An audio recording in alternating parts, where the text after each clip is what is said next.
Chapter 81, Teamwork 2. Under the faint moonlight, Kim Suho was walking alone to his dorm room. As he walked along the dark road, he suddenly burst into laughter. The fight he just had flashed before his eyes. He was flown away helplessly when he was only an inch away from Kim Hajin. Even now, he was unable to understand what attacked him. Was it a physical attack or an instantaneous emission of magic power? In either case, a mysterious force had struck him away from the battlefield, and Kim Hajin was able to deal a valid blow. I thought I was the only one hiding my power. Abnormally high strength would undoubtedly attract unwanted suspicion. As such, Kim Suho had only revealed enough of his power to maintain first-place rank in Cube. He was hiding his power for himself, and the only reason he maintained first place was for his family, so there was someone else thinking the same thing as me. Kim Suho didn't go easy in his fight with Kim Hajin. Still, Kim Hajin managed to avoid his attacks with strange movements. Even now, Kim Suho felt that Kim Hajin's movements were completely mysterious. It was seemingly mindless and lacking in foundation. He seemed slow and full of openings, so much so that Kim Suho saw dozens of opportunities to attack. However, his attacks only grazed him or slashed through the air. Even when he thought it was over, Kim Hajin escaped his range with incomprehensible acrobatics. It seemed like an easy victory at first, but he couldn't close out the fight. He truly couldn't tell whether Kim Hajin was real or fake. It was flawlessness masked as weakness. Ham! At that moment, Kim Suho heard the sound of a sword cutting through wind. He could even hear a small, clenched shout. The sound was coming from the park near the dorm. Curious, he headed over, whereupon he saw a girl swinging a sword. It was Ki Naeun. "What are you doing?" "Hayak!" Startled, Ki Naeun threw the sword she was swinging. The sword flew like a baseball bat and struck a dorm window. Thankfully, the window didn't break, but the cadet inside seemed to have woken up as the lights came on. "WH. What? Why are you so surprised?" Ki Naeun glared at the sudden uninvited guest. Kim Suho smirked and asked, "Were you doing sword practice?" "Just stamina training." Ki Naeun unleashed magic power. The sword flew back into her hand, following her magic power. Ki Naeun dusted off the dirt on her sword and pointed it at Kim Suho. "Where are you coming back from?" "Me," Kim Suho answered honestly. "I met with Kim Hajin." Ki Naeun's eyes widened. "Kim Hajin?" "Yep." "What for?" Ki Naeun asked, as she tucked her hair behind her ears, pretending to be unconcerned. Seeing this, Kim Suho had a mischievous thought. "We were talking about you." "Wah, wah, what? Boo, bullshit." She reacted rather strongly.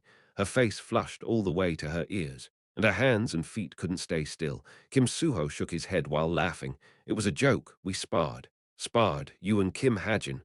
"Yeah." "Who won?" "No." "You must have won, but why?" "You don't need to know that."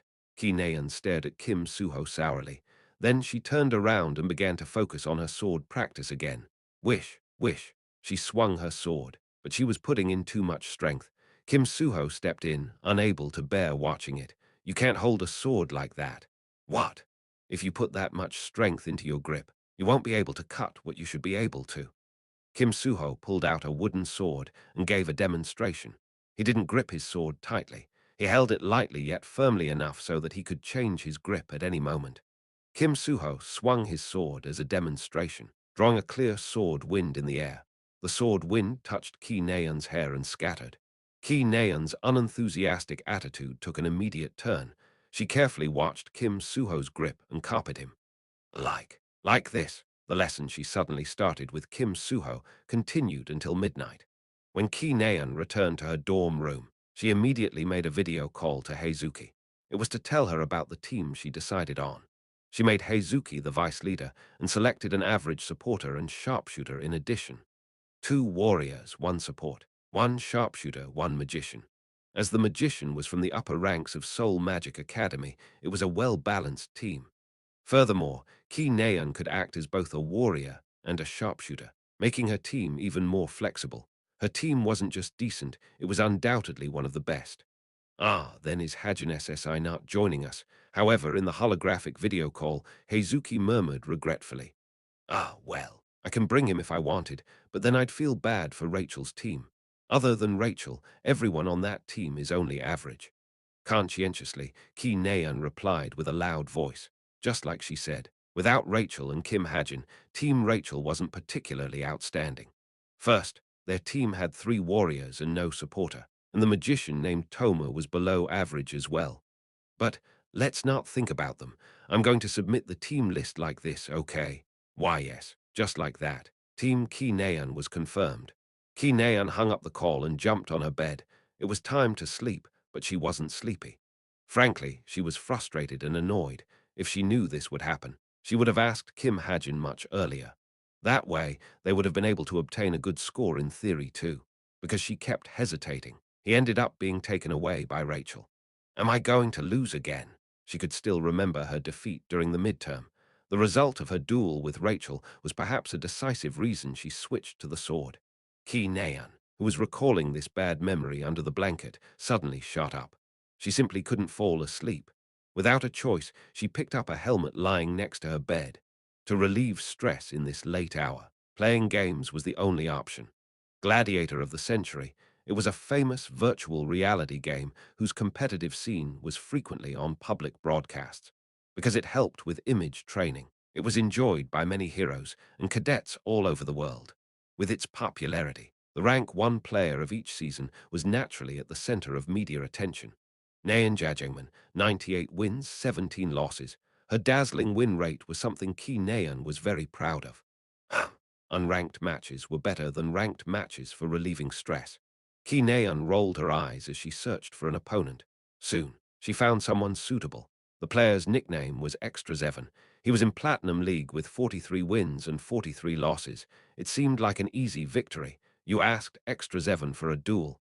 Extra Zevon has accepted your duel. Oh ho, this guy is quite bold. Ki Naeun grinned as she focused on virtual reality. There were no stats or items in this game. Only battle sense and superior control determined victory or defeat. Start. The duel began. Ki Naeun wanted to take things slow and test the waters. However, the opponent was unexpectedly reckless. Before she could adapt to his sudden attack, her character floated up and was torn apart by a series of consecutive strikes. By the time she knew what happened, her vision had turned red. What? AR? She tried to take things more seriously, but her HP was too low. In the end, she lost after just 3 minutes since the start of the duel.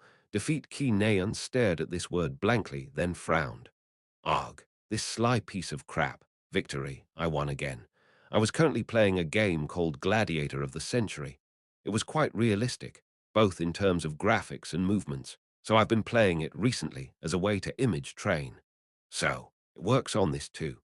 The number 37 was engraved on the console helmet. It meant random consolidation system was active. Random consolidation system, low rank, spirit attribute. Random consolidation consolidates the concept of the scanned equipment by 144%. The consolidation lasts for 24 hours, after which the consolidation percentage will be randomized once again. The consolidation of concept. Using this ability, my game console had become something else.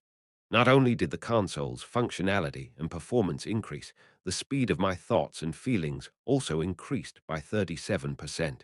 It was 37% numerically, but I felt like it was a bigger increase. I won 7 times in a row. Thanks to my new gift, I ended up defeating a 98 win-17 loss veteran 7 times in a row. Of course, it was an unranked match, so it didn't really impact my ranked stats. Naeun Jajangman requests a rematch. Naeun Jajangman requests a rematch. Naeun Jajangman requests a rematch. This kid sure is tenacious. Well, too bad for you. I have to sleep now.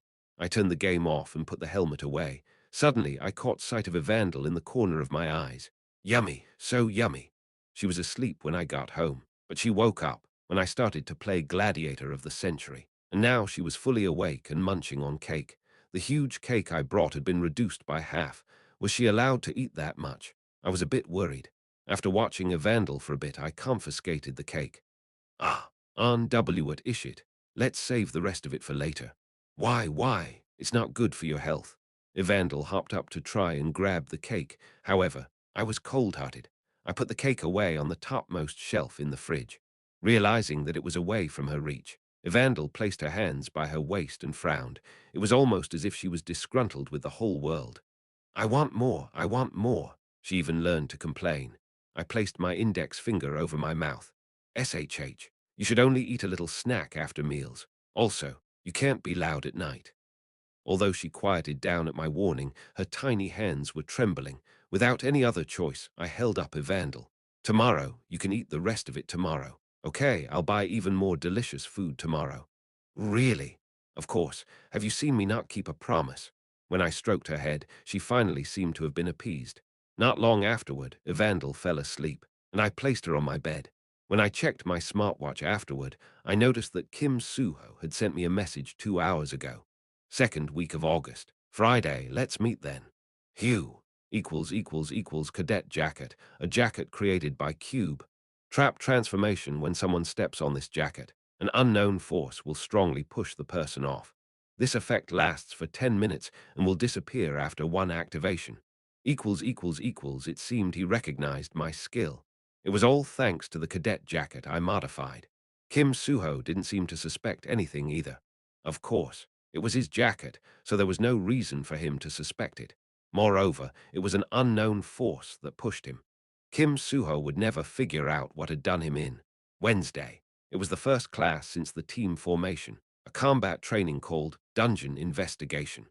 Normally, when heroes find a dungeon, they would dispatch an advance party first in order to get a rough idea of what's inside the dungeon. In this combat training, cadets would act as this advance party. Ah, it's so cold. Oh, aren't you cold? Hajin, my team, was currently inside a dungeon that was covered in ice. The five of us shivered in the cold as we walked onward. After about 20 minutes, the road suddenly forked into 5 branches. It's here. Toma suddenly pointed at the rightmost path. I opened my eyes wide and stared at the direction Toma pointed. As expected, there was a trap there. No. That's the wrong place. What? No, it isn't. Toma was purposely leading us into a trap. I didn't think there was a Jin waiting to ambush us, but she must have set some sort of a life-threatening trap. In a dungeon investigation, it's common sense to listen to your sharpshooter. Toma stared at Rachel. Too bad for her. Rachel was also on my side. Let's go as Hajin SSI says. Don't regret it later. Toma was a sore loser. There's a Yeti up ahead. A Yeti was sleeping in the pathway I chose, the dungeon's first monster. Yeti, we advanced forward, keeping our guard up. After that, Toma continued to try to lead us, especially Rachel, into a trap. However, I was always there to prevent her.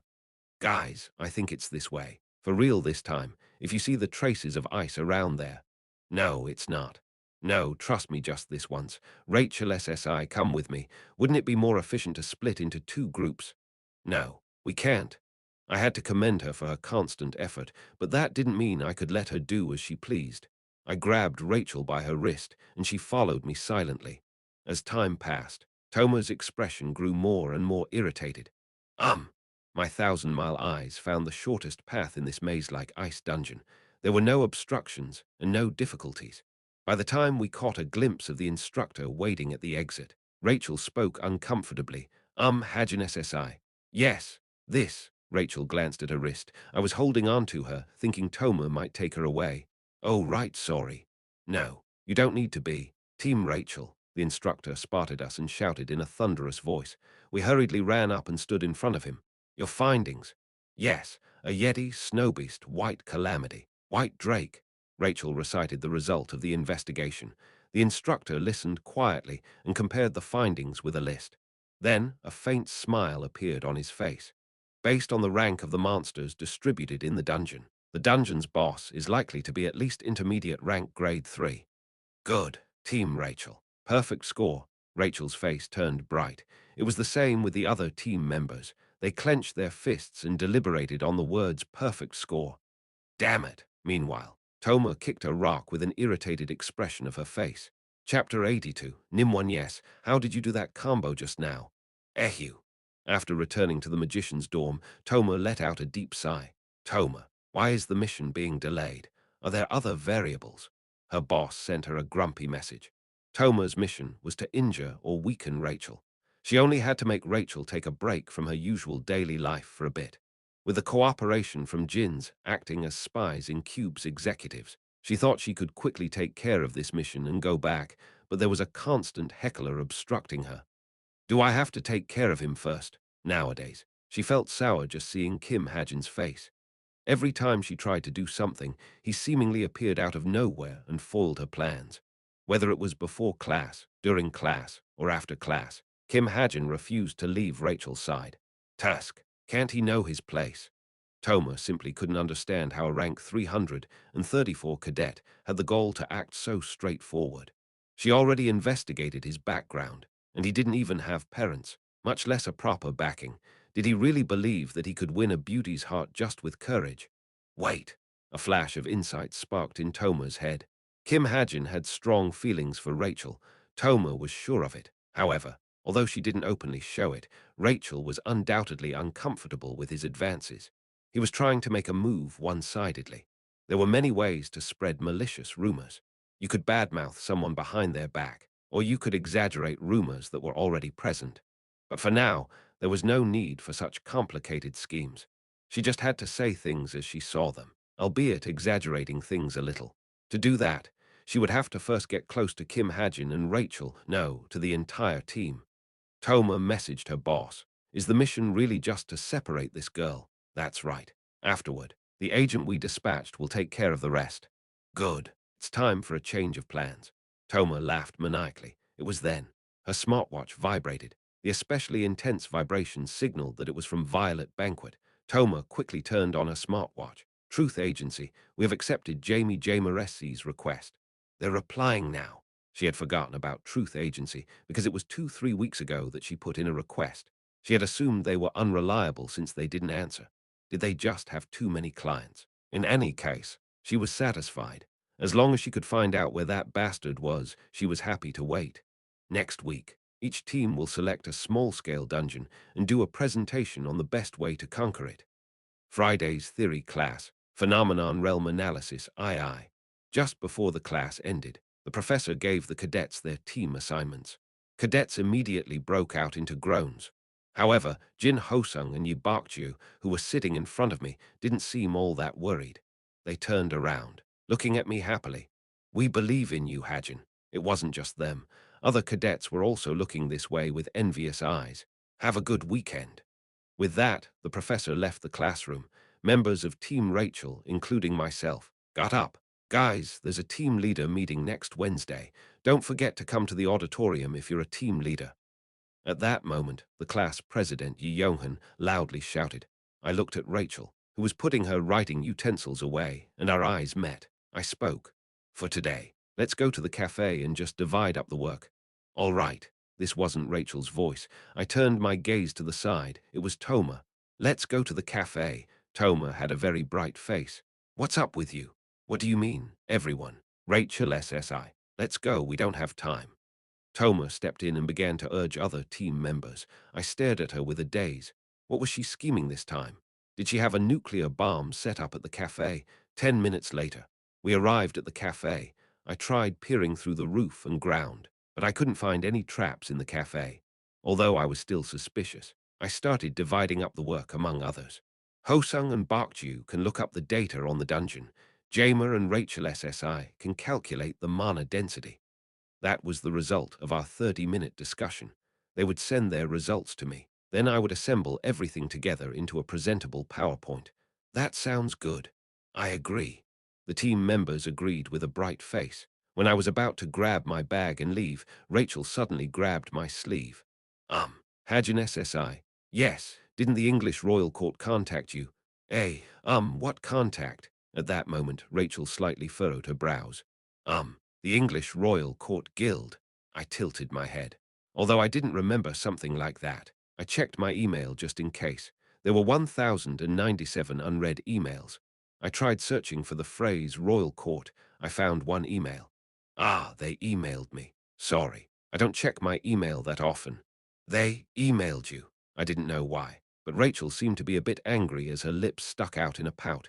Try reading it when you go home. I'll just read it now. I clicked on the email. Just like Rachel said, the English Royal Court Guild had contacted me. It was written in Korean, so I had no trouble reading it. A 100 million won salary with additional benefits. It wasn't a particularly good condition for a pre-contract. Can I take a look? Sure. Rachel peeked her head in and checked the content of the email. Her eyes moved around busily. Then she frowned strongly. What kind of a contract is, never mind, don't read this? Rachel stood up, fuming. Then she hurriedly rushed out of the cafe. She had the angriest face I've seen since I entered Cube. What? Why is she so mad? The rest of the team members watched her leave in a daze. Sunday night, a time I set out for the sake of my sanity. I was currently focused on playing a game. Victory, I won once again. Nimwon, yes. How did you do that combo just now? The loser, Nayan Jajingman, messaged me. We became friends since we played on Wednesday. Because we were logged on around the same time, we've been playing against each other often.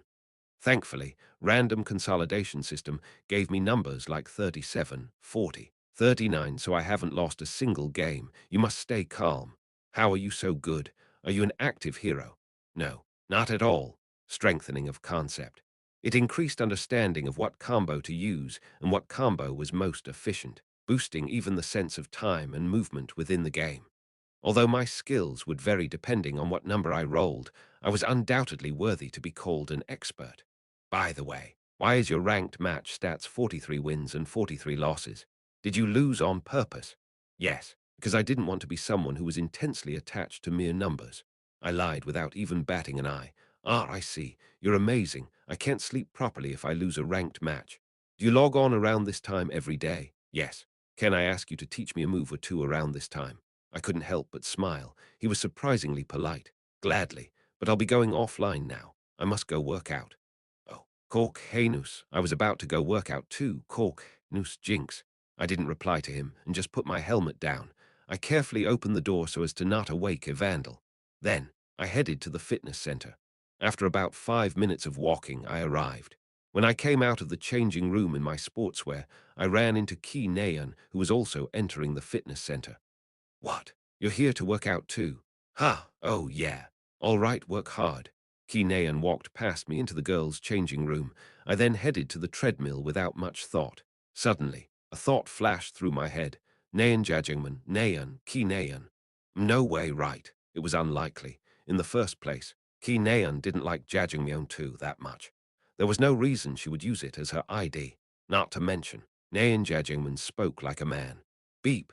I set the treadmill speed to 20 km. I wouldn't have even imagined it in the past, but now it wasn't so difficult. For the next 30 minutes, I ran on the treadmill. By the time I got off, I was soaked with my own sweat. Who? I took out a sports drink from the fridge. Ki-Nayan, who just got out of the gravitation room, slowly came up next to me. Hey! I stared at Ki-Nayan silently. She fidgeted around, trying to buy time. What? Say something. You see, my team got the Hongchen Mantis dungeon. It seemed Ki Nayan was worried about her team challenge, a mantis dungeon. She ended up taking an insect dungeon, which was one of the trickiest out of all dungeons. Do you know anything about it? How did you choose the most difficult one? I know, right? The annoying magician in my team kept telling me to choose it. The magician in Ki Nayan's team was Oh Junsik. He was recorded in my settings book. Although he was skilled, he was a bit of an ass. Because his aunt was a 7-star magician, he probably wouldn't bend down to Ki Nayan either. He probably thought that he could get bonus points with a difficult assignment, but he's probably going to be sloppy in his presentation. He's going to stutter and make you facepalm. I know. I was willing to overlook it, but now, Ehu, I've never met someone who is more headstrong than me. At least she knew she was headstrong. If possible, let someone else do the presentation. Unexpectedly, Heizuki seems to be a good choice. I want to, but I doubt that bastard will agree Kyuhum. Suddenly, the atmosphere turned awkward. We both distanced ourselves as though we remembered our relationship. After all, we weren't friends who could chat so amicably. Have fun exercising. I'm going back to the gravitation room. Ah, yeah, I'll go lift some weights. August 12th, Tuesday, dusk, in an empty park. A sharp sword swinging sound resonated through the area. Hey, didn't I get better? Ki-Nayan, who was just wielding a sword, asked with a bright face. Kim Suho nodded with a laugh. Yeah, you stopped closing your eyes. Only 7 days had passed since Kim Suho started acting as Ki Nayan's teacher. Ki Nayan was certainly growing at an incredible pace. Her biggest achievement was that she stopped fearing close-ranged attacks to a certain extent. I think playing that game really helped me. Game? Kim Suho asked as he tilted his head. Yeah, I met someone who's even better than you, a super expert who only does close-ranged combat. Our gladiator of the century, but you don't move your body in that game. Gladiator of the century used brainwaves and iris movements as control. Of course, you could play it with a keyboard and a mouse, but that would significantly slow down your reaction time. Yeah, but an ordinary person would never be able to do what he does. He's my mentor. Oh, he must really be an expert then, Ki Naeun's mentor. It meant that the prideful Ki Naeun had acknowledged him to be superior. Yeah, he has a great personality too. He apparently matches his win-loss ratio because he doesn't want to be intensely attached to mere numbers. Isn't that cool? Most people played ranked matches to win, resulting in a rather boring match. Each side would first test out the waters with small maneuvers, and the outcome of the battle would end up being determined by which side dealt more effective blows. It was kind of like a boxing match, except that it was rare for one side to be card. However, Extra Evan was different. He charged at you directly and almost recklessly. Each of his movements were potentially lethal, helping Ki Naeun get over her fear of close-ranged combat. If he's that good, he must be an active hero, right? No, I asked him, and he said, It was then. A man appeared in the distance wearing flip-flops. It was Kim Hajin. Oh, look, Kim Hajin's here. This didn't surprise Ki Naeun. Kim Suho had already told her that Kim Hajin was coming to talk to him and that he could only teach her until Kim Hajin came. Oh, you're right, then I'll be going now. Kim Suho got up. Yeah, take care. Don't overwork yourself either. Okay, Ki Naeun watched Kim Suho walking up to Kim Hajin. It felt like they had gotten close recently. But how? Now that I think about it, Kim Suho jokingly said they talked about me. Was it because of me? Kim Suho and Kim Hajin walked off. Chatting together, Ki Naeun strained her ears. How's your condition? This was Kim Hajin's voice. Pretty good, that was Kim Suho's. Don't overwork yourself. Friday's right around the corner. Of course. Oh, and how's Ki Naeun? At that moment, Ki Naeun's heart dropped a beat. This was the most important part, but they were now too far for her to listen in. The heck? Ki Naeun stared at them with a complex mix of emotions in her eyes. 1. Nim is the respectful way of addressing people online. 2. Jjajangmyeon is Korean black bean noodles. Personally, one of my favorite dishes. Chapter 83. I came to a rice soup restaurant one. Cube had all sorts of restaurants, but this place, Grandma's Home Flavor, was the only rice soup restaurant that ran 24/7. Span, I came to a rice soup restaurant one. Cube had all sorts of restaurants, but this place, Grandma's Home Flavor, was the only rice soup restaurant that ran 24/7. Seeing Kim Suho eating a bowl of rice soup, I became lost in thought. Kim Suho's current power was at least at the level of an intermediate rank hero. This world still had many hidden pieces that I set up left undiscovered. Among these, there were some that would fall into antagonists' hands. Items like the Lucifer's feather and the Snackatooth of beginning were things that I wouldn't dare to try to obtain, but with Kim Suho's assistance, I might be able to stop them from falling into antagonists' hands. Thinking about it this way, Kim Suho suddenly became a lot more attractive. I stared fixedly at Kim Suho. He looked like a main character no matter how I looked at him. The rice soup must be delicious, as he didn't notice that a grain of rice was stuck next to his mouth. You have a grain of rice stuck there. I took out a few sheets of tissues and took off the grain of rice. Ah, thanks, Kim Suho spoke with a thin smile. By the way, are you going to do the PowerPoint presentation for your class? Yep. Aren't you nervous? I would be. Span I'll eat a serenity pill before it. Don't worry. 2. I learned long ago that it was foolish to be obstinate about eating medicine. Although I quit college to focus on writing, I still attended until I was a sophomore. I've been in 4 or 5 group projects as well, so I was fairly experienced with presentations. I also planned on investing some SB into the Serenity pill, not necessarily for me, but for Rachel and my other teammates, who had high expectations of me. If I also add an increased eloquence and persuasiveness effect on the horn flute, it should be a breeze to ace the presentation. I asked Kim Suho. Anyways, the dungeon is near Suwon, right? Yeah, we should be careful. Suwon was the most dangerous area of the 3 capital areas, Seoul, Suwon, and Incheon. During Outcall, Suwon went through a bizarre terraforming, turning more than half of the region into a horrifying mountain zone. Because of this, the west side of Suwon was completely off-limits to the public. Kamak Mountain, which was our destination, was just at the border of this restricted zone. It was then. The restaurant's door opened, and someone clad entirely in black walked in. A big hat, a black mask, and a long, full-body coat. This person could easily be mistaken for a criminal. I just called," the woman clad in black notified the staff in a soft voice. She then glanced at Kim Suho and me, who were the only other customers in the restaurant. Immediately her shoulders trembled violently. "Ah, yes, wait just one moment."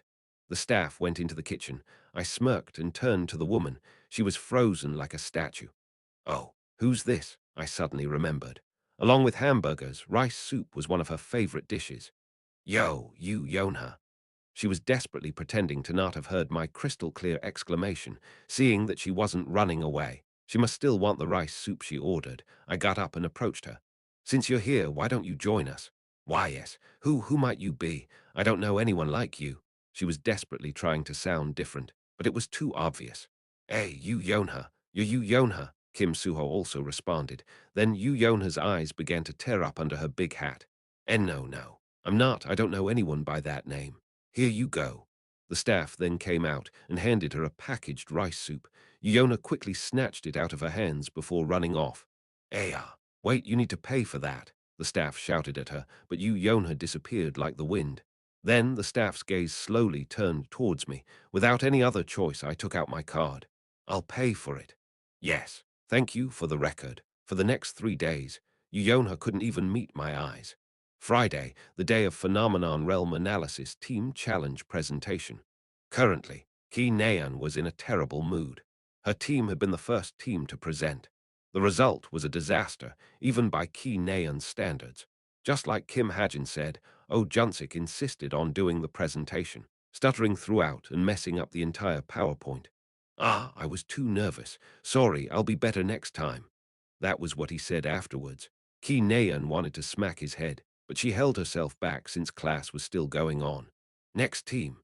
Next up was Team Rachel. A man sitting in front of Ki Naeun got up. It was Kim Hajin. Wearing a pair of round glasses, he got up on the podium. "Hello, I am from Team 3. Our dungeon was the Walsin Dungeon. This dungeon existed on the foot of Gangwon-do Snow Mountain, but because the guild in charge of it, the Desolate Moon Guild, hasn't released any information on the result." Kim Hajin's presentation was smooth. His voice was soft, and he didn't seem nervous. He first introduced the information gathered by his team, and then estimated the dungeon's internal structure using calculations. He even had a cross-sectional map prepared. Ki Naeun stared at Kim Hajin's presentation in a daze, her chin sitting on her hand. His voice was slightly different, and a sense of ease was carried in his occasional smiles. Together with his round glasses, it was as if he was giving the class a lecture. A smart guy was surprisingly cool. "Wait, I have a question." "Yes. How can you estimate the counterflow of magic power with such a small amount of data?" At that moment, the professor interrupted him and asked a question. About that. If you look at the calculations here." However, Kim Hajin answered the professor just as smoothly as he always had. Seeing this intellectual side of him, Ki Naeun fell into a trance. With Kim Hajin's answer, the professor backed down with a satisfied smile, and the presentation soon concluded. That's it for our team's presentation. Kim Hajin finished his presentation as he pushed his glasses up. Afterwards, he returned to his seat, which was next to Rachel's. Ki Naeun stared at Rachel half in regret, half in envy. Rachel and Kim Hajin smiled and gave each other a high five. After the class ended, I was returning to the dorms with Rachel. Toma and other team members strongly asked for a celebratory after-party, but Rachel and I didn't participate. I had another appointment, and Rachel just had a reserved personality. We walked together talking about today's team challenge, about how Ki Naeun's team bombed the presentation, about how Shin Jong-hak made his presentation so intimidating. Oh, right. Here, when we reached the crossroad to Dorm 1 and Dorm 2, Rachel handed me a piece of paper. "What's this? Are you perhaps interested in the English Royal Court Guild?" "Yes." Before I could give a proper answer, Rachel continued speaking. "In truth, I asked the Royal Court Guild to contact Hajin SSI, but it seems they assumed things on their own by looking at Hajin SC's rank." Hearing that, I looked at the paper she gave me. It was a contract. Indeed, it had better conditions than the one I saw in the email. If I was still on Earth, I never would have imagined such a treatment. Please consider it. Rachel gave a light bow, then turned and walked to the right. I watched her leave quietly. After playing with a vandal for about 30 minutes, I headed to a bus stop near Suwon Station, where I promised to meet Kim Suho. Kim Suho had arrived long ago and was waiting for me. Hey Hajin, your presentation was amazing. Kim Suho was wearing light clothing. He was currently low on money, so I volunteered to take care of food and equipment. Everyone was full of praises for you. Oh yeah, well more importantly, which way should we be going? Follow me. Kim Suho took the lead, and I followed. Not long afterwards, we arrived at Kamak Mountain. We then hiked deep into the mountain. Because powerful beast-type monsters lived in Kamak Mountain, we were both on the lookout to avoid them. It's here. Finally, we arrived at a dead end. Kim Suho pointed at the wall in front of us, which was covered in moss and vines. So this is why it hasn't been discovered until now. Even if you knew it was there, it would have been hard to find it. Not only was it covered in all sorts of vegetation, the entrance was narrow. At first glance, it only looked like a tiny gap. Once we go in, it won't be easy to escape. Are you prepared? Of course. I took out the Desert Eagle from my pocket. This is pretty strong. I even prepared a light bullet just in case. Swordsman of Destruction should be a high intermediate rank monster. The difference between intermediate rank and high intermediate rank was immense. Even this light bullet, which cost 70 SB to make, would likely only distract it for a moment. However, a moment of distraction was enough. Kim Suho would take care of the rest. Then let's go in. Kim Suho and I jumped into the narrow gap. The gap widened as we walked, eventually becoming big enough to be a tunnel. The inside of the dungeon was covered by dense darkness. Instead of turning on a flashlight, I grabbed Kim Suho's hand and guided him.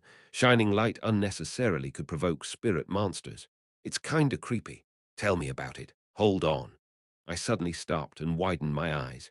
There was another pathway on the other side. If we started from the right side, it meant there was another entrance from the left. Was it like this in the original story? No, I didn't think so. Two people were walking forward from the pathway. Where is this? A hidden stage, I'm guessing. I couldn't tell who they were from their faces, but considering the feeling I got from them and the tattoos on their faces, they didn't look like kind people. Wait, stay quiet for a moment. I quickly checked my laptop using my smartwatch. There was an alert, just as I expected. Criticism: Kamak Mountain Dungeon, which Kim Suho conquers, is too small considering its reward. Solution: made Kamak Mountain Dungeon a hidden stage in Suwon Devil's Nest. In other words, Suwon Devil's Nest became connected to Kamak Mountain Dungeon. Coincidentally, today was August 14th, the day Packhorse Master would conquer Suwon Devil's Nest. In that case, those two guys should be Jins from Packhorse Master. Why? Kim Suho whispered. I clenched my teeth. Packhorse Master's Jins were fairly powerful Jins. They were disguised as heroes. Being at least intermediate rank in power, even Kim Suho would have trouble dealing with them. There are other people in here. Damn. For now, I closely watched their movements as I eavesdropped on their conversation. Let's go back first. Rather than arguing with the rest about what we got out of the hidden stage, it'll be better to conquer it together. Yeah, you're right. Thankfully, they went back after confirming the hidden stage's location. Let's finish this fast. I concentrated magic power on my 1,000-mile eyes. In an instant, my vision expanded, and the dungeon's internal structure entered my sight. The Swordsman of Destruction's location, straight, then 2 turns to the right. The Swordsman of Destruction was sleeping inside the boss room. Suwon Devil's Nest, a medium-scale dungeon located in the valley of Suwon Mountain Range. By the time this dungeon was close to being completely conquered, the owner of Chameleon Troop's Seat of Blue, an African-American man named Khalifa, looked around at the members of Packhorse Master. He had infiltrated the Packhorse Master Guild. 7 of the 9 members who participated in the dungeon raid were sitting on the ground, collecting their breaths. James, Johang, did you find something? The guild master contacted the group's 2 scouts with a communication device. Yes, we discovered a hidden path. It seems to be a hidden stage. Oh, is that so? Khalifa quietly listened in on their conversation. We're currently on our way back. We can conquer it together. No, we'll go there. You guys can continue your investigation. Yes, understood. You hear that, guys? It's time to get up. They were currently missing 2 men. In that case, now was the best time. Colifer tapped his ears, transmitting a signal. Then, he unleashed his magic power in the shape of a door. Phase shift. It was an ability that connected one space to another, so long as it was not too far apart. Naturally, this was part of Colifer's gift. Cullen, what are you doing? Who told you to open a portal? Although it had a few differences from a portal because it looked like one, almost everyone mistook it for an artificial portal. Califer didn't go through the trouble to correct them. Cullen, close the portal. Califer silently put on a pair of sunglasses. Cullen, annoyed by the guild master's loud shouting, he even put on earplugs. You son of a bitch, enraged. The guild master walked up to the portal. It was then. A black blade shot out from the portal. The blade cleanly severed him in two. Without even having to ask, the guild master was dead. Immediately, the guild master scattered into black dust. A thick silence descended. The group's leader had been killed by a single blow. Other djinns simply stared into the portal. They couldn't bring themselves to move or even speak. Soon, a woman walked out of the portal. She had an average height, but a beautiful appearance. When the djinns met her eyes, their consciousness was sucked into a deep abyss. 1, 2, 3, 4, 6 djinns collapsed like lifeless dolls. We'll have to keep one for the sake of stock price. Boss stared at Califer, murmuring in a cold voice. Califer grinned, then spoke. You're right. Now then, shall we go find the hidden stage? You wait here. Yes, Califer tilted his head. Boss retorted briefly. The two people inside the hidden stage are candidates. Aha, candidates. They referred to individuals selected by Boss and the members of the Chameleon Troop to have the qualification of becoming Chameleon Troop's new color. Is it a test? Boss liquefied her body without answering Califer. In an instant, her body turned into a black liquid and stuck to the ground. In that state, she moved quickly. 1. A rice soup is a more homely restaurant that feels more like you're eating at home. The food served is also less restaurantish and feels more like home. See Gukbap on Wikipedia for more info on different types of rice soups. 2. Serenity Pill, a traditional Asian medicine that is said to calm one's mind. Chapter 84. Chapter 84. Scout 2. The path to the boss room was wrought with monsters.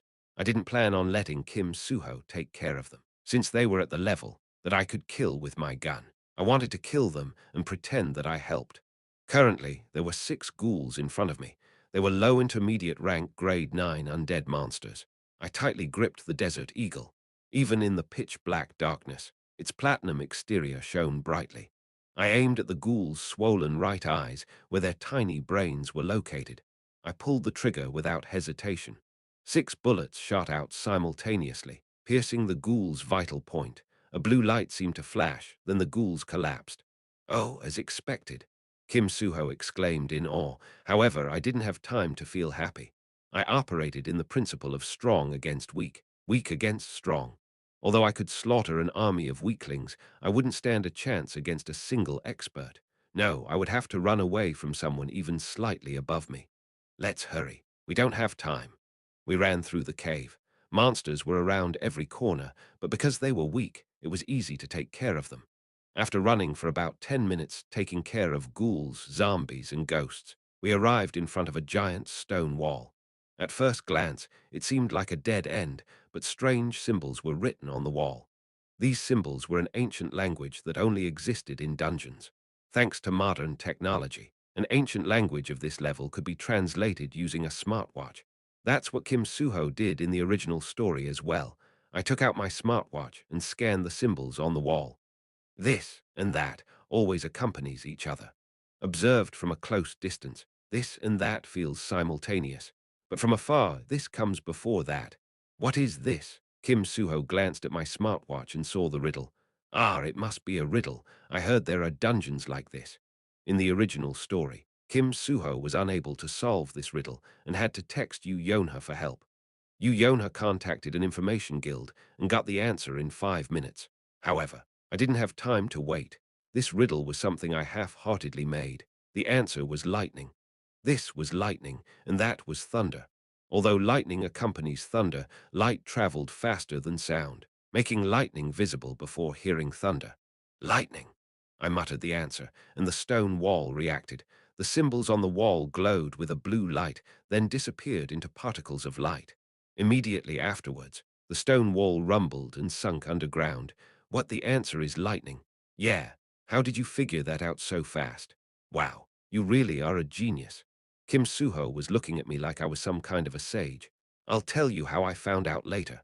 For now, let's clear the dungeon before anyone else arrives. I pushed Kim Suho into the boss room. Boss stared blankly at Kim Hajin walking into the boss room. To be completely honest, she was in awe. Decisiveness, drive, boldness, and even intelligence. Although it was a mere hidden stage, he had come this far in just 10 minutes. That was something ordinary people couldn't do. Truly extraordinary. She blurted out subconsciously. She had heard the same words from her master, the previous boss of the chameleon troupe, who no longer existed in this world. She suddenly wondered, what did Master see in me to say that? She let out a deep sigh. With what happened today, she became certain. Kim Hajin was someone who she wanted by her side, but before that could become reality, he had to meet a few conditions. The most important condition was whether he could kill a human being without hesitation. Arg, it's a maze. Why is a hidden stage so complicated? Quiet. Boss looked far behind her. Two djinns from Packhorse Master were wandering around. Kim Hajin didn't know they were djinns. Since that was the case, she decided to make use of them. In the middle of an empty cave lied a throne made of stone. Sitting on this throne was the swordsman of destruction, staring down at us. He was completely covered in black armor. His eyes oozed with boredom, as though he only just woke up from his sleep. However, in the next instant, the swordsman's eyes burned blue. He met Kim Suho's eyes and made a small smile. It seemed it was true that the strong could recognize each other. What an interesting kid. A chilling sound resounded. Kim Suho's face was frozen in nervousness. A monster capable of speaking human language signified that it wasn't ordinary. Even in reality, monsters high intermediate rank and above had intelligence on par with humans. Though, of course, talking was still limited to humanoid monsters. Kim Suho quietly took out his sword. I felt like I understood what he was thinking. After all, I had written it myself. He emitted extraordinary hostility and spirit. I became certain that he was at least high intermediate rank. At the same time, I began to worry. Would I be able to defeat him soon? I even began to feel afraid. However, when the swordsman of destruction pulled out his sword, an unknown sense of confidence surged within me. My gift was Sword Saint. I was someone who would stand on the peak of swordsmanship. Against a swordsman opponent, there should be no reason for me to lose. There should be no reason for you to lose. I emphasized his last thought. Startled, Kim Suho stared at me. His real body is his sword. Sword. Kim Suho stared at the swordsman's sword. Crimson sword chi waved around his black blade. The voice just now came from that sword. That body should just be a corpse. In the original story, Kim Suho figured this out while exchanging blows with the swordsman of destruction. However, I couldn't wait for him to realize this on his own in a situation where intruders could arrive at any time. The swordsman of destruction slowly raised his sword. His blade vibrated, letting out a stiff voice. Come, it's been a while since I last obtained a body. Kim Suho stepped up. I also took out my gun. You don't need to attack his body, just hit the sword. I'll support you from the back. I trust you. Now, it was Kim Suho's turn. The sword he had in his hand should be a high-rank sword, which he even took out loans to buy. The magic power of a sword saint rose up clearly from this high-class sword. The swordsman of destruction made the first move, rashly rushing in and striking down with his sword. Kim Suho raised his sword and blocked him, Kwang. The two swords clashed. The swordsman of destruction pulled his sword back and repeatedly struck down.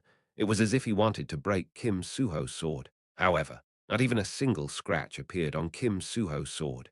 Normally, it would have already been destroyed multiple times by the swordsman of destruction's strength and the density of his magic power. However, a sword saint's magic power couldn't fall to a mere metal. Watching them fight, I slowly raised my gun. I couldn't use a shotgun as it might injure Kim Suho. Using a sniper rifle in this close range would lower the accuracy. Without a choice, I selected the handgun. Clang, quang, kung, quang. Under the thunderous noise, I aimed my gun at the swordsman's shoulder. Then at the instant that his sword clashed with Kim Suho's, I fired.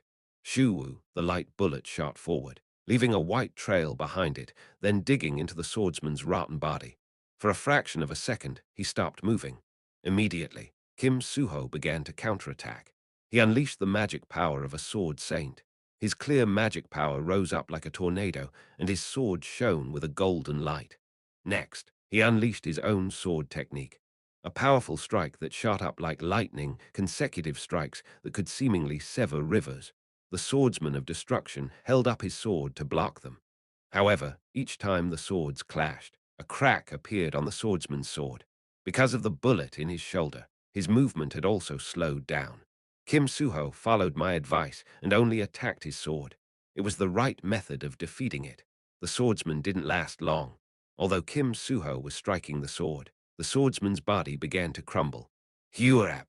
Kim Suho dealt a final blow with a powerful shout. Just like that, the sword shattered, and the swordsman's body turned into dust and scattered into the air. In the place of the swordsman, all that was left was a single branch. Hey, dumbstruck, Kim Suho stared at the branch. What's this?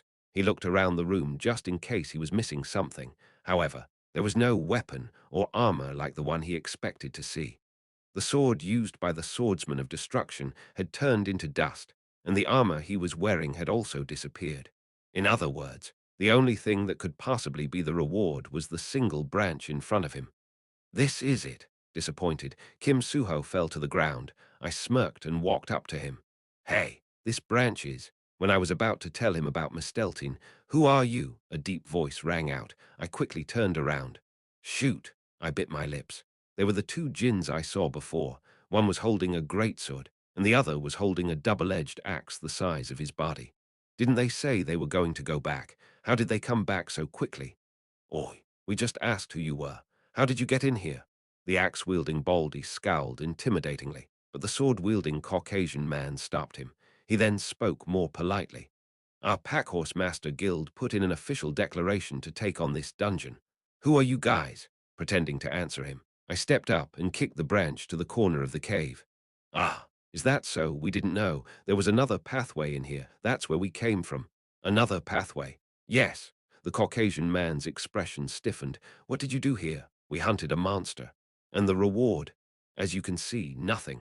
I raised my hands, smiling. Then the Baldy next to him whispered. He pointed at Kim Suho, who was still on the ground.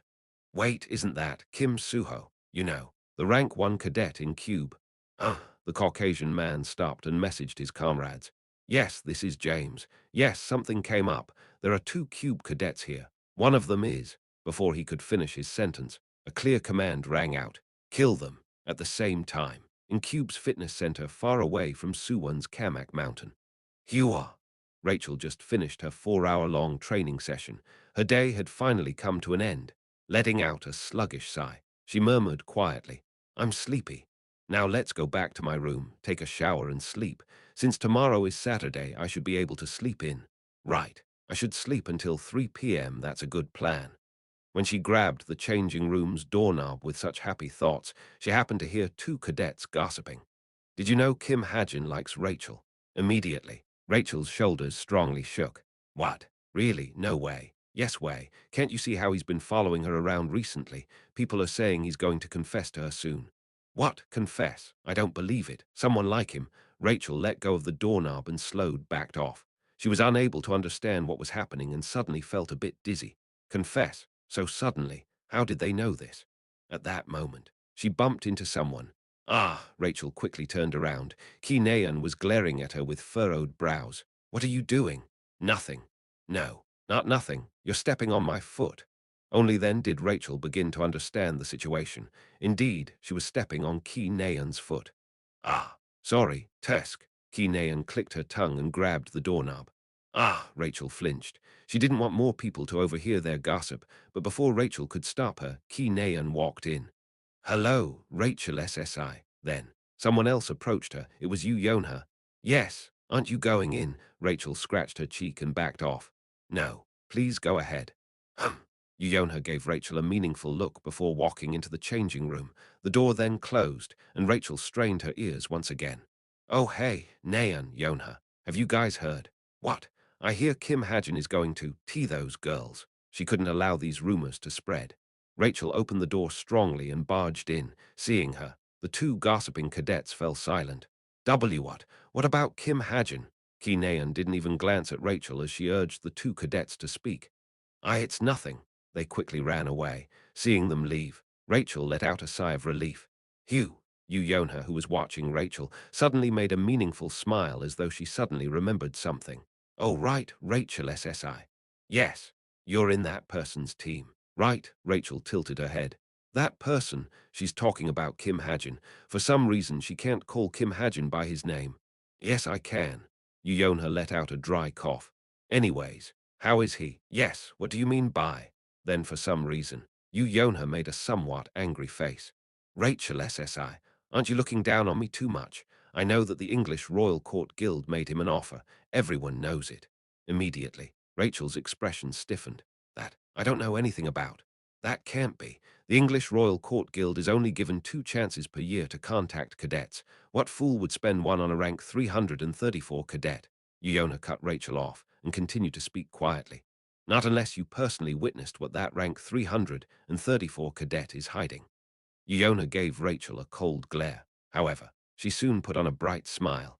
Well, I'm kidding, but I don't think you should use the Royal Court Guild so easily. I know it's a special privilege acquired through an agreement between 2 countries, but doing so might create unnecessary enemies. Yonha made a warning masked as advice. Right, this was a warning. At the same time, Rachel felt a cold emotion wavering deep inside her heart. Rachel glared at Yonha with a look that could cut. Yonha didn't avoid Rachel's eyes, receiving it leisurely. What? What are you guys talking about? And Ki Naeun couldn't understand their conversation, even though she heard everything. Chapter 85, Chapter 85, Scout 3, kill them. I could hear their communication. Immediately, I felt a chill run down my back. Are you sure? The Caucasian man asked again. However, the answer was the same. The Caucasian man calmly nodded, gripping his greatsword. The Baldy grinned as he held up his double-edged axe. Blame your curiosity. The moment the Caucasian man muttered, the surroundings changed. A tide of darkness shot up from the right side, engulfing everyone. Kim Suho disappeared into the darkness, and I was left alone with the bold barbarian. It was an isolation barrier.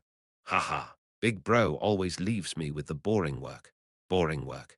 He was obviously referring to me, but I couldn't refute him either. 2 golden axes were engraved on the chest region of his leather armor. It was a symbol used by heroes to denote their rank. 2 golden weapons indicated intermediate rank. Since there was nothing else other than the 2 golden axes, he was a grade 9 hero. Why is an intermediate rank hero doing something like this to a cadet? Although I knew the answer, I asked anyway. The Baldy smiled without replying. Unlike what his appearance might suggest, he didn't seem to be the talkative type. The Baldy collected his magic power silently. A powerful current of magic power rose up around his axe, heating up the space within the isolation barrier. Sweat formed on the tip of my nose, and a cold sweat dripped down my back. I couldn't win against that Baldy. His axe could easily split my skull in half, and with the isolation barrier surrounding us, I had no way to run. But there had to be something I could do. Suddenly, I had a flash of insight. I didn't know much about that Baldy's personality, but from his barbaric appearance, I could surmise that he was belligerent, prideful, and reckless. It wasn't a really logical deduction, but people like him usually look down on their opponents. He was a typical cliché character that would have appeared several times in novels I've read and written. Who?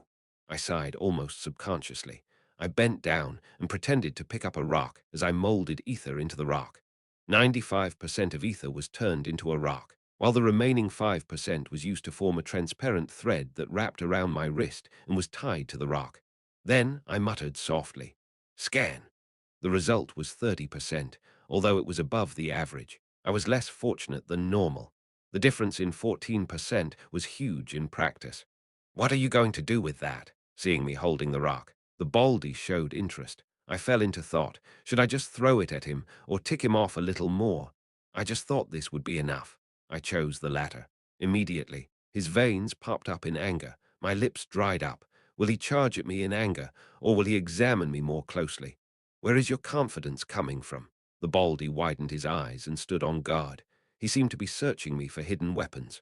Of course, with not even a tiny movement of magic power within my body, the Baldy could only frown. You little brat.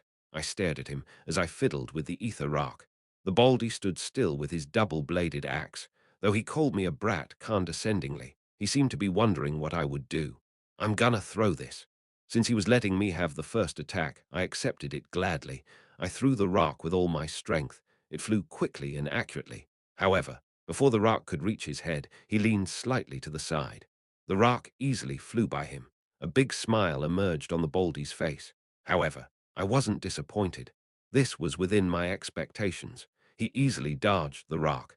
Me acting like there was something about the rock had forced him to dodge it. Since he could see that there was nothing to it, he undoubtedly had his guard down now. I had saved Stigma's magic power for this exact moment. Hoop! I poured all of Stigma's magic power into the ether thread that connected the rock and my wrist. Then, I yanked it with all the strength I could muster. Stigma's magic power flared up explosively on the transparent ether thread. This burning of magic power could undoubtedly be seen with the naked eye. Immediately, the leisurely smile on the Baldy's face disappeared. Taken aback by the sudden eruption of magic power, he readied his chi reinforcement. However, it was too late. Before his chi reinforcement could fully form, the rock that flew by his head came back with even more power, striking his head like lightning. Thwack! With the sound of a rock cracking, the light disappeared from the Baldy's eyes. Thud! His muscular body fell to the ground. I staggered toward him. He wasn't dead yet. Jin's had abnormally high recuperative power. I had to end him quickly. I aimed my gun loaded with a light bullet at the back of his head. I didn't have the magic power to transform it into the shotgun mode. Without even a moment of hesitation, I pulled the trigger. KWANG. The light bullet struck his head squarely. PSSSH, however. The bullet was blocked by his dense skull and was unable to pierce through. The Baldy suddenly raised his head. GAAH! He then let out a loud roar. The sound wave struck my stomach. Although ether formed a barrier before it was too late, a huge shock shook my body nonetheless. I was sent flying back and struck the wall. Immediately, my vision grew thin.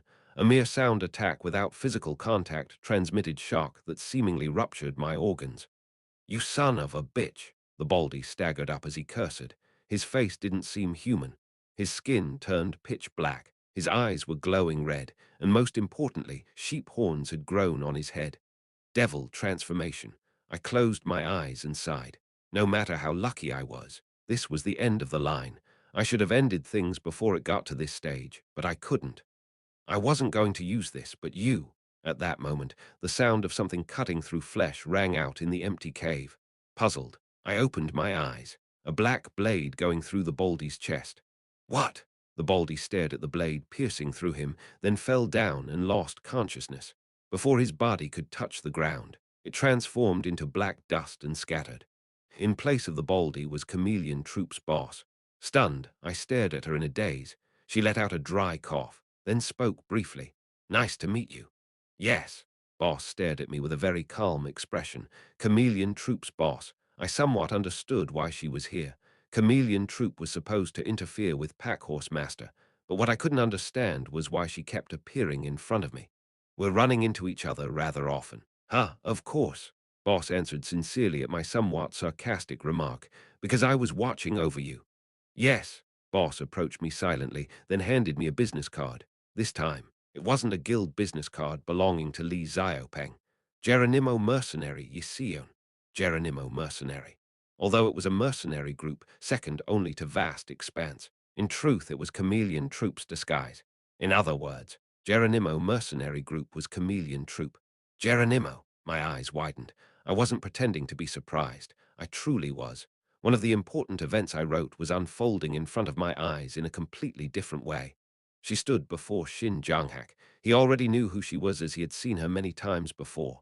Nice to see you. After appearing out of nowhere, she greeted him out of the blue. Shin Jonghak laughed, unable to comprehend the situation. Aren't you showing yourself too frequently?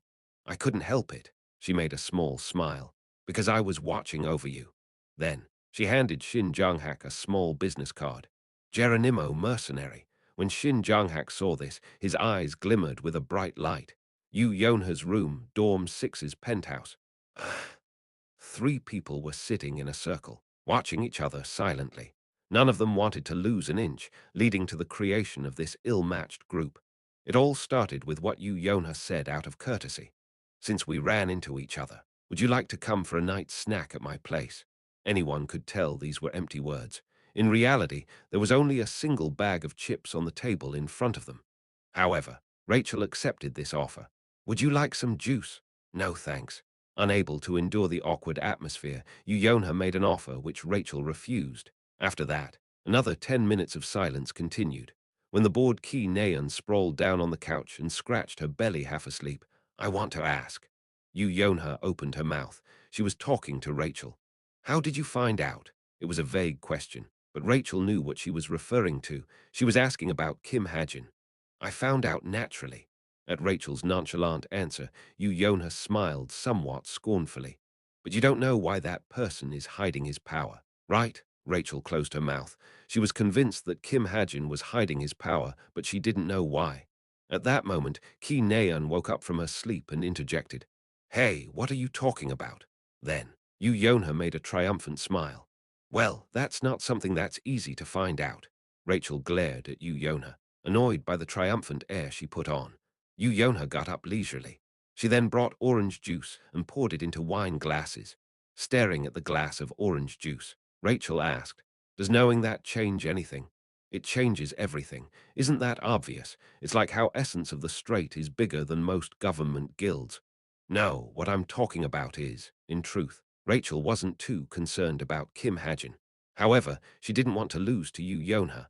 Rather than finding out about it myself, it's better to wait until that person tells me about it himself." Yonha's face immediately turned cold. Her investigation had been done in private. Kim Hajin didn't ask for it, nor was it for the good of the public. "At least, that's what I think." With that, Rachel got up from her seat. "Then I'll be off. It's gotten too late." Rachel walked to the front door. Yonha glared at her exiting form with strange eyes. "Wait, why am I the only one out of the loop? Hey, Yonha, are you sure you were speaking in Korean?" Meanwhile, Ki Naeun grumbled in frustration. "Who?" The barrier shattered. Soon, Kim Suho appeared with a haggard expression. James was sprawled on the ground, unconscious, and Kim Suho was holding a branch in his hand. I immediately had a hunch that Kim Suho won by himself. Of course, Misteltein was an amazing weapon, even without being awakened. Since that Jin was also a sword user, Kim Suho would have been well suited to fighting him. I spoke to Kim Suho. "You won?" "So did you." We looked at each other and laughed, but soon Kim Suho put on a serious face. "Anyways, Hajin, I don't think this is an ordinary branch." "Oh yeah, to me it looks amazing at first glance." "Really? How? Take a seat." First, I sat Kim Suho down. I had trouble staying standing as I felt a bit dizzy. Both physically and psychologically, I was quite exhausted. Chapter 86. Of course, this was all a lie to protect my wealth. We walked out of the dungeon while talking about. I tried to explain the true value of the branch logically. The evidence I provided was rather simplistic, but it was persuasive nonetheless. I said that it was impossible for a simple branch to be the reward for killing the swordsman of destruction. So rather than concluding that this branch was an ordinary branch, it was more logical to assume that it was special. I then pretended to think about folktales and legends related to a branch and said there was one folktale that fit the bill. "There's only one branch that comes to mind. Misteltein. Misteltein, the branch that slew the Nordic god of light, Baldur." When Kim Suho heard this divine name of myths, his eyes widened in shock. I continued my explanation. "But as you know, a divine weapon needs to undergo one or more awakenings to fully reveal itself. This branch must be the unawakened Misteltein." I stared at the branch on the ground.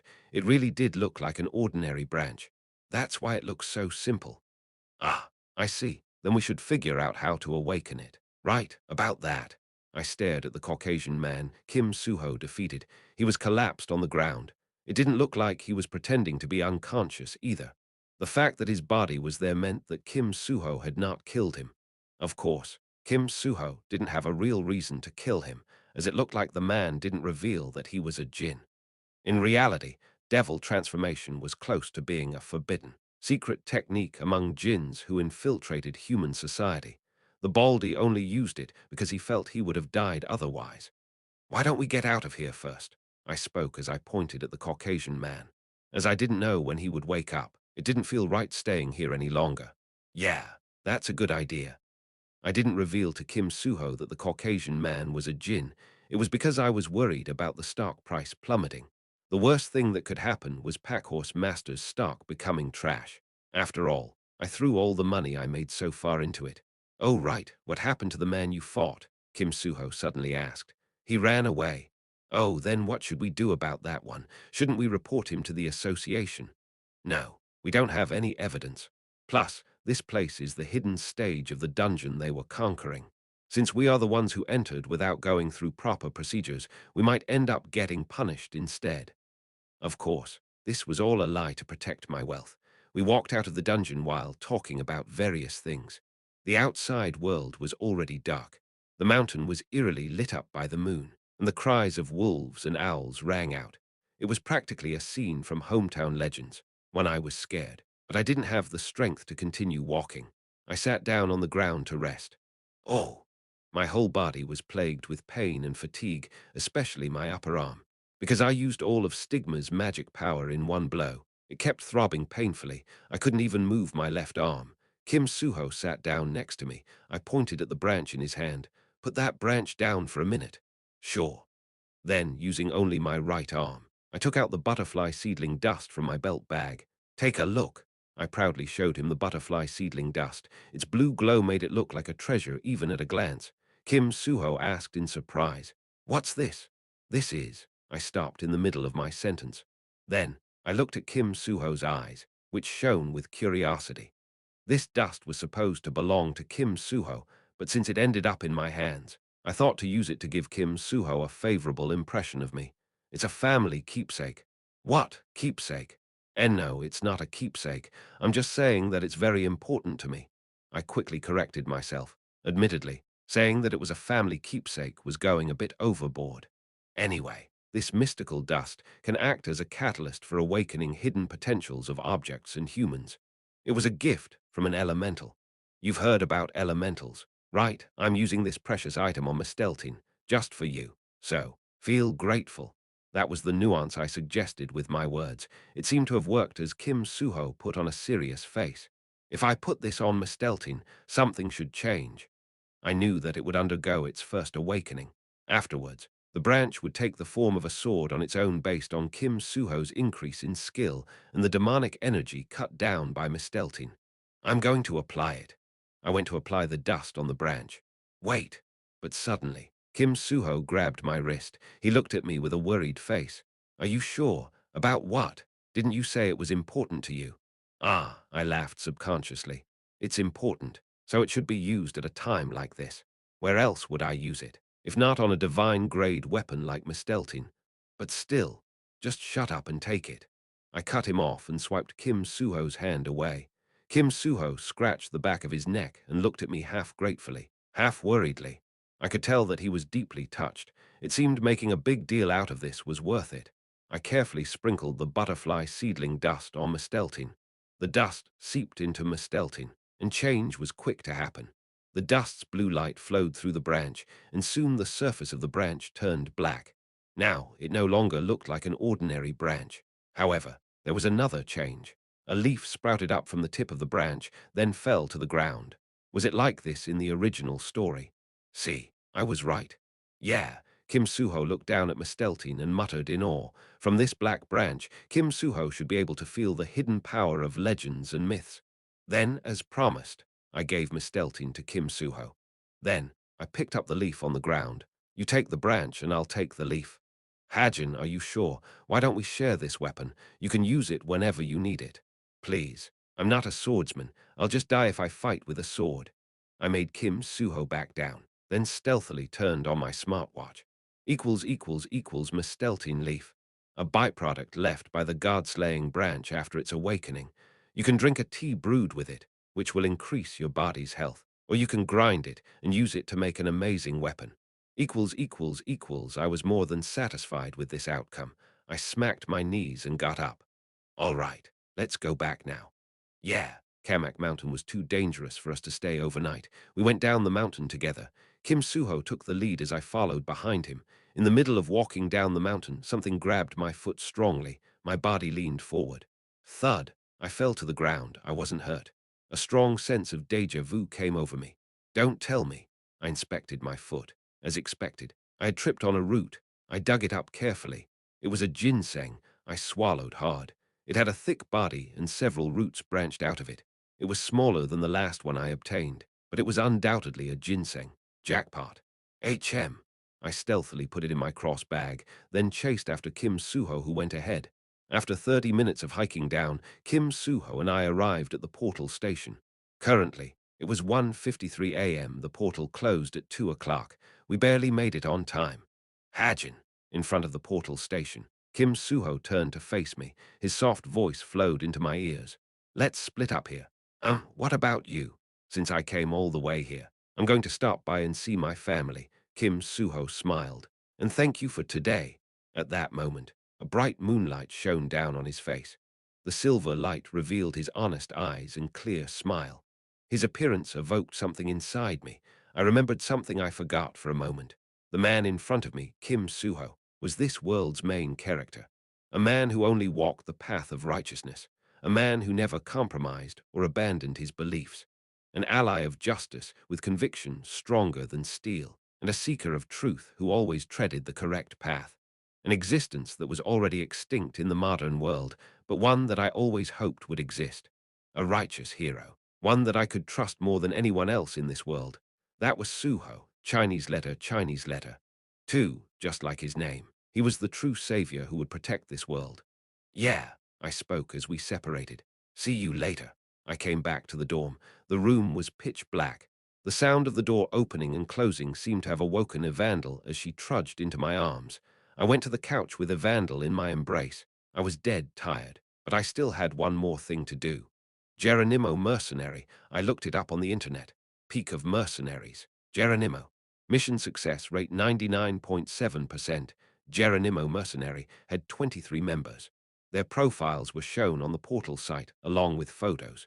They were all famous in the field of mercenaries, but in reality, these 23 members were disguises of 5-6 members of the Chameleon Troop. The one who made this possible was Jane, who had the gift camouflage. I took out the business card I received. Geronimo Mercenary. Boss scouted me, not Shin Jonghak, into Geronimo Mercenary. I didn't know why, but it seemed she wanted me to fill in Chameleon Troop's empty seat. I looked down at my smartwatch. Someone had sent me messages 4 hours ago. Yo, can you help me study? I'll buy you food. Answer me. You gonna ignore me?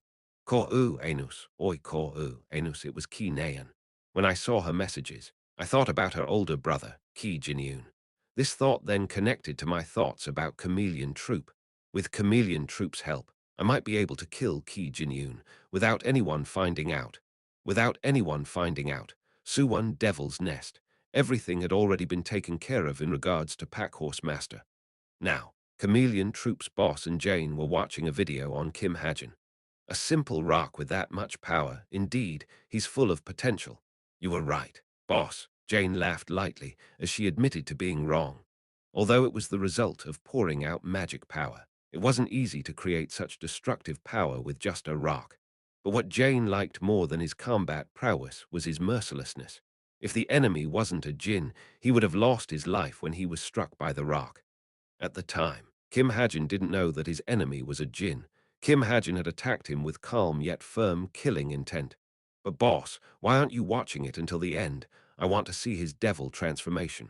This is enough. Plus, I don't want to see that. Why? Jane asked, tilting her head. Boss pouted a little and murmured, It's gross. The weekend flew by in a breeze and Monday arrived. A new week had begun. As you all know, class competitions will start this Friday. I'm taking volunteers to participate in the events. There's a variety of them, so each person will have to participate in at least one event. Before the start of class, during morning announcements, Yohan reminded the class of the upcoming class competitions. Oh, right. I only just remembered it. Class competitions. It was the first and final event before the midterms.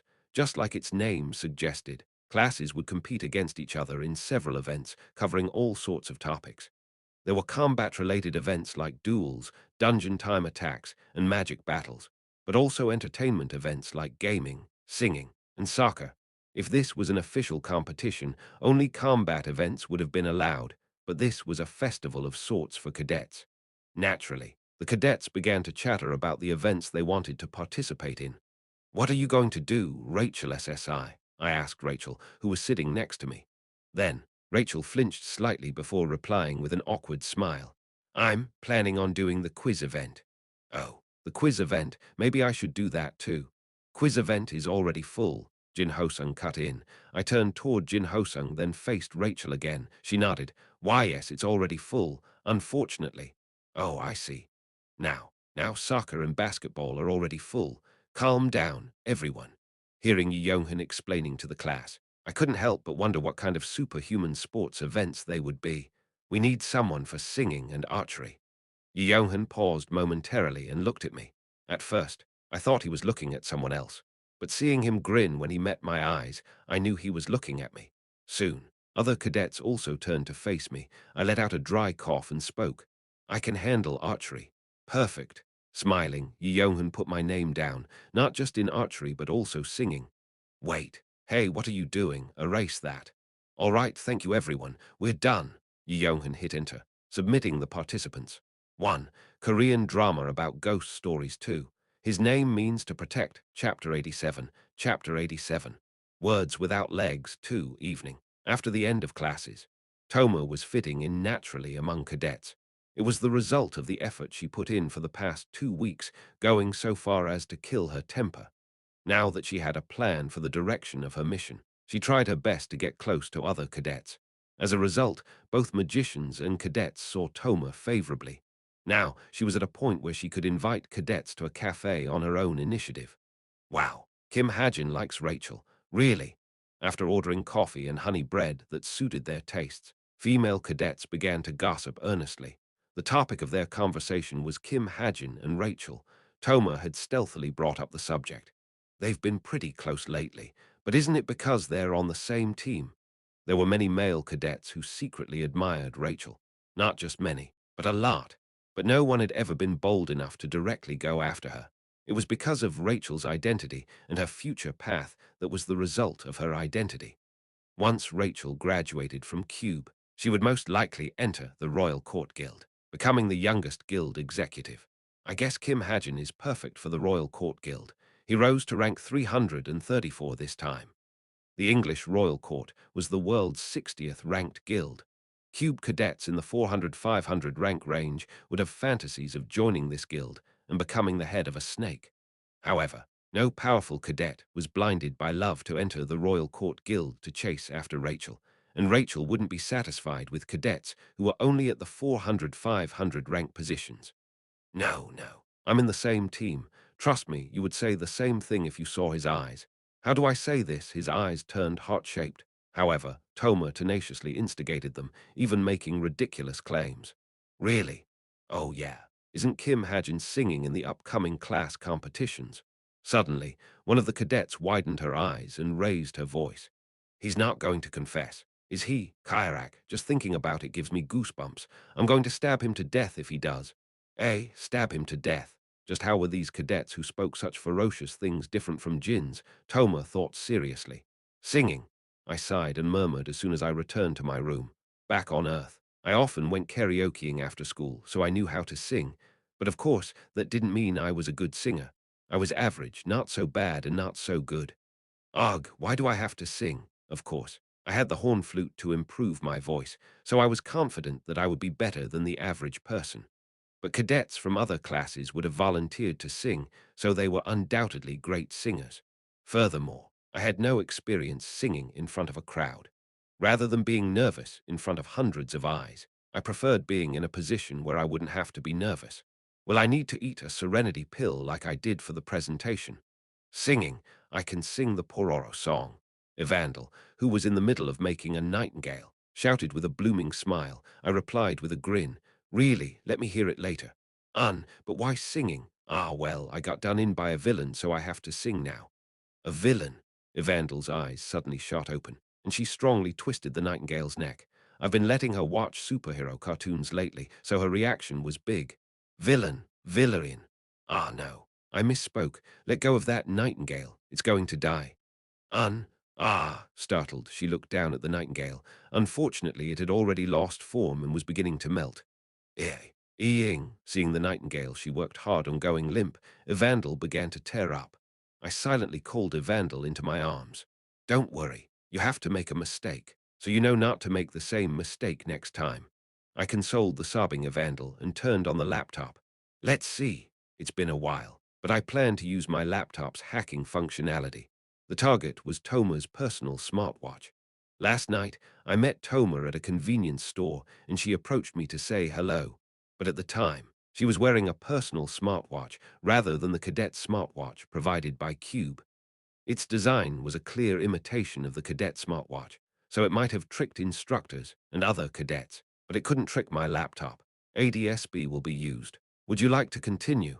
Really? It seemed to be a highly secure smartwatch as it took quite a bit of SB. I was spending too much SB lately. I held back my tears and clicked yes.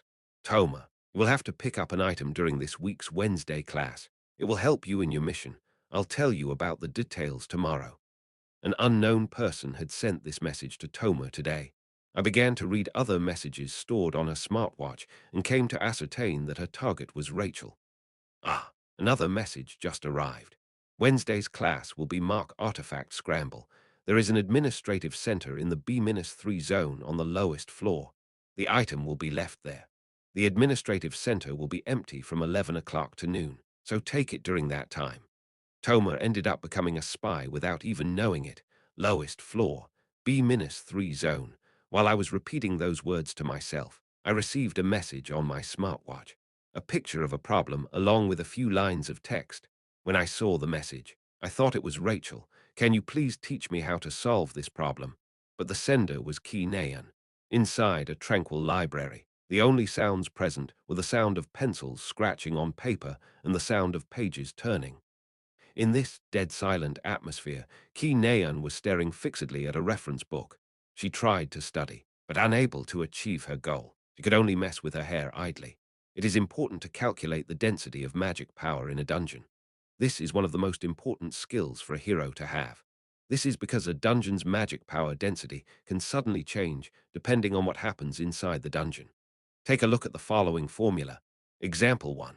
Suppose that a magic power explosion happens in a tiny scale dungeon with 6 kobold goblins. Why do I have to learn this? Ki Naeun murmured silently and leaned back. She couldn't even solve the first example. She was okay with memorization courses, but she could do nothing about the damned phenomenon realm analysis, II, which was full of calculations. She glanced to the side in despair. Rachel was sitting there with an empty seat between them. In truth, Ki Naeun sat here on purpose. She wanted to peek at Rachel. From the side, Rachel looked a bit sullen. With her chin resting on her palm, she seemed to be in deep thought, worrying about something. I guess she has her own troubles. It seemed she couldn't come to a conclusion as she suddenly turned on her smartwatch. Then, she hesitated for a moment before shaking her head and turning it off. What's up with her? Naeun muttered softly and turned back to her reference book. Example 1, suppose that a magic power explosion happens in. She stared at the words, but nothing entered her mind. Without a choice, she held up her smartwatch. Then she took a picture of the page with the watch's built-in camera. Next, she looked through her contact list. Someone who could help her was Kim Hajin. Help me with this. She typed this message, then erased it. It felt too impudent. Can you help me with this? I'll buy you food. No, this one doesn't feel right either. You're a genius if you can solve this. Korkakinus. This seems a bit stupid. After much thought, she made her message as courteous as it could be. Can you please teach me how to solve this problem? Then, she put down her smartwatch. 1 minute, 3 minutes, 5 minutes. Time flew by. Is he not going to reply? When Ki Naeun was about to put her reference book away with a sullen face, her smartwatch rang. Ooh, Ki Naeun hurriedly checked the content. Kim Hajin had sent a very kind and detailed solution. Hee hee. Ki Naeun smiled brightly and took her reference book back out. At the same time, she received another message. This time, it was a message from Yi Yonghun for everyone in Verita's class. On Wednesday this week, we will have a Mark Artifact Scramble. Be prepared, everyone. Today's combat training is Mark Artifact Scramble. Today was Wednesday. Just like I read in Toma's smartwatch and Yi Yonghun's announcement, Wednesday was set aside for a single combat training from 9 a.m. to 2 p.m. Mark Artifact Scramble. Just like its name suggested, it was a competition to obtain artifacts. 125 cadets of the Veritas class gathered on the first floor of Underground Plaza, where the scramble would take place. Artifact scrambles are something heroes will experience at least once every year. Real artifact scrambles happened in places outside of government control. This was because artifacts found inside a country belong to the government by law. In this world, numerous countries collapsed during outcall, and many of their territories remain ownerless to this day. Most of Africa was overrun by monsters, and Central Asia was dominated by the Jin's rule. In these regions, artifacts belong to whoever found them. The size of the artifact excavation site is massive, and the concept is brawl. You will not know the enemy command structure, nor will you have a way to contact your allies, and nor will you have the locations of the artifacts. Mock artifact scrambles often use the brawl format because of a Jin with a gift called brawl. In real life, artifact scrambles happen between guilds or between guilds and Jin groups. The former only happened 20-30 years ago when laws regarding artifact scrambles weren't in place. Nowadays, artifact scrambles were mostly fights against Jins. We separated you into Team White or Team Black. Team White will be defenders and Team Black will be attackers. Remember that the concept is brawl. In addition, you can shout, surrender, and you will be considered eliminated. Until the 90s, humans were in an advantage due to their efficient command structure and sturdy organizations. However, the situation was reversed because of one Jin, Burmat. His gift randomly distributed humans and Jins in an area. This effectively destroyed humans' formations, and since Jins were able to use devil transformation, they were stronger than humans in one-on-one battles. Now, we will take away your vision. With that, my vision turned dark. A few surprised cadets let out short shrieks. It's an instructor's magic. Stay calm. You don't need to try to disable it. It seemed a high intermediate rank hero could easily blind 125 people. Of course, that didn't apply to me. When I opened my eyes, I could clearly see what was in front of me. We will now guide you to your designated locations. Artifact excavation sites were usually huge, having multiple floors and even a residential area. Most artifacts were buried deep underground, so excavating them took at least 2 to 3 weeks. Although excavation sites were underground, it didn't mean that they looked like caverns or tunnels. Because of technicians with extraordinary gifts, excavation sites looked more like futuristic underground bunkers. Hey, don't step on my foot. Ah, somebody hit me. Cadets were led underground together.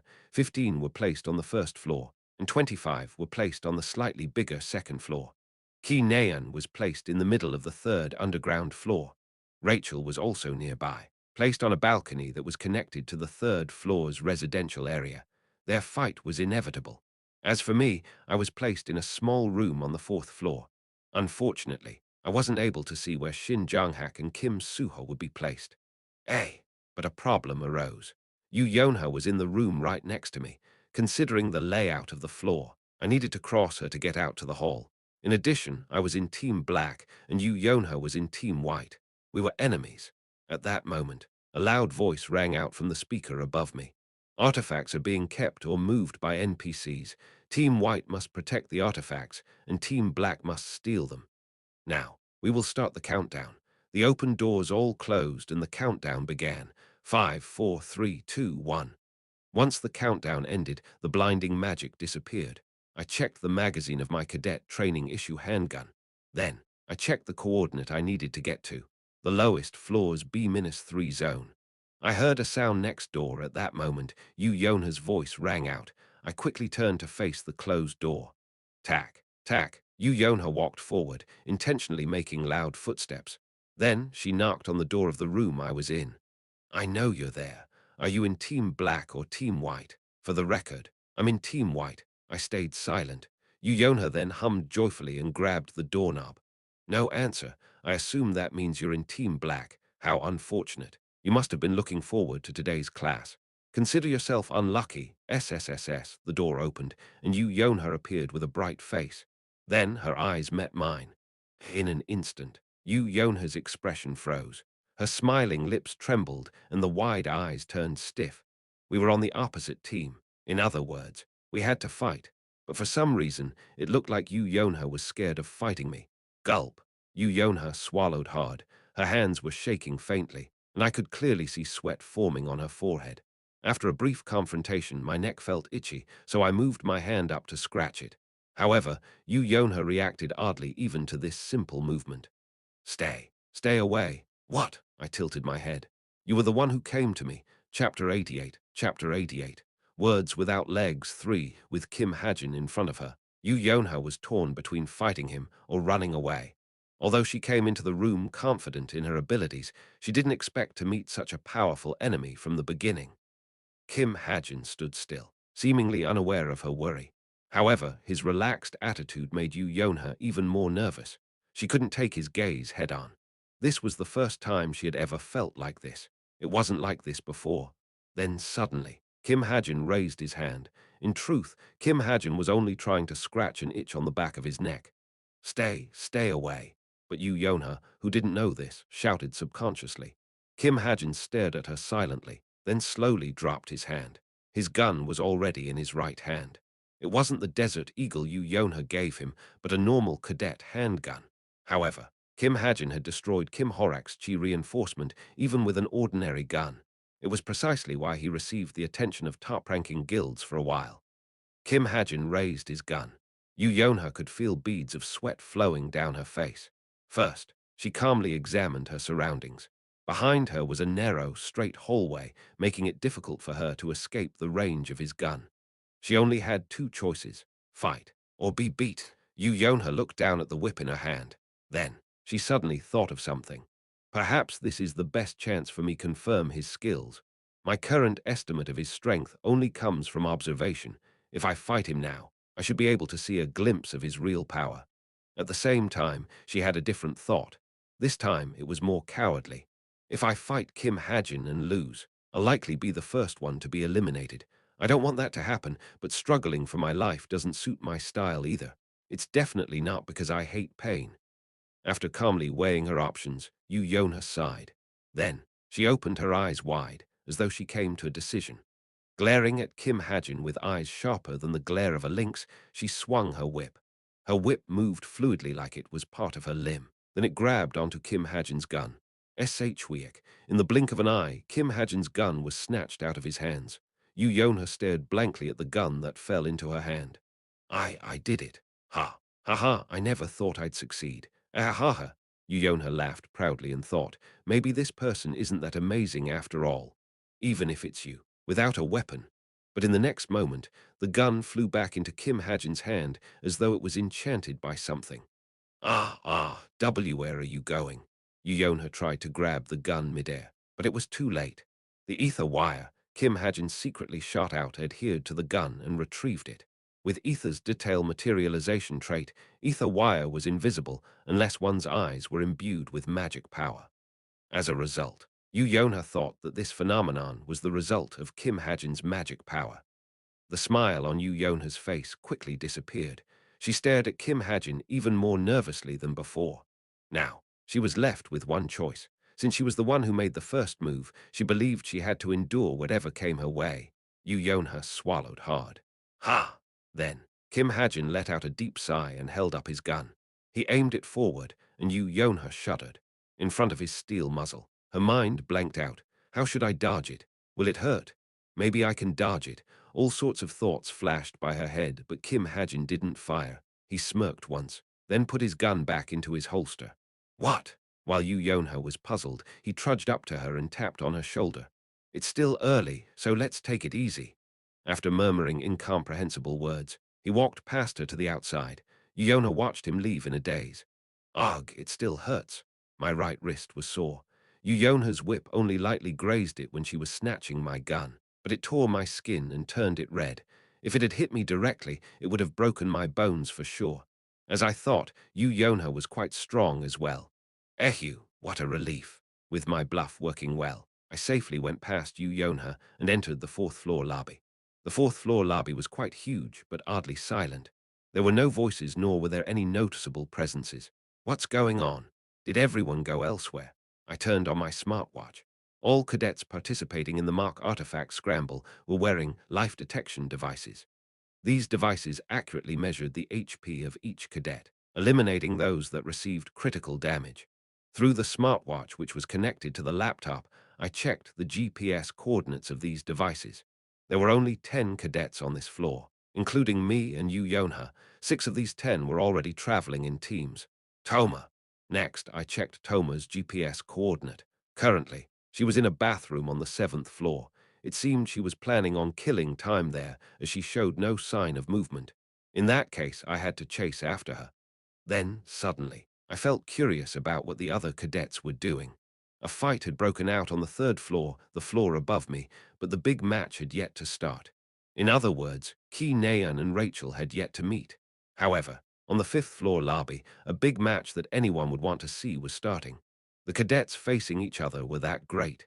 Shin Jong-hak and Kim Soo-ho, the 2 cadets, who could be said to be the representatives of Team Black and Team White, had met. I put on the CCTV watching their fight. I knew this day would come, Kim Soo-ho. Shin Jong-hak muttered in a serious tone. However, Kim Soo-ho faced Shin Jong-hak silently. Come, I'll show you the difference between our level. Kim Soo-ho pulled out his sword in response to Shin Jong-hak's provocation. Shin Jong-hak also held up his spear. Kim Soo-ho was the first to attack. He charged in and swung his sword. Shin Jong-hak stepped back as he blocked Kim Soo-ho's attack. Sparks flashed at the clash between a spear and a sword. They both properly utilized the strengths and weaknesses of their weapons for offense and defense. At that moment, someone quickly shot past me. Stomp, stomp, stomp. A harsh stair-climbing sound rang out. I glanced up and saw Yu Yonha. She was running away faster than anyone I had ever seen before. Oh, right. Thanks to her footsteps, I snapped back to reality. Although a marvelous, intense exchange of spear and sword was happening below me, I didn't have the time to leisurely watch them. I headed to the emergency stairs. As it was smaller than the staircase in the central lobby, I would be able to avoid enemy encounters. I surrender. A male cadet shouted surrender in front of Ki Naeun's sword. The moment he said the safe word, he was blindfolded. He would now be transported to the 3rd floor's elimination lounge, where other cadets eliminated from the 3rd floor would be waiting. Phew, easy, Ki Naeun murmured proudly as she wiped off her sweat. This was already her 3rd kill. It's only been 3 months since I switched to a sword, and I'm already this strong. I must be really talented with the sword. While Ki Naeun was brimming with confidence, someone shouted softly at her. Naeun! Ki Naeun turned toward the direction of the voice.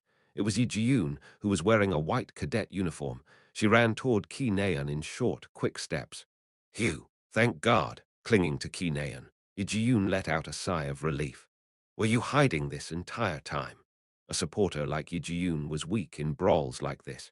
An attack-focused supporter like Yu Yonha would be able to shine depending on the situation, but Yi Ji-yoon was a purely support-oriented supporter. No, I managed to defeat one with my weakening debuff.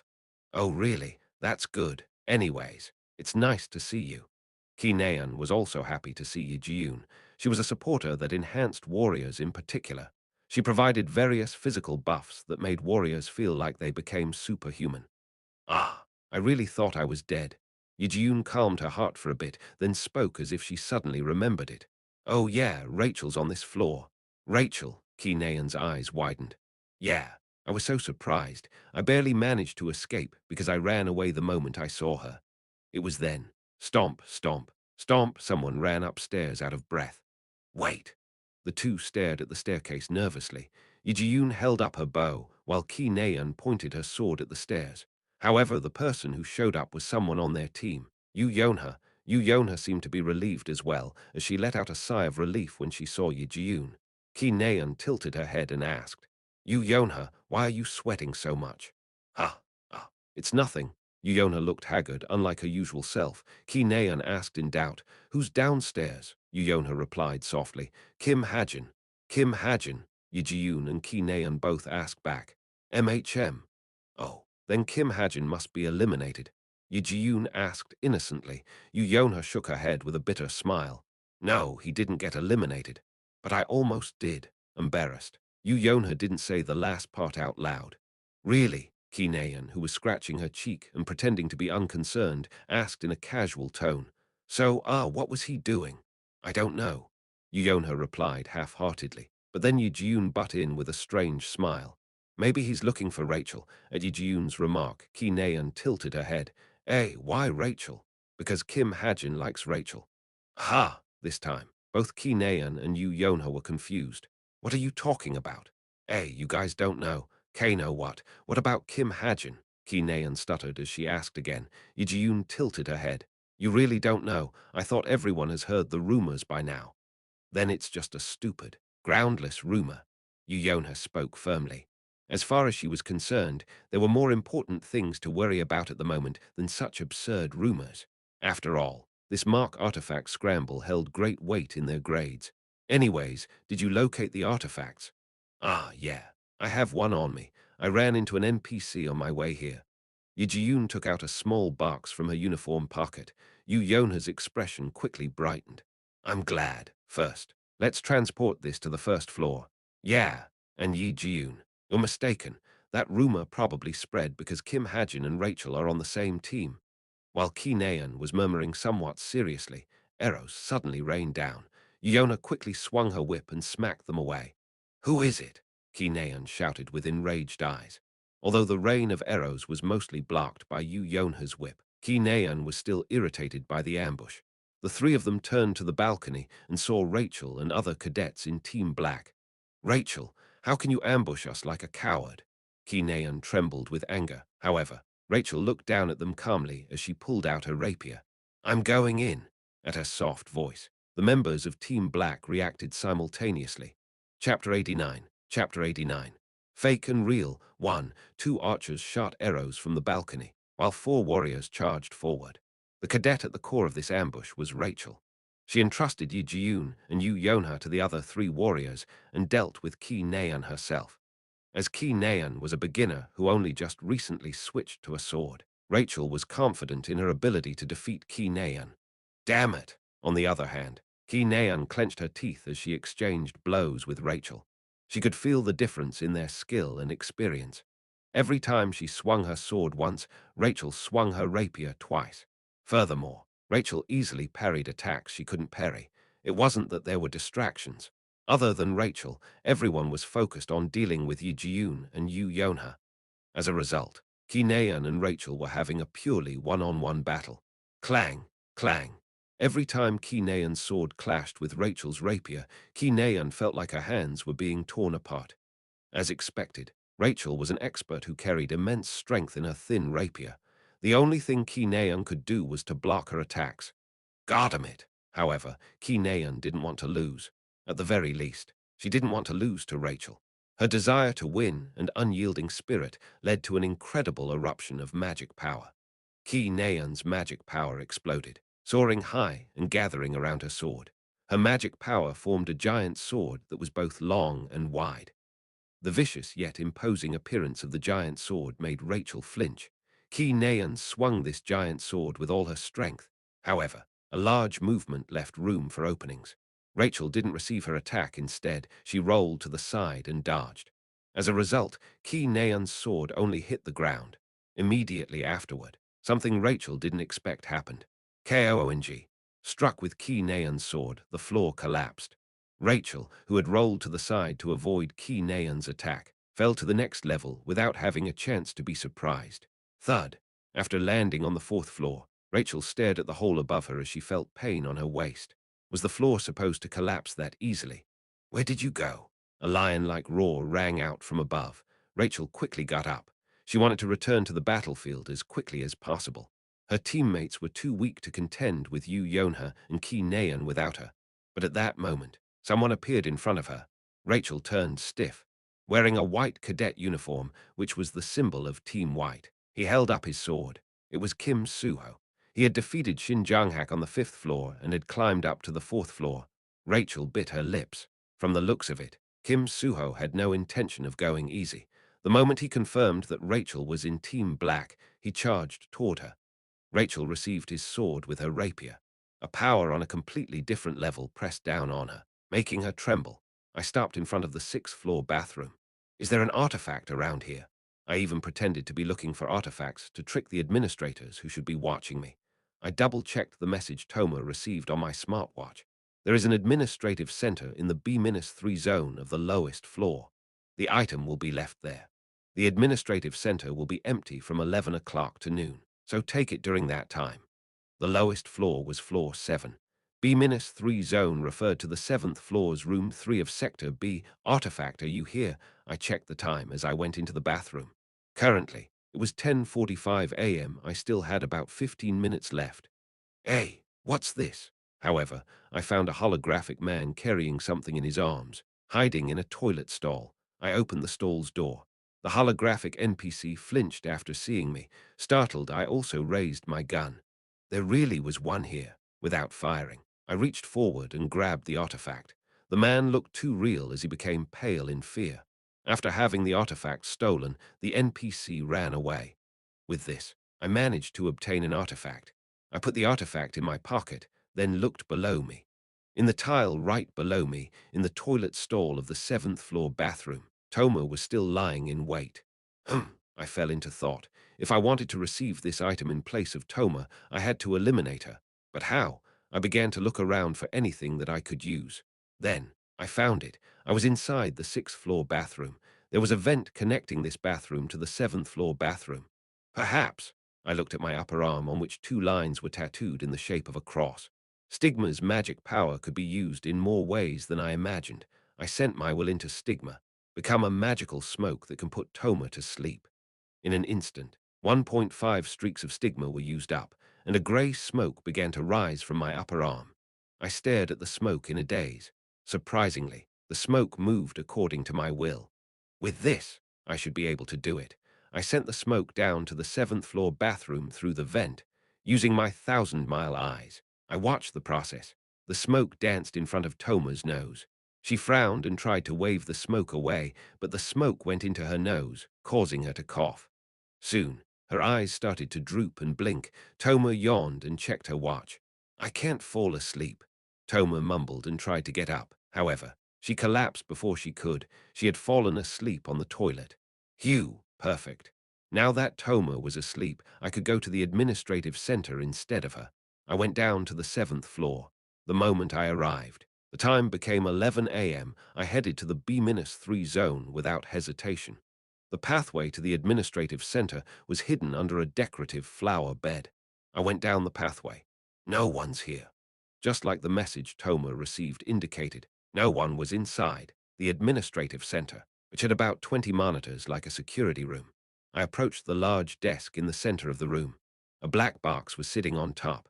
All of weakening, high rank, enchant, poison attribute, and all that weakens the prick target. Enchanted with the high rank magic effect, weakening. Inside the black box was an all that looked special even at first glance. Wow, what's this? I was surprised. It was a high-rank enchantment. Although the item itself wasn't an artifact, it would easily fetch 1.5 billion won in market value. It was an unexpected gain. Kyuhum. I let out a dry cough and looked around the room. From now on, this is mine. I put the all in my pocket and left the room. I didn't forget to delete the CCTV footage by hacking into its server. Afterward, I left the B-3 zone nonchalantly, then went back up to the 6th floor. But when I arrived on the 6th floor, I was slightly surprised. I found Rachel not so far away. What happened to her? For some reason, she looked very haggard. She looked exhausted as though someone had beaten her, and her cadet uniform was tattered. I ran up to her. Rachel SSI. I called her name once she was visible with the naked eye. Rachel jumped even at the slightest noise. Her slender shoulders trembled as she turned her head toward me. It's fine. I'm on the same team. Ah, Hugh, she sighed in relief. By the looks of it, she seemed to be troubled. I approached her with a thin smile. Did something happen? You don't look well. Rachel looked up at me and replied briefly. I tried to ambush the enemy but failed. Oh, Rachel continued speaking in a weak voice. Then I met Kim Suho and lost. Oh, she dropped her head sullenly. However, she wasn't finished yet. I barely ran away from Kim Suho, but Ki Naeun and Yu Yonha chased after me. After I escaped from them, magicians started shooting magic at me. Like a tattletale, Rachel recounted what happened with downcast eyes. Then, suddenly, she asked, how many eliminations did Hajin SSI get? I have none. Ah, I have one. Points were given based on the number of artifacts acquired and the number of eliminations. At this rate, both of us would rank near the bottom. Ah, I would be fine since I had an artifact. In any case, I didn't mind scoring near the bottom. I only needed to maintain an average grade overall. But Rachel was different. Her goal was the first place.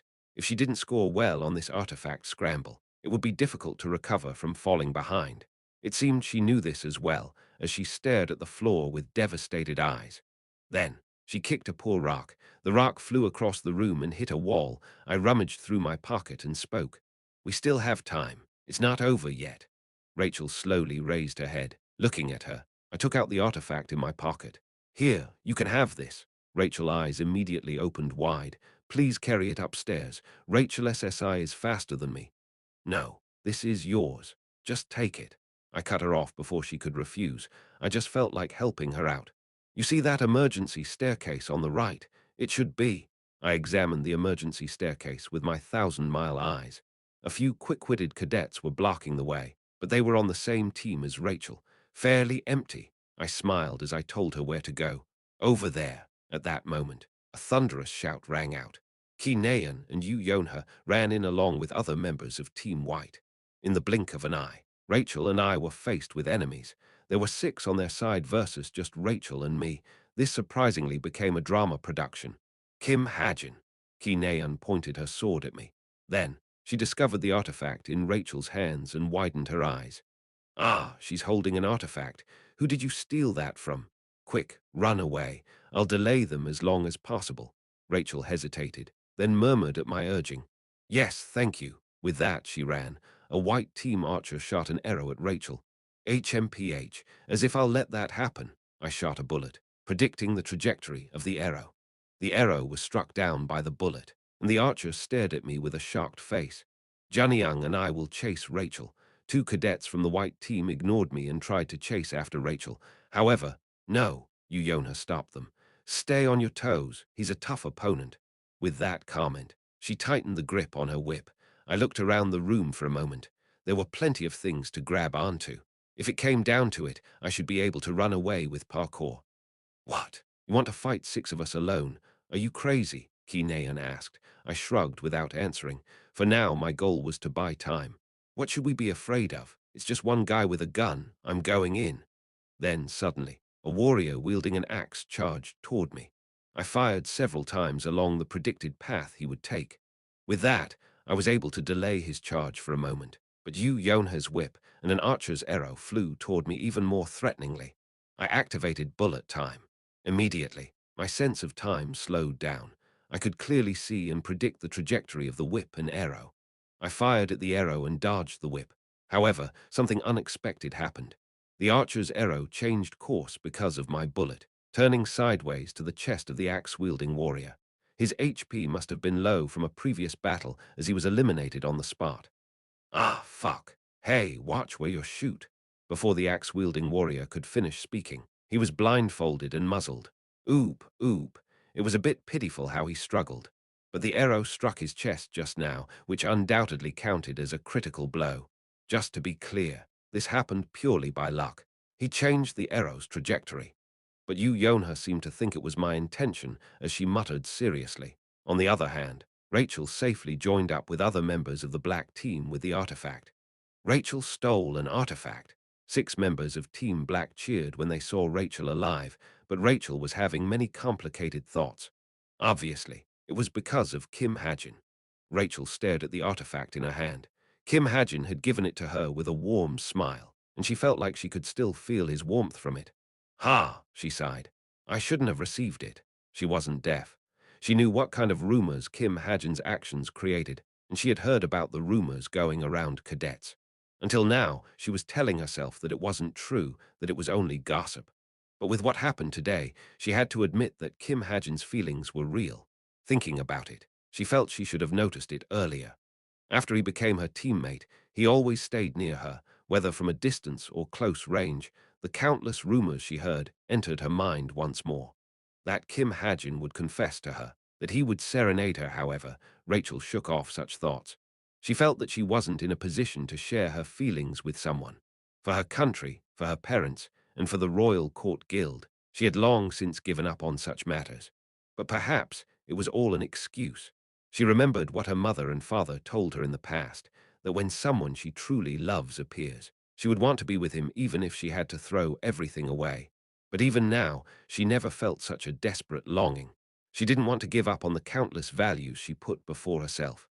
Ah, right. In the middle of a deep contemplation, Rachel suddenly remembered that she left Kim Hajin behind. She became frantic. Kim Hajin was currently fighting 6 people by himself. Let's go. We need to go save someone. Hey, where are we going? Follow me. Rachel ran down to the 6th floor along with the other members of Team Black. Chapter 90. Chapter 90. Fake and real too. Rachel returned to the 6th floor. Other members of Team Black following suit. They asked what was going on as they chased after her, but Rachel only ran. What? When they arrived on the 6th floor, they saw 3 cadets lying on the ground. They were all from the white team, and their hands and feet were tied together, leaving them wriggling like caterpillars. What's this? The members of Team Black were befuddled by this bizarre scene. Rachel's head also drew a blank, but she soon realized what happened. She thought that even Kim Hajin wouldn't be able to handle 6 cadets at once, but it seemed she was wrong. Rachel SSI. Ah, it looks like the situation is already taken care of, Rachel replied somewhat in awe. At that moment, a spearman walked in from the other side of the lobby. Ah, it's Shin Jung-hak. Jung-hak, Kyungrak, one of Shin Jung-hak's lackeys, ran up to him. Looking at him, Shin Jung-hak made a leisurely smile. Although he lost to Kim Soo-ho, he avoided taking critical damage. After escaping to the 6th floor's residential area, he was catching his breath. Nice to see you. Shin Jung-hak spoke to his team members, then was surprised when he saw Rachel. Rachel gave a slight bow in greeting, and Shin Jung-hak greeted back with a light nod. Jung-hak, do you know what happened here? Kyungrak asked as he pointed at the tied-up cadets on the ground. Shin Jung-hak replied in a perfectly calm manner. I do. I eliminated 2 of them. Immediately, Rachel furrowed her brows. Although what Shin Jung-hak said was the truth, Rachel thought he was trying to steal Kim Hajin's achievement. What really happened was that Shin Jung-hak saw Yu Yonha and Ki Naeun fighting with some nimble guy, and used the opportunity to eliminate 2 cadets by ambushing them. Cue him. Then from now, I'll take command. Shin Jung-hak spoke as he glanced at Rachel. Rachel looked at the other members of the black team. They looked more comfortable with Shin Jung-hak being their leader. However, Rachel didn't want to be with someone who would steal someone else's achievements, not to mention she was the one with the artifact. Then I'll take my leave here. Ah, you should come with us. Kyungrak tried to dissuade her, looking visibly wistful, but Rachel was resolute. She walked to the east emergency staircase, and Shin Jung-hak watched her leave for a while before leading the black team to the central staircase. From then, the Mark artifact scramble resumed at a quick pace. Shin Jung-hak gathered all surviving members of the black team and managed to steal 2 artifacts. Rachel also made great achievements through guerrilla tactics. On the other hand, the white team protected many of their artifacts despite being chased around by Rachel. Kim Soo-ho displayed outstanding leadership and might, safely transporting 5 artifacts to designated locations. Thanks to Kim Soo-ho and Ki Naeun's performance, Team White came out victorious in the scramble. However, Rachel and Shin Jung-hak also managed to get satisfactory individual grades. For the record, Kim Hajin, who miraculously survived Ki Naeun and Yu Yonha's joint attack, spent the rest of his time hiding in the 4th-floor bathroom. Huam, 7th-floor bathroom. Toma finally opened her eyes. After waking up, she blankly stared at the ceiling for a moment. She was still a bit drowsy. Oh, right. The mission. She then remembered her mission and checked her smartwatch. Ha! But when she saw the smartwatch screen, she fell into a daze. Currently, it was 3:02 p.m., thinking her smartwatch was broken. She rummaged through her pockets and took out the cadet's smartwatch. On it, a more definitive truth was being shown. Plus Mark Artifact Scramble results plus final survivors, Black Team. 12/White Team. 11 Artifact Possession, Black Team. 3/White Team. 5 White Team MVP, Kim Soo-ho. Ki Naeun Black Team MVP, Shin Jung-hak. Rachel plus White Team Victory plus. What? Toma slapped her cheeks, thinking it was all a dream. However, the smartwatch screen remained unchanged. Next, she tried slapping herself harder, but everything was still the same. No way, no way, no way. She hurriedly ran out of the bathroom. With classes over, all lights were turned off and the 7th-floor lobby was pitch black. Ah! Devastated, Toma dropped to the floor. After the end of combat training, cadets were sitting on a grass field. Some were frowning as they were treated with potions. but most were talking about the artifact scramble either happily or regretfully. Is Jamer not out yet? Among the cadets was the instructor Kim Soo-hyuk, who was calling Toma's false name and looking for her. Tusk. On the other hand, Ki Naeun was sitting alone, picking on poor grass. There were many things she was unhappy with. Of course, the scramble ended with the white team's victory. But her fight with Rachel didn't come to conclusion, and even in a 1 versus 6 situation, though Shin Jong-hak interfered in the middle, she was unable to defeat Kim Hajin. Most importantly, although she didn't act like it, she was concerned about what Yi-jun said during the scramble. Then someone came up to her, making an audible sound. Ki Naeun turned her gaze. It was Yu Yonha. Yu Yonha struck up a conversation with a grin. Are you bothered? What do I have to be bothered by? Ki Naeun retorted bluntly at the sudden question. Yu Yonha rebutted with a nod. Oh, really? I just thought you were bothered by what Yi-jun said. What? Are you crazy? Why would I be bothered by that? I don't even remember what she said. But still, Yu Yonha stared at Kim Hajin. He was sitting with his team in a shade under a big tree. In other words, he was with Rachel. Yu Yonha spoke straightforwardly. At this rate, he might get taken away. What? Taken away? Can you stop spouting shit? He was never mine in the first place. Even though she said that, her actions clearly contradicted her words. Her fists clenched and shook slightly. Yu Yonha looked at her for a moment, then continued speaking. Well, I don't believe in those rumors either, but he might be searching for someone else because you keep pushing him away. Then, Ki Naeun's gaze slowly turned toward Kim Hajin. She saw Rachel next to him. Ki Naeun furrowed her brows and looked away. If his feelings change that easily, he isn't my type to begin with. PFD. Yu Yonha couldn't help but laugh at Ki Naeun's self-justifying excuse. Ki Naeun seemed to want to strike back, but Yu Yonha continued talking first. Naeun, what now? Between Kim Suho and Kim Hajin, who is it? It's not like that, Ki Naeun shouted with a reddened face. Gazes of nearby cadets fell on them, but Yu Yonha didn't stop laughing. Then is it Jong-hak? Are you crazy? She reacted much colder than last time. Shin Jong-hak was clearly out of the picture, somewhat relieved. Yu Yonha blurted out, feeling a bit bitter. I'm jealous. About what? I have no one, but you get to choose from 3. Yuik. Ki Naeun simply shook her head, not bothering to answer Yu Yonha. It was then. Shin Jong-hak approached them, wagging his butt. After getting 9 eliminations and stealing 2 artifacts in this mock artifact scramble, his mood was through the roof. Yo, Ki Naeun. Oh, Shin Jong-hak, your team lost. How do you feel? Ki Naeun snickered as she made fun of him. However, Shin Jong-hak was satisfied with being the MVP of his team, so he rebutted leisurely. It was inevitable. You were in the white team. I guess you're right. At that moment, Toma walked out of the excavation site. Ki Naeun glanced over as well. Kim Soo-hyuk was approaching her with a scary expression. Jamer, why did you come out so late? I checked your smartwatch GPS, and it looks like you stayed in the 7th floor bathroom the entire time. For some reason, Toma looked completely lost, as she couldn't even reply quickly. Once the scramble ended, I returned to my room. My body was aching all over the place.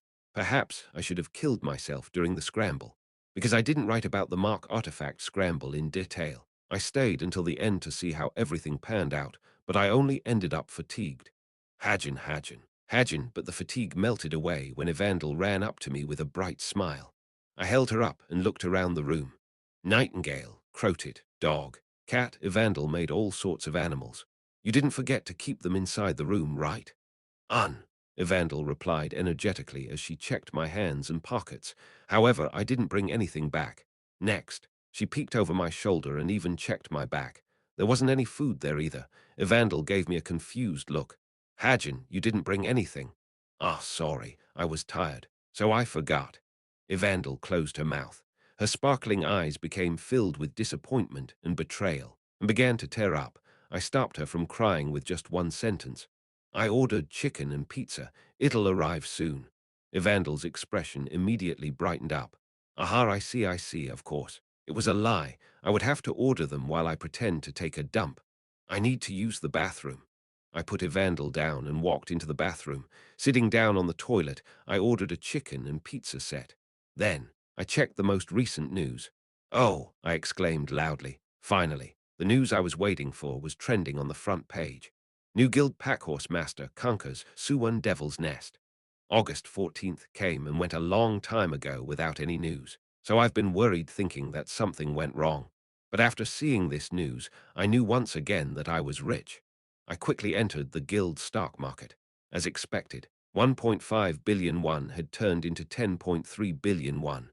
Bravo! I was happy, but also a little worried. Should I sell this now or later?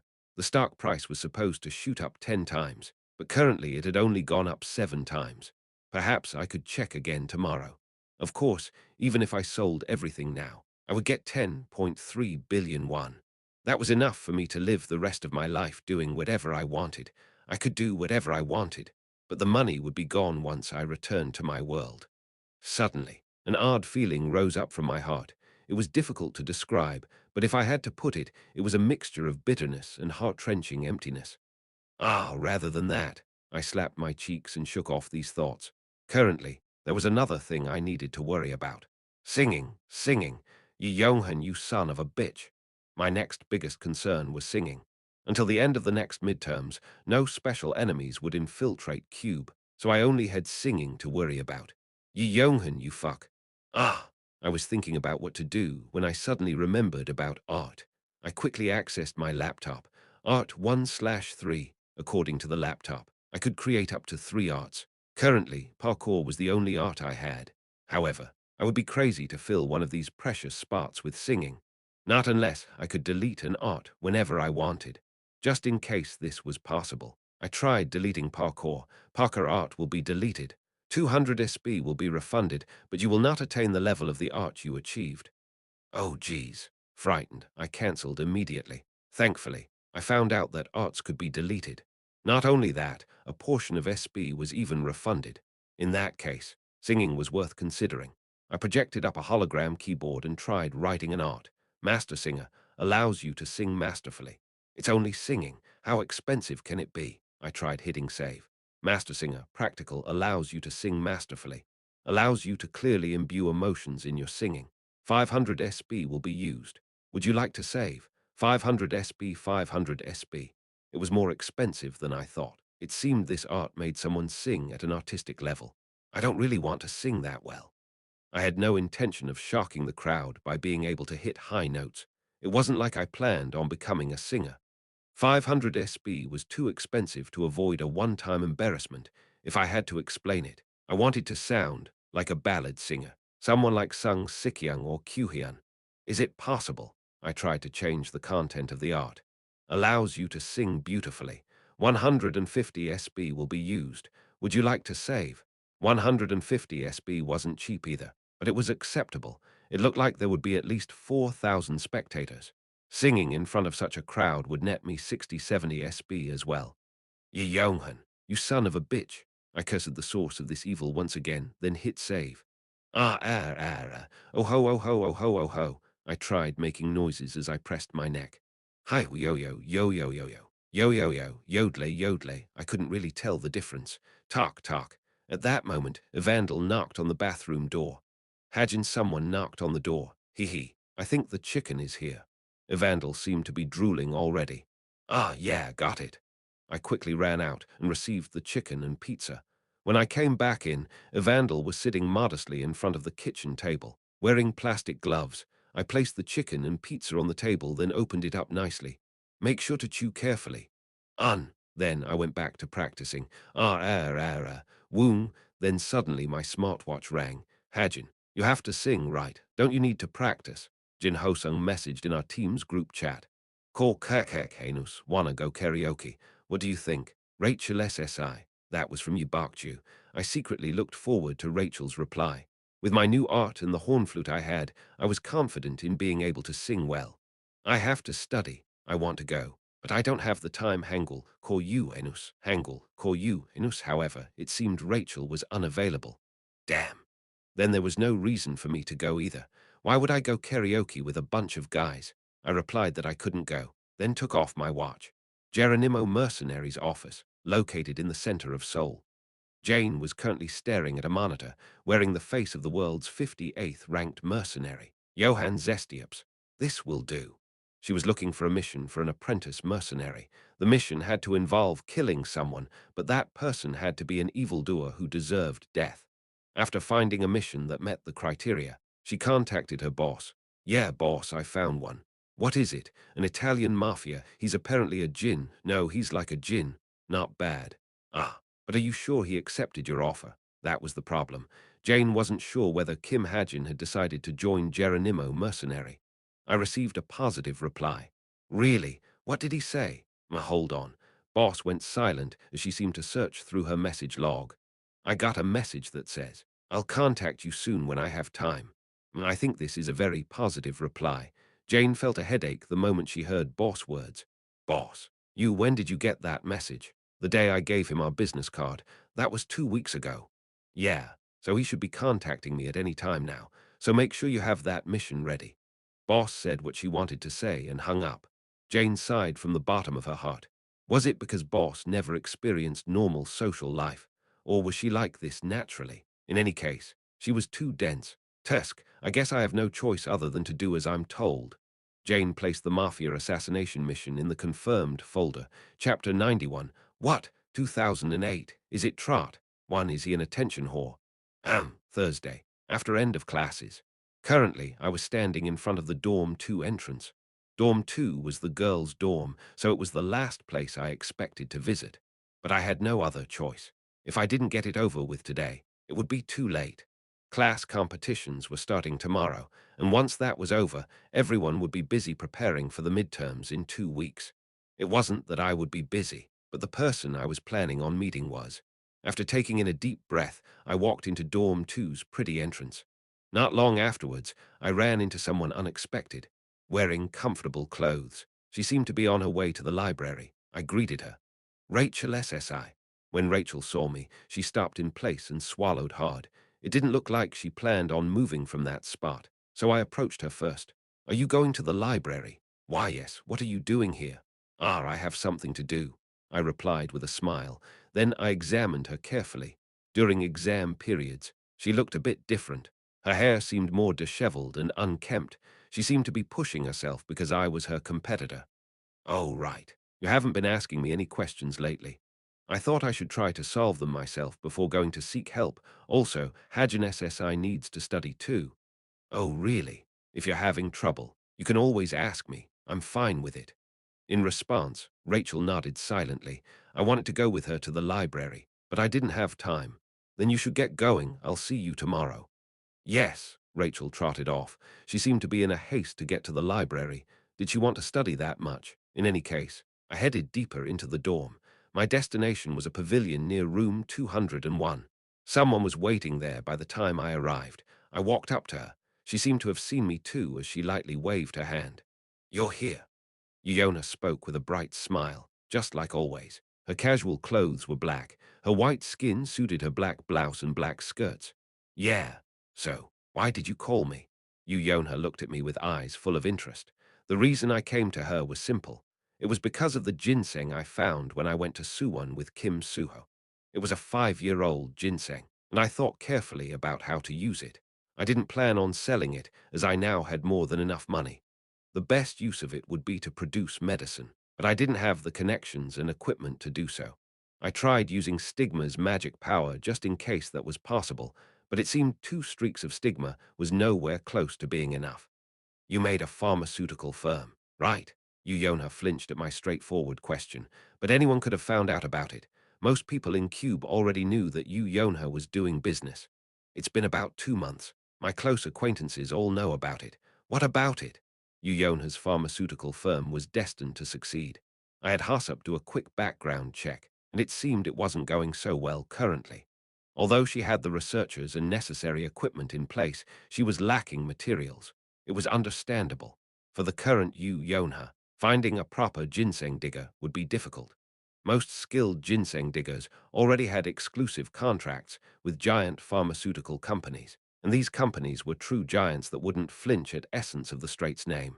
However, pharmaceutics was a huge industry in this world, so Yonha wouldn't give up. Eventually, her pharmaceutical firm would become one of the top 3 pharmaceutical companies. Thanks to the connections Yonha was always obsessed about. It would only take 10 years. Here, I threw her the ginseng. Yu Yonha received it with a confused look. Once she identified it, her jaws dropped. With this, I hoped I could be considered one of her connections. Tea this. It's a 5-year-old ginseng. Use it for research, and you can pay me back later with a high-quality medicine. That's what I said. The person in charge of Yu Yonha's pharmaceutical firm, if I remembered correctly, his gift was researcher. With this gift, he never forgot a technique he acquired. I wouldn't have to wait long until I could receive high intermediate rank medicines. Yu Yonha looked back and forth between me and the ginseng, then put the ginseng away. Where did you get this? Ginsengs don't appear often in the market these days. Immediately after saying that, Yu Yonha flinched. The market she was referring to was Violet Banquet, a black market. She started to sweat a little bit and I smirked. It's possible, right? Ah, yes. Of course, I'll even pay you back with interest. It will take a while, though. That's fine. I gave her a thumbs up. Yonha stared at me calmly, then made a mischievous smile. By the way, have you prepared for the singing competition? Yeah, I picked a song, and I went to a rehearsal this morning. This morning? Yeah, that's why I wasn't in class for the morning announcements. Cube even hired professional musicians for the class competitions. They were all people with gifts related to music, and they arranged the song I chose in under an hour. Hoo-hoo. Then can I look forward to it? Yonha seemed to be laughing at the thought of me singing, but I retorted confidently. Yeah, look forward to it. It'll go beyond your expectations. Then, suddenly, Yonha's smartwatch vibrated. It was a call. Yonha glanced at her smartwatch, then looked back at me. I'll take my leave now. Yes, thank you. I'll return today's favor too, no. Threefold in the future. When I tactfully turned to take my leave, Yonha picked up the call with earphones. But suddenly I grew curious of its content, so I strained my ears. My gift, observation and reading, activated, making me eavesdrop on Yonha's call. Yes, I'm in Dihyun Hospital. Nurses are saying that Ki Jinyun's finger just moved. I stopped by to check if it was true. When I heard this voice, my feet suddenly stopped in place. I quickly turned around and faced Yonha. Really? Yes, but... Ah, hold on a minute. Yona put the call on hold and glanced up at me. I asked without caring about being tactful. What is it for? Ah, well, just networking. I see. What's up with that face? I turned around without answering her. I felt a stinging pain on my temple. I pondered as I walked in a daze. Ki Jinyun's finger moved. Of course, it might have been a mistake by the nurses or even a simple convulsion. But regardless, this news made my heart beat harshly. After walking for a while, I came across a bench. I sat down. I fell in thought, almost soullessly. The point the seed germinates. I needed to know the specific time. Now that my feet were on fire, I remembered the Book of Truth. I immediately opened it and asked, when will the devil's seed in Ki Jinyun germinate? The Book of Truth didn't tell me the answer, meaning Stigma's magic power wasn't enough. I broadened the scope of the question and asked again, give me an approximate estimate on how much the devil's seed in Ki Jinyun has developed. This time, all 2 streaks of stigma were sucked away. Then, the number 89% was engraved in the book's page. 89%. Assuming that the seed has a 5-year incubation period, I only had half a year left. Half a year, 6 months. Before the end of winter and the return of spring, that was it. I didn't have much time. With a stiff face, I held up my smartwatch. When will you contact me again? Boss message entered my eyes. Cube's first-year class competitions begins now. The first-year cadets' long-awaited class competitions finally began. The first day of class competitions started with a soccer tournament. Everyone from Verita's class went out to cheer for the 11 classmates who were participating. While most cadets were rejoicing at the fact that there would be no phenomenon realm analysis class, the soccer match began. Wow! That was my reaction after observing the match for just 20 minutes. I was glad I wasn't participating. That was how intense it was. Although using magic power was forbidden, cadets were existences whose physical abilities had transcended those of humans. For these monsters, who could run 100 meters in 3 seconds, it was impossible to hold a normal soccer match. The soccer ball flew back and forth, as did the players. I watched this wuxia world soccer match like I was watching a movie. Then suddenly, Rachel, who was sitting next to me, poked my shoulder. When I turned around, Rachel looked at me and mumbled, yes, today's singing. What about it? What song? What song am I singing? Rachel nodded. She seemed a bit worried, but also scared. Was she worried that I would fail? How kind. I replied with a smile. Have you heard of it? Yes. It didn't look like she knew. I couldn't blame her. It was a song released in 2008. Perhaps because I mentioned a couple real singers when I was writing this novel. Tion existed in this world as well. Naturally, her song, If, also existed. Although it was a song from a female artist, I chose the song because I empathized with the song's lyrics, specifically the line, I'm afraid to meet because of the goodbye that would come in the future. Rachel SSI probably hasn't heard of it. It was released in 2008. 2008? I think so. I had to lower the key, but the musicians Cube hired made all the necessary arrangements. They even praised me, calling me a great singer. Whoa! At that moment, the crowd broke out into cheers. I looked at the match and saw Kim Soo-ho doing a goal celebration. Now that I think about it, the class competitions was a way to make Kim Soo-ho shine.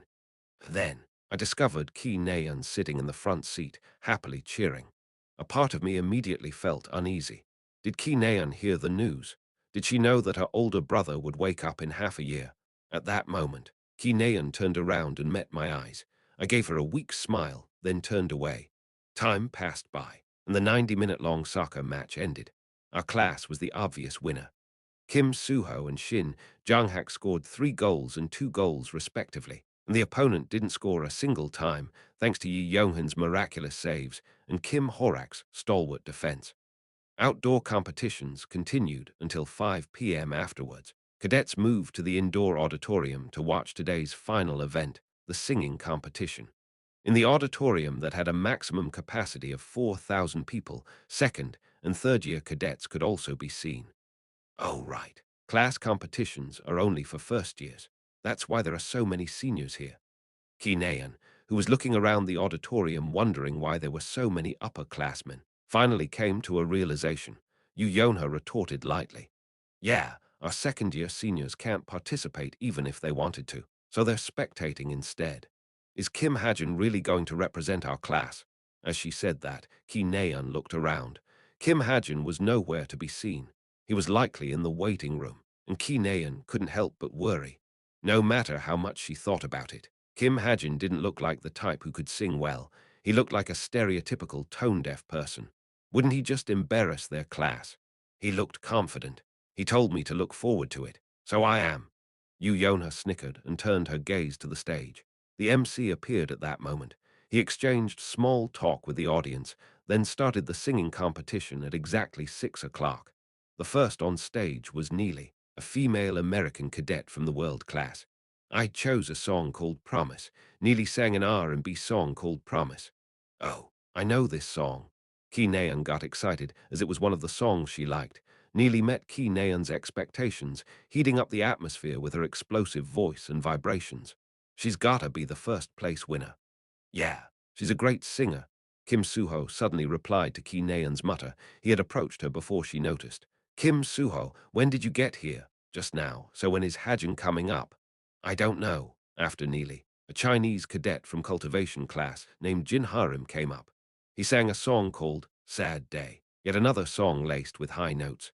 It was the same for the cadet after Jin Harim.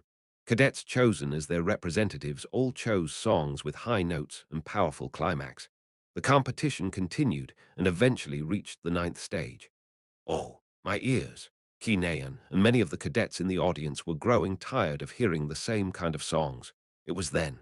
Tack, tack. Kim Hajin walked up to the stage with resounding footsteps. He was dressed nicely, unlike his usual self. His black jacket and jeans suiting him well, and he seemed taller than usual as though he had shoe inserts. Oh, look at Hajin. The corners of Kim Soo-ho's mouth were practically hung on his ears as he looked at Kim Hajin. Ki Na-eun was dumbstruck looking at such Kim Soo-ho. Please introduce yourself. The MC told Kim Hajin. Until then, the audience was still noisy. Perhaps because the 8th contender sang too well. Everyone was busy talking among themselves to pay attention to Kim Hajin. However, I'm Kim Hajin from the Veritas class. A single sentence by Kim Hajin silenced the crowd. The way his voice rang on the microphone was surprisingly pleasant. I prepared a song called If. If. Yes. I don't think many people have heard of it. It was released in 2008. Then, The audience began to stir. Span, what? 2008. Is it trot? One, is he an attention whore? 2008. That was when first-year cadets were born. Hearing that the music was from almost 2 decades ago, most cadets seemed to think it was old-fashioned. However, Kim Hajin remained unperturbed and began. Then I'll start. The lights went off other than the stage lights shining on Kim Hajin, and monotonous piano accompaniment rang out. Soon, Kim Hajin's breath melted into the piano sound. If I were to go, and the first line of the song rang out. That was enough. That single line scattered the audience's complaints away. His soft vocals seemingly embraced the auditorium. First line, second line. As the slow song progressed, the auditorium grew quieter until only his voice filled the huge auditorium. Because I'm like a fool and can only watch you from afar, with his eyes closed. Kim Hajin recited the lyrics like he was savoring them. There wasn't a single high note or fancy technique. However, his impossibly beautiful voice captivated the entire audience. Heavy, delicate, sweet, and temperate, everyone held their breaths as they savored this moment. His voice, Ki Naeun murmured in a daze. Sincere goosebumps rose up on her arms, while her eyes captured Kim Hajin's singing figure. His voice seemed to flutter in front of her, shining brilliantly to the point that she felt like she could touch it if she reached out just a bit. Because I'm afraid of the sadness and hurt that comes after our meeting. The final line of the song was the nail in the coffin. A cold falsetto perfectly melded into the heated atmosphere. Even after the song ended, the audience was in a daze as though they just woke up from a dream. Soon, they applauded. However, Ki Naeun stayed still without any motion. The song no one in the audience had heard about was brilliantly perfected by Kim Hajin. Its lyrics were still lingering in her ears. Thank you. Kim Hajin made a bashful smile as he bowed to the audience. At that moment, his eyes met Rachel's. For some reason, Rachel's eyes were wet with sorrow. This music is pretty sad. Thinking so, Kim Hajin smiled lightly, but behind Rachel was Ki Naeun. When he discovered Ki Naeun, the smile on his face disappeared, and he turned around feeling a bit uncomfortable. Soon, he received an alert on his smartwatch. You obtain 98 SB. Luck bonus activates. You obtain 15% additional SB. Chapter 92. Chapter 92. Worry 1. The singing competition ended, and the results came out before the lingering aftertaste of the music disappeared. Verita's class, Kim Hajin didn't get first or even second place. He got fourth.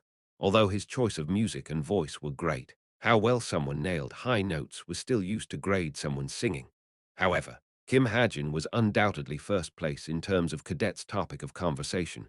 His performance was already uploaded and gaining hits on several cadets' social media. It feels like I went to a concert. Right, who was your favorite?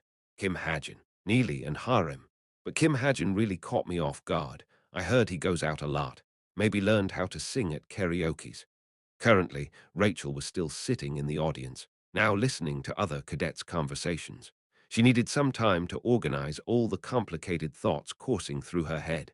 Today, Kim Hajin showed a good performance. He didn't confess to her like many people were saying he would. She was having trouble sleeping lately because she kept having nightmares about it. She was glad that it was over now. However, the song Kim Hajin chose kept bothering her.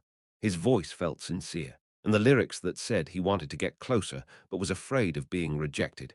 It was a meaningful song. Perhaps he realized I was avoiding him. Now that I think about it, I've been avoiding him too noticeably lately. There's no way he wouldn't have found out. Feeling sorry, Rachel let out a small sigh. What are you doing here? A strong voice interrupted her thoughts. Rachel slowly turned her head towards the direction of the sound. There she saw Ki Naeun, who spoke as she pointed at the exit. Aren't you leaving? It was only then that Rachel caught sight of her surroundings. The auditorium was already empty. Rachel got up and began walking to the exit. Ki Naeun stared at her back with a strange gleam in her eyes.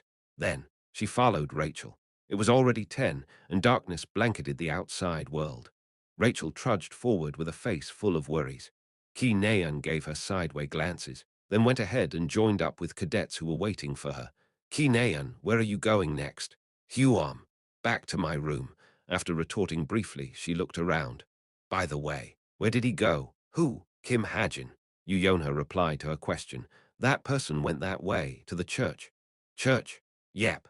Cube also had religious facilities to support cadets who came from various backgrounds. Most religious cadets were Protestants, and there were some devout cadets who wanted to become priests in the future.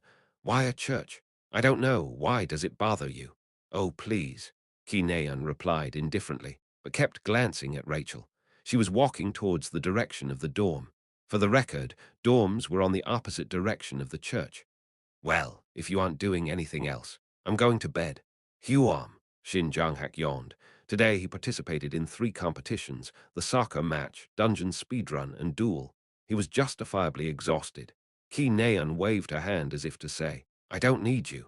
Yes, please just go back and sleep.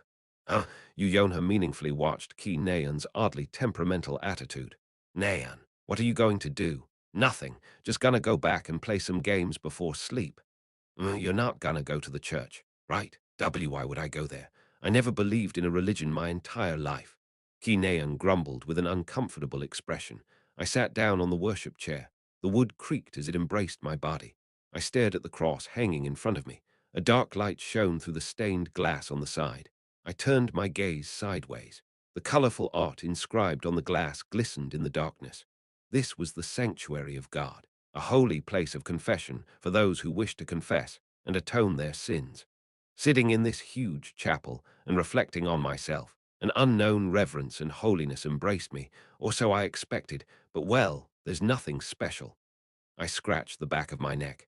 There wasn't some grand reason that I came to the church. It was just that in movies, main characters often visited a church when they were in anguish. Then they would suddenly be enlightened to their direction in life. Harm. But it seemed that only happened in movies, or maybe it was because I was an extra and not a main character. In any case, the silence was only making me sleepy. After making a big yawn, I stared at my smartwatch again. You might have to kill a person, but you will receive a hefty reward. You won't have to worry about hiding your identity. As Geronimo Mercenary's apprentice mercenary, we will guarantee your identity will be kept a secret. If you want, we can extend this guarantee even when you become an official mercenary. This was the reply she sent in response to my message. How much will working there pay? To be honest, I wasn't short on money and only asked them that to play along with their methods. As boss was socially inept, she only knew how to appease people with money. Mercenary. Anyone could become a mercenary by law. They could even hold the position concurrently with another job. I heard there were many heroes who worked as mercenaries part-time because they were chased on money. About 50 to 100 Cube graduates and probably half of the cadets who had to drop out would end up being mercenaries. It wasn't a bad choice for me. Chameleon Troop participated in huge events like major artifact scrambles and the conquering of the Tower of Dimension. If I joined them, I at least wouldn't have to worry about straying from the main storyline. And most importantly, I would be able to kill Ki Jinyun without difficulty. Even if he was a third-generation Chaebol. 5 years had passed since he fell into a coma. The security around him should have gotten lax. Who? But still, the fact that I had to kill someone got on my mind. Chameleon Troop would continue to kill many people. The only difference between Chameleon Troop and Evil Society was that Chameleon Troop didn't kill needlessly. They were no different in that they killed people and plundered their wealth. Would I be able to commit these crimes? I had doubts in this regard. This world was no longer just a world inside a novel. While I was pondering with my eyes closed, I felt the door creak open. I slowly opened my eyes. Footsteps continued slowly, and soon someone sat down next to me. Are you Christian? The voice echoed inside the church. I glanced to the side, then spoke with a grin. No, what about you? HM. Kim Suho gazed at the cross as he answered. No, me neither. Despite what he said, Kim Suho's eyes carried a hint of reminiscence. Then what's up with that meaningful gaze? Oh, I didn't notice. You looked like a devout believer. I would have believed you if you said you wanted to become the Pope. PFT. It's not like that. I just remembered something from the past. The past. Indeed, Kim Suho's past was a bit special. I made a small smile. You used to go to a church? No, but something like that. Catholic. Kim Suho shook his head. Buddhism, this time. He smiled without answering. He was saying no. Mormonism, Zoroastrianism, Hinduism, Islam, Greek Orthodox, Confucianism, Taoism. Ha ha ha, no. None of them. I wasn't really a faithful believer either. Hearing Kim Suho say this, I threw out a sentence nonchalantly. Then what? Is it a religion from another world? For a moment, Kim Suho's eyes opened wide. I just threw a tiny stone in Kim Suho's heart, but I pretended to be oblivious and smiled. Please. Kim Suho laughed and shook his head. Then he suddenly wore a serious expression and asked, "But Hajin," he asked with an unconcealable sorrow and reminiscence, "do you think there are other worlds, like Lord of the Rings?" Tolkien died in 1973. As Outcall happened around that time, Tolkien's work stood firmly in this world as a timeless masterpiece. Without meeting Kim Suho's eyes, I looked at the cross in front of me. The crucified Son of God entered my eyes. Outcall happened 50 years ago. Even without looking through Earth's history and just looking at Anno Domini, AD, you'll see that there were no monsters in this world for 1970 years. I faced Kim Suho once again. Then, rather than saying that monsters suddenly appeared on Earth, it would make more sense to say existences from a different world crossed over to ours. Kim Suho was silent. I wondered what was on his mind. In truth, Kim Suho and I had similar circumstances. However, he came to this world when he was young, and he even had another family. So, unlike me, he didn't have to feel lonely. He probably only missed his family back home every once in a while. Kim Suho's lips moved slowly. Then do you? That's part of the otherworld theory presented by Dr. Jerris. I shrugged and cut him off. Kim Suho jumped slightly in surprise, then laughed. Ah, is that one of the theories explaining outcall? Yeah, it's being criticized for being completely groundless, but I think it's pretty convincing. Outcall happened out of the blue. I think it's stupid to use logic to explain something illogical. I guess so. We became silent, but the silence didn't make me feel uncomfortable. Then, I suddenly grew curious and broke the silence. Oh, right, are you using Misteltein well? Of course. Just like you suggested, I've been going out frequently hunting monsters. I feel like it's gotten harder. Haha, really? Then in the future, let's go together to find better equipment. Oh, by the way, you don't have an agent, right? I'll introduce one to you. Kim Suho had to get stronger. He had to be faster than now, and he had to get stronger than in the original story. In a way, Kim Suho was the only method I had in dealing with uncertain danger. My goal was to finish the main story.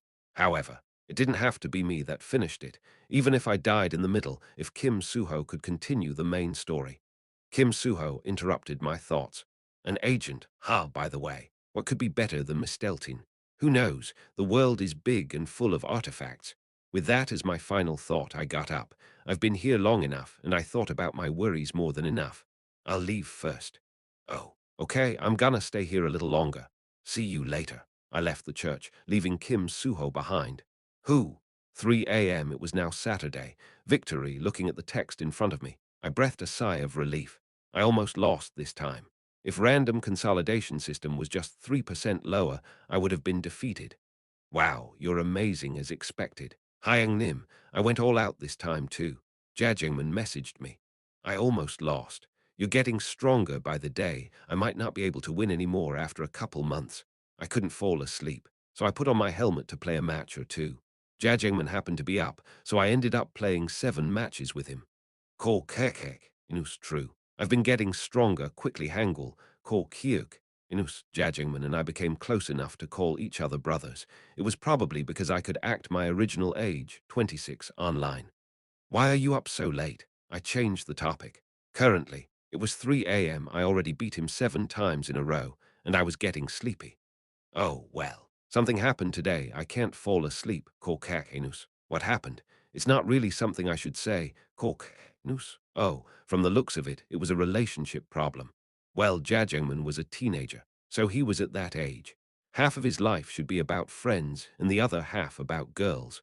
I couldn't help but feel a little jealous. After all, I had to worry about killing someone or figuring out a way back home. Tell me, I'm 8 years older than you, so I have more life experience. Well, it's nothing big, just that, yeah. It's like, you don't really want it, but you don't want someone else to have it either. Aha, I get it. This son of a bitch, he's the popular type. So you're the one on the receiving end. Cue him, well, I can't say I'm experienced with giving things out. Why does he sound so much like a dick today? I smirked and replied back. But why so suddenly? No reason. Just that it's been on my mind recently. On your mind? Yes, Corcanus. A little bit. Really? Well, you've got to have a reason, right? This was getting interesting. Yes. So, that person sang in a talent show we had today. I think the song was aimed at me. Whoa, a girl appealing to a guy with a song. She must be quite the assertive one. Or maybe Jajangman was just really handsome. Then can't you just accept her feelings? No, I don't think that's right. Why not? What if someone steals her away? You might regret it later. This was coming from experience. As a 26-year-old, I had relationship experience, and I knew girls who had crushes on me. At the time, I rejected them because I wasn't interested. But when I saw them going out with other guys later, I always felt a bit sour.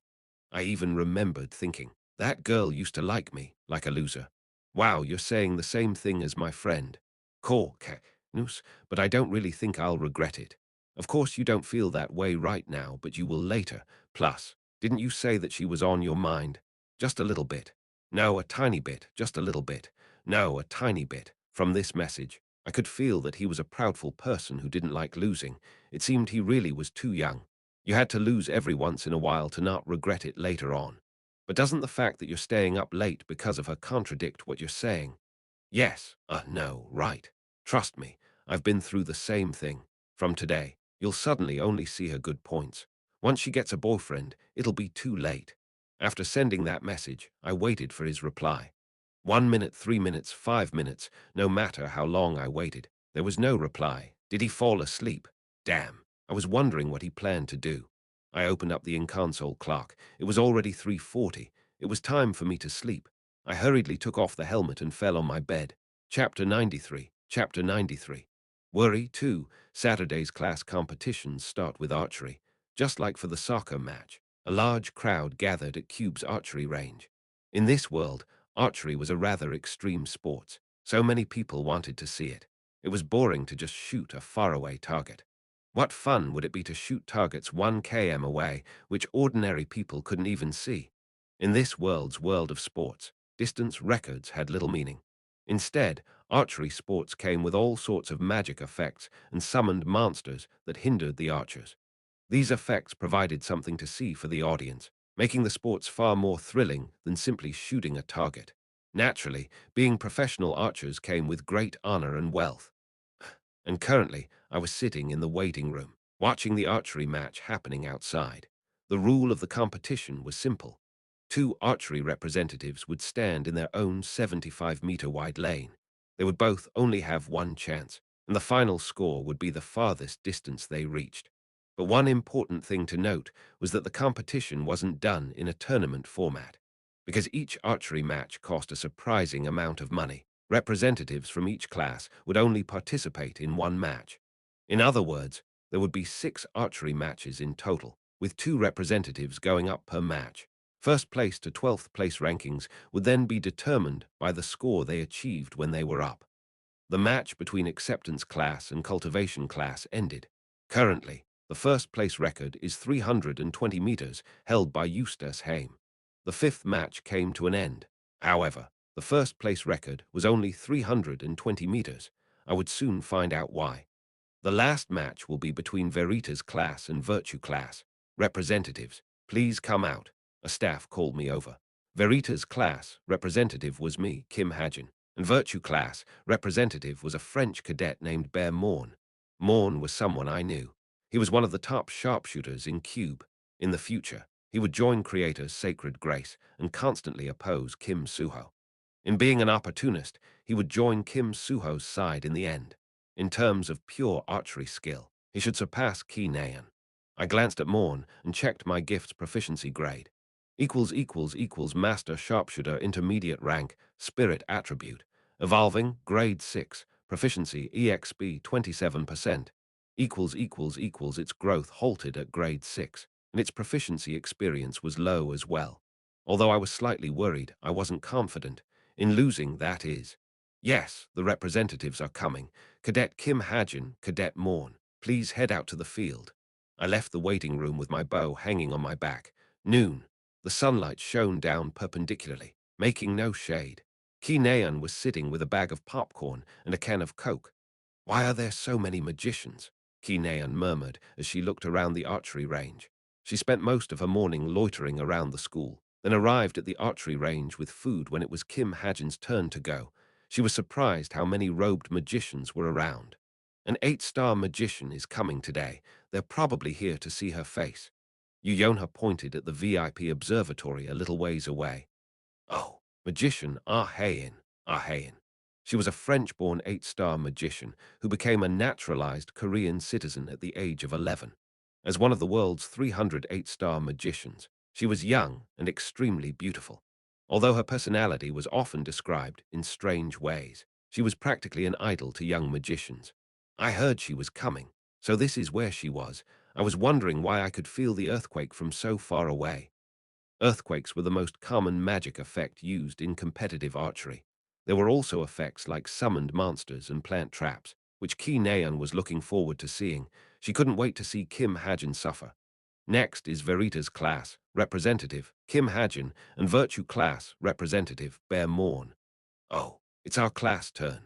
Ki Naeun looked at the archery range with popcorn in her hand.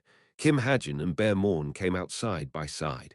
They shook hands, then split off into their own lanes. Yonha observed Kim Hajin's movements with her chin on her hand. Just now, Kim Hajin got up on the archery plate. The way he walked and carried himself exuded confidence. Looks like we have nothing to worry about.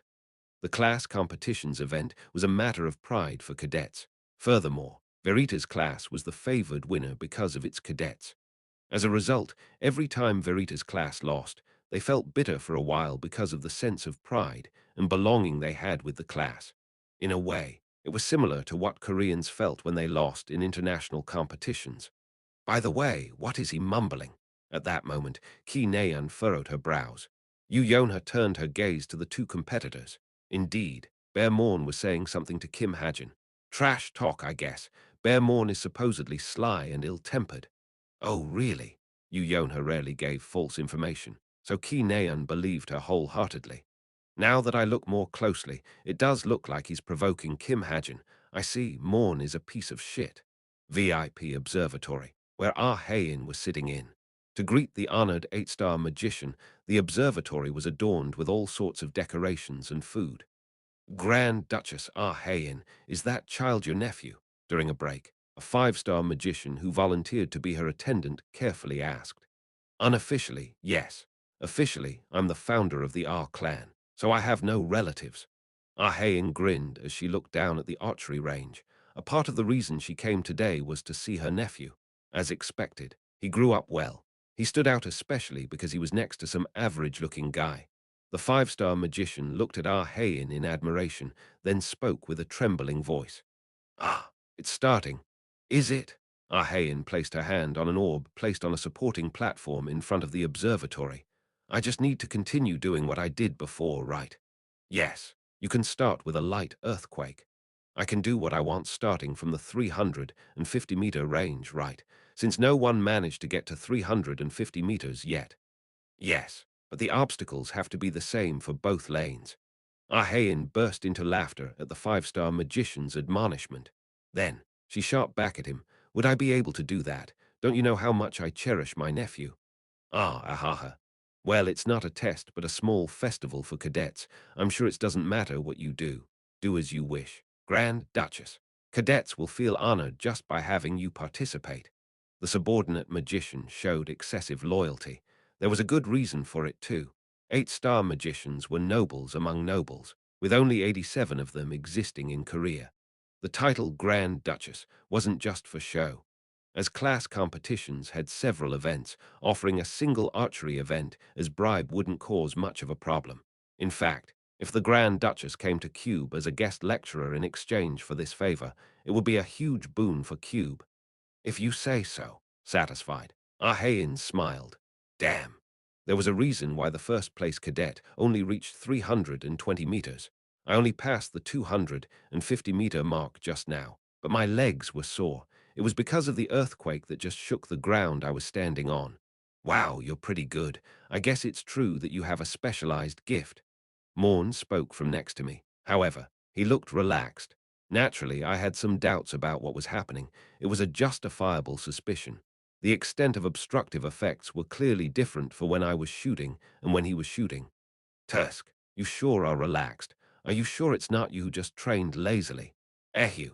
He kept provoking me with a smiling face, making it all the more irritating. I opened my eyes wide and stared at the observatory where the magician in charge of the obstructions should be staying. With my 1,000-mile eyes, I saw a Western woman using magic inside the observatory. Her red hair and white skin blended well together. Engraved on her black cape were 8 golden stars, and some magician was standing next to her, flattering her. I knew of one woman with such a setting. Hajin. Thinking about it now, she had some sort of a relationship with Morn. I stealthily turned on my smartwatch and opened my settings book. Aha. Hey, your aunt is over there. Are you gonna go say hi afterwards? Ha! What do you mean? Morn's expression and voice were saying he was oblivious, but the corner of his mouth was slightly curled up. This son of a bitch definitely knew what was going on. Your aunt keeps harassing me. What do you mean?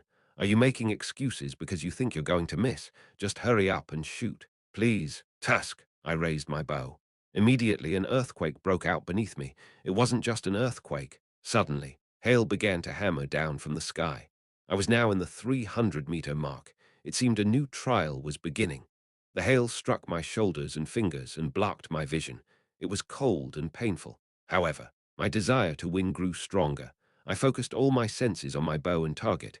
Tang, the arrow shot forward and successfully hit its mark. Who? Wow, congrats. Next was Morn's turn. However, the hail falling on him was small and soft.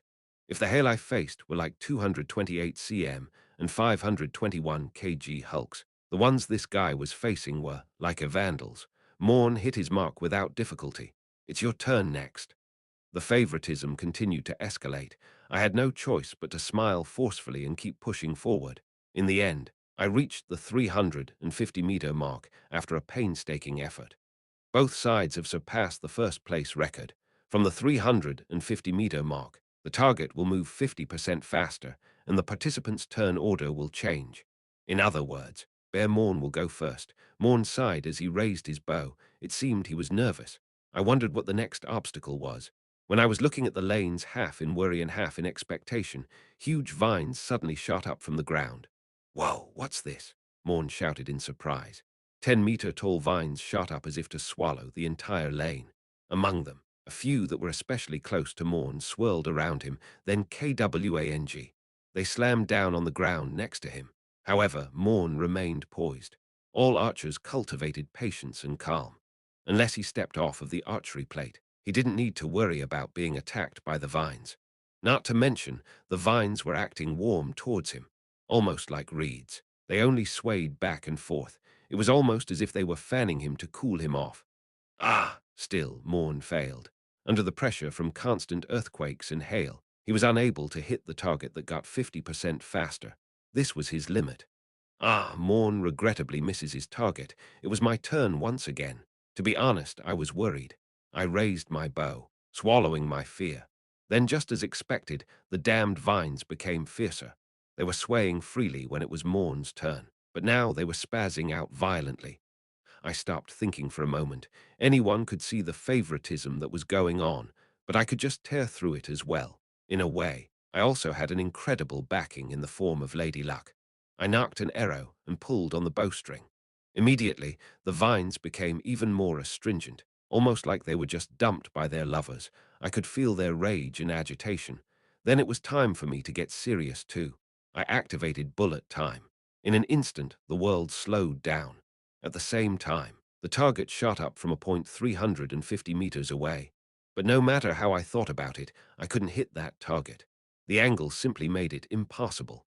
The target flew through the air, and the monster vines moved meticulously, completely blocking the path between me and the target. I was running out of time. The target could disappear at any moment. I tightened my grip and bit my lips. In a situation where I couldn't use magic power, would I be able to shoot an arrow through those vines with precise control? Just when I was thinking about giving up, a thought flashed across my mind. Scan, I murmured silently. I scanned my bow and arrow. The numbers 40 and 41 popped up. The elasticity of the bowstring, the flexibility of the arrow, all concepts making up the two objects were strengthened. I opened my eyes wide and peered through vines at the target I had to hit. accurately tracing the predicted trajectory of the target. I knocked the arrow leaning slightly to the right. Then I pulled the bowstring. Shwiek. The arrow flew forward, bending in a strange way. It flew right, dodging all the obstacles in the path, then curled left before flying straight like a bullet. The result was obvious. Verita's class, Kim Hajin. He succeeds on the 350-meter mark. The hell? How did that arrow bend? After watching my arrow in complete shock, Morn uttered with an expression of disbelief. Did you use magic power? You think your aunt wouldn't have noticed if I did? Then what? I chucked my bow in front of me. Now that I got first place even through such blatant favoritism, I felt I needed to make things clear. This is the difference in our league. I turned around and checked my smartwatch. I felt something just now. 100%. I had to have received a gift. I knew it. There were several alerts on the smartwatch. You performed a curving arrow. Master Sharpshooter's proficiency EXP increases by 15%. Low rank gift. Curve shot has been added to Master Sharpshooter. Curve shot. Long-ranged attacks will curve depending on the shooter's will. The extent of curving will change depending on the gift's grade and the type of weapon. The corner of my mouth twitched. Curve shot. Another low-rank gift got added to Master Sharpshooter. To reiterate, my gift's strongest point was its scope of use. Proficiency gained by using a gun could be used on a bow. Likewise, a gift obtained by using a bow could be used with a gun. In other words, I was now able to shoot curving bullets. Chapter 94. Chapter 94. Initiation 1. Ordinary people might not have seen what happened due to being blindsided by the angle. The vines filling up the sky were overwhelmingly big, and Kim Hajin's arrow was like a needle in comparison. However, every cadet could see what happened. Kim Hajin's arrow had clearly curved. In a way, it was a common sight. If it was a magic arrow, that is. However, magic power wasn't involved in Kim Hajin's archery. As such, they could hardly believe his arrow's flight path even after seeing it with their own eyes.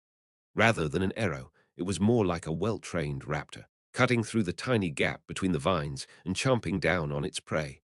Whoa! At that moment, Ki Naeun felt a catharsis and squeezed the popcorn bag in her hand. Popcorn shot out of the crumpled bag and fell on the front seat like hail. Ah, fuck, what is it?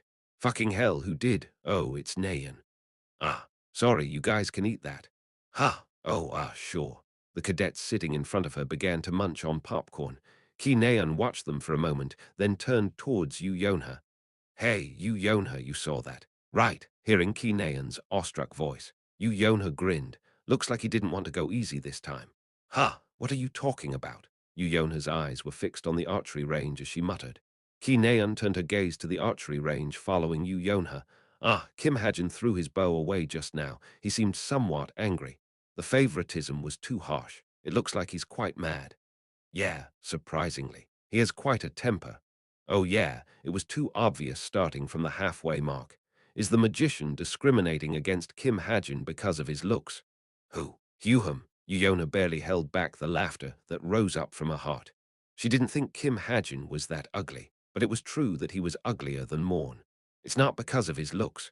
Grand Duchess Ah-haen must have intervened. Morn is her nephew. Ah-haen was the greatest expert of summoning magic, a master-rank magician who was bestowed the title One-Man Army by the Magic Tower Association. She could apparently summon and control 7 high-rank monsters. As most high-rank monsters had intelligence, it was difficult to even estimate how amazing she was. Didn't Grand Duchess Ah-haen become a naturalized Korean citizen a long time ago? How can she have relatives? Morn is her old relative. Her older sister still has French citizenship. Morn is her older sister's son. Grand Duchess Ah-haen was a celebrity who proudly claimed an S-rank grade on Yu Yonha's talent book. Naturally, Yu Yonha knew all about Ah-haen's family background. How do you know all this?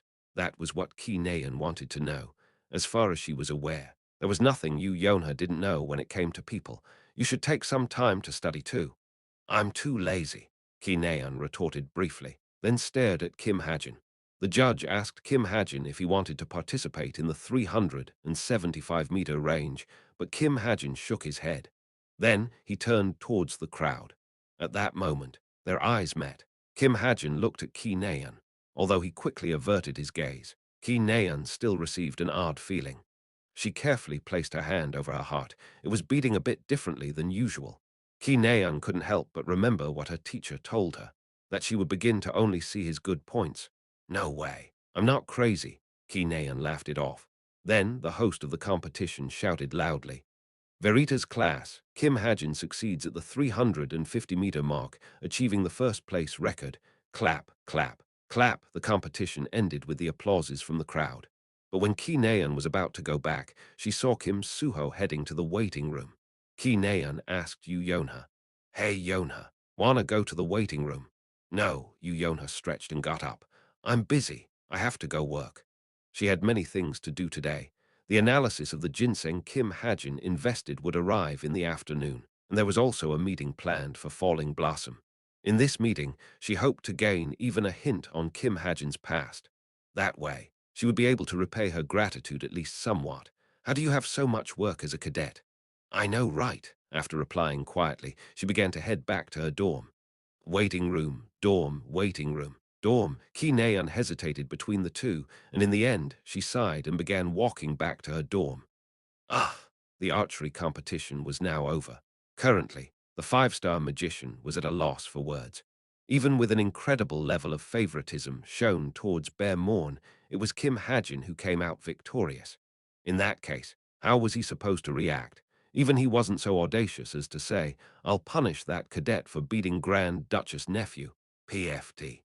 But contrary to his expectations, Ah Hae-in was full of smiles. "Why are you so scared? It's only natural that my nephew would lose against someone like him." Only then did the five-star magician's throat clear. "Ha ha ha, is that so?" "Of course. Anyways, I'm jealous. That's what a specialized gift is." When she was young, becoming a hero was her dream. However, no matter how much effort she put in, her body wouldn't develop. Her body and gift were only specialized for magic, leaving her with no choice but to become a magician. "Tell my nephew I want to see him. I want to take him out for lunch to console him." "Yes, understood." Ah Hae-in got up from her seat. The five-star magician bowed as he glanced up at her. She barely passed 164 cm thanks to the kill heels hidden under her cape, but her real height was only 151 cm. There was a rumor that she was even shorter, and that her official height was the result of her tiptoeing during her physical measurements. Furthermore, her small face lacked even a single wrinkle, and her eyes were sparkly like a child's. The five-star magician secretly had doubts. What sane person would believe Ah Hae-in to be 30 years old? What sane person would connect her appearance to her title, one-man army? Without hesitation, weren't most Caucasians tall? Why was the Grand Duchess so short? Even the five-star magician's fourth-grade son seemed taller than her. It was then. Ah Hae-in suddenly turned around. She stabbed at the magician's heart with sharp eyes that she never showed before. "What did you just think?" "Why, yes." "Ah, and nothing. I just thought the golden stars on your cape were beautiful." "Tusk." Ah Hae-in lightly clicked her tongue. The magician felt a mysterious chill. Even in reality, the magic power Ah Hae-in released from her body cooled the internal temperature. "Don't stare at me when I'm standing. I don't like it." After giving the magician a sharp admonishment, Ah Hae-in left the observatory. The magician stood in a daze for a while. Ah! The only thing he knew was that the points he won by flattering her all day, even going so far as to mess with the final match, had returned to zero. Sunday, 3 a.m. at this late time when children should have gone to bed long ago, Rachel opened her eyes in her wide bed. Her eyes hurt, perhaps because she shut her eyes too tightly trying to fall asleep. She sighed and raised her body. The penthouse room's wide space entered her sight. Her room was huge, but empty. She had no talents for decorating, so she left the room the way it was when she received it. The only things inside were the standard furniture, a couch, a bed, and a TV. The size of the room perhaps had something to do with how empty it felt. Ehew. Lately, she was being wrought with insomnia. Of course, insomnia was a chronic disease she was suffering with ever since that incident. But lately, it became too severe. Every time she laid down to sleep, anxiousness and apprehension called around her, and embarrassing moments from recent days rose up in her mind. Especially the Mark artifact scramble. That was a class full of hurt. Even if Kim Suho was her opponent, she never expected to lose so helplessly. Furthermore, although her fight with Ki Naeun didn't come to a conclusion, she thought of it as her loss. After all, Ki Naeun had only switched to a sword a few months ago. If Kim Hajin wasn't there, Rachel's rising star title might have crumbled. Kim Hajin, she stopped thinking there. Rachel turned on her smartwatch. She only had 37 numbers on her contacts. She had lived most of her life without friends. Still, she entered the one group chat she was in. There were 153 unread messages. Kim Hajin, you little bastard. You were amazing today. How did you make that arrow curve? Cork, Inus. I know, right. The singing competition and now archery. Hajin hard carried the two events he participated in. Oh, right, Jamer. Are you here? What? Why aren't you talking? I'm sick. Don't talk to me. Oh, look. There's an official video of Hajin's performance. Cork, Inus. There are already 10,000 likes. Cork, Inus. The talkative Jin Hosung added a link to the group chat. What is it? Suddenly growing curious, Rachel wriggled her hand up and pressed the link. In an instant, a hologram video popped up over a social media page. The title was as follows: The Rising Star Cube Cadets Live Performance. It's the song Kim Hajin sang before. Rachel moved her finger to stop the video, then paused. Although she found the lyrics to be slightly overbearing, the song itself was good enough to warrant listening to it multiple times. Hugh. Rachel let out a dry cough and hit the resume button while pretending she did so by mistake. After a calm piano melody, if Kim Hajin's sweet voice rang out, the music resounded in her huge room, filling up the empty space. Rachel went under the blanket and closed her eyes. Listening to music calmed her down. But he sounded much better live. His voice was clearer. Should I go buy a Bluetooth radio tomorrow? Bluetooth, that reminds me of Rome, et tu. Brute. Rachel's random thoughts cut off, and she fell asleep. Sunday. With a final dungeon speedrun event, the class competitions came to an end. The first place naturally belonged to Verita's class, where all the top-ranking cadets were gathered. But that didn't mean they won overwhelmingly, because other classes scored the majority of points in non-combat-oriented events like gaming, drawing, dancing, and cooking. The difference between the first and second place was only about 30 points. In any case, Verita's class still won, and they held a big celebratory after-party sponsored by Shin Jonghak. Yummy, yummy, of course. I didn't participate and was spending time with Evandel at home. Evandel was munching on a chicken wing next to me as I examined a document. Apprentice mercenary mission difficulty. D. Reward. 300 million Korean won or an item of equivalent value. Goal. Assassinate Siemens, the advisor of the chief of Kalian Mafia's southern Torino branch. Siemens is a notorious mafioso known for committing murder, rape, blackmail, and human trafficking. Some even say he is a Jin. This was the document sent by Geronimo mercenary. Kalian. It was quite the coincidence. The Kalian family happened to be a mafia family that happened to play a role in the middle parts of the main story. An apprentice mercenary is supposed to do this. Looking at the document, I felt a tinge of regret. I accepted their offer, telling myself that I would write out my own story, but wasn't the difficulty too high? The mafia in this world were dozens of times trickier to deal with than the real world's. Especially in Italy, the mafia became much tighter after Outcall, and their unity rivaled that of a country's because of monsters lessening government crackdown. The advisor of a mafia branch chief, he had to be at least as strong as a low-rank grade 1 hero. A Jin. But if he was a Jin, I would feel less guilty killing him. Furthermore, assassination was likely my specialty. Using the Desert Eagle's sniper mode, I could attack from at most 2 km away. Though, I would have to fire within 1 km since my attack power would plummet otherwise. In any case, I had no plans to immediately accept this mission. The world outside of Cube was the wild. Even if I fully prepared myself to go out, I say I really was. Let's see Physique 0/3. For now, I planned on creating this so-called physique. Chapter 95. Chapter 95. Initiation to Physique. By definition, it was the innate physiological property or health-related trait of a person's body. The same definition applied to this world's meaning of physique, making it somewhat similar to gifts. In fact, it wouldn't be wrong to call it the body's gift. Recovering quicker, taking in mana better, having superior organ functions. There were all kinds of physiques. However, the physique I planned to create now was a little more complex. Magic dysfunction physique. Magic dysfunction, physique that prevents the body's emission of magic power, trapping mana inside the body.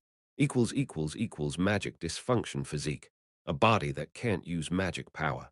At first glance, it was easy to see it as an undesirable negative physique. However, that wasn't the case for me. Since I couldn't use the magic power in my body anyways, I wouldn't be suffering any loss. Stigma's magic power was a different entity than my body's magic power. That was the important thing. I wasn't suffering a loss, so I could just give up on it. But objectively, being unable to use magic power was a huge flaw. In other words, this was a huge restriction. By applying a negative effect that served as a huge restriction, I could apply an equally powerful positive effect at cheaper cost. Energy conversion. Mana stored in your body will not disappear. Instead, it will be converted into energy and stored. Stored energy can increase your physical stats up to twice their base values, but will be used every time you move your body. This was the positive effect. Simply put, my physical stats would increase up to 2 times if I just ate well and slept well. However, the stored energy would be used up with physical activity, so I would get weaker as the fight dragged on. Still, having my stats doubled could prevent me from dying from an ambush. I thought of this physique to protect myself from my greatest weakness, ambush. I could only trust in my luck so much. After all, my stats were just too pitiful. Strength 2.57, stamina 2.58, speed 3.265, perception 4.22, vitality 2.67, magic power 1.93, nothing increased over 0.2 points since a month ago. At this rate, I would only be in the 4-5 point range in 10 years. With those stats of a low-rank hero, there was no way I would survive in the main story. As such, this physique was the best way to bridge the gap. Without hesitation, I clicked on, oh, wait, I tried changing my physique just to see. Mana affinity physique, you do not have enough SB, can't you tell me how much I need? I got my reply pretty quickly. About 55 SB is required. Fine. I changed it back to magic dysfunction physique and hit save. 500 SB will be consumed. Would you like to save? Because of the restriction of being unable to emit magic power, I needed much less SB than expected. With 500 SB, I would have about 350 left in my bank. Currently, my singing performance was spreading through social media like wildfire. Raising my SB periodically, I hit enter. Ha! Suddenly, a golden light erupted from the laptop screen and several messages popped up. Your special stat, accumulation of luck, activates. Golden characters rained down, forming words. Then, a new low-rank physique appeared. Blessing in disguise, with a certain chance. A tiny portion of your stored energy will lead to a permanent stat increase. The stat increase chance is affected by your invariable luck stat. The heck? I became absent-minded for a moment. It seemed like a weaker version of the getting stronger every day gift I thought of long ago. In any case, it was free, so I had nothing to complain about. Even a 0.001 increase per day would be a net gain. Nice! Unable to hold back my joy, I hugged Evandel, who was munching on a chicken leg next to me. Ack, what is it? Evandel continued eating even in my arms. Nom, nom, nom, nom. She sped up, thinking I was trying to steal her food. The week after class competitions, Cube suddenly became desolate. It was because cadets' new exams were coming up in 2 weeks. Cadets moved back and forth between the fitness center and the library with tired faces, and they looked even more dreary during class. Naturally, they were less energetic for team challenges. Days went by in this way. Currently, it was Thursday after class. I stood in front of Cube's portal station. My destination was Seoul. There were things I needed to bring from Seoul before the next main story began. While I was checking my wallet and cadet card in front of the portal station's automatic door, a voice rang out from my right hand. Hajin, like I said, you're not allowed to talk. It feels stuffy. Currently, Evandel was inside a pet cage. When I told her I was going to Seoul, she threw a tantrum saying she also wanted to go, so I had no choice but to bring her along. I want to get out of here. She transformed into a rather unique puppy. She looked like a short-haired Pomeranian, but she had long golden hair growing on her head. Because of it, she looked cuter and more high class. I'll take you out once we arrive, so wait until then. Evandel whimpered instead of talking. I let out a dry cough and approached a portal worker. Oh, a star is here. That was the first thing the portal worker said. I tilted my head. Yes. Haha. I was just listening to it. If the portal worker laughed and showed me her watch. Kim Hajin singing competition verse. If MP3, there's an MP3 version of it. It's extracted from the video. Many people downloaded it. You know, oh really?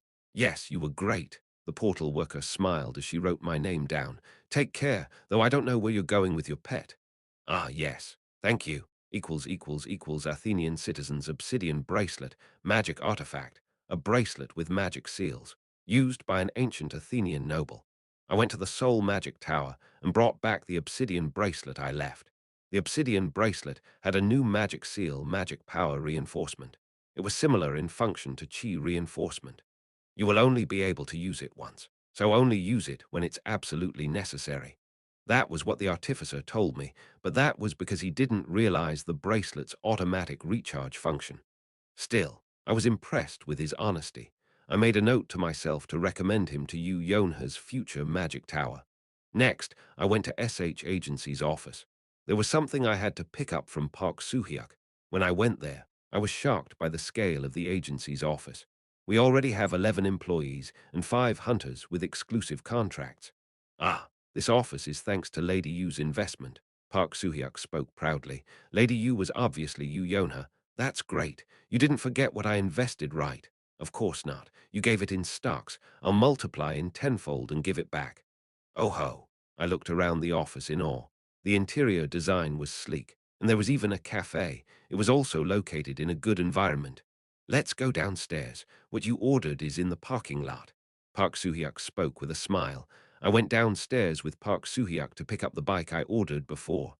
Oh, is that it? Once I arrived at the parking lot, I saw a sparkly motorcycle taking up 2 parking spaces. By the way, Hajin, where did you get this puppy? She's adorable. Park Soo-hyuk smiled like a dad looking at Evandel in his arms. Evandel was smiling brightly as she calmly leaned against his chest. Little did he know, Evandel was cuter in her human form. Ah, try contacting a pet adoption center. I replied half-heartedly and examined the bike. Augusta Vigilante masterpiece.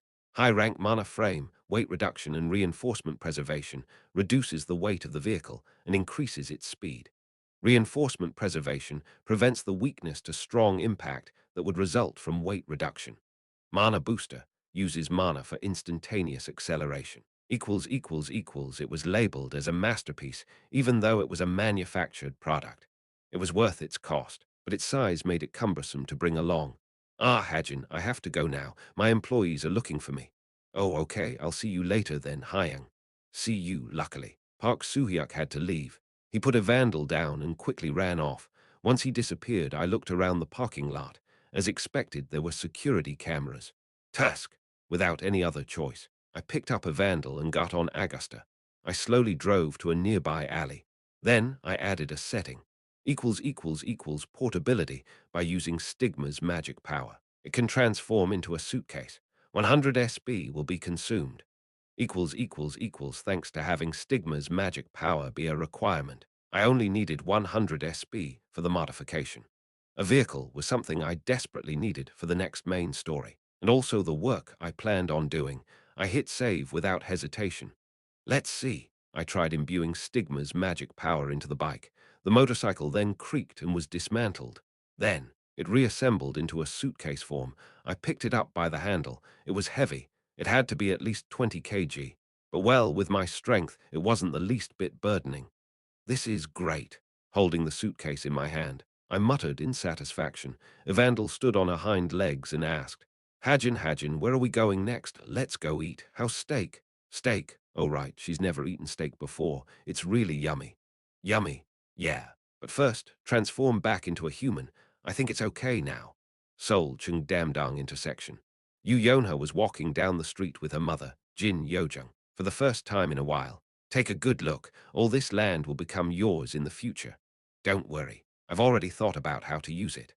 This cleanly arranged intersection was Jin Yojung's property.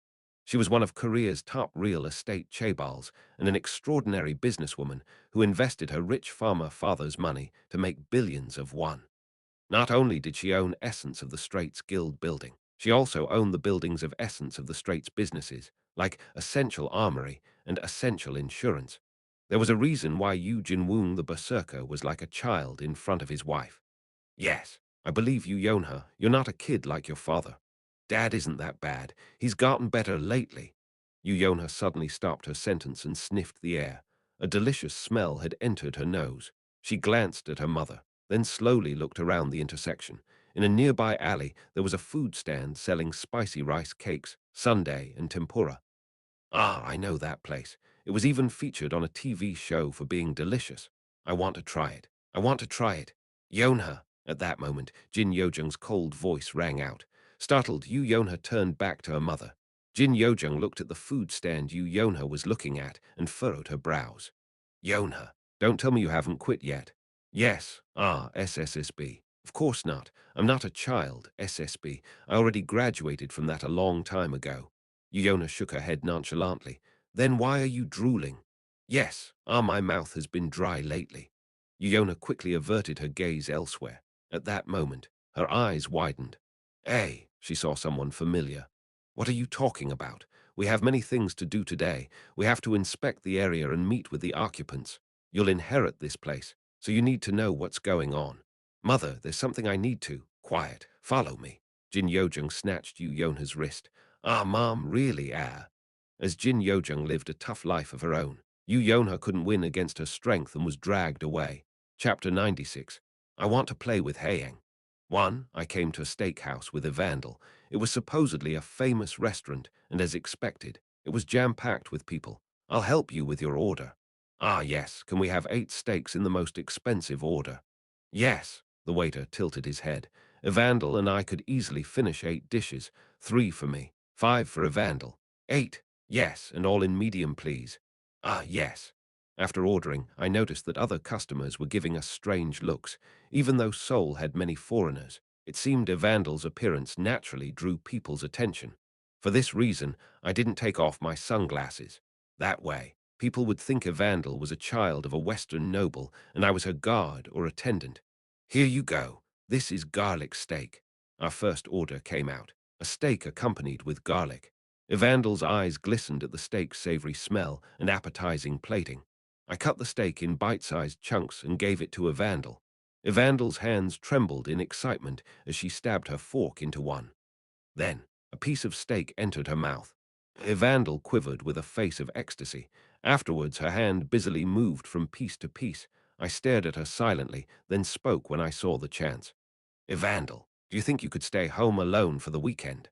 Evandel, who was chewing on a piece of steak, suddenly stopped. She looked up at me silently. She wasn't chewing on the steak in her mouth and was only staring at me with a fork in hand.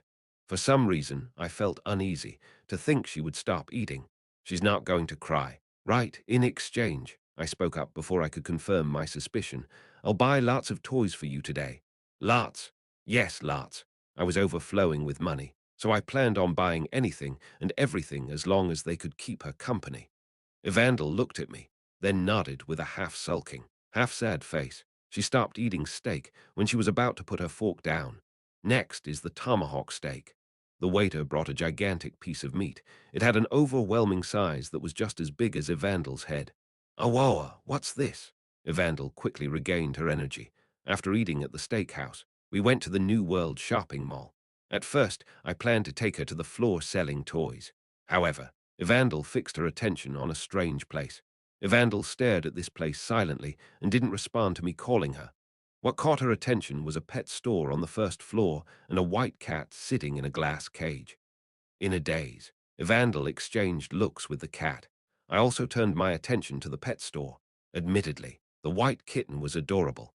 Cat, I immediately calculated the size of my dorm room. A 60-square-meter room with 2 rooms.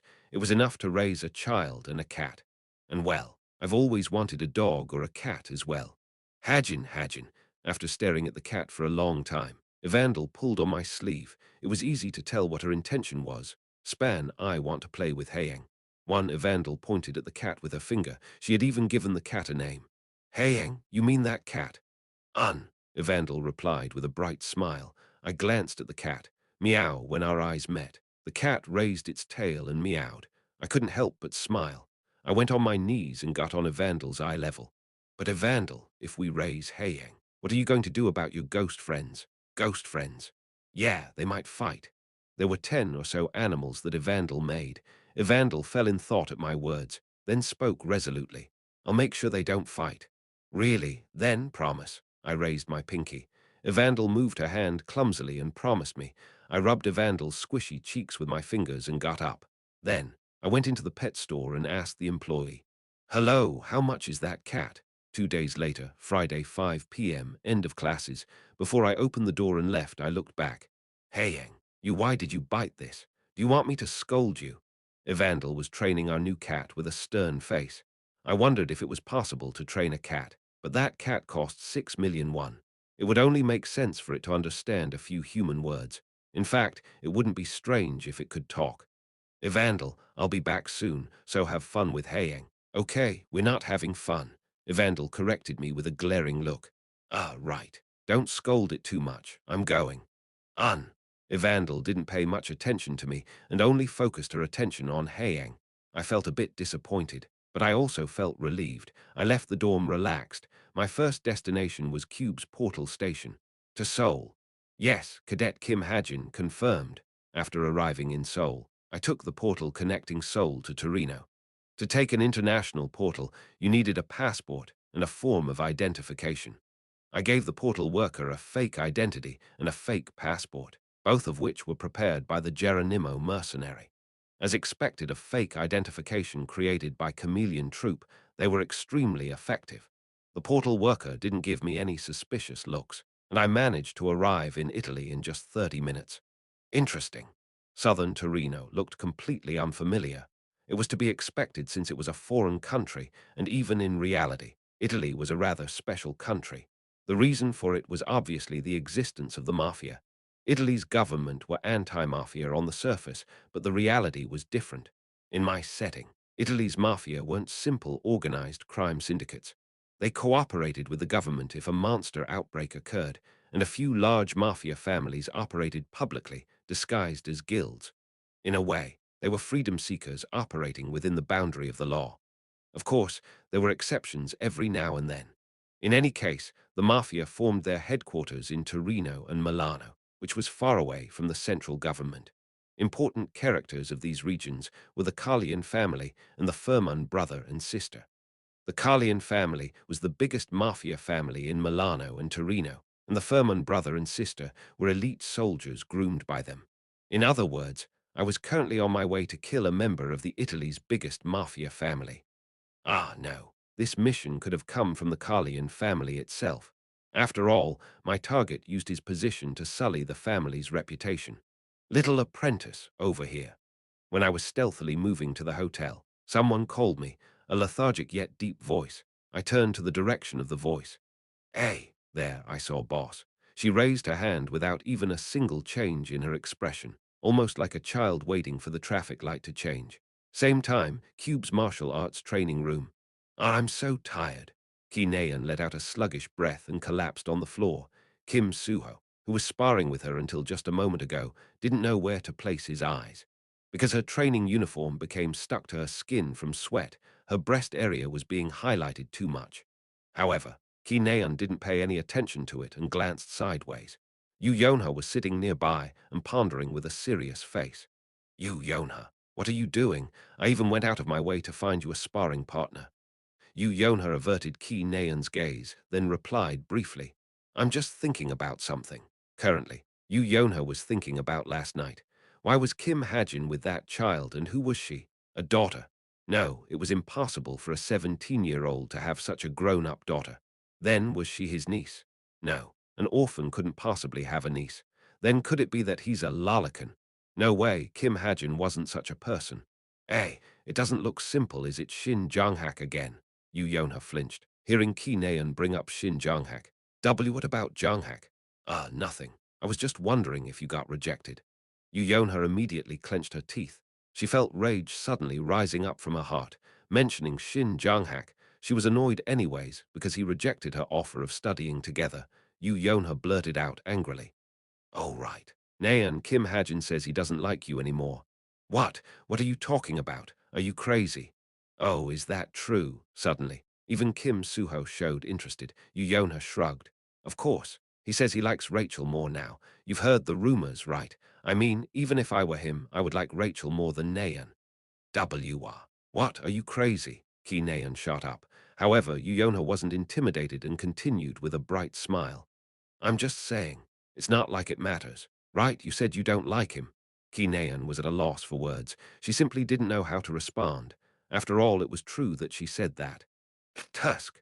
Kinean glared at Yonha once, then sat down far away from her. Yonha didn't look at her either. An awkward atmosphere descended between the two. Hey, guys, don't be like this. You were getting along until just now. Yonha, do you want to spar with me? I'll help. You came here to train too, right? You too, Kinean. Ah, where did Yonhan go? Kim Suho, who was stuck between the two, muttered helplessly. Italy. Torino. I took out my bike in a deserted alley. Boss seemed surprised by the bike that popped out of nowhere as she rubbed her face filled with curiosity. I asked her, Did you come to help? No, I won't be helping you. Saying that, she got on my bike. Standing next to it, I tilted my head. What are you doing? Come, little apprentice. I want to go driving. I was a bit dumbfounded, but I got on in front of her and grabbed the handle. Woom, the engine noise was soft. I left the alley and drove into the road. Little apprentice, let's go around Torino just once. We still have a lot of time. Boss whispered softly. Sure, I did as she said. Horse saddle, Antica horse saddle used by a nameless cavalryman 500 years ago. If you sit on this saddle, you will be able to handle rides better. Driving was easy thanks to the saddle I bought in Clancy Islet. I glanced back when I had the chance. Boss hair was fluttering in the wind. Tonight at 9, there is a fellowship party planned in Torino's Leland mansion. Boss suddenly spoke while we were still driving. Your target will serve as the party host. If you arrive around 8:30, he might be preparing for the party in the mansion's garden. That will be a golden opportunity for your attack. I carefully listened to Boss' advice. There is a forest next to the mansion, and inside that forest is an abandoned church. That church's steeple is the perfect high ground to snipe a target. Hearing that, I immediately turned on the bike's navigation system. I searched for an abandoned church near Leland Mansion, and the navigation outputted one result. I set that place as my destination and turned the handle. It didn't take long for me to get there. Although the road disappeared in the middle, my bike drove through the forest without problem. Just as Boss said, there was a church buried inside the forest. I stopped the bike near the church. The dilapidated church was covered in moss and vines, but climbing to its steeple did seem like it would grant a direct view to the mansion. I got off the bike and checked the current time. 8:10 p.m. At that moment, Boss suddenly asked, Little apprentice, can I watch you work? My answer was obvious. I'd feel uncomfortable. There's no need to. Boss grumbled and got off the bike. She was about to leave, but suddenly stopped and glanced at my right hand and left arm. On my right ring finger was a ring, and on my left wrist was an obsidian bracelet. Her gaze was fixed on these two items. Oh, right, I suddenly remembered. Boss liked pretty equipment regardless of its function. That was her personality. I remember writing that she loved sparkly items to death. Then suddenly, Boss raised her head. Our eyes met. She gave me a somewhat envious look. When I stared back silently, she smacked her lips and spoke. What are those accessories? They look nice. It's a normal ring and a normal bracelet. I'm okay with the bracelet. But that ring, do you want to? It's not for sale. I gave a stern reply. Boss narrowed her eyes and leered at me. I never said I'd buy it. I have many items prettier than that ring in my vault. For example, Persian King Darius. I'm jealous. I cut her off and jumped up to the top of the church's steeple. As I got used to parkour, my movements were smooth and nimble even in my eyes. I looked down from the top of the steeple. Boss was glaring at me with a somewhat unhappy look. You can leave now. I was planning to. Only then did she turn away and leave. I checked the time with my smartwatch, 8:30 p.m. then. I peered at the mansion using the 1,000-mile eyes.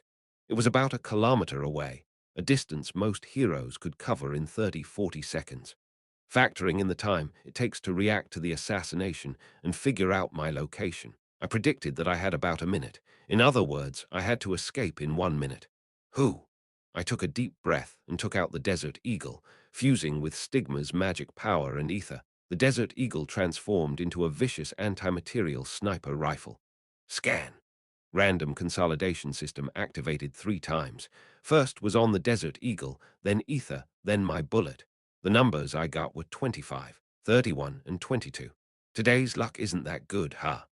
Even with a slightly lacking luck, I was using a modified bullet to erase the evidence that would be left behind on the corpse. I added a property to the bullet that made it vaporize after penetration.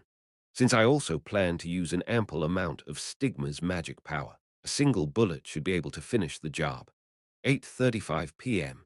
I covered my face with the mask I brought and peered at the faraway mansion with the 1,000-mile eyes. All kinds of preparations were done in the garden. Waiters, champagne bottles, food, music among them was my target. I held my breath and raised my gun. I checked my target's face from a kilometer away. The target was a Caucasian man with a handsome beard and well-defined facial lines. Currently, he was shouting at a group of waiters. Andiamo, igrav una mossa veloce. I didn't understand what he was saying, but I had to kill him before the fellowship party began and the number of eyes watching increased. I placed the man's figure in my eyes and put my finger on the trigger. 1. Haying means white. Chapter 97. Chapter 97. Initiation 4. Paolo Bettina Furman and Vanessa Giriel Furman. The two Furman brother and sister were looking out of the window in Leland Mansion's hallway. They could see Siemens yelling at waiters in the garden below. I hope it'll go well. In truth, Vanessa Furman was the one who requested the Geronimo mercenary to assassinate Siemens. She did not want a dirty cockroach like him tarnishing the honor of their godfather. I'm sure it will. They're the Geronimo after all. No, I think we provided too little compensation. What if they do things half-heartedly? To the infamous Geronimo mercenary, killing a member of the Italian mafia was a trivial matter. Vanessa Furman didn't offer that great of a reward either. Of course, Vanessa and Paolo Furman considered taking the matter into their own hands, but they quickly changed their mind when they realized how big of a risk it entailed. To the mafia, killing a member of one's own family was the most heinous crime. It was looked down upon even if it was through proper procedures, and Siemens was even an individual who gained the trust of the branch chief. What does Uncle Ezio see in that man? Vanessa muttered with her teeth clenched. It was then she met eyes with Siemens through the window. Siemens looked at Vanessa with a lustful smile. The way his serpentine eyes scanned her grossed Vanessa out. Tusk, I hope the Geronimo will show no mercy. Vanessa prayed inwardly. May he burn to ashes. I didn't pull the trigger. It was because I saw a faint blue light surrounding the garden. If my eyes were correct, that should be a mana barrier, a defensive mechanism that blocked attacks from the outside. Of course, it would have been stranger if there wasn't any security for a mafia family's fellowship party. Breaking that barrier seemed possible. It didn't look particularly strong. Since the party hasn't started yet, they probably had the intensity lowered to save mana. The anti-magic attribute should be able to easily penetrate a mana barrier of that degree. Ha! I poured almost all of Stigma's remaining magic power into the bullet, giving it the property of anti-magic. Then I took a deep breath. Once I pulled the trigger, there would be no going back. With my hands, I would be killing someone who I didn't know to be human or jinn. However, it was a resolve I needed to make. I needed to stay in this world for at least the next 10 years. During that time, I would need to kill many people. These murders would be by necessity. As such, I needed to be more bold. My emotions needed to be worn down even more. I hoped today's experience would serve as the trigger. I clenched my teeth and placed the target in my eyes. Was he a human or a jinn? I hoped he was a jinn. But if that was the case, what was the difference between a jinn and a human? Were jinns deserving of death? What about humans? Was I supposed to hesitate to kill them? Also, was I trying to kill a character in a novel, or was I trying to kill a living, breathing human being? All sorts of thoughts emerged in my head, and my mind became chaotic. I closed my eyes, then reopened them. I cooled my heated head. I couldn't come to a conclusion to a problem without answer. I also didn't have time to distinguish between reality and imagination, and question my morals. I put my finger on the trigger and pulled it slowly. The trigger was pushed softly, then was hooked to the end with a click. I pushed the trigger through. There wasn't a loud noise, only the sound of the forest's leaves rustling at the raging wind pressure.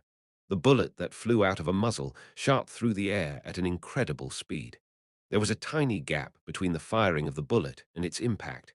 However, the target couldn't escape during that time. The bullet's anti-magic attribute crushed through the mana barrier, and the target, who was standing in the garden, was shot dead with his eyes still open. Boss watched the scene from afar. Kim Hajin's bullet shattered the mana barrier and pierced the target's head. The shattered crumbs of the mana barrier fell down on the collapsed target like snow. A white bullet, blue glass-like fragments, and crimson blood. The harmony of the three drew a beautiful picture, and Boss quietly closed her eyes. Crimson blood, hot blood. The target wasn't a Jin. Bodyguards in the scene quickly rushed up to the target. They guessed the position of the sniper through the target's collapsed posture and began racing forward. Boss opened her notebook. Kim Hajin's location was being displayed in real time.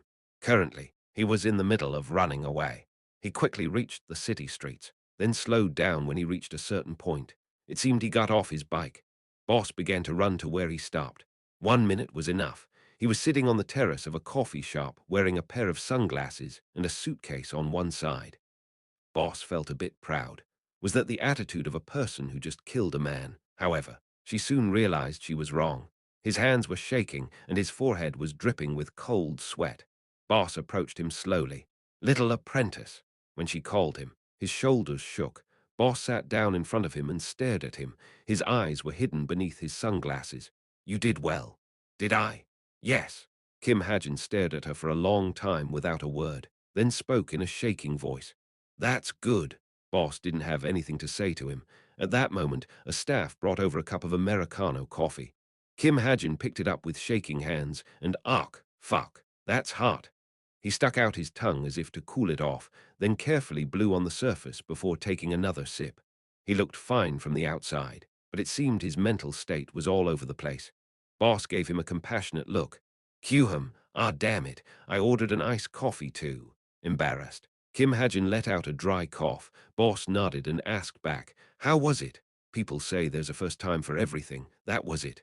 "Right, it's not easy to make money." Boss held the coffee cup Kim Hajin put down. Then, she unleashed her magic power and blew away the heat.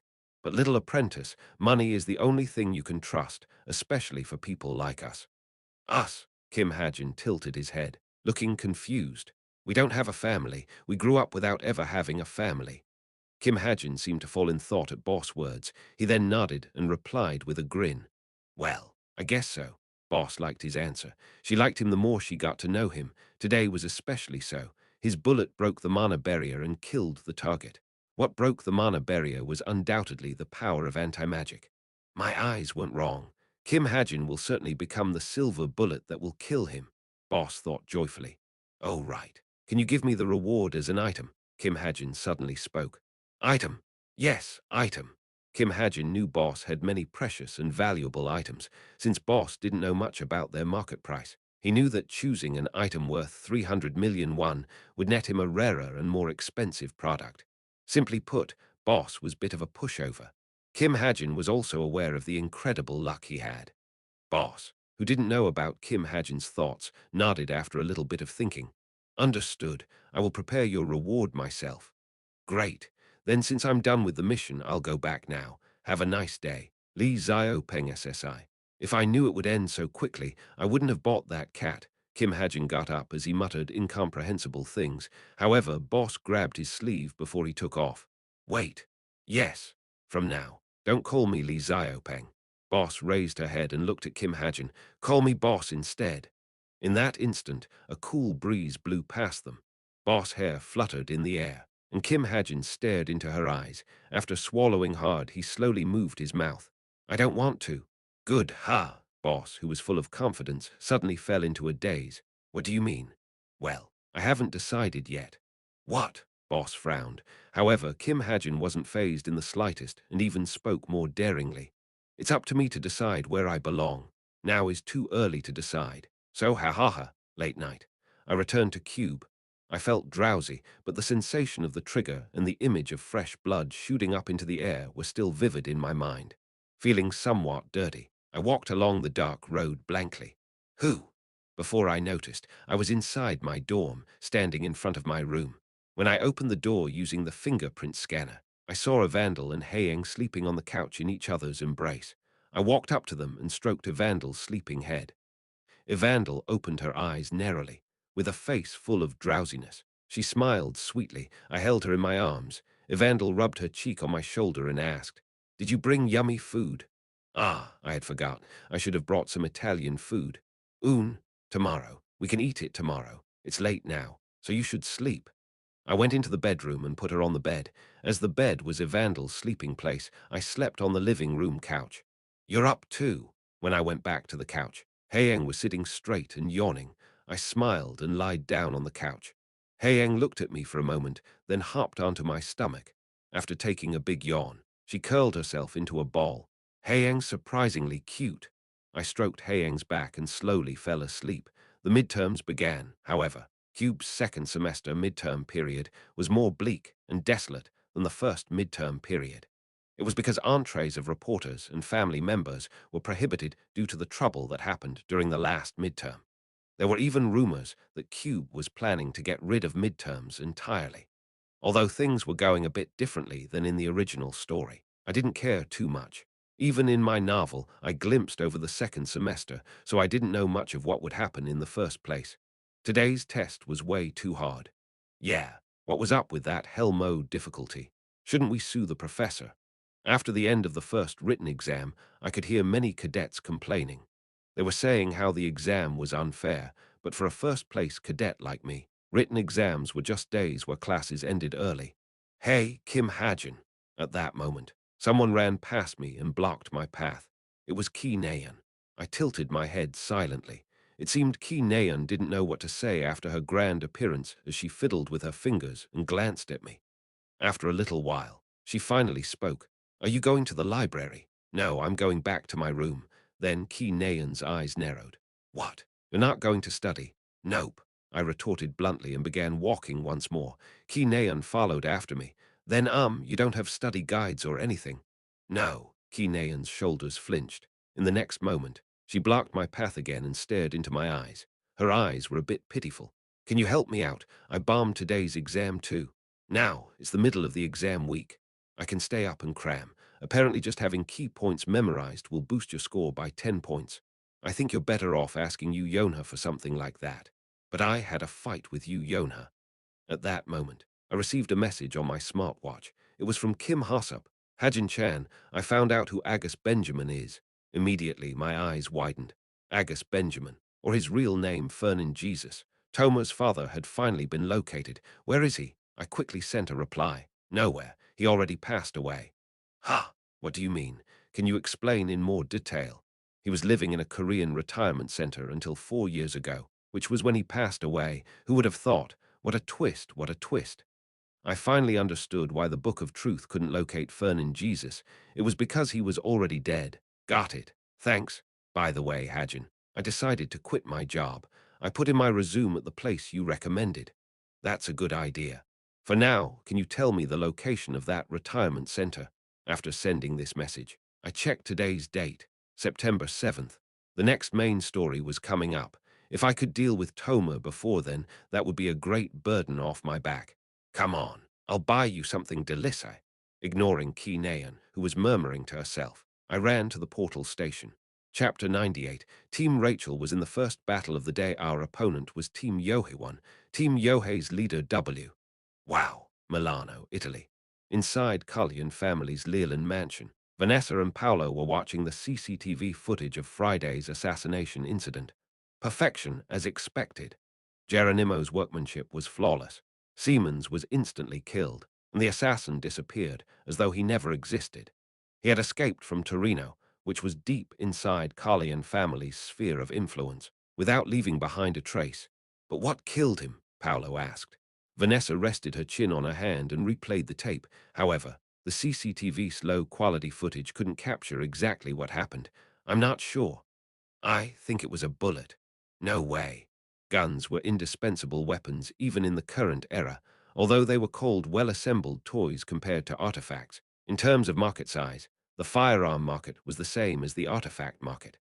This was because cold weapon artifacts were mostly traded between two guilds, two individuals, or between a guild and an individual. Alternatively, they were traded in auction houses or special markets like the Violet Banquet. On the other hand, guns were usable by even ordinary civilians, and high-class masterpiece guns were even capable of killing low-intermediate rank monsters. In other words, firearm trade was much more active and frequent than artifact trade. There shouldn't be anyone in Geronimo Mercenary who uses a gun. But that was the extent of guns, a tool for self-defense used by ordinary people against weak monsters. There was no reason for the powerful to use guns. But it looks like a bullet no matter how I look at it.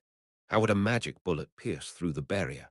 Anyways, Vanessa's expression stiffened intimidatingly. You better keep quiet about the whole thing. Don't open your mouth no matter what happens. We know nothing of what happened. Got it? This matter was a secret they had to carry to their graves. Godfather Carlian cared the most about the safety of his family. He would surely be enraged by Seaman's death.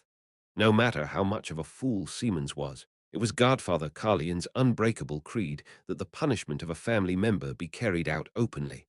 Of course, I know. Paolo nodded as if to ask why she would mention such an obvious thing. However, Vanessa was worried. In movies, it was always someone like him who slipped up. Unable to trust her own brother's words, Vanessa even took out a magic contract. Sunshine Haven, the retirement center that Fernan Jesus stayed in, was located in the outskirts of Seoul. However, its name and appearance made it seem more like a comfy resting place than a retirement center. I carefully walked up to the entrance and knocked on the door. Soon, the door opened, and a middle-aged woman, who was likely a caregiver, appeared. She looked at me and smiled. Just when I was about to smile back and introduce myself, she spoke. Wow, it's been a while, Hajin. Yes, caught off guard. My head stiffened. A short silence descended as I felt like a hammer hit the back of the head. However, I quickly regained my composure. Kim Hajin, or rather, Kim Chundung. Chundung wasn't a rock, but a person. It was entirely possible that he moved around and did things on his own accord. Thinking about it now, this place was only 10 minutes away from Chundung's original house. Ah, yes. Nice to meet you. It's been a while. That's what I said. Thankfully, it must not have been too out of character, as the caregiver reacted normally. You must be busy with hero training lately. What brings you here? Ah, come in. The caregiver invited me inside, and I followed her in. I took a full look around. The place was bigger than it seemed from the outside. In the living room were 6 people talking to each other as they played Go and Shogi. Then, they noticed me and laughed heartily. It's been almost a year. How has it been? At that moment, the caregiver asked. Ah, you see. I hesitated to speak. I didn't know how to bring up this topic. Yeah, it's about Agus Ajashi. Agus, oh, that South American man. I nodded. It seemed Chundung had some sort of a relationship with Agus Benjamin. I wasn't too surprised, since Chundung's past was completely in the hands of the co-author. He must have done something to make things difficult once again. But as far as I was concerned, this situation wasn't too bad. The co-author probably didn't expect me to arrive here so soon. Yes, I was wondering if there was anything he left behind. Let me think. I don't think he specifically asked us to take care of it, but there was something. A letter. How? Oh, yes. A letter. How did you know? My eyes opened wide. A letter. Thankfully, it seemed the plot device I put in was left unchanged. Where is that letter? It's in the memorial along with his ashes. Why? Ah, well, I needed to think about how to answer this question. I knew nothing about Chundung's personality, but from the caregiver's soft gaze and the smiles of other retirees, I could surmise that he was amiable. He and I had a promise. Oh, did you? Right. You did like introducing yourself to retirees and listening to their stories. I think his ashes are kept inside Sioho Memorial. Ah, thank you, I bowed.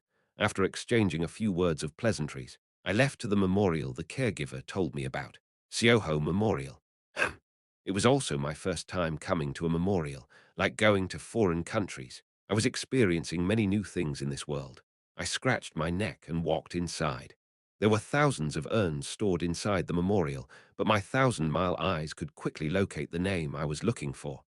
Agus Benjamin, written in Korean. His urn was placed inside a drawer along with a letter. Letter.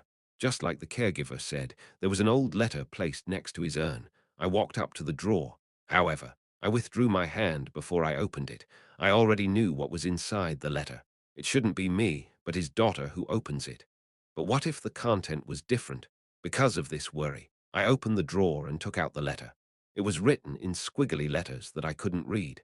After translating it with my smartwatch, I saw that it was the same as what I created in my setting. Feeling relieved, I placed the letter back and turned around. Then I entered Violet Banquet. In this situation, the truth agency could only tell its client one thing: we have located Fernan Jesus. The price for the information will be 300 million won. If you'd like to hear the answer, please complete the payment. Same time, Cube's penthouse. While Kim Hajin was reading Agus Benjamin's letter at the memorial, Yu Yonha received a report from Team 3 of the Falling Blossom. Volunteer work. Team 3 reverse-traced Kim Hajin's past, and Yu Yonha managed to discover a new piece of information. Yes, from when he was 11 to when he entered Cube, he seemed to have volunteered often in orphanages, retirement centers, and nursing homes. Volunteer work, Yu Yonha pondered, being born an orphan but realizing his talent and entering Agent Military Academy. It was a beautiful rags to riches story. If it was her, she would have thrown her shabby and ragged past into the trash. However, Kim Hajin didn't forget his past. In fact, he continued his volunteer work in order to not forget. Yu Yonha remembered seeing someone like him. Of course, not in real life, but in a movie. She finally understood a few things.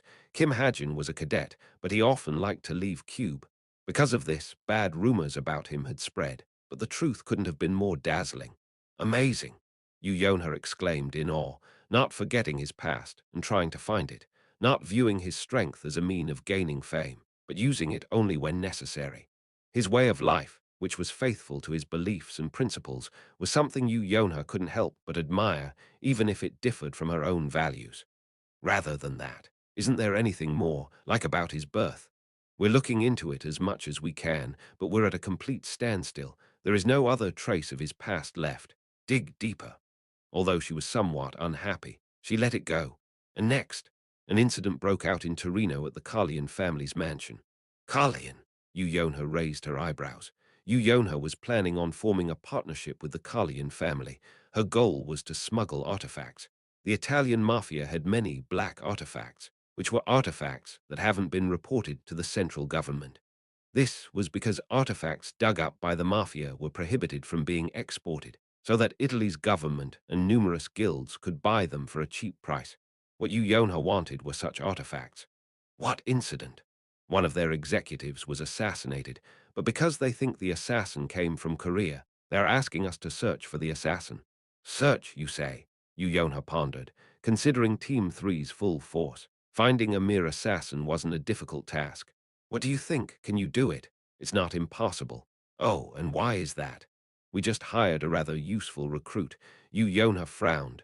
Because of her deeply suspicious personality, she didn't trust people who she didn't handpick. Is that so? Yes, I will send you his profile now. Then Yu Yonha opened the profile with an unsatisfactory look.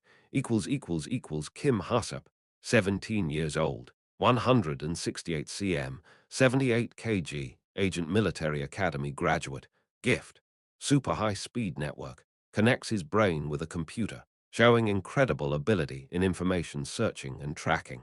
Search speed increases with higher computer specs and internet speed. Late night. Tuesday, I left my room and came outside dorm 1. Ah, Kim Hajin, over here, the person who called me outside shouted as she waved her hand. When I stopped near her, Ki Naeun ran up to me, smiling. Ah, is this it, the study guide? Yeah, so stop texting me. I gave her a study guide she had been pestering me about. I wasn't the one who wrote it, as I just copied what I found by hacking Yu Yonha's personal database. Yu Yonha had a habit of saving everything she wrote. Ah, thank you so much. I'll pay you back for this favor for sure. You don't need to, just study harder. I stared fixedly at Ki Naeun. Lately, Ki Naeun has been looking more and more pitiful. I just felt like helping her. I didn't even know what was right anymore. In the past, I wasn't able to look straight at her face when I thought about the day that would inevitably come. But now, I just had to not be found out. Just like how I assassinated that mafioso, I just had to kill him and escape unnoticed. But because of this thought, I kept, okay, but again, thank you so much. I'll go study immediately. Ki Naeun smacked my arm, then ran off to her dorm, hugging the notebook I gave her. That hurt. I rubbed my arm as I watched her leave. Why did she always hit me so hard? Because Cube was so empty during the written exam week, time seemed to fly by. Before I noticed, Friday came around. Hey, 1:30 p.m. after the end of the final written exam, Ki Naeun appeared in front of me with a bright face. She was practically living in the library for the past couple days. It seemed everything went well. Thanks. I survived because of you. Really? Yeah, I must have gotten at least 5 problems I wouldn't have gotten otherwise. That's a big difference, right? I guess so. Next week was the combat exam week. Naturally, I was a bit nervous. My goal was to bring my ranking up to about 200, but what was more important was what came afterwards, the incident that would happen after the combat exam. Oh, right. Do you want to go there after the combat exam? It'll be on me. Where? Han-Yung-gak. It's a really famous Korean restaurant in Ganghwa Island. You've heard of it, right? It's just as famous as the restaurant you took me to in Paris. Kim Suho and you, Han-Yung-gak. It was the highest class restaurant I had in my setting. I was curious what the food there tasted like. It would undoubtedly be the pinnacle of Korean food. However, I'm not going. What? Why? I don't have the time. You can go with Kim Suho. What are you jealous? Jealous. That was a word I couldn't just gloss over. Naturally, I frowned. I glared at Ki Naeun and snapped back. Are you crazy? Ah, fine. If you don't want to come, don't. I just wanted to pay you back for treating me in Paris. I'm not going. After cutting her off resolutely, I headed back inside. Ah, wait, just the two of us can't go even if I wanted to. My dad will get mad if he finds out. Ki Naeun kept talking nonsense until the end. The weekend flew by and Monday came around. The combat exam week had begun. The first combat exam was a team challenge. It had similar rules to the first semester's duels, but was done between 2 teams. Team Rachel will be on offense, Team Yohei will be on defense. Team Rachel was in the first battle of the day. Our opponent was Team Yohei 1. Team Yohei's leader was Miyamoto Yohei, a top-class warrior from cultivation class. Apparently, Yohei's ancestor was that famous Miyamoto Musashi. For the record, this wasn't a part of my setting. Ready. There were many spectators watching the battle. Of course, it was practically empty compared to the previous midterm exam, but many cadets still came by to watch. It was to be expected as Rachel's team and Yohei's team were participating. Get into formation, Rachel spoke. We got into a formation we prepared for beforehand. The 2 warriors, Rachel and Jin Hosung, stood in the front, and the supporter, Yi Bakju, stood in a protective position between me and Toma. I raised my cadet handgun and spoke to Yi Bakju. You don't need to protect me. Focus on protecting Jama. What? Why? I'm gonna go take their magician's head. It was about time for me to display my strength, and just as always, my strength operated by the principle of strong against weak, weak against strong. Now that I had curve shot, a magician hiding in the backline was nothing but a prey. Wait, shouldn't you? While Yubakju was worrying, the judge shouted loudly. Duel begin. 1. Yohei was mentioned once in Chapter 42 as the rank 8 cadet. Chapter 99. If you failed, we would have called you a troll. But since you succeeded, you're a hero. I was shocked. I thought you were Guan Yuan when you suddenly said you were going to take their magician's head. The team duel arena was completely different from the first semester's one-on-one duel arena. Unlike the first semester's Colosseum-like circular arena, the team duel took place in a rectangular arena that was 130 meters in width and 250 meters in length. As soon as the judge signaled the start of the duel, the arena transformed into a mountainous ground with rocks and shrubbery. They served as obstacles separating the 2 teams, but they helped me more than they hindered me. Jin Hosung SSI and I will charge forward. Everyone else can slowly chase after us while supporting us from the back. Rachel spoke. However, I jumped up to a nearby tree. Hajin SSI. Rachel's confused voice rang out from below. I smiled and gestured. Go ahead. I'll support everyone from above.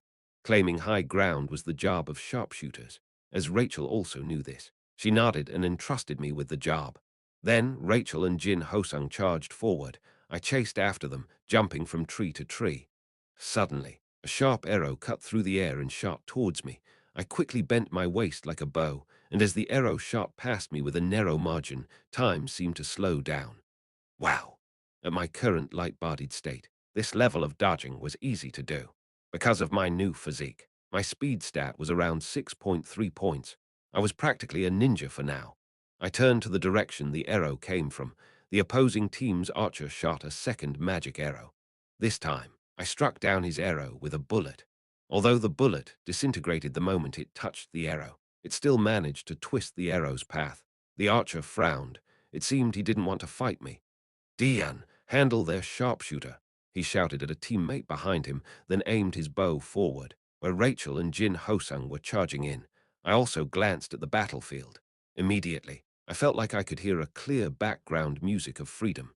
The heck? Yohei looked like he came straight out of a manhwa, standing in the middle of the battlefield. He was biting on a tiny branch with his eyes closed.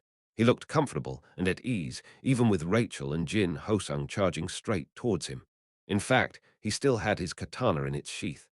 Ronan, be free and wild like the wind. By the time Rachel and Jin Hosung got in range, Yohei blurted out some incomprehensible words and opened his eyes. When Rachel's rapier and Jin Hosung's saber were about to cut down Yohei, the katana, sleeping inside his sheath, flashed with a cold light. A quick draw. A katana soared up in response to a rapier and saber. Yohei parried the two attacks like lightning and counterattacked with a beam of light. His sword was lighter than wind, yet fiercer than a storm. I watched the clashing of three warriors in a daze. Currently, Yohei was fighting two cadets on his own, with Rachel being one of them. Still, they were evenly matched. It was thanks to all sorts of buff magic and the extra magic power he was being supplied with by his teammate. It was then that I understood their team's formation. Yohei was standing in the front line. A sharpshooter was positioned in the middle, and a supporter and a warrior were protecting their magician in the back. It was the so-called Four Protect One. Their strategy was to throw everything they had onto Yohei. Their sharpshooter was positioned in the middle to support both the front line and the back line, while the magician was pouring buffs and magic power to Yohei. It was an efficient strategy for a defensive team, as long as the magician didn't die. And as long as there wasn't a hyena like me lurking around, I made a detour and looped around to the magician, who was being protected by two people. It seemed I wasn't talented in moving stealthily as their warrior discovered me. A muscular warrior with a buzz cut through his axe at me. The axe flew like a boomerang, cutting down on the greenery around me, then returned to the warrior's hand. When he spotted me and the gun in my hand, he frowned. Why is a sharpshooter here alone? Without answering him, I fired a barrage of bullets. The warrior stabbed his axe into the ground without being flustered. When he imbued magic power into it, the axe grew big, and the supporter standing next to the magician also raised his shield and blocked the barrage of bullets. Meanwhile, I looked for the blind spots in their defense. Although their magician was hidden behind the supporter, I felt like I could reach him if I shot from above. During combat training classes, cadets wore special protectors that absorbed damage to their vital points. Obviously, it was to protect cadets from being severely injured. By design, cadets were instantly eliminated if their neck protectors were hit. At that moment, their warrior and supporter exchanged glances that seemed to say, "You protect the magician. I'll get that sharpshooter." The warrior charged at me with his axe. I didn't particularly mind it. In an obstacle-filled environment perfect for utilizing parkour, a slow warrior was unable to catch up to me. I hopped from tree to tree and kept my eyes on their magician's position. Their supporter must have felt my gaze as he performed something quite unique. Conjunction. In an instant, his kite shield multiplied and surrounded them. However, there were still gaps in their defense. By design, shields were incapable of forming a perfect protective cover. Tiny gaps inevitably existed between them. That was where I aimed. Huab! The warrior swung his axe. His axe turned giant and crushed the tree I was standing on. I jumped off at the same time, then made a big turn in the air. PSSSH, pieces of the tree scattered into the air, and my body turned upside down 10 meters in the air. At the same time, I activated bullet time. Time slowed down, and I held up my gun. I could see a tiny gap between two kite shields. Since the speed and trajectory of my bullets were completely within my control, my job was simple. I twisted the gun slightly to the right and fired. Whish! The bullet I fired curved oddly in midair. I could clearly see the bullet's movement. The bullet, which logically should have flown straight, suddenly dropped down. Then, Almost as if it was a homing missile with a designated target, it dug through the tiny gap between two shields. Ark! The magician's scream rang out. Because the magician trusted the shields. He didn't pay attention to his safety. If he had even a single layer of barrier around him, he wouldn't have died instantly. However, the magician tried to conserve his magic power, and as a result, Team Yohei, magician Yu Su-won eliminated. His neck protector was struck by my bullet. Arg, this sly bastard! The enraged warrior and supporter rushed toward me. Come on, Sly! I climbed up a tree. Then, just as a monkey would throw banana peels from a tree, I fired constantly. Get down here. Every time the warrior threw his axe, I repeatedly hopped to another tree and continued provoking him. Meanwhile, the frontline battle was coming to a close. With the magician's magic power support cut off, Rachel and Jin Hosung began to push back Yohei, and the opposing team's sharpshooter was busy dodging Toma's magic attacks. With the only two people who could help them chasing after me, this battle was practically over. 10 minutes later, the victor's waiting room. As soon as the duel ended, I asked Yu Yonha about information on Yohei. He has the wind attribute, the rarest attribute among water, wind, earth, and fire. His gift lets him use his magic power to display wind-like movements. Just like how wind is constant and intangible, he can send several sword strikes simultaneously and dodge his opponent's attacks fluidly. The name of his gift is Covenant of Wind. In summary, his gift and physical abilities are both excellent, but because he's lacking in magic power, he is weak in drawn-out fights.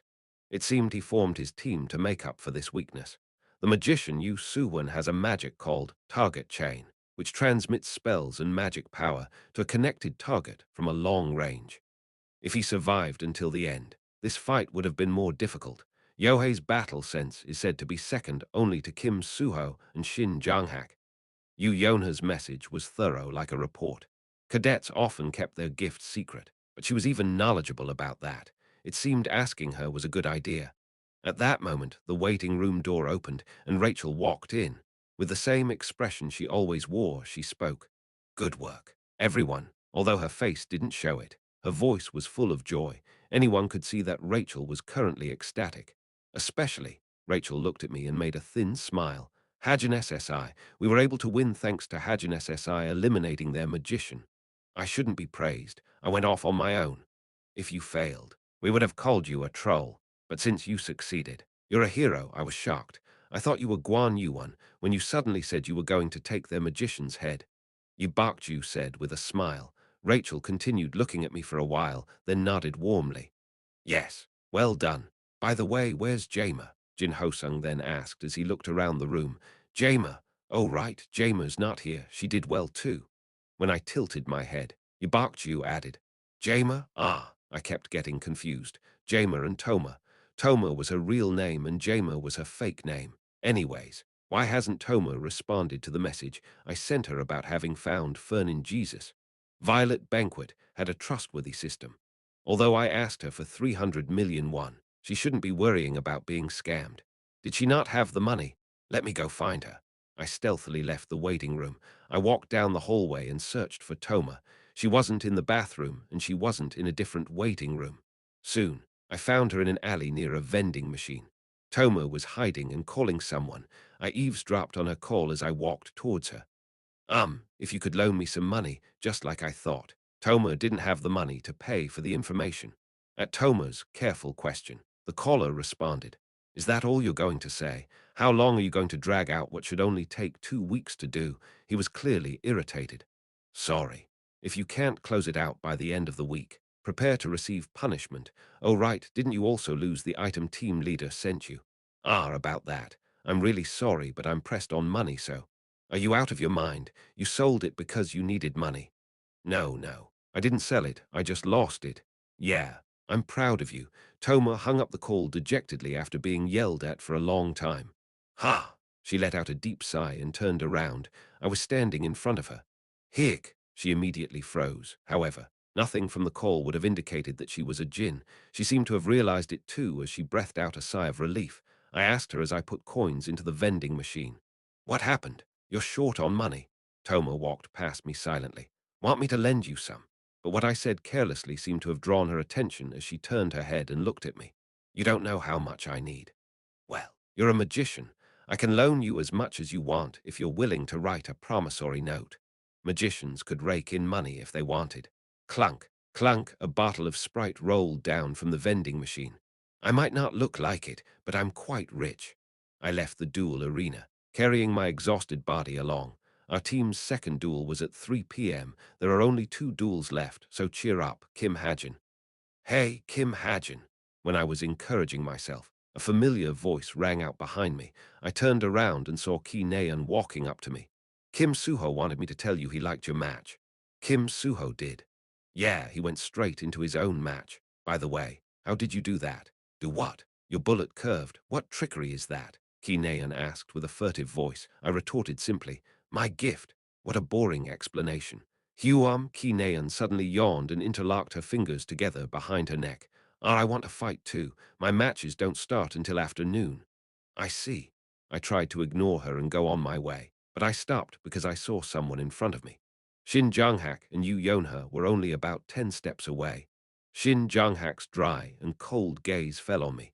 It felt like he was looking at me in disdain because of the emotionlessness in his eyes. It was almost like I was in a haunted house. He was handsome, but scary. Shin Jong-hak quietly looked back and forth between me and Ki Naeun. After receiving his gaze for a moment, Ki Naeun frowned and shot back. What do you want? Ha ha. Shin Jong-hak's laughter flowed out from the crevice between his teeth.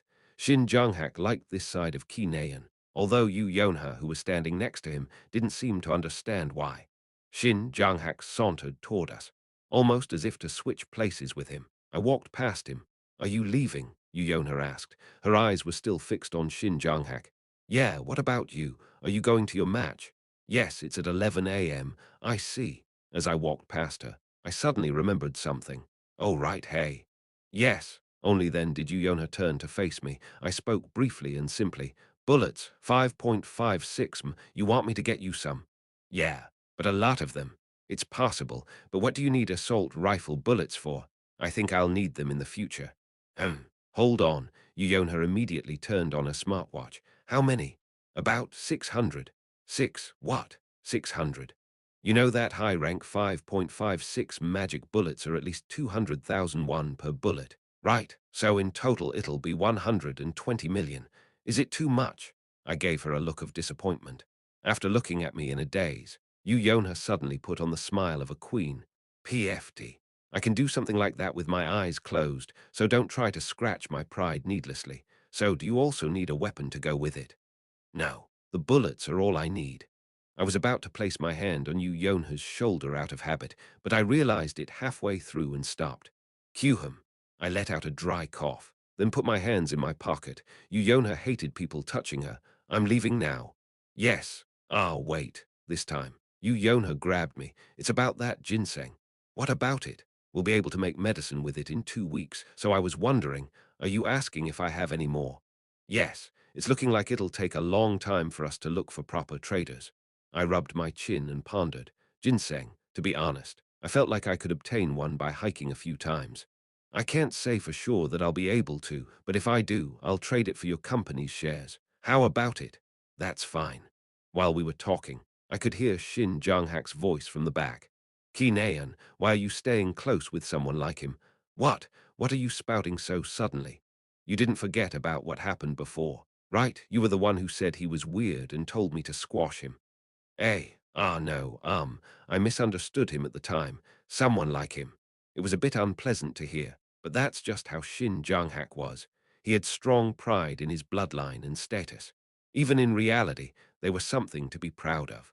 Although the nobleness of his bloodline couldn't compare to a royalty's, Shin Jong-hak's ancestor was a prime minister who served a king, and Shin Jong-hak's grandfather, Shin Munchul, was a true noble who saved starving Koreans after outcall.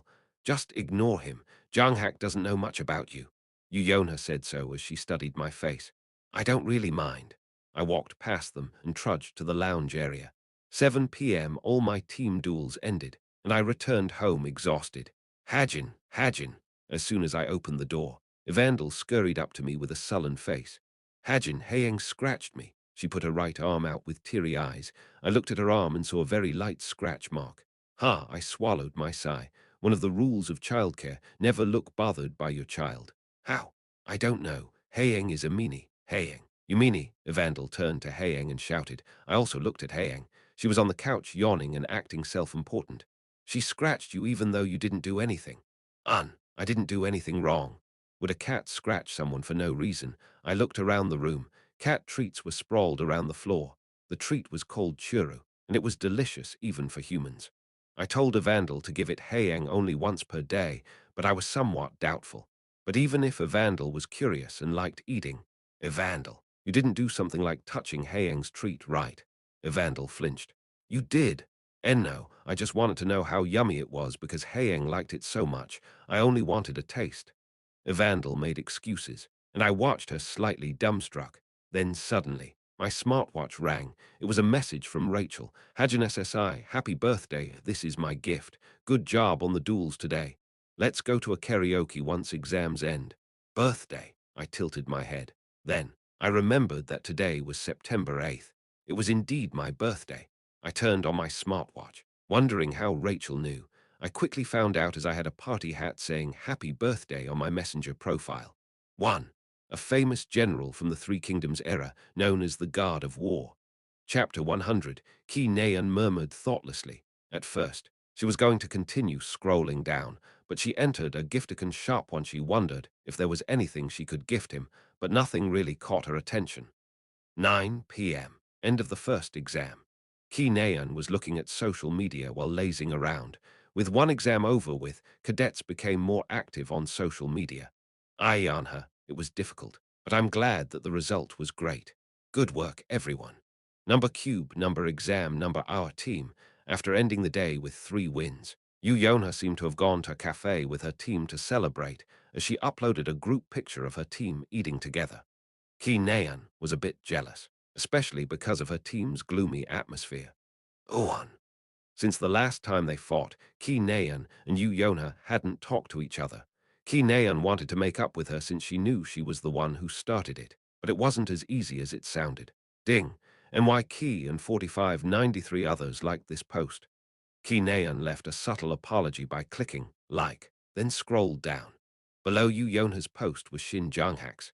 Janghaktuo, 3 wins 0 losses, number cube, number Shin, Janghak, number exam, number hero, number overwhelming victory. Shin Janghak also left a group photo, but it carried a different atmosphere than Yonha's. Shin Janghak looked like a ruler surrounded by his lackeys. I wonder when this guy will be cured of his 8th grade syndrome.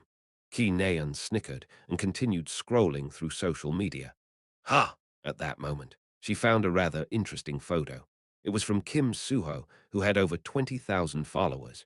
With Master Sharpshooter Hajin, Cube's sole gunner. Is this guy kind or evil? The photo seemed to have been taken after the archery competition, but the difference between their faces was too severe. Leonidas 357, it's nice to see you smiling. YunSeo-jin, I also monitored this year's class competitions. Hajin SSI and Suho SSI were both amazing. Haha, what is this Unnie doing here? YunSeo-jin's comment clearly showed her ulterior motive. After making fun of her a little bit, Ki Naeun left the social media app and entered her messenger. Ha! While she was scrolling down thoughtlessly, she discovered something. Kim Hajin had a party hat emoticon on his profile. So today is his birthday, Ki Naeun murmured thoughtlessly. At first, she was going to continue scrolling down, but she entered a gifticon shop one. She wondered if there was anything she could gift him, but nothing really caught her attention. I guess a cake will do, or no. Maybe I should give something to him in real life rather than online? No. Why would I? I'm not crazy. Just a text message is enough. Ki Naeun quickly fixed up a message to send him. Kim Hajin, ko. Nus, it's your birthday today. Hangul, ko Kyuk, Enus. But even after waiting 5 minutes, Kim Hajin didn't reply. Without a choice, Ki Naeun added another line. Happy birthday, ko Kek, Enus. Why aren't you responding, ko Kek, Enus? This time. He responded almost immediately. Thanks. Why is he so cold? Ki Naeun pouted and put down her smartwatch. Thursday, midterm exams came to an end. I took a total of 4 exams. 2 of them were done in teams, and the other 2 were done individually.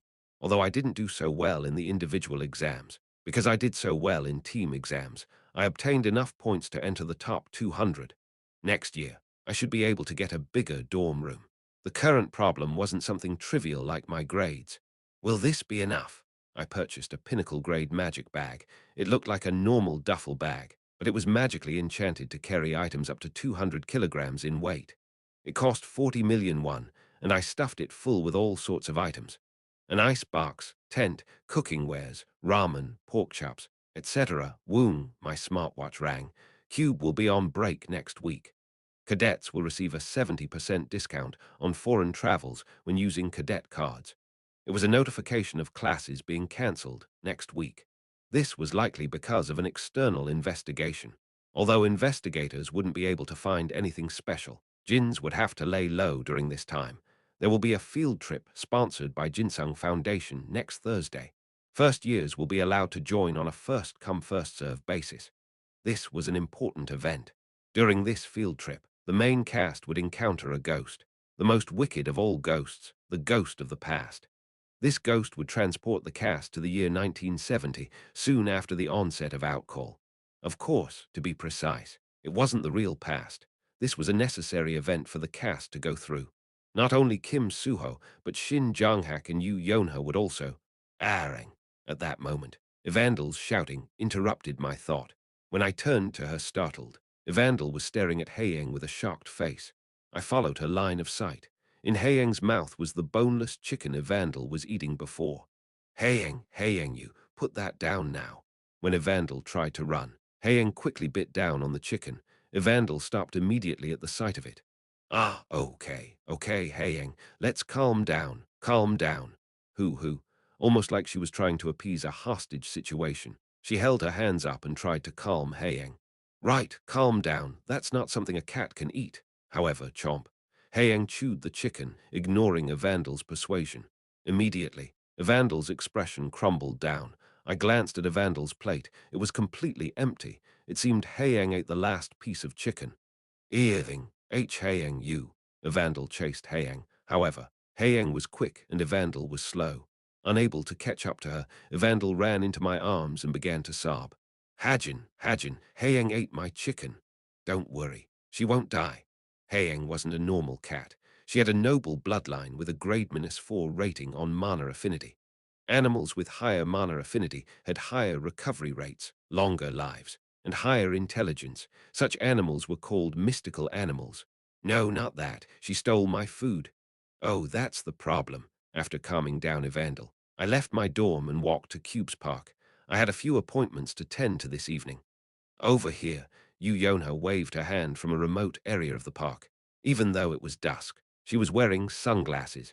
My first appointment was with Yu Yonha. I could see a suitcase next to her. When I approached her, Yu Yonha spoke as she handed me the suitcase. Here are the bullets you asked for. Because each magazine carries 45 bullets, there are 900 bullets in here. Great, thanks. Ah, wait, there's something else. Yu Yonha then handed me some sort of a protector. What's this? When I tilted my head, Yu Yonha grinned. A wrist protector. Monday was your birthday, right? It's quite expensive, so use it well. I planned to give it to you on Monday, but as you know, everyone was busy because of the exams. Thank you. I took the wrist protector and put it on. Oh, it's great. It stuck tightly to my skin, and I could feel that it was protecting it. Yu Yonha looked at me in satisfaction, then turned back. Then I'll be leaving now. Yeah, thanks again. I waved my hand at her as she left. Next up was karaoke. Cube had an entertainment district for cadets' mental health.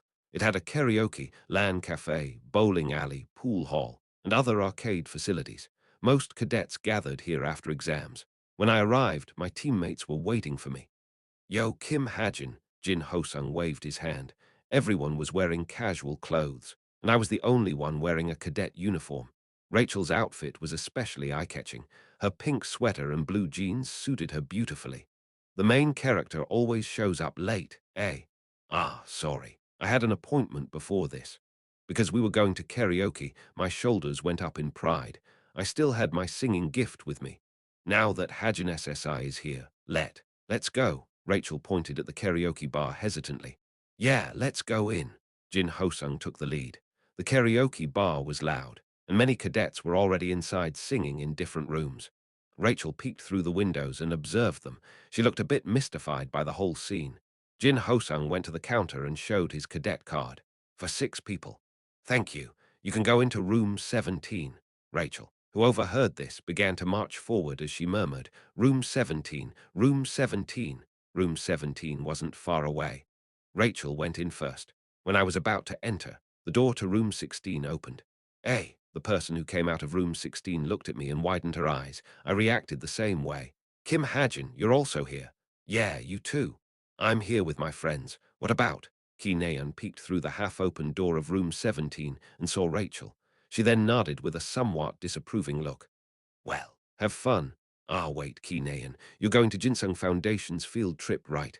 Huh, yeah, I am. Why, are you also going? I have nothing better to do, so I applied. At that moment, while I was talking with Ki Naeun, someone pulled on my sleeve. It wasn't Rachel, but Toma. What? Toma was speaking with her eyes. Ah, okay. Hey, Ki Naeun, I'm going in now. Yeah, bye. Ki Naeun shooed me away. Next, I had a short talk with Toma. When we went into room 17 afterwards, Jin Hosung was looking to reserve a song with a remote, while Rachel, for some reason, had 2 tambourines in her hands. All right, I'll be the first one to sing, as we discussed in our group chat. Rachel SSI is next. Right? Rachel's shoulders shook. Tiarara. The tambourines in her hands also shook. Jin Hosung's song began. Horse Let's Run. His shoulders jumped up and down as he sang an exciting rock song. However, he stopped after the first verse. As Rachel was up next, Jin Hosung made a mischievous smile as he handed her the remote. Rachel pondered for a while with a nervous face, then picked a song. The accompaniment rang out, and we held our breaths as we waited for her to sing. This bruising YND. Her voice was pretty, but that was it. She ignored the beat and tune, and sang as though she was reading a book. PFD. I heard someone's mocking laugh. Outside the door, Ki Naeun was laughing with her hands on her belly. Who? I'll also stop after the first verse. Her singing finally ended. Thankfully, she only sang the first verse. Rachel wiped off the sweat on her forehead and handed me the remote with a look of satisfaction. Did she think she sang well? Here. Ah, yes. I took the remote. When I put the remote down after entering my song, Rachel stealthily took the remote again. She seemed to have gained confidence with her previous singing and was planning on reserving another one. That day, Rachel sung a total of 6 songs and caused quite a bit of pain for me and our other teammates. Next Thursday, it was finally D-Day, a field trip organized by the Jinsung Foundation, the turning point of the main story. The participants of the field trip were unchanged other than me being included. What good weather! A clear autumn sunlight glared down. I barely managed to arrive at Seoul Portal Station on time. Ah, Kim Hajin's here. The 5 people who were already here pointed at me. I ran up to them. You're 2 minutes late. Shin Jong-hak spoke as he pointed at his watch. I also checked the time. He was right. Currently, it was 6:02 a.m. I cusped my hands and apologized sincerely. Sorry.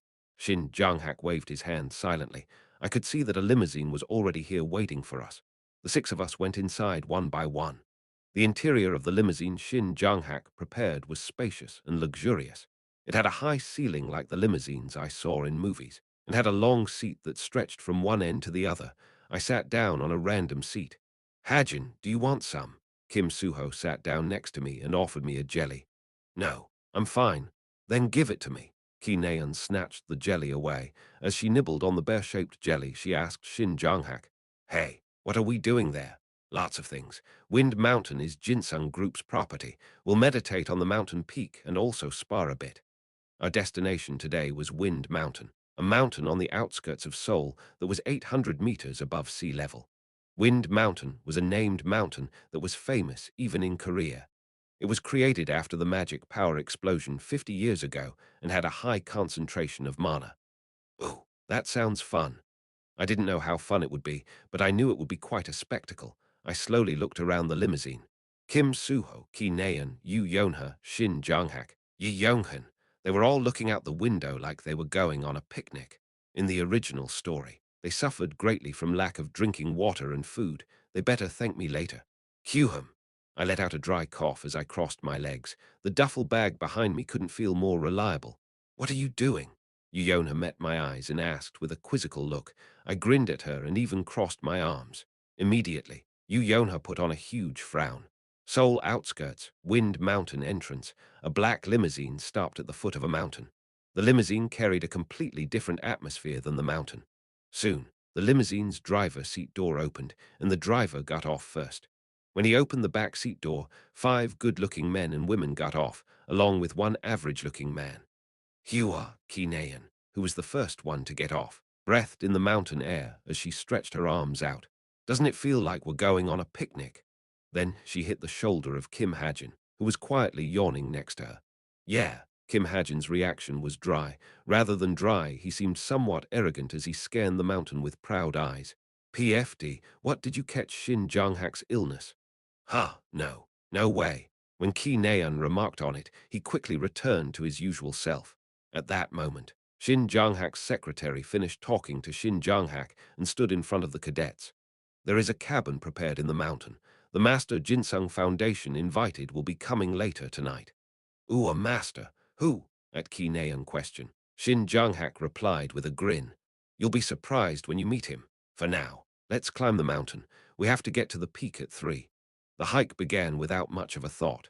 The 6 cadets climbed the mountain in the following order: Yi Yonghun, Yu Yonha, Shin Jong-hak, Ki Naeun, Kim Suho, Kim Hajin, Russell. They climbed the mountain as they stepped on leaves blanketing the ground. Although the mountain was a bit steep, it posed no problems for the cadets, and their laughter and talking continued throughout the hike. Ah, the air is great. So this is why it's nice to be in a Haimana concentration area. It feels like magic power is being pumped into my lungs. Kyuhum, well, you know. Kinean, if you're with me, you can enjoy better places than this whenever you want. Oh, a dragonfly. About 90 minutes went by. They should be reaching the summit at any time, but the hike seemed nowhere close to ending. The mountain's pretty tall, huh? Or did we take a wrong turn somewhere? I don't know. Let's just keep walking. They felt that something was off, but they continued walking. The joyous atmosphere of the hike disappeared, and they continued to climb the mountain for 30 minutes. A strange sensation called around them. Hey, doesn't it feel eerie? Ki Naeun muttered, unable to endure the atmosphere any longer. Yu Yonha, who was walking ahead, slowed down and joined up with the rest of the group. Her arms were already wrought with goosebumps. Yu Yonha asked with a quivering voice, Joe, Jong-hak, does it normally take this long? I don't know, but I don't think we took the wrong path. Shin Jong-hak looked around. Chwa, a cold wind blew and brushed against the leaves. Yu Yonha trembled at the sharp sound. Strange. Something was strange.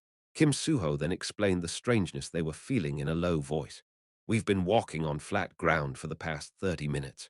Immediately, everyone came to a stop and held their breaths. The uncomfortable feeling they were having materialized into uneasiness that caressed their bodies. They realized that Kim Suho was right. Although they were climbing a mountain, they were walking on flat ground. Furthermore, no one noticed until Kim Suho mentioned it. Don't worry, Wind Mountain is a mana-rich mountain, so a natural spell might have.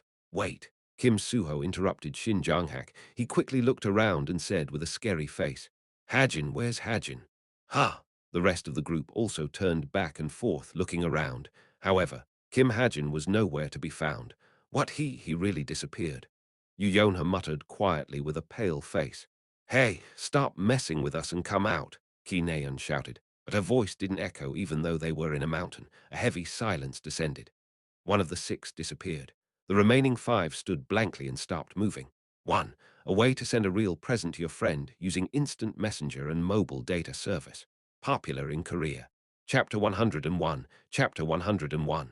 Ghost. 3. The 5 cadets remained still for a long time, only looking around themselves intermittently, their bodies and consciousness seemingly frozen. The mountains suddenly became flat, and Kim Hajin disappeared.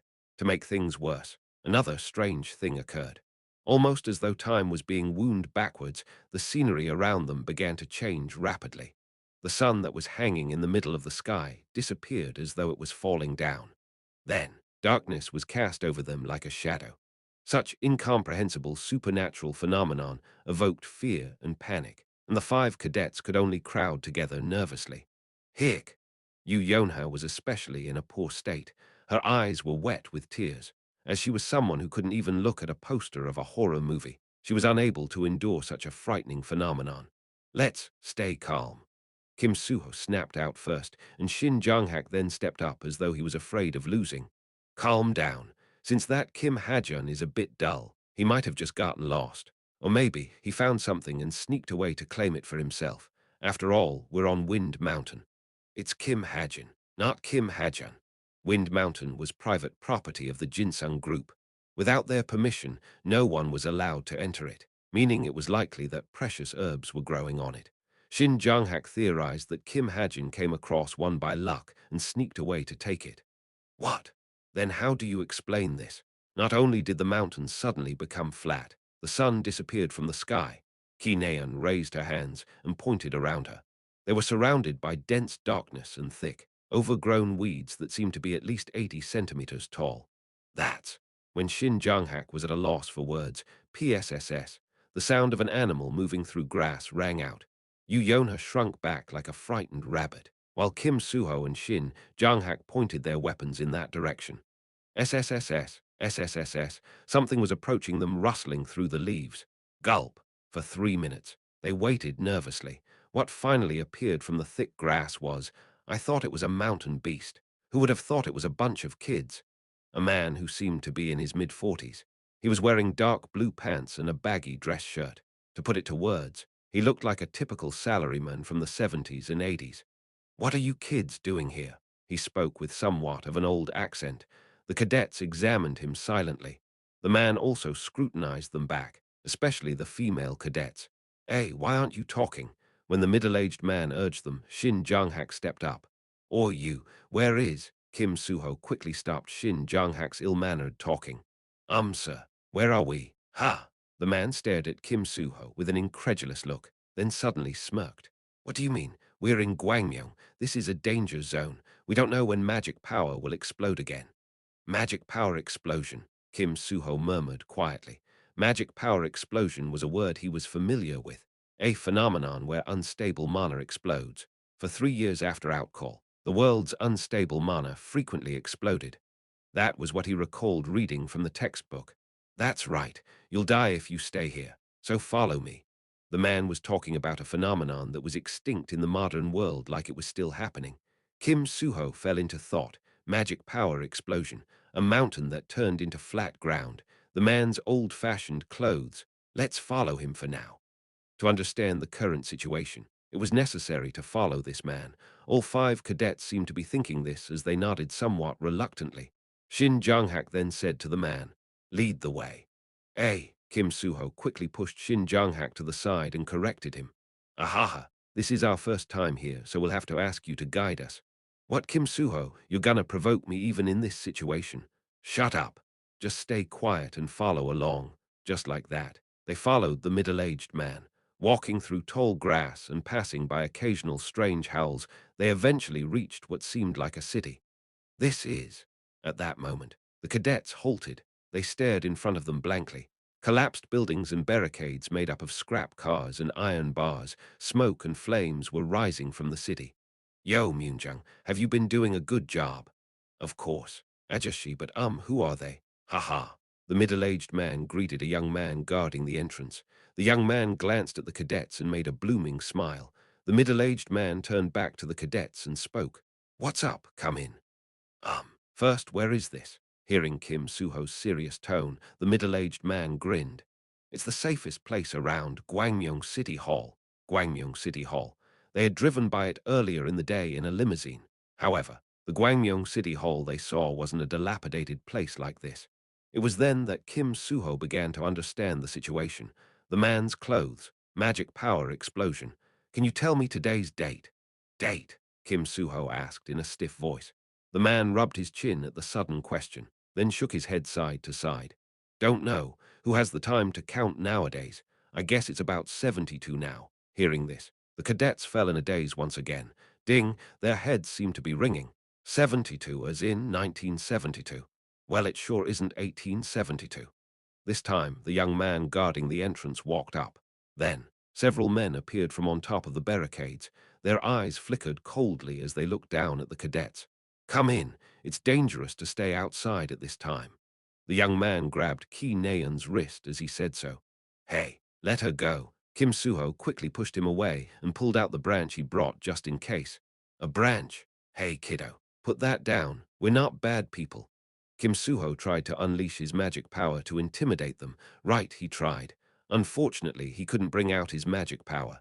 Hey, Kim Suho, I can't use my magic power. Ki Naeun seemed to be experiencing the same thing as her flustered voice rang out. Meanwhile, the men standing on top of the barricades jumped down and surrounded them. Even at a glance, there were at least 20 of them. To make things worse, they imbued magic power into the iron bars they brought. These pieces of trash dare to. When the enraged Shin Jong-hak was about to curse at them, a neon light flashed from the distance. Everyone's attention fell on the light. There, they saw a man wearing a helmet and riding on a high-tech bike. That son of a bitch is back. Run back inside, guys. The middle-aged man quickly urged his friends. Hurry, he's a man-eating monster. Stop dilly-dallying. Alert Usranim, Ark. Then suddenly, a white flash erupted, and something penetrated the man's shoulder in the blink of an eye. The attack didn't end there. Several streaks of light shot forward, lighting up the darkness. Yu Yonha could easily identify the streaks of light flying past them. Bullets! Ook! The continued barrage of bullets dissolved the encirclement, and Kim Suho and others quickly ran back. Once they reached a certain distance away from the city, they stopped and turned to the man sitting on a bike. In this moment where it was hard to distinguish friend or foe, the mysterious man raised his hands and slowly took off his helmet. Soon, his face was revealed. Ha! The man's long hair was tied up neatly, and he had a scruffy beard that covered his chin. Although his facial hair made him look like someone from a Western movie, they were all able to identify his face. Kim Suho murmured in a daze. Kim Hajin. I was severely mistaken. I thought I would be sent back to the past with them just because we were walking in the same place at the same time. I was being too naive. About 40 days ago, or what should have been a few minutes ago to Kim Suho and the others, I was dragged into the past while I was climbing Wind Mountain with my guard down. Since the other 5 were transported to the same time period in the original story, it was a much more natural story progression when I thought about it. At first, I panicked. However, I soon realized that the situation wasn't as bad as I thought. Just like I expected, the Jin trying to rule over this place was stronger than in the original story. Being sent back before the others gave me more time to make preparations. I got busy from the first day. First, I looked for a place to stay. Gwangmyeong City Hall was ruled by a Jin, so I had to pick a place that was far away from them but still gave me the ability to observe them. Next, I observed the movements of the Jin ruling this place and attacked his subordinates to hinder their growth. Just like that, I ate alone, attacked alone, ran away alone for 40 days. Today, I finally reunited with the rest. Then this is really. On our way to my base, Kim Suho, who was quietly listening to my story, stopped and faced me. That's right, we're in Gwangmyeong of 1972. Outcall happened only 15 months ago, so this place is still hell. The party went stiff like a rock. Even Shin Jong-hak had a grave look on his face. Then how long have you been here? Yonha asked. I don't know. Although my hair and beard grew a lot for having stayed for only 40 days, that was only because of this place's high mana concentration. Plus, energy conversion seemed to also make my facial hair grow faster. Maybe 1 year. I said that as a joke. However, a heavy silence filled the air. The movement of the moonlight touched me. In an otherwise pitch-black darkness, I was lit up by the sole source of light. The others stared at me with faces I couldn't understand. I was satisfied with this. I laughed and corrected myself. I'm just kidding. I've only been here for about 5 weeks. However, they were still silent. Really? Plus, it wasn't a bad experience. In fact, it was a necessary experience. For 2 months I fought people, not monsters. The atmosphere became awkward, but Shin Jong-hak asked without caring much for it. So did you find out what caused this phenomenon? Yeah, more or less. Really? Yu Yonha's eyes widened. I'll explain it later. For now, let's get to the base. I arrived at my base with the others. The base I chose was an abandoned building buried in a nearby forest. As there was only one entrance into it, it served as a good temporary shelter. Not even my horse would be willing to live here. Hajin, you spent a year here, with nothing around. Shin Jong-hak shook his head in disapproval, and Kim Suho asked with a look of pity. It hasn't been a year. Really, believe me. I emphasized once again. If I knew they would pity me like this, I never would have made that joke, but there really is nothing. Yeah, I'm surprised you lived here for so long. You have my respect. Yu Yonha and Ki Naeun grimaced. I couldn't blame them. This was probably their first time seeing such a dilapidated home, where only rocks and cockroaches were lying around. But that was only for now. Just wait. There's going to be a lot more to see. I took out the duffel bag I kept on my motorbike. I rummaged through the bag and took out 2 one-touch magic tents. By putting in a little bit of Stigma's magic power in them, Tada, they'd instantly puff up and rise. Whoa, what's this? Now, there were 2 proper homes. Ki Naeun's eyes shone as she approached the tents. Oh, before I explain what's going on, aren't you guys hungry? Everyone other than Shin Jung-hak looked at me with sparkling eyes. I took out a grill, an icebox, and several cooking equipment from my duffel bag. Oh, but we'll need to butcher it. I already ate most of the food I brought, other than some spam and 10 bags of ramen I left as an emergency supply. As a result, we had to hunt wild animals and butcher them to get their meat. Butcher? Yeah, I opened the icebox. There was a torso of a pig wrapped in 2 halves. I caught this one 2 days ago. I cut off its head and limbs and only left behind its body split into 2. For the record, I vomited twice during this entire process. We have to butcher this. I looked at Kim Suho. He grinned and raised his hand. I'll do it. I'm good at stuff like this. Yi Yonghan, you help Kim Suho too. Okay, butchering it suits you. Kim Suho the butcher, that can be your title. Shin Jang-hak taunted Kim Suho from the side. I handed him 4 empty water buckets. And you, go get water. There's a stream to the right of this place. What? Shin Jang-hak made a terrifying frown. I have never seen such an angry expression. He seemed to be saying something like, how dare you order me around? However, I already knew the magical words to control him. Hey, Ki Naeun, go with him. Me, Ki Naeun, who was looking around inside the tent, scurried out. Shin Jang-hak took the canteens silently. Then, he coughed a few times and gave 2 of the buckets to Ki Naeun. Let's go. Are we going to go get water? Yeah, great, I was getting thirsty. Ki Naeun and Shin Jang-hak walked together to the stream. HMPH. Why is it Ki Naeun? Yu Yonha grumbled as she watched them leave. When I glanced at her, she turned away sulking. I murmured to myself, let's make some ramen when they come back with water. Ramen? Yu Yonha's grumpy face instantly disappeared. I took out a few bags of ramen from the duffel bag and spoke. Yeah, why? You don't like them? You're not going to pretend to be a chaebol in this situation, right? Yu Yonha smacked her lips and shook her head. No, SSB. I guess there's SSB, no choice. It's better SSB than starving to death. SSB. She must have been hungry as she loudly swallowed her saliva. Chapter 102, Miracle. Only a tower's reward could come close to performing such a feat when a tower was conquered. While Ki Naeun and Shin Jang-hak left to get water and Kim Suho and Yi Yonghan were busy cutting up the pig, Yu Yonha asked if I had a broom. I gave her the one that came with my camping set, and she began to sweep the nearby floor. Thanks to her, the shelter that was once full of spiderwebs, dirt, and rocks became a decent camping ground. Not bad. Yu Yonha looked around the place and made a satisfied smile. Meanwhile, I took out a burner and grill, then sat down on a camping chair. Oh right, there's something I've been wanting to ask. Why can't I use magic power? It took 30 minutes to clean this place when it should have only taken 3. Yu Yonha asked as she stretched. You can't use magic power that you brought from the present. Usable magic power starts accumulating inside you after 2 days, but you'll have to wait at least a week to get used to it. It was the same in the original story. The post-outcall mana of the past was vastly different from the more stable mana of the present. While the former was more rich and dense, it was more stubborn and difficult to wield. Everyone would have to suffer for at least a week until they get used to it. However, this would become a valuable experience for the future. So that's why. This voice wasn't Yu Yonha's, but Kim Suho's. Kim Suho and Yi Yonghan came back and sat down next to me. Are you done? Yep, we have it split into different parts. Yo, we're back. Ki Naeun and Shin Jang-hak appeared at the entrance. They put the filled buckets down on the ground. Yu Yonha glanced at the scene and let out a dry cough. Kyuhum, then should we eat now? Yu Yonha sounded happy thanks to being able to eat ramen. Now it was my turn. I lit the grill, poured water on the pot, then placed it on the burner. Today's menu was pork belly and ramen. First, I put the pork belly on the heated grill. TSSSS, the meat made a pleasant sizzling sound.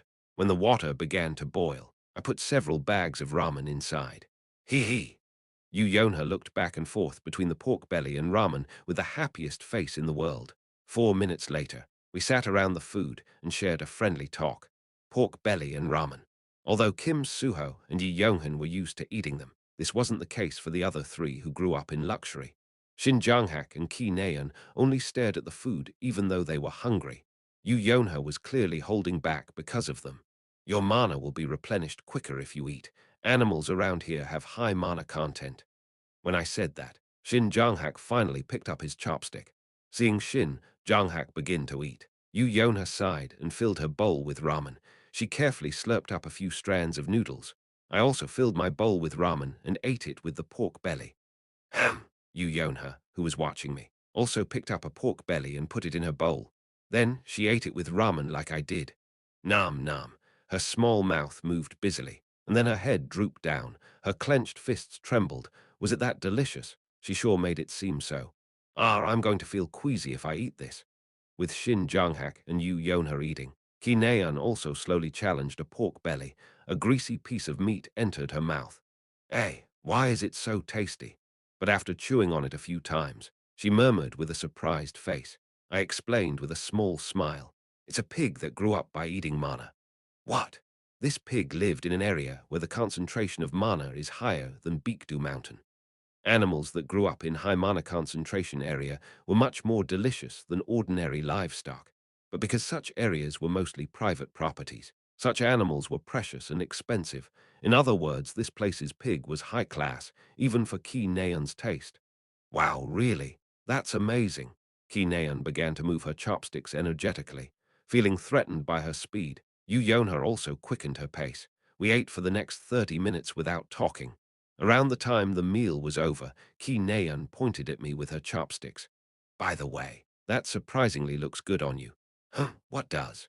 That hair and beard. You look like someone from a historical drama, like one of those warriors who act cool. Kim Suho, who was listening in from next to me, also chimed in. She's right. Hajin, your beard grows like a Westerner. Like a Western model. No, not a model. A Western model. I shrugged proudly without speaking. It may not look like it, but I actually spent some time styling my facial hair. But at that moment, Yu Yonha muttered in a small voice. Yeah, I guess you look better the more your face is covered. What? Care to repeat that? Where's the water? She seemed to have said it subconsciously as she averted my gaze. By the way, are you taking baths? You look really dirty. I do, at least once every 2 days at a stream nearby. What? Hey, is the water we just drank? It's a different stream. Plus, we boiled it. But still, Ki Naeun still sounded a bit displeased. Beard. Meanwhile, Shin Janghak was rubbing his chin next to Ki Naeun. After a week or so, I felt like I could see Shin Janghak with a beard. Anyways, this was enough playing around. I clapped my hands. Gather up. I'll explain the current situation. This time travel was caused by a ghost, but no matter how strong the soul of a ghost was, it would normally never be able to send humans back to the past. This was because time travel was a mystical phenomenon that had never been observed before. It was nothing short of a miracle. However, this ghost was able to produce a part of this miracle. It used a tower remnant. I took out a purple crystal from my pocket.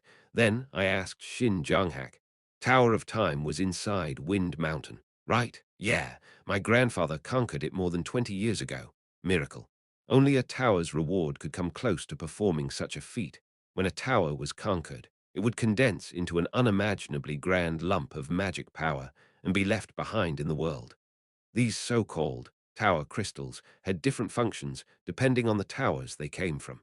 The buoyancy stone used to keep Clancy Islet afloat was also a tower crystal, as was the ocean stone and the information stone. 1. When the Tower of Time condensed into a tower crystal, some of its magic power was left out. Over a long time, they came together and formed this remnant. I showed them a fingernail-sized purple crystal. This small thing was a tower remnant. So the ghost borrowed this crystal's power and pulled us into a recorded world. A recorded world. According to my settings, it was conceptually similar to a parallel world, but a little bit different. Yu Yonha seemed to vaguely understand what I was saying, but Kim Suho seemed confused as he tilted his head and asked, A recorded world? Yeah, It's a form of magical space that reproduces the past. It's not that different from the real world since it operates with the same laws of physics. But it can't affect the real world in any way. Oh, I continued my explanation.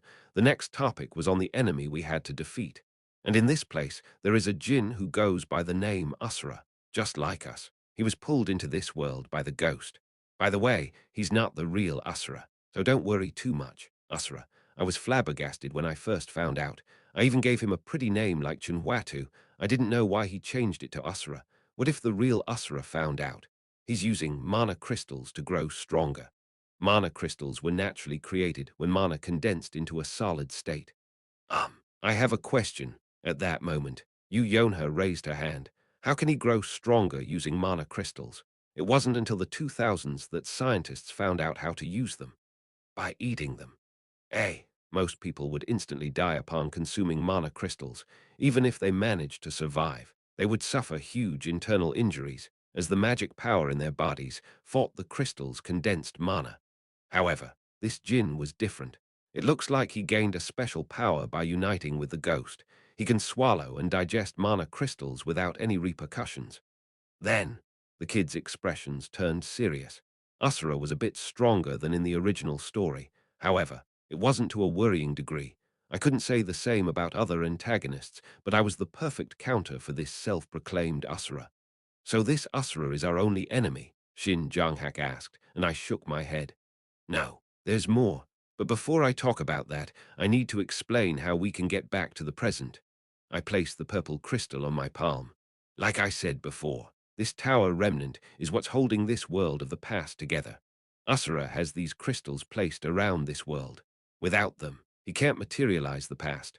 So we have to steal them. Right. I opened a map I made. There's one in Gwangmyeong City Hall, one in a water tower to the northeast, one in an armory to the west, one in a steel tower to the south. There were 6 crystals we needed to steal. Once we had them, we just had to gather them in the same place and crush them at the same time. The past would then crumble, and we would be able to return to the present. Of course, Asura would use Gwangmyeong City Hall's 5,000 residents to try to stop us.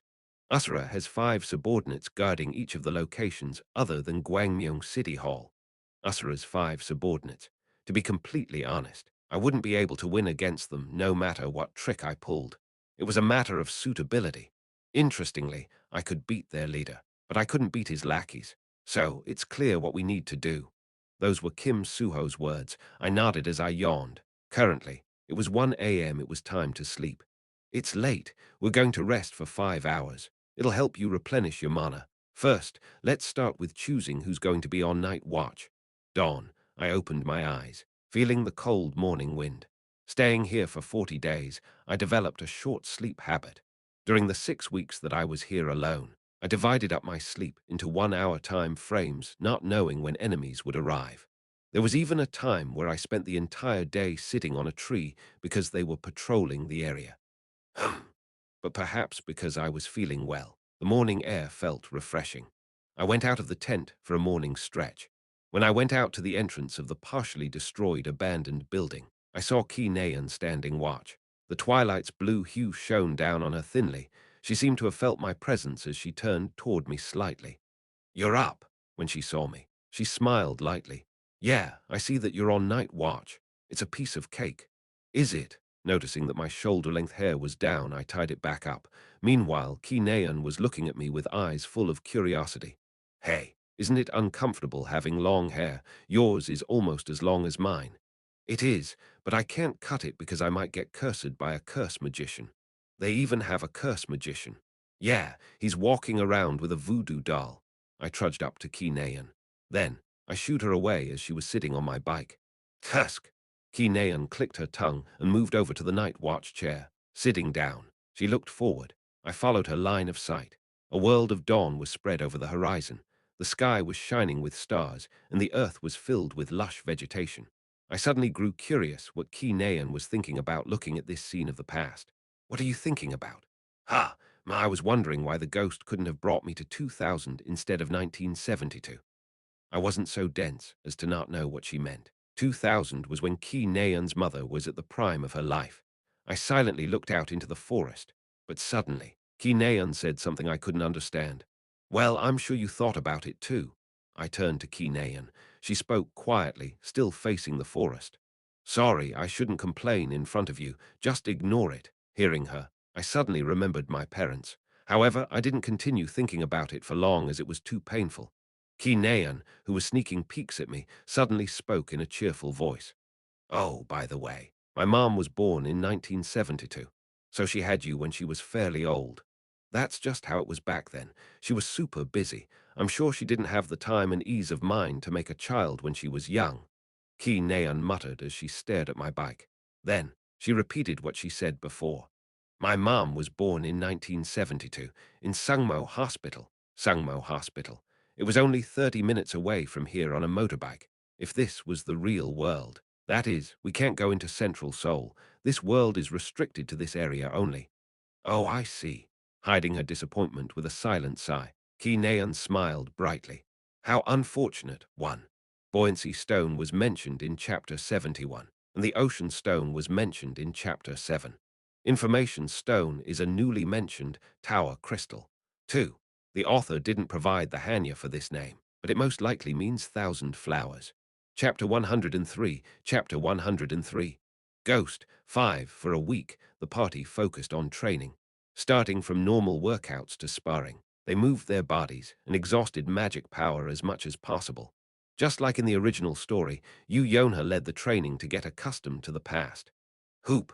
A crescent-shaped sword strike flew through the air, along with a clenched shout. Clang! A sharp metallic sound rang out when two swords clashed. Ki Naeun felt like her hands were going to explode, but she didn't lose her focus. However, Kim Suho followed immediately with a crossway slash. UK! Then he stabbed forward like flowing water. Ki Naeun was thrown back, unable to receive his attack. Oh, I lost. Ki Naeun raised her hand from the ground. Yu Yonha, who was spectating the match, jotted something down on a notebook. Kim Suho 12. Ki Naeun 0. Do you really need to keep track? Ki Naeun got up as she grumbled. She dusted off the dirt on her knees and butt, which Shin Jang-hak watched with narrowed eyes. Because the weather was rather hot, Ki Naeun had cut up her long jeans, turning it into hot pants. Feeling grumpy, Yu Yonha shouted loudly. Shin Jang-hak 4, Kim Suho 8. What? No, it's 4 wins, 4 losses, and 4 draws. I'm the referee. Kim Suho won those by my decision. Woong. At that moment, the sound of a bike engine rang out. Kim Suho, who was drinking water, muttered, Looks like Hajin is back. Yeah, SSB. Looks like our chef is back. Even since being pulled into the past, Kim Hajin was in charge of food supply. Yu Yonha began to detest herself for drooling whenever she heard the sound of his bike's engine. Because he always brought back something delicious. It was as though she was trained to react subconsciously. Hey, Kim Hajin, what did you bring back today? Ki Naeun shouted. A bike appeared at the entrance of the abandoned building. On top of it was a trustworthy icebox. Kim Hajin parked next to a wall and took off his helmet. By now, everyone had gotten used to his long hair and beard. Ki Naeun scurried up to him like a puppy that was waiting for her owner to come back home, then brought back the icebox from his bike. Cue him. Yu Yonha and Shin Jang-hak also got up and followed Ki Naeun.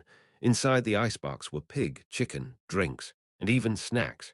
Is this Coke? Sea Coke. When Yu Yonha spotted the brownish liquid inside a smooth glass bottle, dark greed emerged in her eyes. Korea had Coke in the 70s, Shin Jang-hak murmured as he rubbed the beard he grew. When Ki Naeun glanced at him, he raised his chin and emphasized his beard.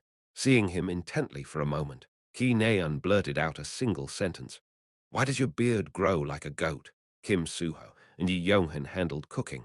I had all kinds of spices and seasonings in my magic bag, and Kim Suho created a delicious braised spicy chicken and pork belly. In the 1970s, even ordinary stream water had higher concentration of spirit energy and mana than Baekdu Mountain's so-called heaven and earth water. As a result, food that was cooked with it was even more delicious and nutritious. Just by eating and sleeping in this place for 6 months, one's magic power capacity would increase by 10%. Of course, they would have to move around after eating to accumulate the effect. Ah, I almost don't want to go back. How am I going to go back to eating the food back home? Ki Naeun muttered as she stared at the empty pot in front of her. Rather than that, you should get up and spar. but my body hurts every time I use magic power. I'm not kidding. It feels like someone's squeezing my heart. That's because magic power clumps together in your heart. You have to use magic power to alleviate it. I lightly ignored her complaints. Ki Naeun grumbled with a pout. Then why aren't you sparring? Because I don't need to. Oh yeah, training was one thing, but I didn't need to spar. The alerts I was getting on my smartwatch was proof of it. Your magic dysfunction physique permanently absorbs accumulated magic power. Your strength increases by 0.0002 points. Your magic dysfunction physique permanently. Because of this place's high concentration of mana, I gained 0.25 stat points during the past 50 days. I didn't even have to put in any effort. Moreover, because this place was isolated from present time, we weren't chased on time. Even if we stayed here for a year, only an hour would have passed in the real world. However, that didn't mean we could stay here for long. In the original story, the party stayed here for about 4 weeks. From then, the past would slowly erode. All right, guys, listen up. I clapped and drew their attention. We're going to start poking them 4 days later. After all, we can't stay here forever, so I made a plan. The plan was only slightly different than what it was the original story. We would start with their weakest point and take 2 of the crystals. Northeast Water Towers Kim Minjio and South Steel Towers Ju Perang will split into 2 groups and ambush them at night. 4 days later, late night, it was the day of action. We split into 2 teams. Shin Jonghak and I were in one team, and the other 4 were in the other. Of course, Shin Jonghak vehemently opposed it, but I insisted. I felt more comfortable teaming up with Shin Jonghak. We'll go first. If you can't clear the mission in 2 hours, just escape and return to the base. I got on my bike as I said that. Shin Jonghak hopped on behind me awkwardly, but when he was trying to find something to hold on to, his hands touched my butt. Immediately, he shuddered. Shit, what am I supposed to hold on to? Next to you. Only then did Shin Jonghak look at the side of the seat, which had 2 protruding handles. I want to try riding it too. While Ki Naeun watched with somewhat of an envious look, I stepped on the accelerator. Even on a mountain path, my bike could go from 0 to 100 in less than a second. As a result, Shin Jonghak and I reached our destination in lightning speed. Get off, we'll walk from here. I stopped in a forest near our target and transformed the bike back to its suitcase form. Then, while we were sneaking up to our target, Shin Jonghak suddenly asked, Oi, is there a reason you and I had to go together? Well, the reason was simple. Kim Suho wouldn't try to kill people, even though the people in this world weren't real. So, look. A water tower could be seen in the distance. There were only about 20 people guarding the water tower. Furthermore, people of the past had poor mana controlling technique. Out of all the people there, Kim Minjio was the only person I couldn't beat. However, Kim Minjio was only as strong as a low intermediate rank hero, so Shin Jonghak could defeat him alone. Kim Minjio should be inside the water tower. I'll deal with the small fries outside. So you go inside and get Kim Minjio. I'll support you from the back. I don't need your support. Shin Jonghak took out his spear. Wish he needlessly spun it in the air and caused a cloud of dirt to rise up. Tui, hey, you're getting dirt in my mouth. Shut it. I saw it entering your mouth too. Cut the crap. Although that was what he said. He licked his teeth and spat on the ground. It was then a deep voice rang out from below the mountain. Who is it? We both turned to the direction of the voice. There, we saw a young man with a well-built body. From the way he suspiciously shined a flashlight over us, we could guess that he was a lackey on patrol. This place is Usranim's land. Outsiders aren't allowed in, so turn back. In response, Shin Jonghak stepped up sneering. And if I refuse, then you'll have to be beaten and chased away. The young man pulled out the nunchucks hanging on his waist, intimidating magic power flickering around them. Whoosh, whoosh, whoosh, he began to brandish the nunchucks. Can you see the movement of the wind? Top, bottom, left, right. The nunchucks covered all sides and threatened us with a fierce gale. I took a step back, thinking it would hurt to hit. Then, the young man burst into laughter. Ah, scared. Click. I transformed the Desert Eagle into shotgun mode and pulled the trigger. This is Huok. He flew back after being shot in his stomach. What a funny guy. You wait here. Shin Jonghak. In preparation for this event, I brought 100 handgun, shotgun, and sniper bullets, and 905.56 bullets. Who are you to tell me where to go and not go? It'll be easier for two captains to fight once the lackeys are taken care of. Right, I guess you're right. I climbed a nearby tree and transformed the Desert Eagle into sniper mode. First, I targeted the ones patrolling the area or dozing off. My bullets would fly silently and put them to sleep eternally. I didn't need to hesitate or feel guilty. This place was a reproduced past. These people weren't real. They were only records that would disappear soon. Clenching my teeth, I pulled the trigger. A bullet hit an enemy whose body fell down silently. I didn't watch him die and immediately aimed at another target. Ha! By the time I sent 5 people to their deaths, I was drenched in cold sweat. Even killing fake people took a toll on my mind. I closed my eyes and took a brief rest. On the other hand, Kim Suho's team was also infiltrating the South Steel Tower. Looking above at the steel tower, Yonha fell into thought. There was a purple crystal shining at the peak of the steel tower. However, it was encased in a magic cylinder, so it was impossible to snatch it away with her whip. "What's our plan?" Yonhan asked. Yonha looked down and scanned the enemy's forces. There were about 40 people, a fairly large number. If they were all at the level of Cube's cadets, it would be difficult to take them on with just 4 people. In the world of heroes, being a certain rank meant that you were able to take on 10 others who were 1 full rank below you. In other words, an intermediate rank grade 1 hero needed to be able to suppress 10 low intermediate rank grade 1 heroes simultaneously. However, Yonha didn't think the 4 of them were at such a level. Only Kim Suho was the exception. Yonha looked at Kim Suho and spoke. "Kim Suho, you need to draw their attention as much as possible. Most of them will chase after you, but they'll keep a small number back to defend. The 3 of us will then suppress them, and will slowly lower their count." "What? Isn't that too dangerous?" Ki-nean seemed a bit hesitant, but Kim Suho agreed wholeheartedly. "No, I think that's for the best." Kim Suho smiled lightly. "Then I'll get going." He condensed magic power around his legs and ran forward explosively. A sonic boom seemed to scatter behind him as he shot to the battlefield like a bullet and struck down a patrolling guard with his branch. "Ook!" The man collapsed with a pained scream, and everyone's attention became focused on Kim Suho. The enemy ambush. Hearing this shout, most of the guards ran toward Kim Suho, while Yonha Ki-nean and Yonhan rushed at the 10 or so guards left behind. What? Ark! Yonhan headlocked them with his monstrous strength. Ki-nean smacked them with the magic power surrounding her sword, and Yonha suppressed them with her whip. "Ooh, ooh." A man brandishing a sword fainted after being choked by Yonha's whip. HMPH. Yonha poked the collapsed man with her foot.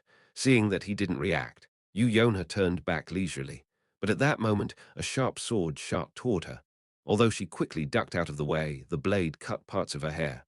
"Why you?" Enraged, Yonha swung her whip and strangled the man who attacked her.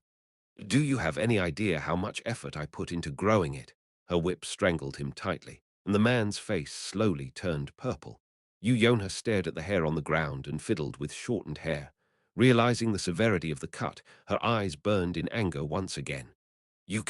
Ook. However, Yonha took mercy and let go before she strangled the man to death. Although Kim Hajin said they weren't real people, she felt like killing them would leave a bad aftertaste. "Hey, Yonhan, you handle the steel tower. Yonha and I will go help Kim Suho." "Okay." At that moment, Ki-nean's shout rang out. Yonha also turned her gaze toward Kim Suho. Although he was being chased, he didn't seem to be disadvantaged. In fact, the 30 people that chased after him had now become 5. It was then. "Yuok, hey, help me. Not Kim Suho. Ju Perang is here." Yonhan's desperate shout rang out from the steel tower.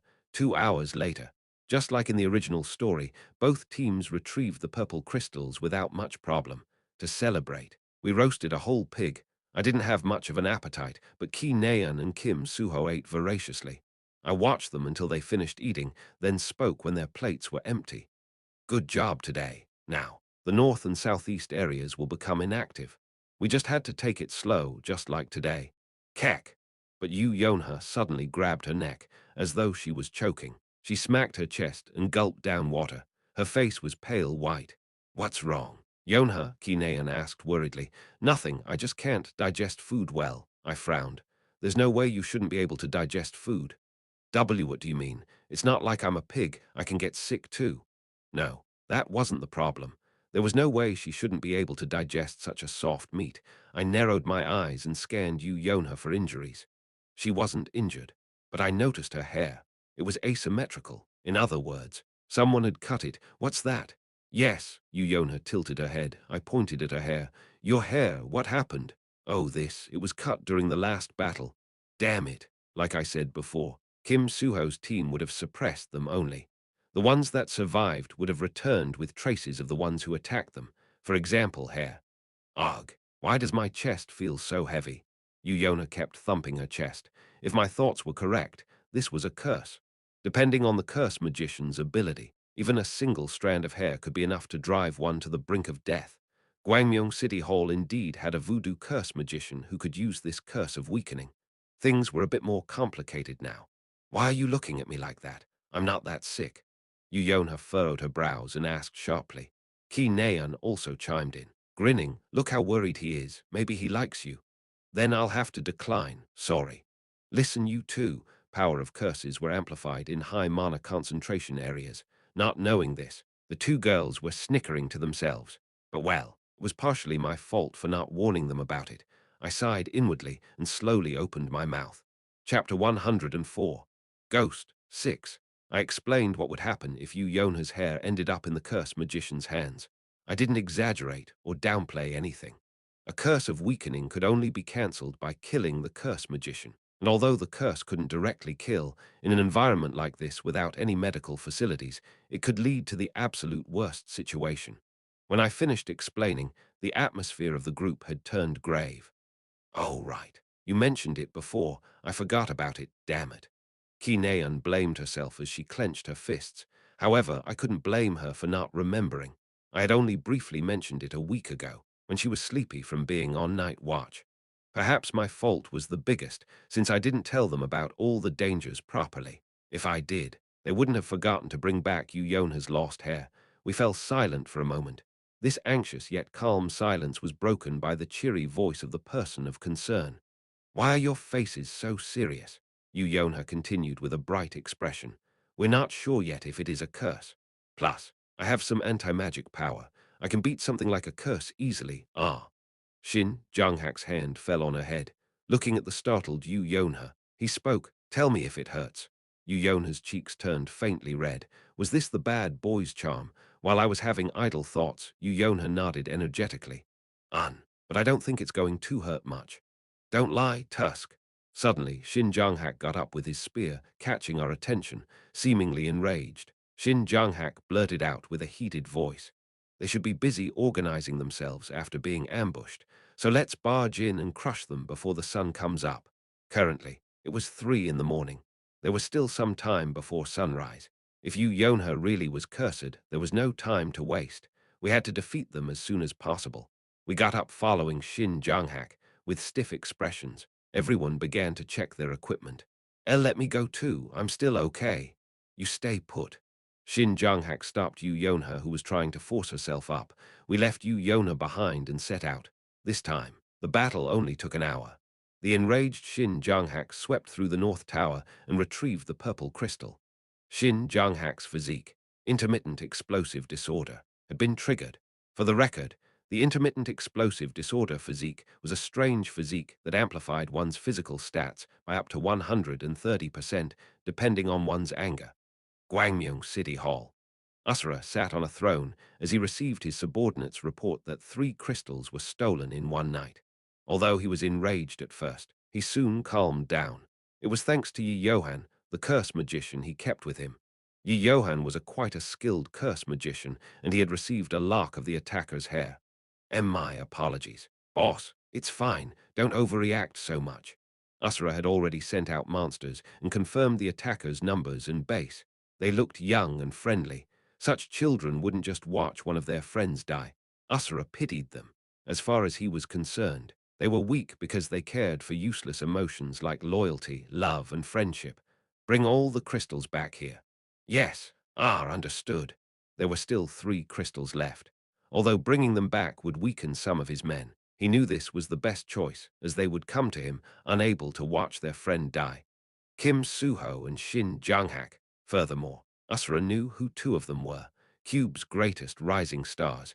He had already warned his subordinates to be on guard against the two handsome kids. Looks like my future is bright. So long as he could obtain their heads, he had confidence that he would walk a royal road to becoming destruction's executive.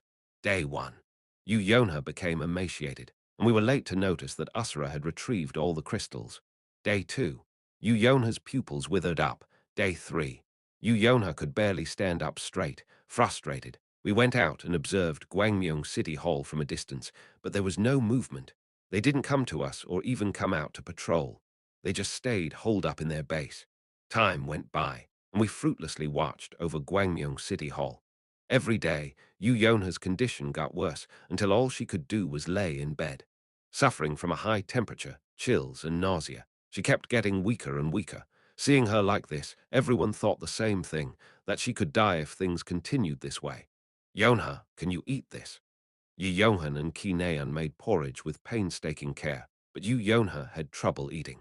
She could only raise her head slightly before taking a spoonful and lying back down.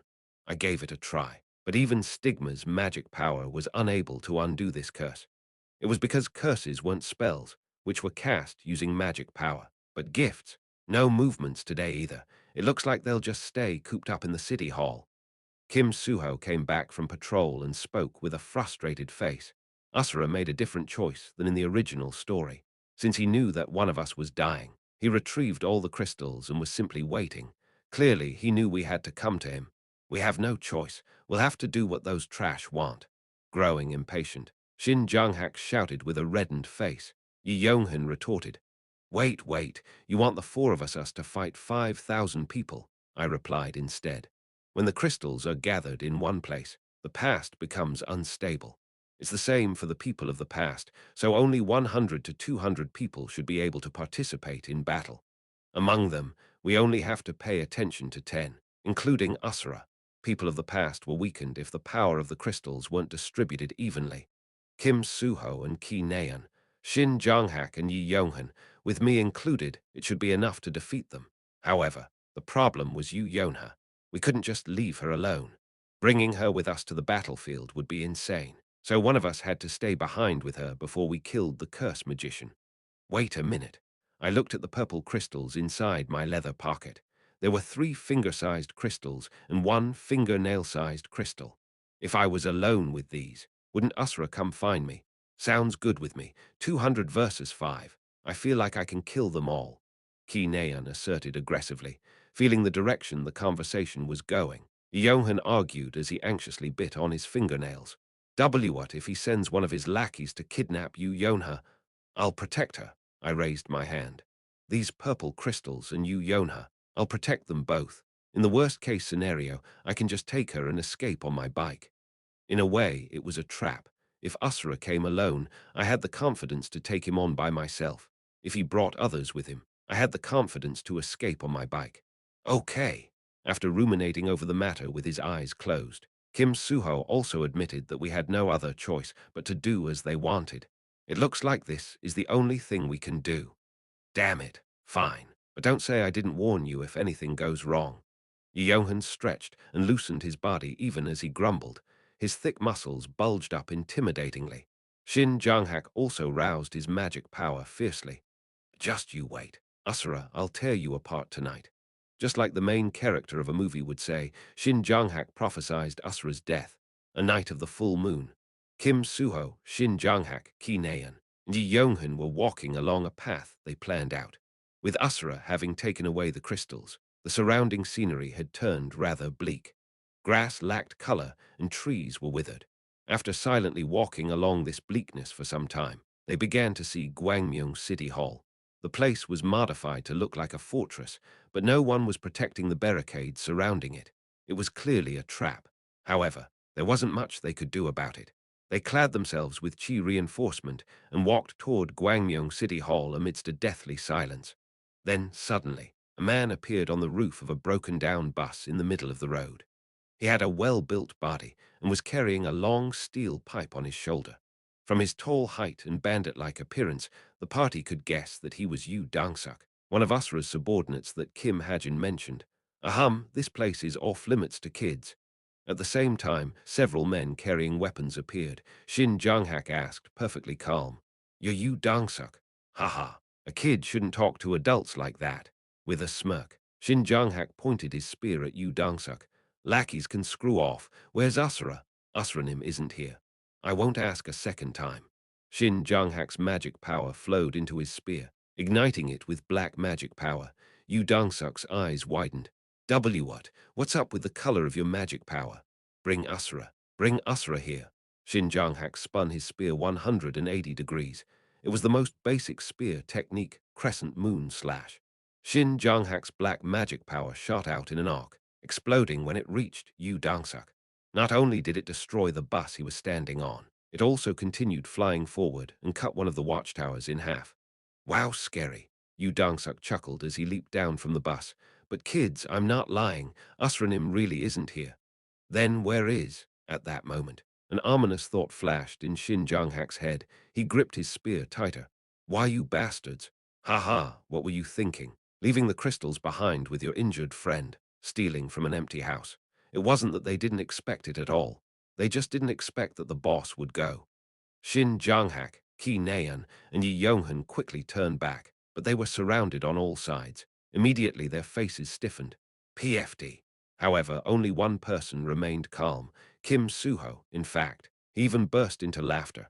"Ha ha ha!" Ki Naeun and the others looked at him as though he was mad. Ki Naeun even felt fear, wondering if she was really looking at Kim Suho. "What are you laughing about, brat?" Yu Dong-suk felt anxious seeing Kim Suho's laughter. "No, it's just, did your boss go there alone?" Yu Dong-suk didn't answer Kim Suho's question. However, his silence was more than enough of an answer. "Then we have nothing to worry about." Kim Suho turned back to his comrades. Then he said with a smile, "Hajin is stronger than me." Tack, tack, ominous footsteps rang out. I slowly raised my head and turned to the direction of the sound. A man appeared at the entrance of the abandoned building. His red eyes flickered under his black robe. I closed my eyes and smiled. As expected, he chose the easy route, leaving his subordinates to fight the four attackers and ambushing our base himself. The ghost must have told him that all the crystals were here, along with the patient we had to protect. Human. Pitiful human. This is why I gave up being a human, because I didn't want to be tied down to useless emotions like you. Shut it. I lightly ignored the crap he was spouting and studied his surroundings. "You're alone." "I'm not alone. I have my army with." "You're alone." He amplified his magic power capacity by consuming mana crystals, but he didn't know how to best utilize this new improvement. Furthermore, Asura was especially inept in using his magic power to attack directly. In the first place, he was only a low-rank Jin. There was only one thing he knew how to do. SSSS. Breathing oddly, he unleashed his magic power, forming a giant pathway which began to spew out strange creatures. These creatures came in all sorts of shapes and sizes. Some resembled a wolf, some resembled an orc, some resembled a pig. However, their numbers were overwhelming. 1, 2, 4, 8, 16. I stopped counting once I reached 64. There were at least 2,000, if not more. I stood facing what seemed to be an overwhelming army. This was Usra's gift, hail of demonic beasts. This ability used magic power to summon creatures from the demon realm. They should be around the level of low intermediate grade 1 to 7 monsters. It was quite a cost-effective gift. Kim Suho might have had trouble dealing with them. After all, swinging a sword expended quite a bit of stamina. I couldn't even imagine myself swinging a sword 2,000 times. However, I wasn't Kim Suho, and I was thankful that he came to me. Of course, even if he didn't come to me, I planned to find and go to him using the 1,000-mile eyes. When I tried to stand up, Yu Yonha grabbed my sleeve. She was breathing heavily as though she was about to die. "Leave me and run." I stared into Yu Yonha's eyes as she spoke with a hoarse voice. Guilt, worry, and concern undulated in her eyes. Seeing this side of her, I said with a cheerful smile, "Don't worry about it and sleep. It'll be over by the time you wake up." Yu Yonha seemed to fall in a daze. I closed her eyes and took out the Desert Eagle, which began to transform with the help of ether. This time, it was neither a shotgun nor a sniper rifle. A standard weapon in the modern world that enables one person to fight against many assault rifle.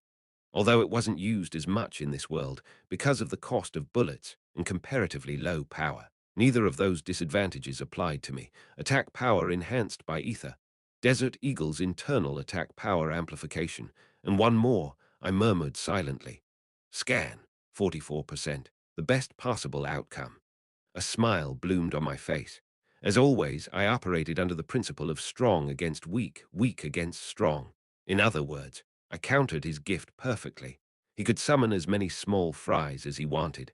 In front of my assault rifle, they stood no chance. Furthermore, I didn't use up stamina or magic power. All I needed were bullets and a finger to pull the trigger with. My only worry was the slightly disadvantageous terrain. I'll have to use this a little. I took out a finger-sized crystal from my pocket. By pouring in some of Stigma's magic power, I modified the terrain to what I desired. Bzzz, the earth rumbled as it began to transform. The circular arena Usura created was shaved in half, leaving behind a fan-shaped slice. With this, it was impossible for me to get surrounded. The army of summoned beasts could now only attack me from head-on. I only need to kill 2 or 3 of them with each bullet. You know how to use the crystal of the past. But what difference does it make? Usura chuckled. I retorted with a calm, expressionless face. It changes a lot of things. Chapter 105. Ghost 7. Yonha glimpsed at the endless sea of monsters in her foggy vision. 1, 2, 3. Again 1, 2, 3. She couldn't continue counting for long, as everything felt like a distant dream to her groggy consciousness. However, there was one thing she was sure of. That was that she wouldn't survive against this army of bloodthirsty monsters. Beast-like creatures growled, baring their black teeth. She hallucinated one of them biting off her neck as her consciousness faded away. Soon, when she opened her eyes, she saw a man standing in front of her. Beyond him lied an army of monsters. He looked small, like a praying mantis standing in front of a colossal building. He alone shouldn't be able to withstand that dark sea, but he alone should be able to escape. She forced her unmoving arm to move and grabbed onto his sleeve. Then she spoke faintly, "Leave me and run." However, the man didn't listen to her and returned a warm look. "Don't worry about it and sleep." His deep voice rang out softly along with his warm smile. "It'll be over by the time you wake up." His hand reached out and closed her eyes. Her vision went black. Within her closed eyelids, she began to see a world of her dreams. It was the same dream she always had. She had achieved success, and several people were bowing to her. People who ignored and disdained her. People who marked her clan as being a hunting dog. They were all kneeling in front of her. This was her earnest wish, one that she would have to achieve alone. This was her dream, one that she couldn't give up on. Slowly, she opened her eyes. As darkness faded away and light entered her eyes, she saw his back. She couldn't remember his name.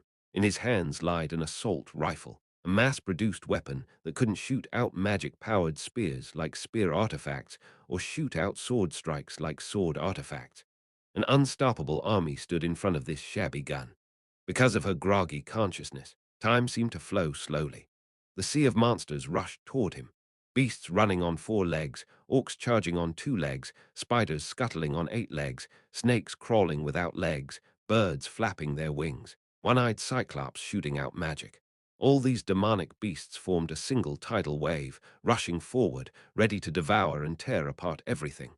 Against this raging wave, the man raised his gun. Immediately, a flash of light erupted against the black hail. White brilliance began to rage fiercely. His bullets turned the world white as it pushed back against the black wave. The foreheads of beasts, the hearts of orcs, the abdomens of spiders, the mouths of snakes, the eyes of cyclops. His bullets pierced through their vital points meticulously, and the fearsome wave continued to be pushed back. The barrage of bullets never stopped. An endless rain of bullets tore the limbs of monsters apart. Slowly, corpses stacked up, forming a mountain. His perfect marksmanship didn't allow a single attack or a single monster to approach him. He was decimating the army of monsters alone. Yonha felt an incomprehensible coziness. She realized how relaxing it was to be protected by someone. Just like he said, she calmed down. Then she slowly closed her eyes. Kim Hajin, before she even noticed. His name had entered her mind once again. She hoped that when she opened her eyes again, she would be even more relaxed. Kim Suho swung his branch. In that instant, his magic power formed a crescent-shaped arc that stormed forward. Yu Dangsuk managed to block it with his steel pipe, but his subordinates were sent flying far behind him. With no one left to interfere, Kim Suho charged toward Yu Dong-suk. Yu Dong-suk asked as he swung down his steel pipe, "Is it true?" After lightly parrying the steel pipe, Kim Suho replied, "What is? That the person left behind is stronger than you." Kim Suho smiled, finding it funny that this was his question. "I don't like lying." Of course, Kim Suho couldn't be sure as he had only sparred with Kim Hajin once. However, he believed. He believed that Hajin would succeed. "That's not good for Kura." Suddenly, a horrible shriek rang out. Kim Suho and Yu Dong-suk both glanced sideways. Shin Jong-hak was brandishing his spear, causing a mess. Although he looked a bit ridiculous, the result was outstanding. He freely mixed stabs and slashes, fluidly and viciously attacking his enemies. In a way, he looked like an ancient warlord. Seeing his subordinates getting sent flying, Yu Dong-suk asked, "Is he as strong as you?" Kim Suho simply smiled in response. Although he didn't speak, silence served as an answer. Yu Dong-suk also laughed heartily as he swung his steel pipe. KWANG. His steel pipe clashed with Kim Suho's branch, both sides pushing against each other without hesitation. Their tug-of-war continued, forming somewhat of a balance between them. "Well, it looks like our strategy failed. It's not too late to turn back. There's no reason for us to fight." Amidst the fierce battle, the two men stared into each other's eyes and spoke. "The one you're calling boss isn't human, but a jinn. He's an evil person who's using the power of a ghost." The concept of jinns didn't exist at this point in history. According to the textbooks, the rise of jinns only happened in the late 1990s. "Hoop!" Yu Dong-suk pushed Kim Suho back without replying. Kim Suho sighed somewhat reluctantly as he enveloped his sword with magic power. The sword's blue glow transformed into a brilliant gold. "You were hiding a rather interesting power." However, the same applied to Yu Dong-suk. His body suddenly glowed red and suddenly grew several times bigger. Kim Suho put on a serious expression as he fixed his stance. At first, it was only laughable. Seeing the young man's overgrown hair and beard, Asura felt nothing but pity. But as time went by and his army dwindled in number, Asura began to feel fear. He could feel a chilling, killing intent from the young man's eyes, and the outpouring bullets seemed to overwhelm him. Even now, Asura's army was rushing toward him non-stop. He also didn't forget to sneak in long-ranged attacks. However, the demonic beast's venom and teeth were blocked by the magic power reinforcement of his mysterious bracelet, and monsters that specialized in long-ranged attacks only became first-priority targets for his bullets to kill. Asura couldn't understand what was going on. When he saw the young man take out an assault rifle, he thought he would only have to wait until his magazine emptied once. However, the unloading, loading, and refiring process took him less than a second to perform. There wasn't a single exploitable opening. But what Asura couldn't understand the most was his bullet's destructive power. The instantaneous wind pressure created from the moment of firing scattered magic power, and Asura's demonic beasts disappeared the moment they were hit. A single bullet often killed two demonic beasts, and there were several instances where a single bullet killed three. Asura's demonic beasts were being slaughtered by the young man's bullets. Not even a single claw of his army could reach the gunman. Impossible. As Asura watched this incomprehensible battle in a daze, the once countless number of beasts became countable. Asura stopped his remaining forces from advancing and took a step back. He wanted to assess the situation more carefully.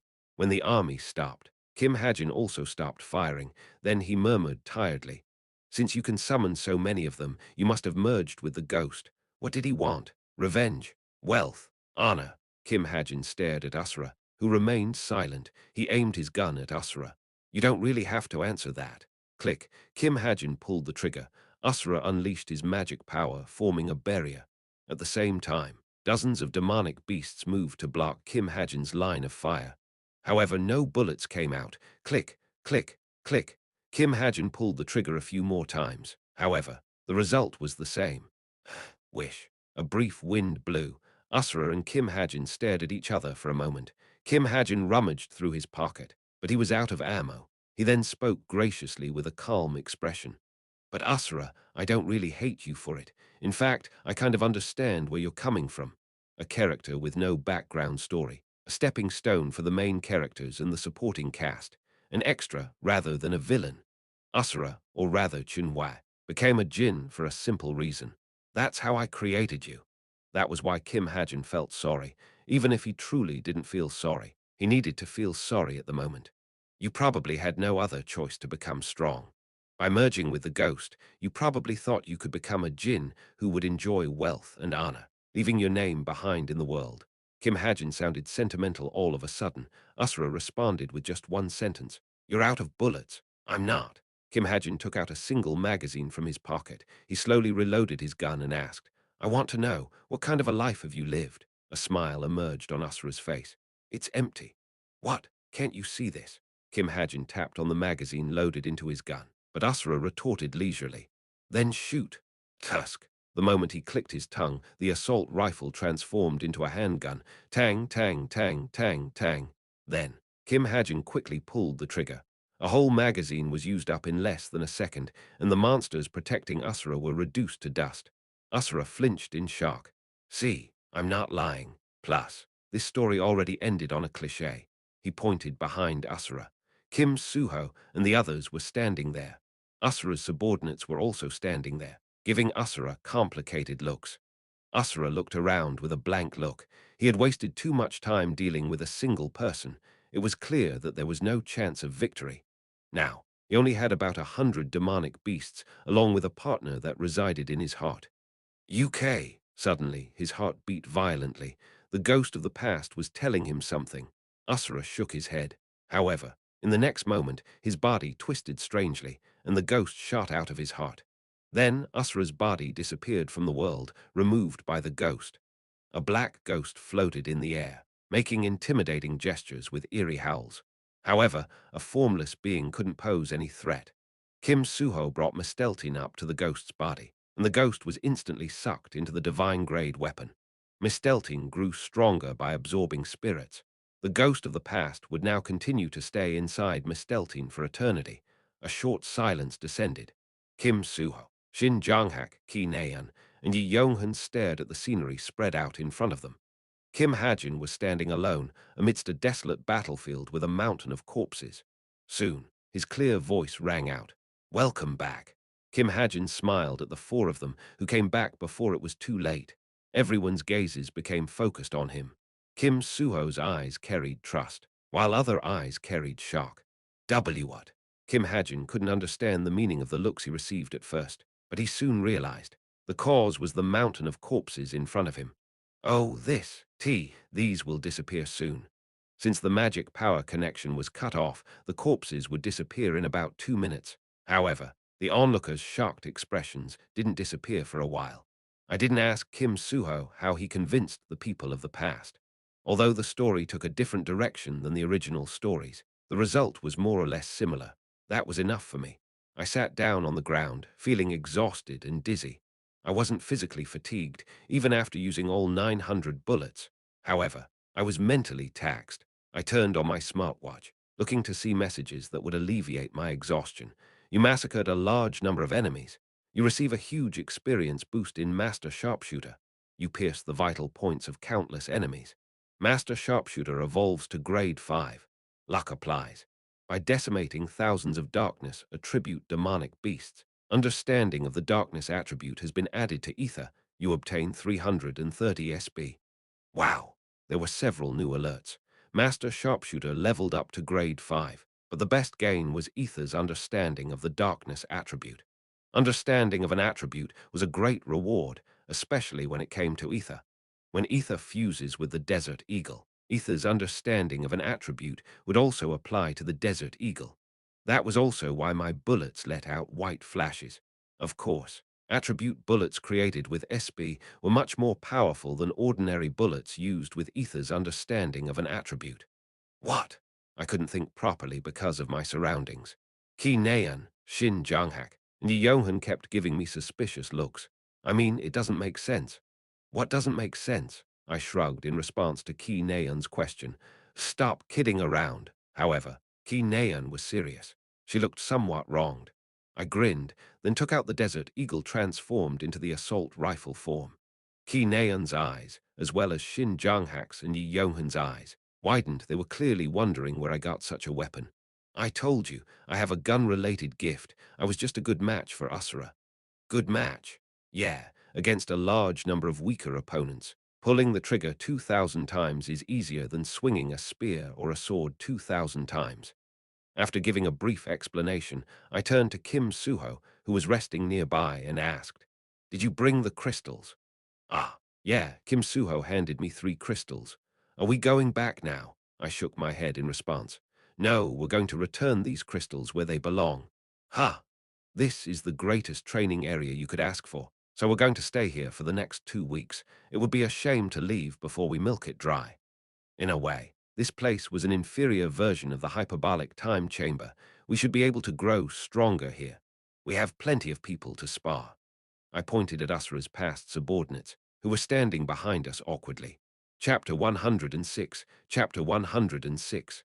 I returned the crystals to where they belonged, then headed to Gwangmyeong City Hall. There, we surprisingly received a warm welcome. It seemed Usra was quite the tyrant, as the residents rejoiced in finally getting freed. When I talked to them about it, they told me Usra led many to their deaths because of his obsession with mana crystals. In any case, on the night that Asura disappeared, everyone gathered at the abandoned building and held a party. Gwangmyeong City Hall's residents brought rice and meat, and we sat around a campfire, eating and talking happily. Of course, I left as soon as I was done eating. I just didn't feel like I belonged. "Here, Kim Hajin, take it." But Yeonhan handed me a bowl of porridge. "What's this?" "For you, Yeonha." Although the curse was lifted, Yeonha had yet to recover completely. Currently, she was sleeping in the tent. "Why are you giving it to me?" "The other guys are busy talking." Yeonhan pointed at the campfire, where Kim Suho and Ki Naeun were talking with Asura's past subordinates. The topic must have been funny, as even Shin Jong-hak was laughing as he listened in. "AI, we've heard the news from Seoul. Currently, Seoul is split into several factions. Gangnam is divided up between Shin Mutual and Ki Juchul, while Gangbuk is. How is Shin Mutual's reputation?" Shin Jong-hak asked. "He's a great person who brought peace to the Gwanak region." "Haha, I see." It seemed he enjoyed hearing them praising his grandfather. Hearing this, Ki Naeun also asked brightly, "Then what about Ki Juchul?" Ki Juchul, the immortal. He was Ki Naeun's grandfather and one of the strongest people in this world. But contrary to Ki Naeun's expectations, she received a negative response. "He's not trustworthy at all. I stayed in Seoul for a bit, so I know. He's sly like a snake. He's surely going to do something huge in the future." Ki Naeun's expression stiffened. Indeed, Ki Juchul wasn't a strictly kind person by my setting. I took the porridge and went into the tent. "Hey, I brought food."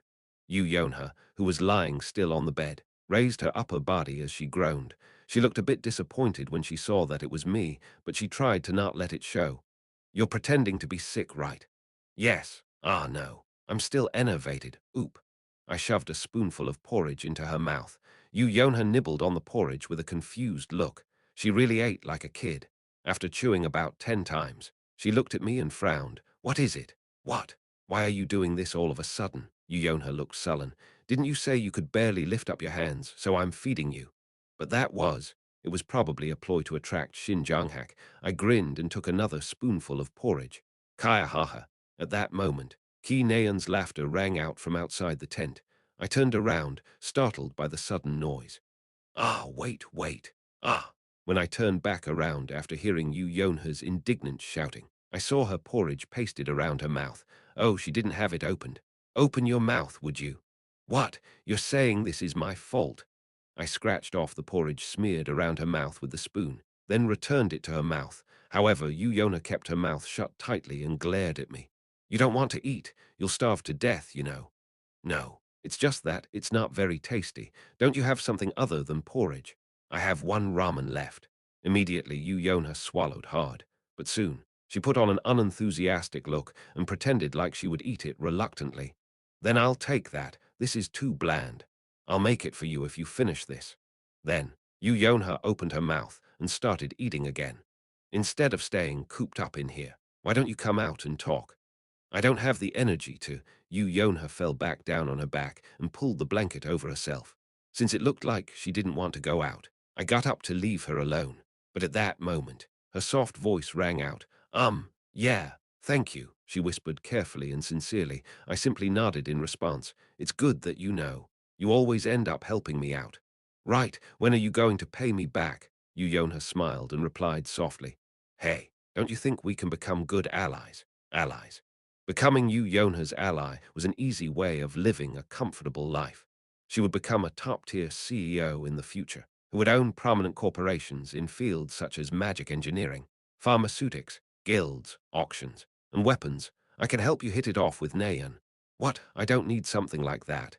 Hey, you really changed ship. Yonha suddenly raised her upper body again. Changed ship from Nayan to Rachel. What? No. It's neither of them. I can't afford to like someone right now. Come on, don't lie. Yona gave me a mischievous look as though she was saying she knew everything.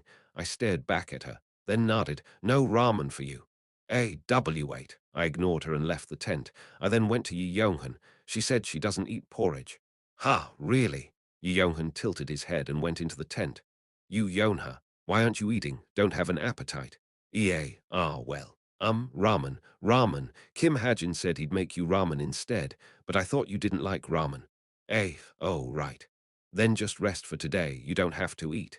I don't like you. Yonhan, I'm serious. What? Why? Get out, just get out.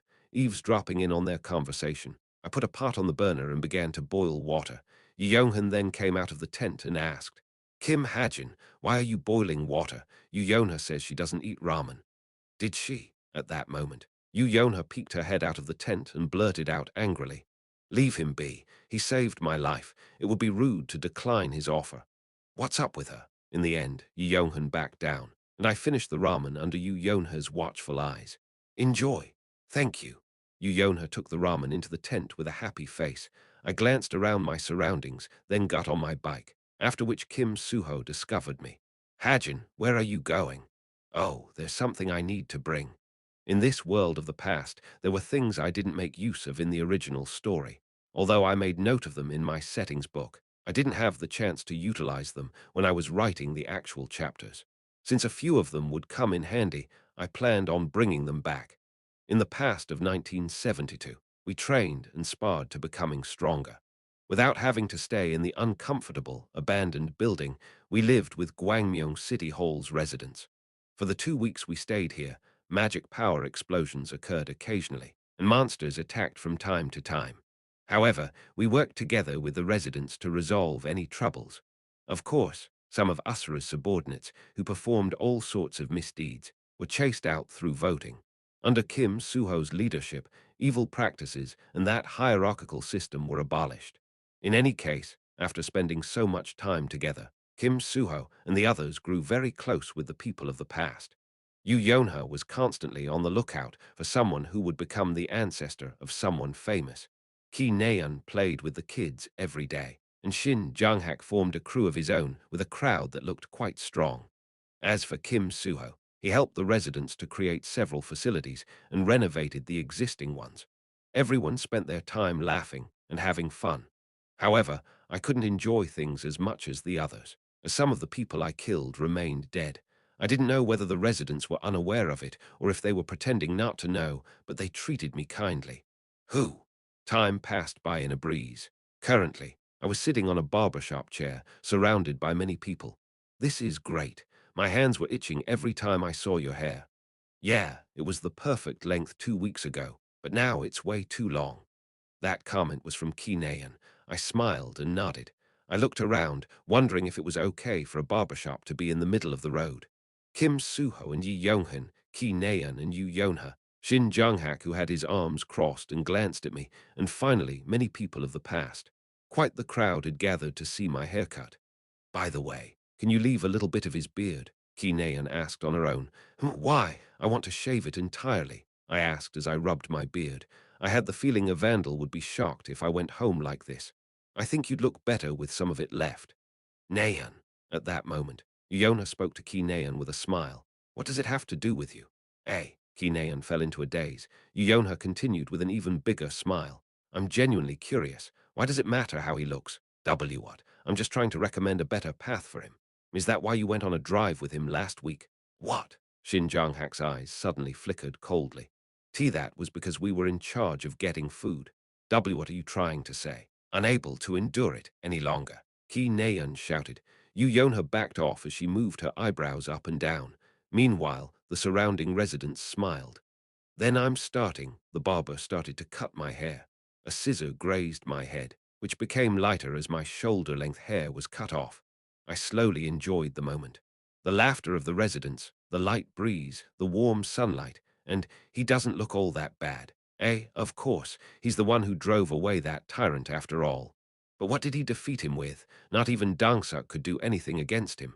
The view of the past that would soon disappear. All right. Done. Now it's time to shave. The barber finished cutting my hair and took out a razor. I was startled as he brought it up to my face without any shaving foam.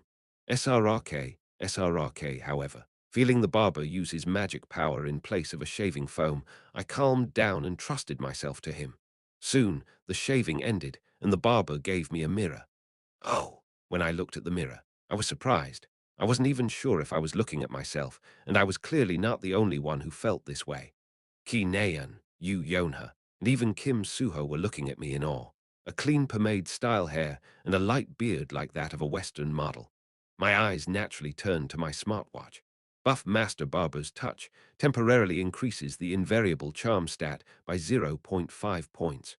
Duration, 4 weeks. When I saw this alert, I shot up and asked the barber respectfully, "May I ask your name?" Haha, do you like it that much? The name is Kim Woo-suk. Kim Woo-suk, do you perhaps have a son? I do have an 8-year-old. His name is Kim Hajin. Kim Hajin. If he was alive in the present world, I would have to visit him when I wanted to cut my hair, as gifts were oftentimes hereditary. I grabbed Kim Woo-suk's hands and bowed. Then I looked around. A mother waving her hand with a child in her arms, elderly people smiling in delight, and young men and women who were giving me respectful gazes. I also bowed to all of them. Thank you for everything. Getting my hair cut was the last business of the day. No, of the past. No, we should be thanking you instead. Goodbye, will you come by again? These young men and women will do great things in the future. I'm sure we'll be able to see them in the newspapers. We didn't explain much to the people of the past. They didn't know that this was the world of the past, or that they were just records. Then I turned to Kim Suho and the others. Now, it was time to do what we needed to do. Kim Suho and the rest of the party nodded with a somewhat sad smile. We'll go get them. Yeah. They each went to retrieve a crystal, and I entered Gwangmyeong City Hall. After slowly climbing the stairs, I sat down on the rooftop floor. Then I looked up at the sky. The sun was halfway down the horizon. The world was dyed orange by the beautiful sunset. As I waited for the others to come back, I leisurely watched this beautiful scenery. Soon, the northeast water tower's purple light disappeared. I could see Yi Yonghan climbing the south steel tower. The fragments of the past were slowly coming together. After about 10 minutes, I felt a presence behind me. Take this, Kim Hajin. The first person to come back was Shin Jonghak. He threw the crystal at me casually and went back down. There, his lackeys, fan club members, were waiting for him with eyes full of tears. Yo, Kim Hajin, a loud voice rang out from below.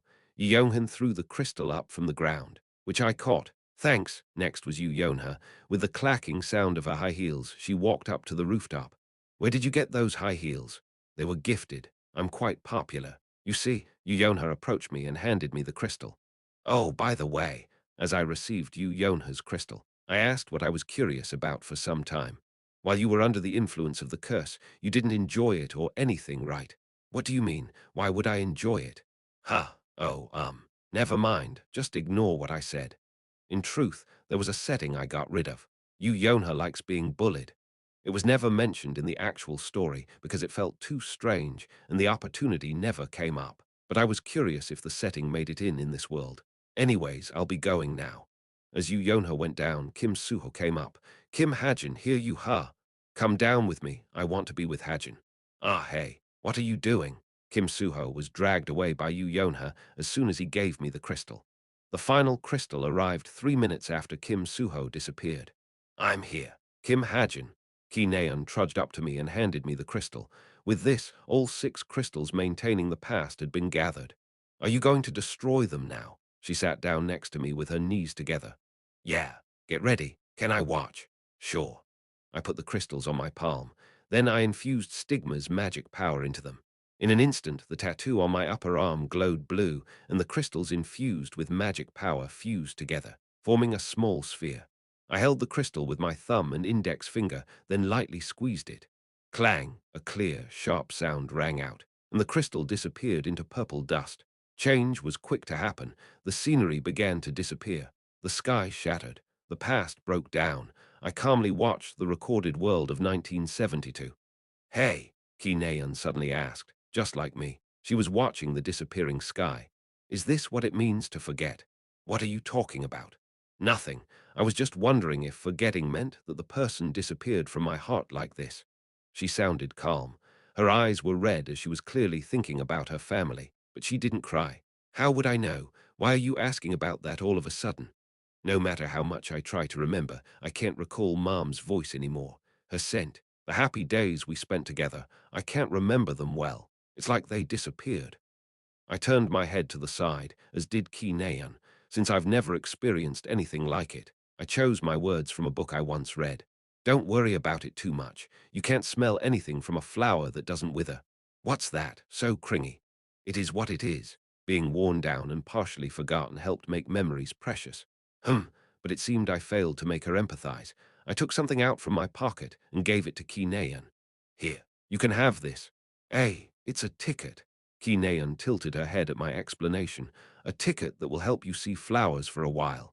I felt my fingers curl up at my own words. In any case, what I gave to Ki-neon was a time capsule. It was a small box with a lock and an analog clock marked 1/1/2018. What's this? A time capsule. You know what that is, right? Do you think I'm stupid? Of course I do. This was one of the items I made note of in my settings book and never utilized. It took me a whole day's worth of Stigma's magic power to find it using the Book of Truth. But what is it for? And why are you giving it to me? You see the number there. You can change it and go back to that time period for a while, more precisely. You're looking through the memory you have of that time, buried deep inside your subconscious. Ki-neon widened her eyes and stared back at me. Then, she blurted out a single word. Really? Yeah. Why aren't you using it instead? When she said that, I felt a tinge of pain in my heart. In truth, I planned to use this for myself. One day, perhaps 5 or 6 years later, when my parents' voices and appearances were getting faint, I planned to use it to grab onto my fading memories. But now that I thought about it, bringing an item from this world back to the present would surely cause some sort of a problem. Since that was the case, it was better to let Ki-neon use this consumable item. I don't even know my parents' faces, so there's no point in me using it. Without any other choice, I made up a good excuse. Ki-neon looked at me intently, then put the time capsule down. Then I won't use it either. What? It's cowardly. Either we both use it, or we both don't. That's honor. I was stunned. I even felt a bit angry. I pushed Ki-neon's temple with my finger. I should really smack you. What? Are you crazy? Fight me then. Ki-neon raised her fists and took on a boxing posture. Shut up and just use it. You're going to regret it otherwise. Ki-neon pouted and picked up the time capsule, despite what she said. It seemed she didn't want to give up on it so easily. Where do you want to go? To 2013. Ki-neon changed the numbers of the clock. March 13th. Why then? Plop. Before I could finish asking, Ki-neon disappeared without leaving behind a trace, almost like magic or perhaps a miracle. Suddenly, I was alone. I stretched and turned my gaze. Other than me, everyone else seemed to have gone back to the present. Half of the world was dark. The sky was blurry, but pieces of the setting sun still shone down on me. Even a crumbling world was beautiful. Inside the slowly disappearing world, I closed my eyes. The ringing of the crumbling world seemed to ring my heart as well.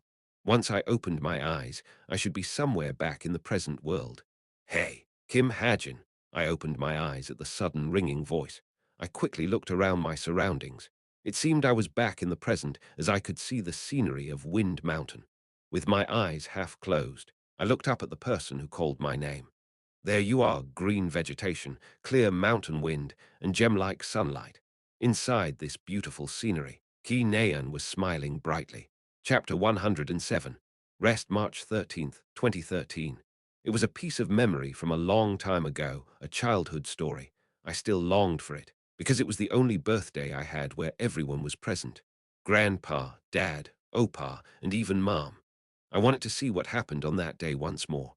I wanted to engrave it into my head so that I could remember it for the rest of my life. 3/13/2013, would it work? I wasn't sure at first, but when I adjusted the time capsule's clock next to Kim Hajin womb, I was suddenly engulfed by white light. Before I noticed, I had become my younger self and was staring at a familiar garden where a birthday party was happening. There were balloons anchored to the ground, and on top of a big table was a cake with cartoon characters and all sorts of delicious food. Nayan. At that moment, a large hand touched my shoulder. Startled by the weight of the hand, my body became stiff. Then, the kind voice rang out once again. Nayan. It was the voice of a man who had yet to pass through puberty, but I knew all too well whose voice it was. I barely managed to hold back my tears. Today was a good day. I didn't need to cry. An. Opa, you're here. My tongue didn't move as well as I wanted it to, but I decided to ignore it. Opa kneeled down and snickered. Guess what present I got for you? A scooter. Hey, Opa made a flustered face. An electronic car for children. I knew he spent 3 months' worth of his allowance to buy it. Ah, did someone tell you? Taken aback. He smiled wryly. I ran into his embrace. Thank you. He looked a bit disappointed that I found out about his present, but he smiled and lifted me up. I'm the one who should be thankful. Then, the front door became noisy. Still nestled in his arms, I looked past his shoulder. Dad came with Grandpa.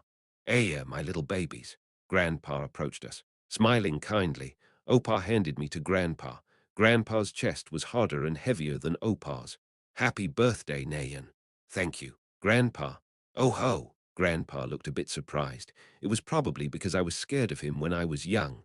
Grandpa stroked my head and put me down, standing on the grass. I looked ahead. My heart trembled and my hands were sweating. Along with a light breeze, that person finally appeared. With a white jade-like skin and brown hair that was long and feminine unlike mine, Mom was walking in from the front door. Mom. I called her for the first time in a long, long time. I could feel my face contorting. My lips were probably bulging out unattractively, and my eyes were probably half distorted, but just calling her name wasn't enough. I ran with all the power I could muster and leaped into her embrace. A delicate fragrance seeped into my body. A voice I had long forgotten permeated my ears. I cried and cried again, so much so that I couldn't open my eyes. I sat down at the head of the table, still in Mom's embrace. Dad spoke worriedly. Nayan, why are you crying? Are you hurt anywhere? Leave her be. She's still a child.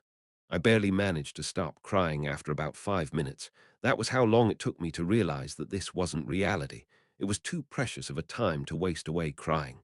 I wiped away the tears in my eyes and looked at the cake in front of me. Grandpa waved his hand, lighting the candles on the cake. Mom laughed. Nayan, blow on it and make a wish. Wish? Yeah, when you close your eyes and make a wish as you blow your birthday cake candles, your wish will come true. I closed my eyes. I didn't wish for anything excessive, just that I would remember this moment for the rest of my life. I blew on the candles, then opened my eyes. Clap, clap, clap. Everyone clapped and wished me happy birthday. Inside Mom's embrace, I held onto her hands and smiled brightly. Here you go, a scooter. Oh, when did my grandson get so much? It's because you give him too much allowance. Father, you shouldn't spoil him so much. Ha, are you complaining because I didn't give you as much when you were his age? What do you think, daughter? I hear. Nayan, it's the penguin with glasses. Mom changed the subject and gave me a Pororo plushie. I remembered reminding Mom that this penguin was called Pororo. But now, I couldn't say anything because I had a lump in my throat. The surroundings were already turning white, almost as though ink was coming off a painting. Time was up. My heart felt like it would burst, and the tears I held back were beginning to flow. Still hearing the loving voices of Mom and Opa, I closed my eyes. Soon, the world became silent. Chua, then leaves rustled. When I opened my eyes, I was inside a mountain. I stretched, unable to think about anything. Now it was time to go find Kim Hajin. Ki Naeun reached her hand out to me, and I stared back at it. Was she trying to help me up? I took her offer. Thanks. When I got up, Ki Naeun gave me a renewed look. Hey, yeah. Ki Naeun handed me the time capsule. The time capsule? I used it once, but it looks like it's still here. Really? I checked my smartwatch to find out why. You take it. Huh, why? You should use it this time. Perhaps because it was brought to the present from the past, or perhaps because it was already used once before. The time capsule had something called a required magic power amount. 15,000 units of magic power were needed to fully charge it, meaning that one's magic power stat needed to be 15 to use it once. Afterwards, the required amount would double, making it practically impossible to be reused. It went without saying that it needed to be charged in one go by one person. No, you should use it later when you want to see them again. No, I can't. It's your turn to. I told you, I interrupted her. I've never met them before. Immediately, Ki Naeun shut her mouth. So you use it, okay? Okay. Ki Naeun retorted half reluctantly, half gladly, with a grin. I turned around and started going down the mountain. Ah, hey, where are you going? I'm tired. I'm going back home. What? Ki Naeun ran up to me and grabbed onto my sleeve. When I looked down at my sleeve, she pulled her hand back. Why are you going back now? Because I'm tired, aren't you? Because I sure am. But still, I'm not coming. I'm going back home. Fine. At my resolute refusal, Ki Naeun turned around pouting. At that moment my smartwatch rang. Here's my account number. I'll pay you back as soon as possible. It was Toma. Before I came here, I wrote a promissory note for Toma. I even added the fearsome magic power contract on top of it. Using my smartwatch, I transferred money to Toma's account. Hey! Then, I called Ki Naeun. She suddenly turned back around with a mischievous smile on her face. Yeah, you're coming. No, tell the other guys that I'm going back. Her face contorted like an ugly newspaper. See you later. The moment I turned around, I got an alert from Violet Banquet. Toma had transferred the fee, which would be converted into points for Violet Banquet, and transferred to me when I gave the information. I sent the information to Toma. Fernan Jesus changed his name to Agus Benjamin. I descended the mountain as I wrote the reply. When I arrived at the foot of the mountain and was about to take out my bike, I received another message. Thank you so much for today. Hangul, Kork Hyuk. Nus, it feels like I received something precious, Kork Henus. I'll treat you to something good later, Kork Henus. It was a message from Ki Naeun. She sure sounds affectionate. What past did she see? I wrote the reply with a smile on my face. Yeah. 7 p.m. I returned to Cube. Although I experienced 90 days in the past, only 7 hours had passed by in reality. Ook! Standing in Cube's Central Park, I stretched and took in the ocean breeze. For some reason, I felt relaxed. This place seemed to have become my home. I turned on my smartwatch as I walked back to the dorm. Blessing in Disguise increases your stats by 0.005 points. Blessing in Disguise increases your stats by 0.005 points. Blessing in Disguise increases your stats by 0.005 points. Your luck activates. By consuming food rich in mana, all stats increase by 0.01 points. I went through the backlog of alerts from the past 90 days. Afterwards, I checked my stats. Strength 2.97 plus 2.97, Stamina 2.98 plus 2.98, Speed 4.685 plus 4.685, Perception 5.62 plus 5.62, Vitality 3.07 plus 3.07, Magic Power 2.005. Oh, I'm at full power. The numbers in parenthesis were temporary stats gained from energy conversion. Thanks to staying in a mana-rich area for a long time, it had filled up to 100%. Just looking at it put a smile on my face. At that moment, I saw someone running toward me from the distance. A blonde girl wearing headphones, a sweatshirt, and sweatpants. It was Rachel, but I couldn't help but doubt my eyes when I saw her. What's up with the color of the sweats? Her sweatpants were spinach-colored, while her sweatshirt was bright blue. She was well-dressed for the karaoke, so did she just put on whatever for running? I didn't make such a detailed setting, so I had no way of knowing. I remembered writing that she grew up in a sheltered environment, but that was obvious as she was a princess. Soon, Rachel's running speed slowed down. It seemed she discovered me. Hello, I bowed lightly when she came close. She took off her headphones and smiled. It's been a while. Rachel SSI. Yes. Did you come back from England? Yes. Ah, I planned to head off since I didn't have much to say. But her sweats kept bugging me. I let out a dry cough and asked carefully, do you usually wear sweats when you run? Yes. Ah, Rachel made an embarrassed face and asked shyly, are they okay? Yes. Well, This is a bit embarrassing, but I've never chosen my own clothes before. My attendant usually picks out my clothes. Rachel spun as if to show off her clothes, but it was just too unfashionable. Since I'll be an adult soon, I'm putting more effort in choosing my clothes. She sounded unconfident in her fashion sense, and rightly so. I scratched my neck and muttered, I think you should just wear what your attendant picks out. Does it stand out? Yes, a lot. Ah, she scanned her clothes, then nodded as though she came to a decision. What was she planning to do? I watched her with interest. Almost as if she thought up a brilliant idea. Rachel suddenly bent down and pulled up one leg of her sweatpants. Then, she looked at me asking for confirmation. How about now? It seemed she misunderstood what I meant by standing out. Perhaps it was a problem with her Korean. Just wear what your attendant suggests. Rachel looked a bit disappointed at my reaction, as she glanced at her legs for a moment, then pulled up the other leg of the sweatpants. How about pull them both down? Oh, Rachel pulled her sweatpants back down. I breathed a sigh of relief and asked, Are you out on a run? Yes, Hajin SSI must have come back from a barber shop. You have a beard now. Yes. Well, yeah, I'm going to buy some fried chicken and go back. Fried chicken? Span, yes, fried chicken, Jokbal Bossum, and pizza. One Rachel tilted her head. I gave a brief explanation. I eat a lot. I see. Me too, Rachel murmured softly to herself and smiled. Then I'm going to go run some more. Yes, good night. With that, Rachel went off running, and I watched her for a moment before walking to the cafeteria. I returned home with both hands full of food, but when I opened the door, Evandel didn't run up to me as I expected her to. Evandel, feeling somewhat odd, I walked into the living room. Then, I was slightly startled. The heck? I was met with quite a strange scene. Haeyang was staring at me from the highest point in her cat tower, and Evandel was sleeping hugging the tower's pillar. By the looks of it, she was trying to get Haeyang to come down and fell asleep after exhausting herself out. Judging by the mess on the floor, there seemed to have been quite a chase between the two. They're still fighting, huh? I approached Evandel laughing, then took a fried chicken leg up against her nose.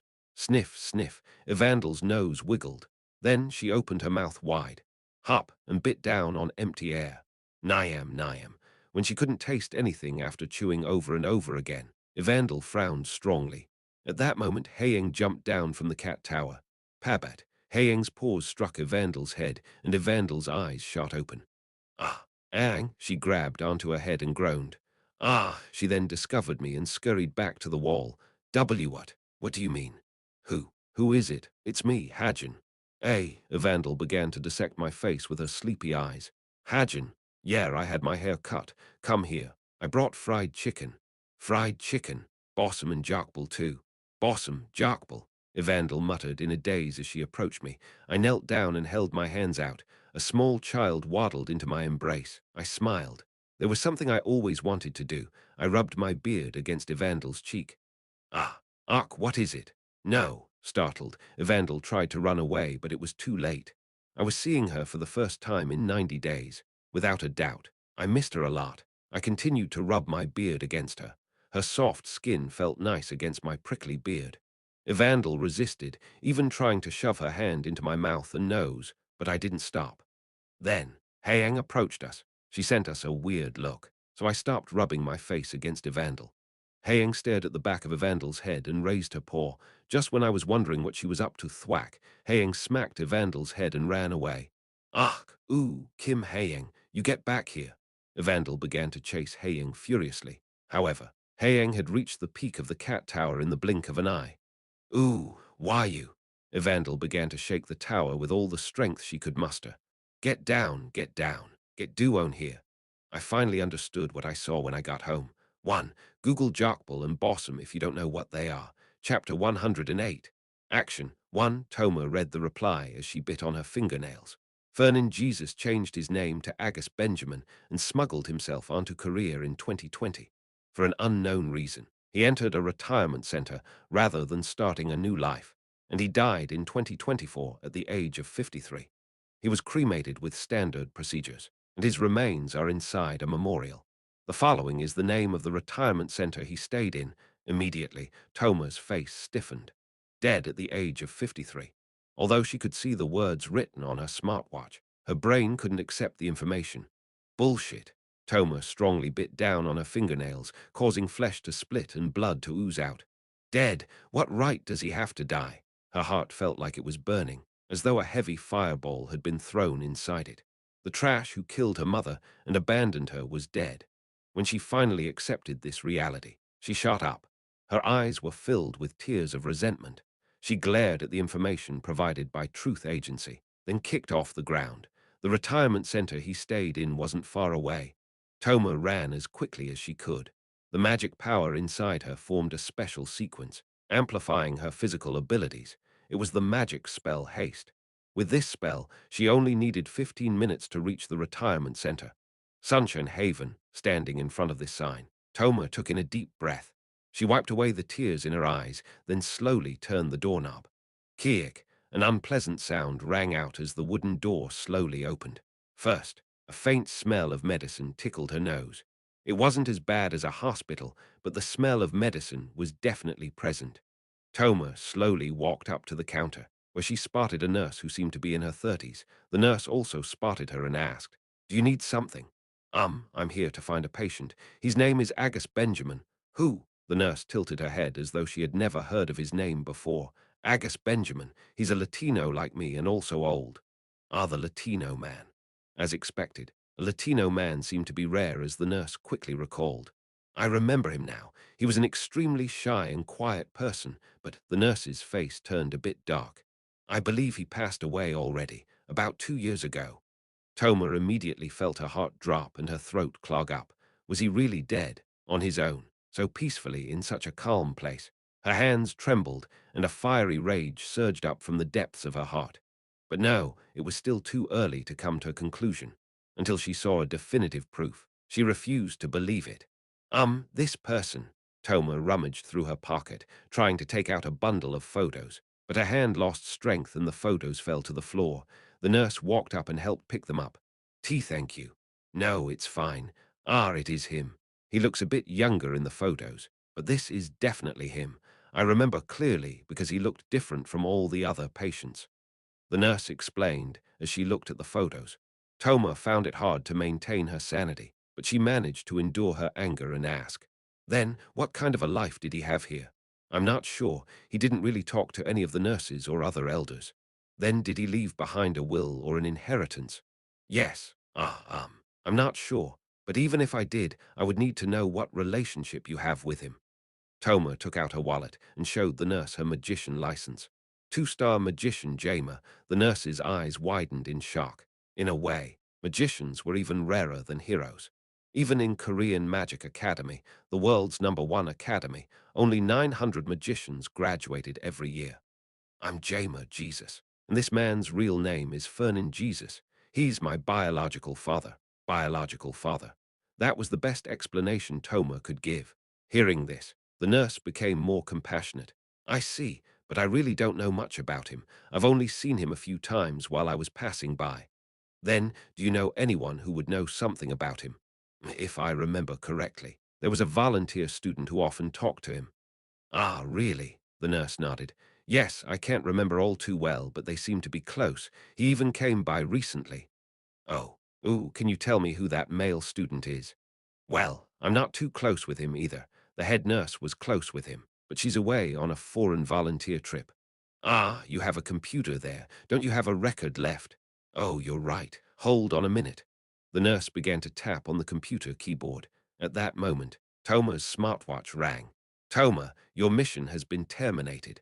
We will deploy a new agent. So return. The disciplinary committee will decide on your punishment for failing your mission." Toma SSI, congrats on getting demoted. "Fuck that. Duck. Never mind." Toma sneered at the fools who cared so much about hierarchy as Jins. In the first place, she entered the Jin society because she thought that bastard became a Jin. Now that she had found what she wanted, she could care less about the mission or the disciplinary committee. She didn't care about anything else. Toma violently pulled off the smartwatch provided by Wicked. Found it. It wasn't recorded in the computer, but in the guest book, the nurse muttered as she held up a notebook. "Really? So what's his?" "Kim Hajin." Kim Hajin." "Yep, Kim Hajin. But it will be hard to meet him because he was admitted to Cube. He's an aspiring hero." A familiar name and a background that matched too well to be a coincidence. Toma fell into a daze. End of Cube's break. Currently, I was walking through a meta-sequoia road. Many trees were planted in Cube for the sake of maintaining a certain concentration of mana, making the roads this time of the year a popular date course. Naturally, I could see many couples walking near me. If it was like this in autumn, I wondered how bad it would be in spring when cherry blossoms bloomed. This was all because of lack of discipline, because dating was only technically prohibited. Couples on a date could always say they were friends and no one would really care. Talk, talk. While I was walking grumpily, someone tapped on my back. Ha! When I turned around, I saw a girl staring at me with her arms crossed. Her black dress shone beautifully, and her smooth, silky hair was perfectly maintained. What's up? Here. Yona gave me a document envelope. What's this? The things I promised before. Promise. What promise? I tilted my head and checked the content of the envelope. Inside were 20 carefully wrapped pills and several documents. It was then that I remembered. They were made from refining half of the ginseng you gave me before. Half. We needed to keep some to appeal to the market. We're planning on using the other half in various ways later. We'll give you company stocks to make up for its cost. And when things turn out well in the future, we'll make you the other half of the medicine. That's fine with me. She was outright saying she spent half of the ginseng as she liked, but I didn't mind since I knew Yu Yonha wasn't the type to backstab someone. In fact, Yu Yonha was the type who got backstabbed. Once someone earned her trust, the Yu Yonha of this time had the tendency to trust that person too much. In truth, that was only natural. After all, she was only 17 years old. The internal power struggle of such a massive guild was too dark and complicated for a 17-year-old girl to overcome. Ah, come to think of it, that event should be coming up around winter break, the so-called Yonha irrigation scandal. How are they? Oh, are these what I asked for before? I took out one of the pills from the envelope. Yes, they were made from condensing the ginseng and mana crystals together. Each pill should be at least 100 million won. 100 million won per pill. In other words, I had 2 billion won in my hands. Are they worth that much? Not exactly, but the type of people who buy such pills get more suspicious if the price is too cheap. Also, those pills are a bit special. Using the same ingredients, we could have made 300, 400 of other types of medicines, so they have to be expensive to make profit. I checked the pill's description using my laptop.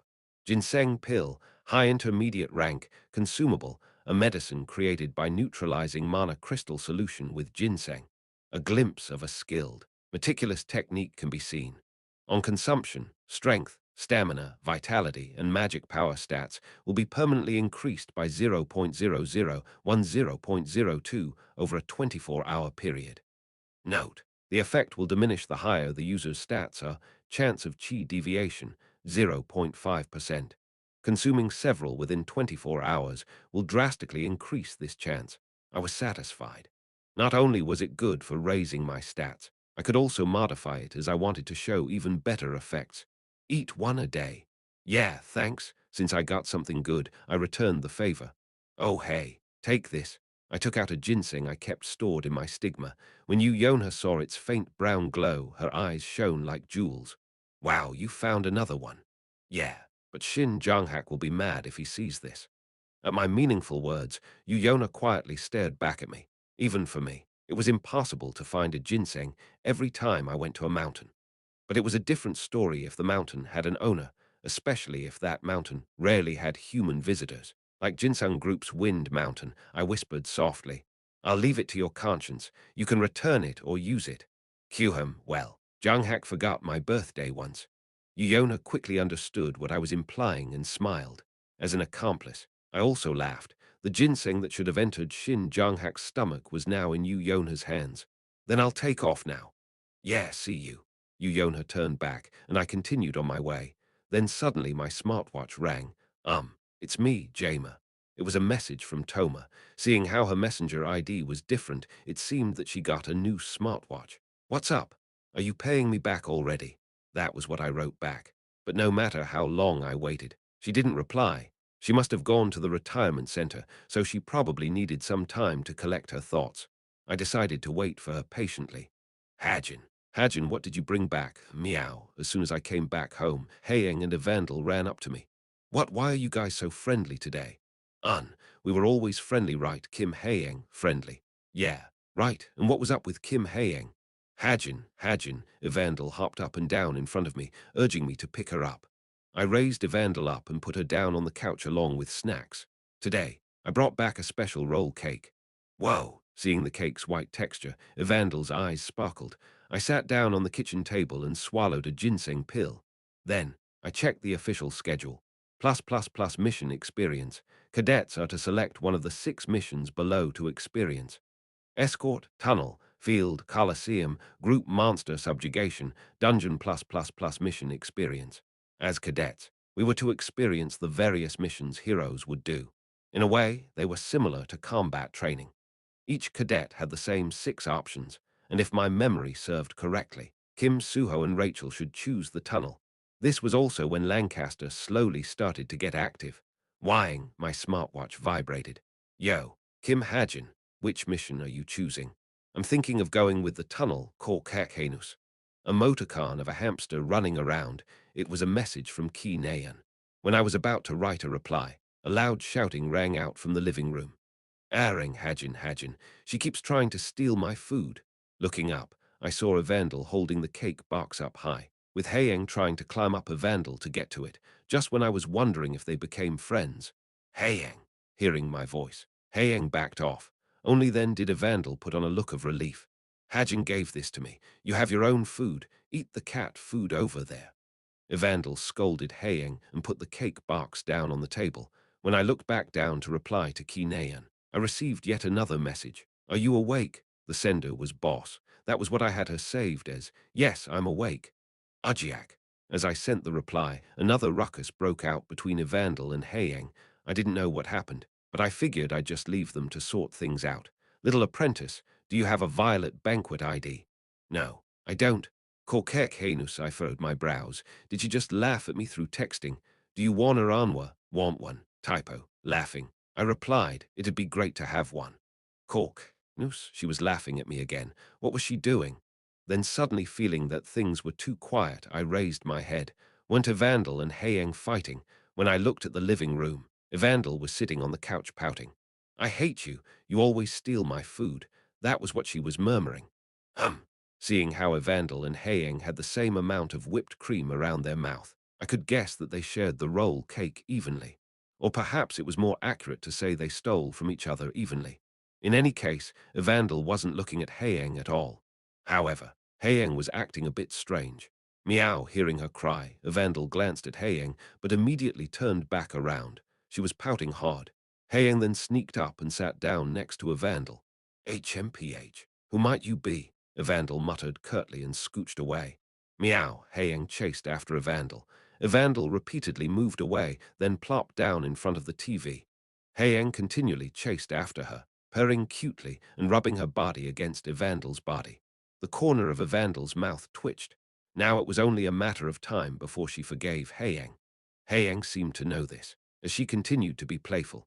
While I was watching them with a fatherly smile, Boss replied back, I thought you'd say that, so I prepared a violet banquet ID for you. The access code is QChempunk WSD300 and 94,820 number 3. The ID is Fenrir. Password is You can change the password in your settings. The password was complex yet insanely simple. Thank you, but why Fenrir? Fenrir. That will be your mercenary code name. Fenrir, a mythical grade wolf monster that appeared in Northern Europe several years ago. It was world-renowned for devouring hundreds of heroes and causing billions of euros of damage in property. Although it was dubbed Fenrir, no one knew for real whether it was the real Fenrir from Norse mythology. As such, many people also called it the demon wolf, reserving the title Fenrir. That's quite a grandiose name. Isn't it too much for me? I think it's fitting. You look like a wolf too. Where? Your chinky eyes. I looked at the mirror. Weren't my eyes pretty round? If anything, it should be because of my beard. If it's because of my appearance, can it be Lobo? Lobo, like Robot Wolf. That's a weird wolf. No, I scratched my neck. Span Lobo, like the Wolf King. No, wait. Why am I talking like I'm an official member? I never said I would officially join Geronimo Mercenary. Wait, I still haven't. After thinking about it for a bit, I deleted the reply. Now wasn't the time to play hard to get. Soon, Ki Jin-yoon would wake up as a devil. To prevent the tragedy that he would cause, I had to get close with Boss. I already considered all other possibilities. Killing him was the only option. The more I thought about it, the more complicated I felt. I wrote up a reply, do as you want. By the way, what about that 300 million won item we talked about? I'll sebf it to Yoru Violet Banquet ID. Send. Stay online. Did she have small fingers, or was she just bad at typing? She kept making typos. Then again, Boss wasn't good with electronics even in the original story. She was weak with technology. Yes, I'll be waiting. 1. Reference to Lobo the King of Kurrampore by Ernest Thompson Seton Chapter 109. Action 2. The world's rank 1 guild, Creator's Sacred Grace. Inside its guild building known as Arc, YunSeo-jin was currently looking around a new offer she received. Rank 250. Vice Leader YunSeo-jin, she rubbed her badge, displaying her newly updated rank. The offer she received to celebrate becoming the world's rank 250 hero was fancy and grand. Do you like it? YunSeo-jin only smiled at her secretary's question. Right. Don't I have a schedule for Cube's mission experience? Yes. October 5th, next Monday. Vice Leader Yun will be in charge of the tunnel. Is that so? YunSeo-jin sat down on her chair. Feeling the comfy leather seat of the blood alligator, she hummed in joy. I can't believe it's October already. Time sure flies. You're right. So, are there any interesting news? There's one. It seems Geronimo Mercenary has a new recruit. Oh, really? YunSeo-jin's eyes flickered with interest. Geronimo Mercenary had a deep relationship with her as well. Just like other top-ranking guilds, Creator's Sacred Grace was made up of several teams, and each team had a different delegated task. YunSeo-jin started her career in the Jin eradication team, and the help of mercenaries was often required for heroes to fight Jins. Has his codename been determined? Although we aren't sure, our sources are saying it's Fenrir. Oh, YunSeo-jin, I let out a small exclamation of surprise. That's quite a grandiose codename. YunSeo-jin had seen Fenrir before. Creator's Sacred Grace also participated in the battle with that monster 10 or so years ago, and valuable data on that monster still remained in their video records. Yes, but he specializes in assassination and sniping. Really, that's not very fitting considering his codename. After all, the demon wolf Fenrir was a monster that tore everything apart with its teeth. Assassination and sniping. Although they were both related to killing someone, mercenaries who specialized in this field were often given the limelight, as the primary enemies of humanity were jinns rather than monsters. Since he joined Geronimo Mercenary, he should be an extraordinary specialist in this field. They didn't reveal his identity. No, our sources only heard rumors about him joining. Not much else is known about him. I'm looking forward to it. They make a spotlight video for every new recruit. These spotlight videos were officially called Mercenary Cinematics, and they showcase the spotlighted mercenary's gift and power. Geronimo Mercenary started with 13 members, and they chose this method to advertise themselves every time a new member was added. It's not looking like a new mercenary cinematic will come out. Well, I'm looking forward to it. YunSeo-jin felt her heartbeat. It was almost as though she received news of her favorite game receiving a sequel. That was how much YunSeo-jin liked using Geronimo Mercenary as a blade. Yi Yonghan Nim invited Kim Suho Nim, Kim Hajin Nim, Yijun Nim, Rachel Nim, Ki Naeun Nim, Heizuki Nim, and 3 others. Yi Yonghan Hihai. This is the group chat for the tunnel team. Ki Naeun told me to make one. Ki Naeun, when did I say that? Yi Yonghan. Huh, Ki Naeun. What Kim Suho? What's up with this group chat? What is it for? Yijun Hai Suho Hangul, Kohyut Henus, Hangul Kohyut Henus Yi Yonghan. I don't know. Ki Naeun told me to make it. Kim Suho. Oh. Hey, Kim Suho. Ki Naeun did. Ki Naeun. No, it wasn't me. Yi Yonghan, do you want to die? Zai Chen. Hello, Yi Yonghan. Oh, it's been a while. Chen, Yi Yonghan. Ki Naeun messaged me. She said to create a group chat, so we can move around together. Ki Naeun. When did I say that? It isn't me Hangul, Kor Kyuk Enus, really Hangul, Kor Kyuk Enus. You know that he's a pathological liar, right? The heck is this? When I came back from showering, there were 500 or so new messages on my smartwatch. It seemed I was in a group chat for the tunnel team. Was something like this in the original story? I didn't think so. I skimmed through the messages. Cadets usually went to their missions on their own by 10 a.m. by the look of it. They were talking about meeting up and going as a group. HM. Now that I understood the gist of the conversation, I sent a message. Not to the group, but to Rachel. Rachel SSI, are you going with the group? Yes, I am. Then you should wear what your attendant gives you.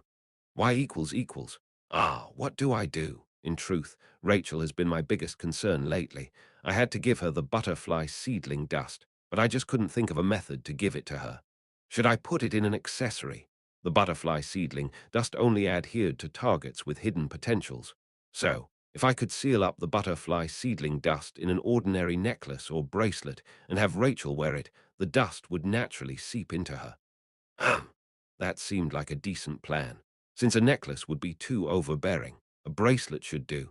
I could say that she did a good job on the team challenge and use that as an excuse. Perfect. I entered an accessory shop with my smartwatch. I picked out a decently priced accessory that was about 100,000 won. At that moment, I received a message. Hey, did you used to do volunteer work? It was Toma. Yeah, I did, but why? No reason. I was just thinking maybe I should do it too. That's a good idea. But have you ever met a Latino like me while you were volunteering?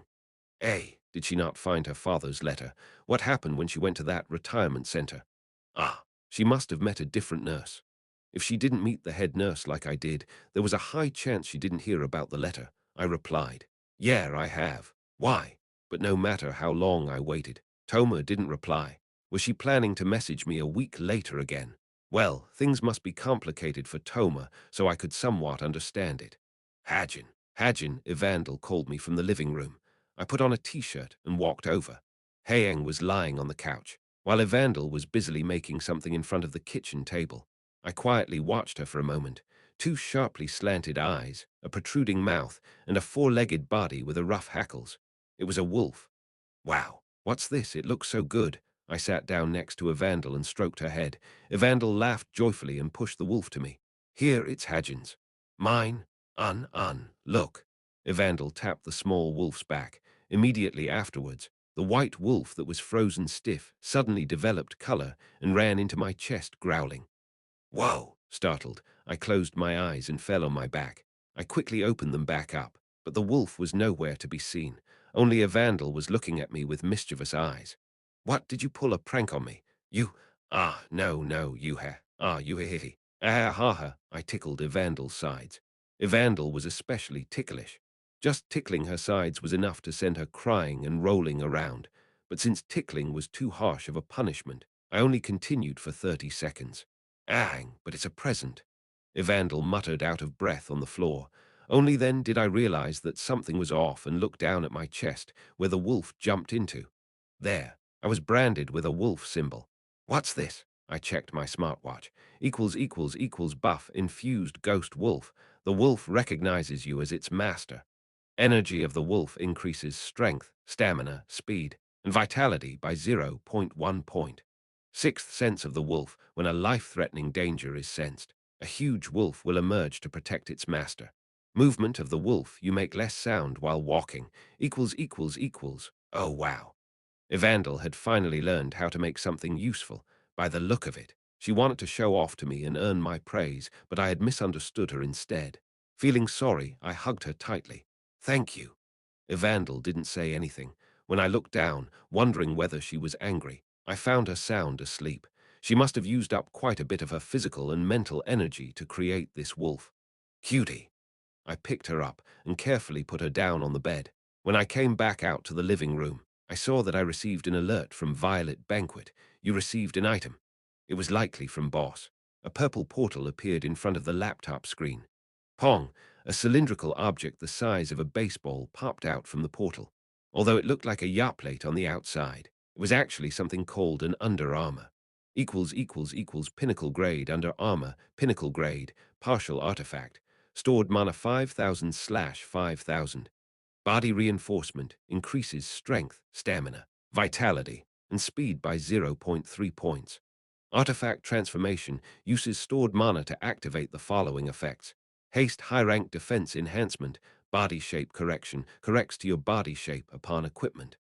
Underwater mask can create a mask that allows you to breathe underwater.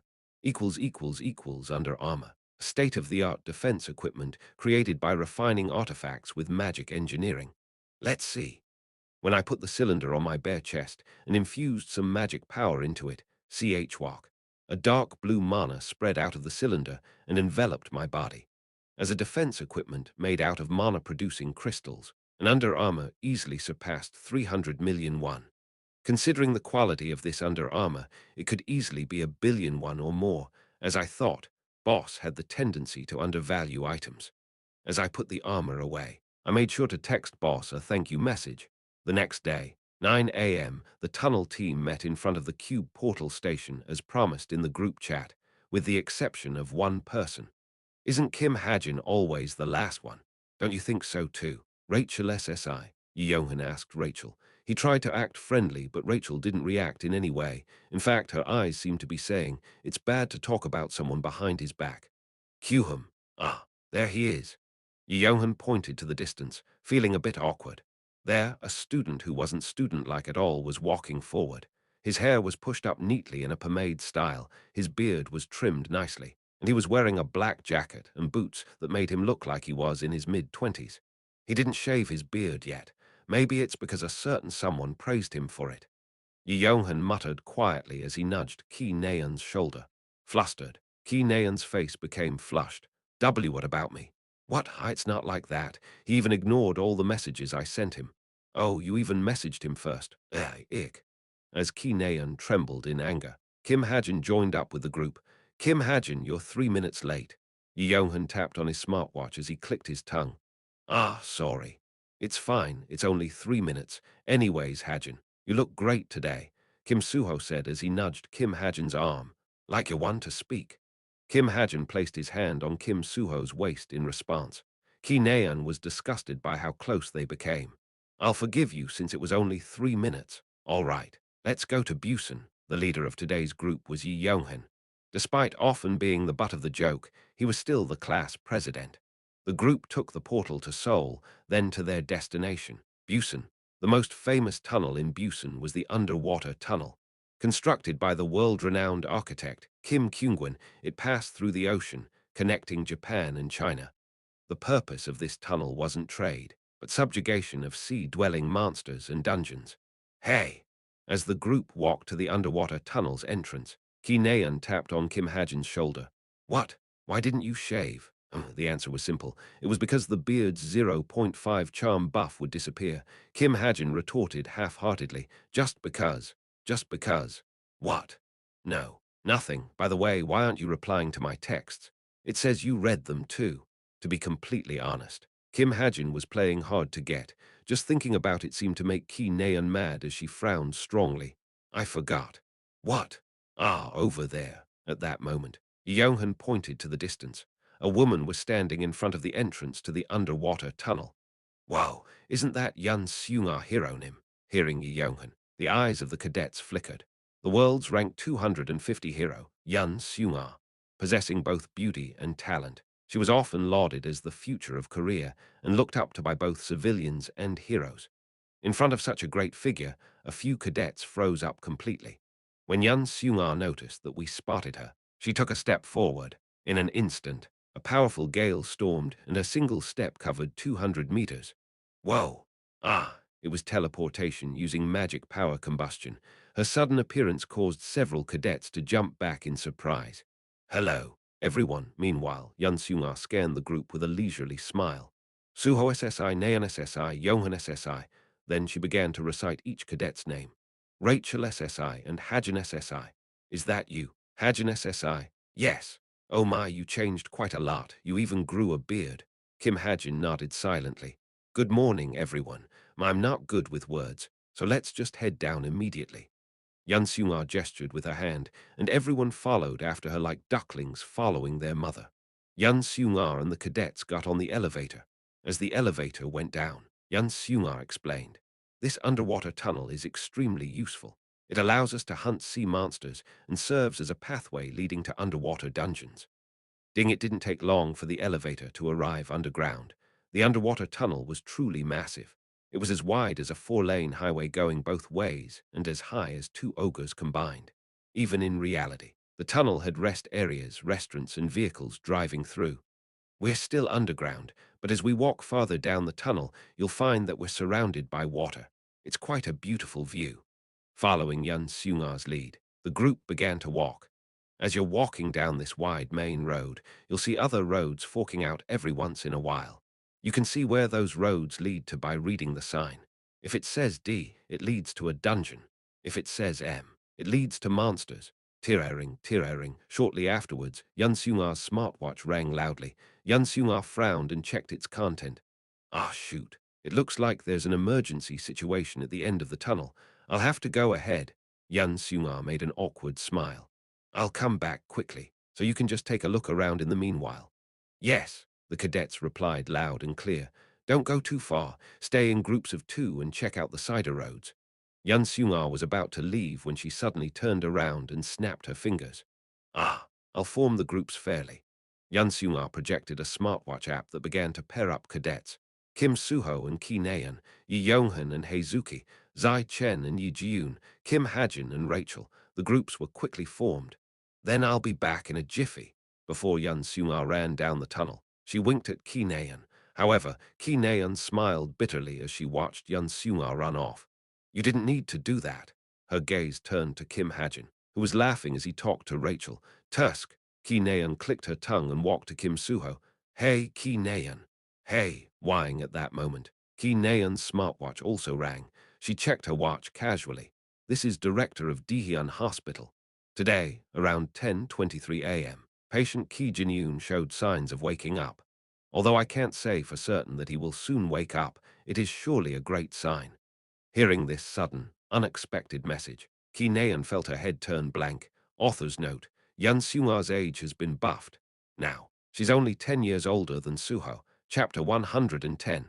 Action 3. Road D3C. Rachel and I were walking through this road together. D denoted that this road led to a dungeon. 3 denoted that it was opened third. And C denoted that the dungeon had been conquered. On the tunnel walls were lists of monsters from the dungeon and heroes who likely participated in the conquering of the dungeon. It feels like I'm in an aquarium. The transparent walls revealed a beautiful ocean view. We were about 75 meters under sea level, which was too shallow for monsters above intermediate rank to live. As a result, the monsters I occasionally saw were all at the level of being cute. I didn't find the view too appealing, so I just continued walking forward. After a while, I found that Rachel had disappeared. Wondering where she went, I turned around. Rachel was far behind me, stuck to the transparent wall, observing a school of fish. Her ocean-colored eyes sparkled like emeralds. I sneaked back to where she was, pretending to look at the school of fish. I rummaged through my jacket. The bracelet clinked in my hand. How should I give it to her? Would giving it now be too random? I had little experience giving presents, so I wasn't sure. Also, what was I supposed to say? I picked it up on my way here was too weird. Thank you for everything until now made it sound like I going away forever. It will help your development made me sound like a scammer selling a product. Wow. At that moment, Rachel let out an exclamation of awe like a child. I followed her line of sight. Beyond the tunnel walls, a school of tiny fish were swimming in a line, forming a giant blob the size of a whale. Amazing. Right, Korea is the only country with an underwater tunnel of this size, Rachel explained excitedly. Is that so? Yes, I know because I read many research papers on underground tunnels. Research papers and Rachel. It would be hard to name a better duo. I had to work hard to understand those research papers since they were in Korean. Now that I'm looking at the real thing, it's even more amazing. I see. In the world I used to live, research papers were mostly in English. But in this world, from college graduation thesis papers to academic symposiums, most were written in Korean. It was the result of Korean being a shared language throughout the entire world. Yes, because reading translated versions often leads to loss in meaning. Ah, I see. Translated versions. Right. I'm grateful that Korean is my first language. I couldn't help but chuckle as I said that. English was the subject I bombed on the college scholastic ability test. I remembered regretting not going to additional English classes. I'm jealous. Ah, apparently English was the shared language before outcall. Isn't that interesting? Oh, then. Wow, look, there's a shark, a baby shark. You're right. This princess seemed to love the ocean. as she stared in awe at the tiny shark swimming by. Regardless, this felt like the perfect moment, with the vast ocean spread out around us, watching the scenery from inside the tunnel. Who? I drew a deep breath. Rachel SSI. Yes. Rachel turned her eyes from the baby shark to me, smiling awkwardly. I took out the bracelet I prepared from my pocket. Inside its platinum outer shell was the sealed butterfly seedling dust. This might be too sudden, but it looked like the perfect opportunity. However, Rachel only stared at me blankly. She didn't say anything, and she didn't try to take the bracelet either. I muttered the excuse I prepared beforehand. So, about this, remember how you helped me a lot before as the team captain? Everyone chipped in to buy this bracelet, so don't misunderstand. Rachel still didn't say anything. A second that felt like 10 seconds passed by. I suddenly felt dizzy. Screw it. I held up the bracelet on my right hand and held up Rachel's wrist with the other. Then, I forced the bracelet on her. Click. I put the bracelet on. Now, once she unleashed her magic power, the butterfly seedling dust would seep into her body on its own. I breathed a sigh of relief, while Rachel silently looked back and forth between me and the bracelet. She stared at me with a sorrowful look, then dropped her head. Her lips wriggled like she was about to say something. It was then, KOONG. A sudden vibration shook the tunnel and all the lights flickered off. In the blink of an eye, we were surrounded by complete darkness. I quickly took out the Desert Eagle, and Rachel also pulled out her rapier. Tack, tack. Soon we could hear footsteps ring out. I turned to the direction of the sound. However, not even my 1,000-mile eyes could catch a glimpse of the source. What? You're with a companion, a dark voice rang out. However, I couldn't quite understand what he was saying. I could tell that he was speaking in English, with a British accent. But because of this, I could easily determine who it was. Lancaster. Rachel's face stiffened.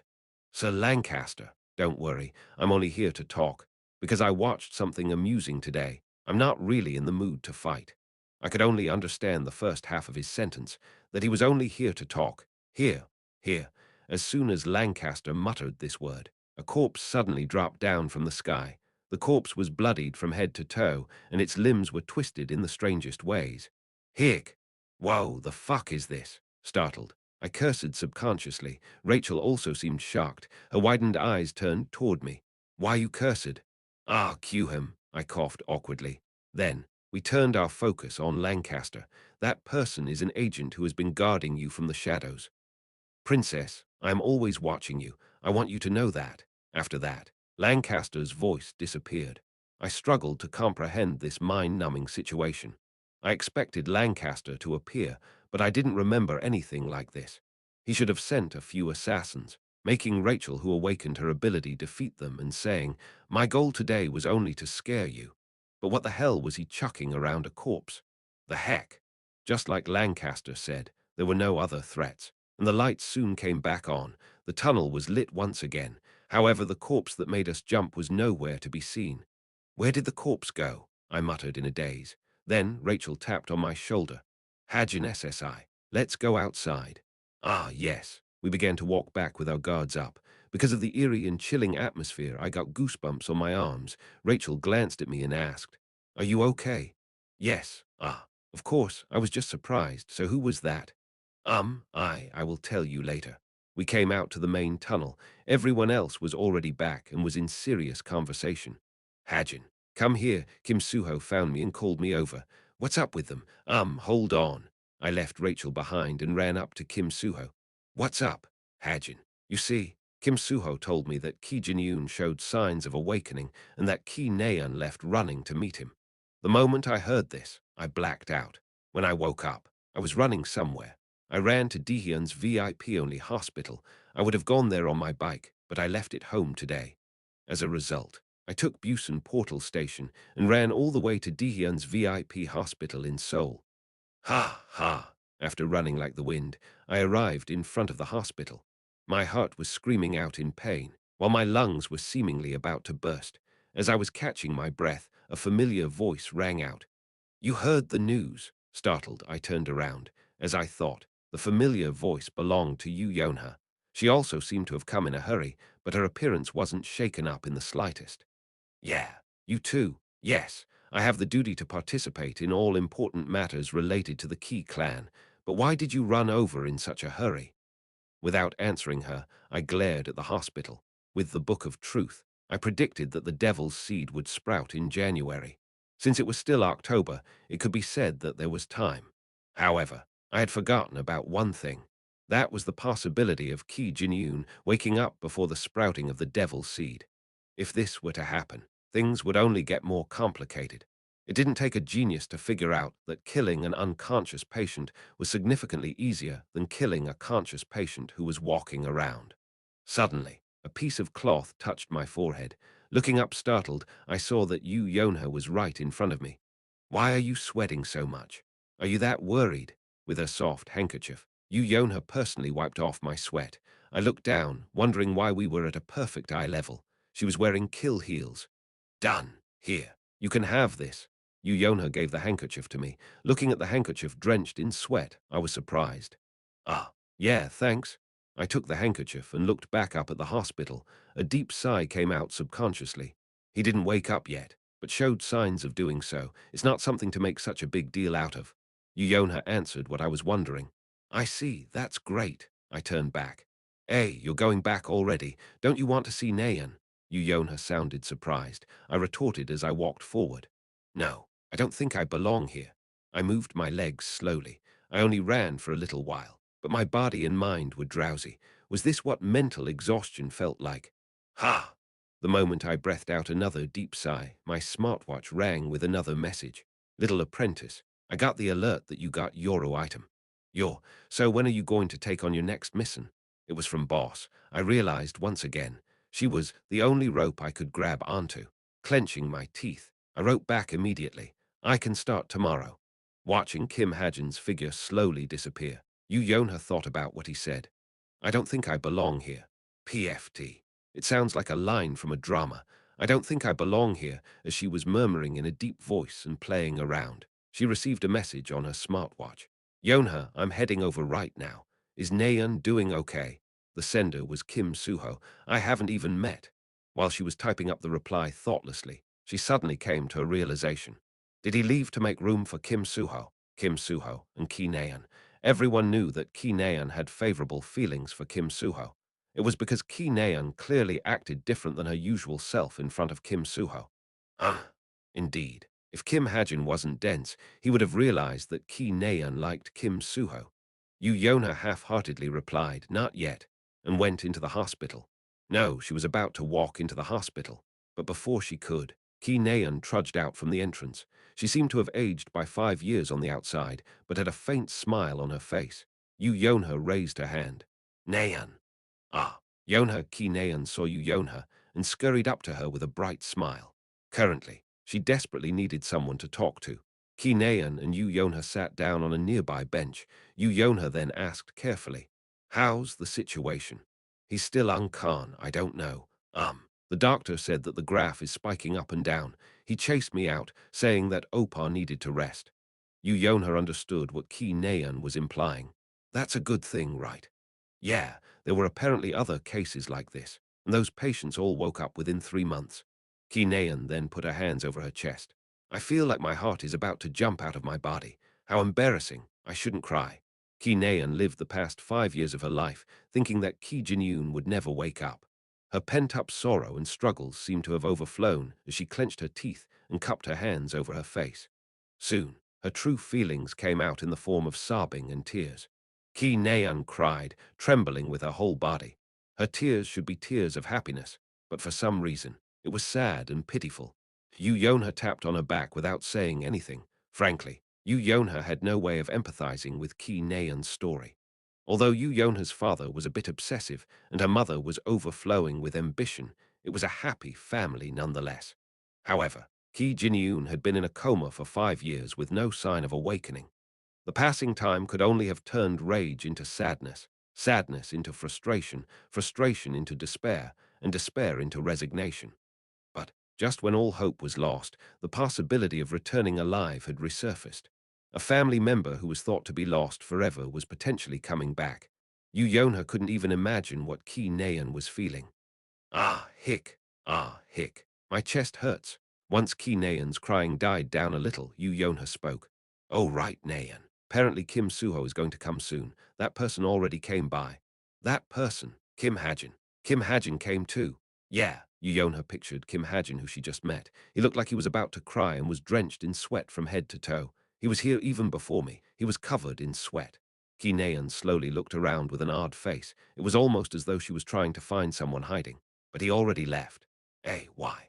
I don't know. Yonha made a mischievous smile. Maybe he yielded the seat to Kim Suho. What do you mean? Don't you like him, Kim Suho? I mean, immediately, Ki Naeun's face stiffened. Right when she was about to say something, Yonha turned her body slightly. Or maybe you liked him. And no, it's neither. What are you talking about? Really, that's not how I saw it. Yonha smirked and teased Ki Naeun. However, she seemed to have lost all her energy from crying as she didn't react much. It was then they felt the presence of people running toward them. Yonha and Ki Naeun simultaneously turned their heads sideways. There, they saw Kim Suho, YunSeo-jin, and even Shin Janghak. Chapter 111. Action 4. Rachel contacted the royal court as soon as she returned home. Then, she revealed everything that happened today to her butler. That Lancaster had appeared and murdered the agent protecting her, but had returned without hurting her for some reason. Can you describe the situation before Lancaster appeared in more detail? The butler asked with a serious face. Yes. I was in the middle of receiving a present from a friend. By the way, Princess, you can use English when you're talking with me. Right, sorry. So, about the situation. Rachel reported what happened in English. The butler rubbed his chin in thought, then continued in a low voice. Perhaps Lancaster wants Princess to suffer the same pain he has. Yes, Rachel tilted her head. Lancaster lost the people precious to him in the London incident. He must want Princess to share the same pain. He must have misunderstood Princess' relationship with this friend. Looking back, it seemed fairly believable. After all, Lancaster said he saw an amusing scene. But that's not it. Rachel looked at the bracelet on her wrist. If that's what Lancaster thought, he was gravely mistaken. In Rachel's mind, she wasn't in any position to be intimate with someone else. Anyways, Princess, I can see that you've changed a lot. Hey, in what way? In the past, you used to love eating and playing around like a child. But now, you're calm and collected. That was before I matured. In truth, Rachel was quite playful until she was 6, but she was always responsible, because she finished all her work before she went out and played the queen, the royal consort, and Rachel's butler could all only watch her with a smile. It was only after that incident that her playfulness disappeared. Anyways, it's getting late. Princess, you should go to sleep. We will let you know soon whether we will deploy another agent or hire a skilled mercenary. Yes. By the way, did that agent have a family? Hearing Rachel's careful tone, the butler smiled bitterly and shook his head. No, he didn't. I see, but please treat him well. I will also participate in the funeral. Yes, understood. Someone had died to protect her. Although that put a heavy burden on her heart, Rachel hung up the call without showing a weak appearance. However, she couldn't prevent a sigh from escaping her complicated emotions.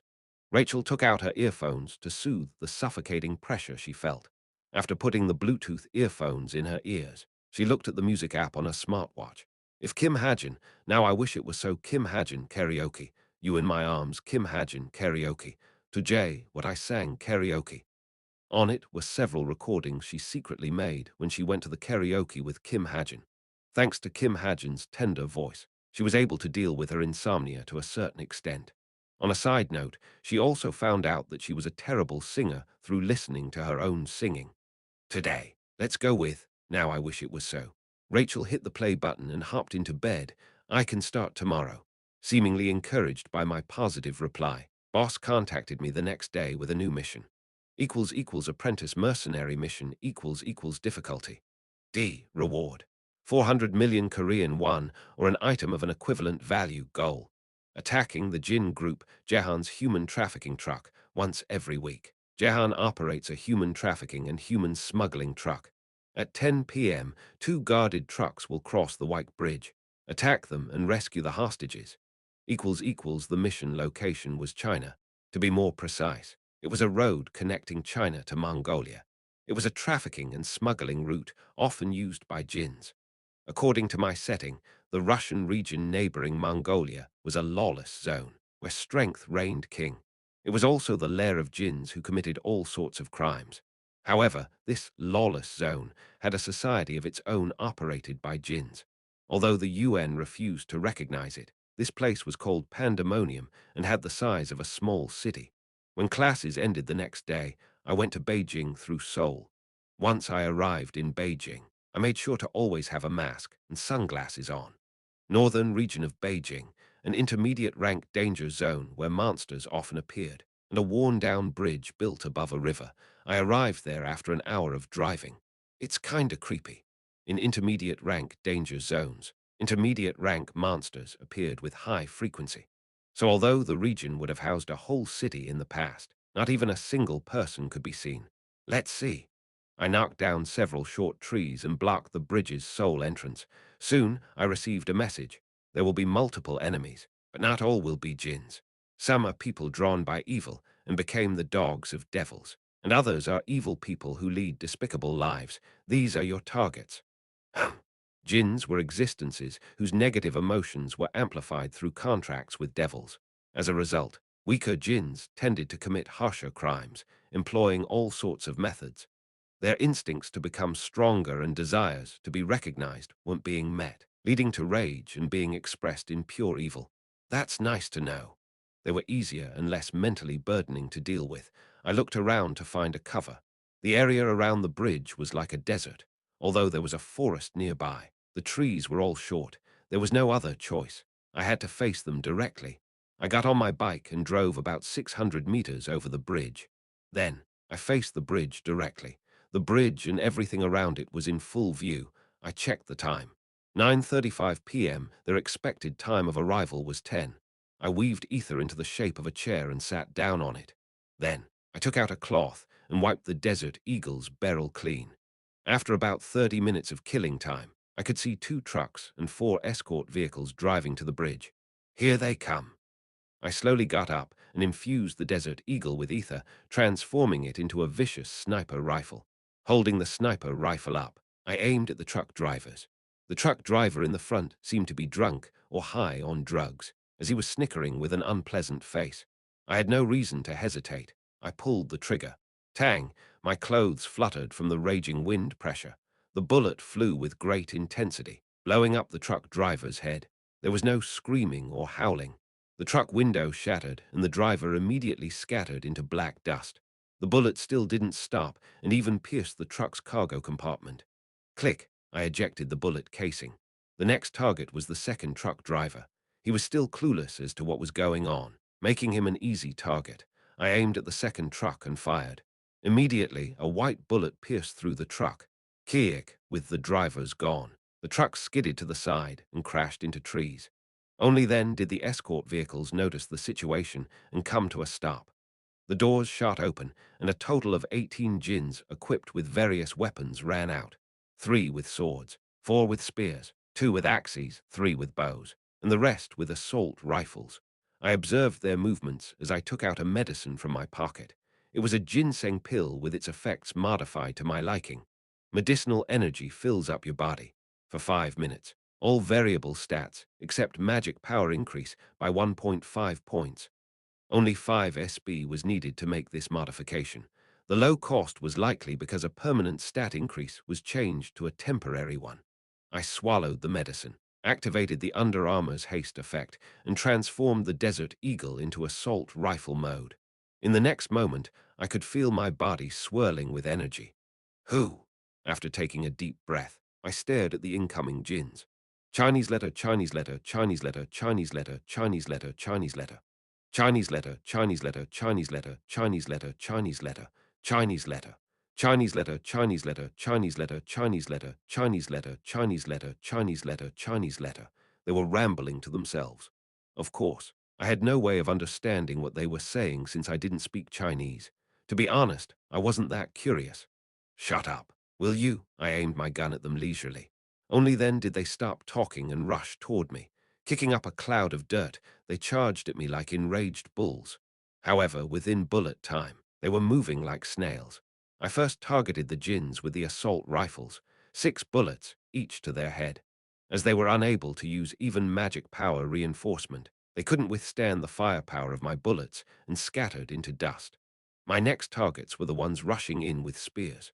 Although they managed to close in until they were only 200 meters away, they would be unable to step any farther.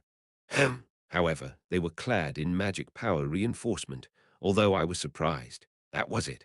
Magic power reinforcement was different than chi reinforcement. The former was only a low-rank defensive skill that was the result of releasing magic power randomly. Such an elementary skill could be easily broken through. I fired 3 bullets simultaneously at the foremost Jin. The first bullet made the magic power reinforcement unstable. The second bullet destroyed a part of the unstable magic power reinforcement. The third bullet pierced through the gap in the magic power reinforcement and destroyed the body. Only 3 bullets were needed to kill the spear warrior. The world was still slow, and I was the only one maintaining a normal speed. In bullet time, I continued to fire without stop. Multiple sparks of light flashed from the barrel, a barrage of bullets that slaughtered only weaklings. I aimed like a sharpshooter and fired like a machine. Just like that, I fired a total of 30 shots. With exactly 3 for each, 10 warriors were killed. Not even a minute had passed since they got out of their cars. Now there were only 2 left, the 2 Jins with bows. They pulled their bowstrings courageously, but unfortunately for them, I only needed to flick my finger. White light flashed from the gun barrel. The 2 Jins scattered into dust. Ha! Time returned to normal. Feeling a bit lightheaded, I slowly walked over the bridge. Of the 2 trucks, I opened the lock of the right truck and opened the cargo compartment. It was then. You are. A man charged toward me with a dagger, caught completely off guard. My head turned blank for a moment. The man's eyes flickered with killing intent, and his dagger glowed blue with magic power. But before it could reach my heart, a giant wolf shot out of my chest and bit his neck. AAK, AAK. The wolf was the size of 2 adult men put together. While the wolf was restraining the Jin, I raised my hand and rubbed my chest. I wasn't hurt. Phew! I breathed a sigh of relief. Although I wasn't hurt, I ended up making a potentially fatal mistake. I should have been more careful. Huaak! Crunch. With his neck broken, the Jin scattered into dust. Next, I looked around the cargo compartment. It was full with people who were presumably kidnapped. Their eyes were filled with fear and sorrow. Mission completed. After sending boss a message, I threw a smartwatch that a Jin was wearing to them. The Jins are all dead. You can use that to call heroes. You can go home now.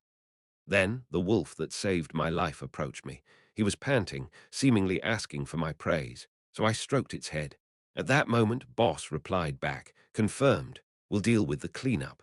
6 a.m. I stayed up all night at the Beijing hotel and returned home around the time Cube's portal opened up.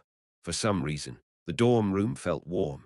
Was it because of Haeyang, who was lying on the couch, and Evandal's ghost nightingales perched up on the TV? With a thin smile, I walked into the bedroom. Evandal was sound asleep on the bed. I sat down on the edge and stroked Evandal's head. As I was feeling Evandal's soft hair, I came to a realization. This child has been my emotional support. At the same time, I couldn't help but wonder when I had turned so weak that I needed to rely on such a young child. Ehu, I sighed. Only a year had passed since I fell into this world. I reached this point after only a year. Once I spent another 10 years like this and returned to Earth, would I be able to go back to how I was? Would I be able to forget everything about this world like it never happened? At that moment, Evandel yawned and opened her eyes. She stared at me with narrowed eyes, then came into my arms with a warm smile. It's Hajin, Hajin, Hajin, she murmured as she rubbed her cheeks against my chest. Oh, right, Evandel, you saved me today. Yummy, yummy food. But it seemed like Evandel didn't care about that. We can eat yummy food later. For now, sleep a bit more, I said as I rubbed Evandel's back. 3 hours later, inside Verita's class. Currently, I was slouched over the desk. Because I slept less than an hour, I was mentally and physically exhausted. Oh, when I was struggling to stay awake, someone sat down next to me and tapped on my shoulder. Yo, Kim Hajin, I could tell who it was by her voice. It was Ki Nayan, still slouching down. I turned my head to the side and looked up at Ki Nayan. It looked like she was in a good mood. In fact, she was beaming with joy. What? You didn't forget your promise for tomorrow, right? Promise, when I asked. Kim Suho joined in. You forgot, Hajin. We said we'd eat together. Ha! Only then did I raise my body. Looking at Ki Naeun, I spoke. I thought you said you were eating together with Kim Suho. Ah. Didn't I tell you we were all eating together? I'll be there too. Even Yu Yonha appeared and stood next to Ki Naeun. Jang Hak and Yi Yonghun will be there too. Yeah, it will be for all members of the time travel group. Ki Naeun placed her hand on my head as she said that. Startled, I stiffened up. Meanwhile, Ki Naeun straightened my hair with her own hand. There. Then, she smiled in satisfaction. Dumbfounded, I glared at Ki Naeun. Even my mom stopped doing this to me after I hit puberty. Anyways, don't forget to come. We're going karaokeing afterwards. But I'm busy that day. Otherwise, we'll invite you to a group chat. I furrowed my brows. Please spare me from that. Chapter 112. Truth 1. An underwater cave near England's Bristol Channel. Chameleon Troop founded a new base here. A guild expedition was planned near Suwon's abandoned factory, and since they've wanted to move to a new base for a while, they used this opportunity to finally do it. Ooh! Today, the Chameleon Troop gathered to assess their revenue for the third quarter and to discuss the battle prowess of their seat candidate. Or at least, that was their initial plan. But because several members were busy with missions or personal affairs, only 5 had gathered for today's meeting. Standing in front of these 5, Boss displayed a video of Kim Hajin performing his mission. He killed 20 people in just 21 seconds. Is that even a gun? A handsome man with a gentle complexion spoke with awe. He was Chameleon Troop's seat of green. Jin Johan, how can a gun be that strong? What a mysterious gift. So, what do you think? Jane urged him to give his assessment. I'm not sure, but he should be around the level of a high intermediate rank hero. What, that high? How is that high? Jin Johan's tone caused Jane to frown. This was the problem she had with strong people. They underestimated the standard of lower ranks too much. 10 high intermediate rank heroes are enough to beat you up. Nah, that's an exaggeration. Maybe 100 can. Jin Johan shook his head as he generously praised himself. Then what do you think? Jane? I think he's intermediate rank. Like Kim Suho, he should be about intermediate rank grade 7 to 9. I'm not sure about how he'll fare versus one strong opponent, but he seems helpful for fighting many weaker opponents. Jane quickly pointed out Kim Hajin's strength and weakness, but if Kim Hajin himself heard it, he would collapse from being overpraised. Only intermediate rank. I'm being generous too. If he has that much potential now, when he's only 17, think about how he'll be in 5 years. He'll be an incredibly sharp weapon. Jane had already come to her own conclusion, that Kim Hajin had a weapon-type gift that enhanced and transformed weapons using his magic power, and that he had an anti-magic physique that transformed his internal magic power to have an anti-magic property. We need Jeong for assessments like this. Is he still in the demon realm? Yeah, that fool doesn't seem to want to come out. Demon realm. It was another name for a place called Pandemonium. Although humans avoided talking about it, Pandemonium was more lavish and hedonistic than Las Vegas, and was a place that anyone could enter, so long as they had the strength to break through the crowd of monsters surrounding it. Chiak Yungyong was currently taking pleasure in fighting in this place. What does Boss think? Jane turned the question to the leader. However, she didn't get a reply. Jane turned her head and saw Boss busily clicking on a gaming console. Boss, you're playing a game. It's nothing. When Jane asked, Boss retorted nonchalantly with her eyes still fixed on the console. She looked rather cute. Did you suddenly fall in love with electronics after exchanging a few texts with Kim Hajin? Pibibib, a game over sound effect, rang out. Boss then turned off her gaming console and turned toward Jane with her black eyes. Jane, don't get cocky. Hearing this, Jane slowly averted her gaze, but remembering how friendly she was when she was texting Kim Hajin, she felt wronged. Feeling somewhat jealous, she changed the subject to Droon. Droon, you cleaned up properly, right? Yep, the victims were rescued and I ate the rest, both humans and bullets. Droon said so with a bright smile. Jane let out a sigh. Say, fed, it's creepy saying you ate it. Also, did you find out what that wolf was? Yeah, it's Kim Hajin's pet. No, that's not what There was one thing Jane was unsure about. That was the mysterious wolf that suddenly shot out of Kim Hajin's chest. Don't worry about that. Boss stepped in. I will ask him myself. Kim Hajin seems to trust me very much. Really? He'll believe me even if I say you use red beans to make wine. Well, if you say so. For now, Jane just nodded. 2 days later. As promised, we met in front of the Korean restaurant Ki Naeun invited us to, Han Yung Gak, a three-star Michelin restaurant. Although only 5 were supposed to come, I ended up joining as well. Welcome, come in, come in. As a regular who enjoyed eating at Han Yung Gak since she was a kid, Ki Naeun led the group in. Modeled after a traditional Korean house, Han Yung Gak's interior was clean and homely. We followed Ki Naeun to our reserved seats. It was a long table for 6, and I sat down on the innermost seat. Next to me was Kim Suho, then Yi Yonghan. In front of was Ki Naeun. The food here is amazing. You can look forward to it, Ki Naeun said as she looked into my eyes, taken aback by her straightforward gaze. I looked down while pretending to nod. Ki Naeun initiated the conversation in a cheerful voice. Being here together reminds me of the past. The past? 1972. We were there for about 7 weeks. My skills improved so much while I was there. I haven't lost once since I came back. Didn't you lose to Rachel? That was a tie, the others chattered happily. They talked about what happened in the world of the past like an enjoyable memory and spoke up about the worries they had about the upcoming exams. Waiting for the food to arrive, I listened in silently. Then suddenly I noticed that someone was acting strange. It was Shin Jong-hak. Oi, Kim Suho, is your exam preparation going well? It's so-so. What about you? Have you seen me study for an exam? I'm different than you. Oh, is that so? Right. I'm different than you from birth. Someone like you who succeeded through hard work probably can't understand. Although Shin Jong-hak was showing rivalry towards Kim Suho, he wasn't acting particularly hostile. He should have been more intimidating if he was the same as in the original story, but Shin Jong-hak's current actions were mellow to the point it was funny. Of course, this was a good thing, but still I was curious. Why did Shin Jong-hak change so much? Your food is here.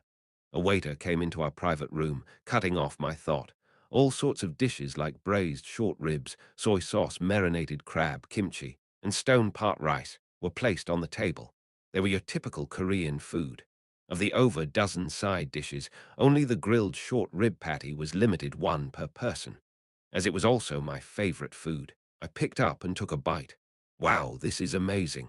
The patty practically melted when it entered my mouth, leaving an incredible taste that left me exclaiming subconsciously, "Yeah, it's really good." Kim Suho also commented from next to me. He seemed to be the type who savored his food, as only a small corner of his patty was bitten off.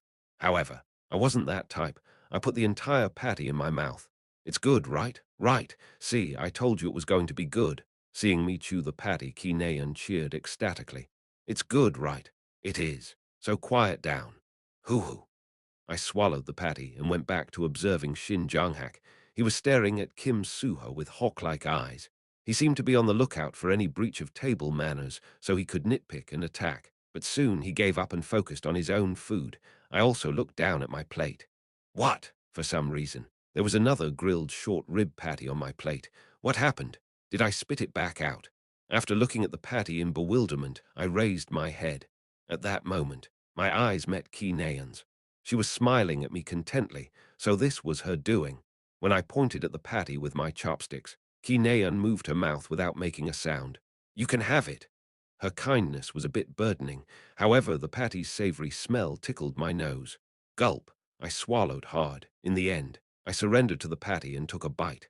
While I was chewing on it, a sudden current of electricity sparked in my head. I looked at Ki Naeun, who was eating bibimbap, then turned to Shin Jong-hak. Kim Suho, Shin Jong-hak, Ki Naeun. In this three-way relationship, the biggest source of Shin Jong-hak's character development was Ki Naeun.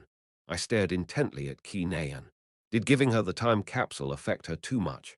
No, that was impossible. Ki Naeun liked handsome men. At that moment, Ki Naeun laughed. Why are you staring? Do you want me to order more? Ha, oh, no. Excuse me, auntie, before I could stop her. Ki Naeun called a waiter. Can we get 2 more grilled short rib patties? With sadness and inexplicable anxiousness, I watched Ki Naeun ordering cheerfully. The next course after lunch was karaoke. The group went to a karaoke bar near Han Yung Gak and took turns singing. Ki Naeun was surprisingly good at singing, and Kim Suho and Yi Yonghan were decent as well. Shin Jong-hak, whose singing Yu Yonha looked forward to hearing, was also better than average. However, Kim Hajin was on a whole different level. He was in a league of his own. so much so that he would have been successful as a professional. Wow, my ears are melting. Why don't you just go pro? While Kim Suho and Yi Yonghin were making a fuss, Yu Yonha glanced at Ki Naeun. Kim Hajin's singing had just ended, but Ki Naeun still had her eyes closed, seemingly savoring the lingering imagery. It was then. Yu Yonha received a message on her smartwatch. Come outside. I have something to talk to you about. The sender was Kim Hajin. Yu Yonha glanced at Kim Hajin, then left the karaoke room. After waiting for about 3 minutes, "Hey, buddy," someone called her in a friendly tone. Yu Yonha couldn't help but laugh.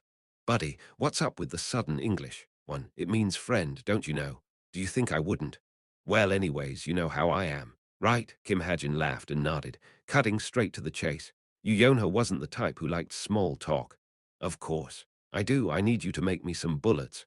"Eh? Bullets?" It was a request Yu Yonha didn't expect. "Yeah, but I'm not looking for manufactured ones. I'm asking for custom-made bullets. It's possible, right?" "Yes. An essence of the Straits workshop has state-of-the-art technology for it. Even the biggest bullet was smaller than most thumbs. Compressing and injecting mana into such a small object was a state-of-the-art technology that was only developed in the 2000s. I know that. But also, Kim Hajin took out a small leaf from his pocket. Yona couldn't tell whether it was a fallen leaf he picked it up from the ground or a fresh leaf he plucked off a branch, but it was still an item that didn't fit the situation. "What's this? A leaf?" "Grind it up and put it inside the bullets." "Come again." After taking the leaf from Kim Hajin, Yona scrutinized it carefully, but no matter how much she looked, she couldn't find anything special about it. Yona furrowed her brows and stared at Kim Hajin. "You won't tell me what it is even if I ask?" Kim Hajin nodded silently. "I just have to grind it and put it in the bullets." "Yep. Okay. Thanks. Tell the other guys that I'm going home first." Yona tilted her head. "We're leaving soon too, so why don't you stay?" "I don't feel comfortable. Shin Jonghak is eyeing me too much." With that, Kim Hajin nudged Yu Yonha's shoulder. Startled, Yu Yonha took a few steps backwards. Don't do that. It hurts." Sorry. Anyways, I'm leaving." "Yes. See you." Yu Yonha watched Kim Hajin walk away as she rubbed her shoulder. Then, an emergency message arrived on her smartwatch. "Master, you may have found an incident related to Kim Hajin." Yu Yonha's eyes widened when she saw the message. Report. Something called Kwango incident occurred on the year Kim Hajin was born. There is a huge cover-up of any information on it. One of our men was attacked while looking into it. Attacked? Yona quickly began to type her reply. The amount of effort and money she spent on finding her investigators lingered in her mind. Is he okay? Yes. He is recovering without any problems. Submit what you've gathered so far to me and halt the investigation for now. The safety of investigators always comes first. Understood, Master. After ending the conversation, Yu Yonha stared at the words Kwango incident. Kwango incident, Kwango incident. Why does it sound so familiar? Then she remembered seeing the phrase in a casebook inside her family home's library. No, rather than a casebook, it was more like her father's diary. Although she was only 7 when she saw it, she remembered it clearly. She couldn't read it in detail because most of it was written in Hanja, but her father had scolded her harshly for reading it without his permission. "I'll have to take a look later.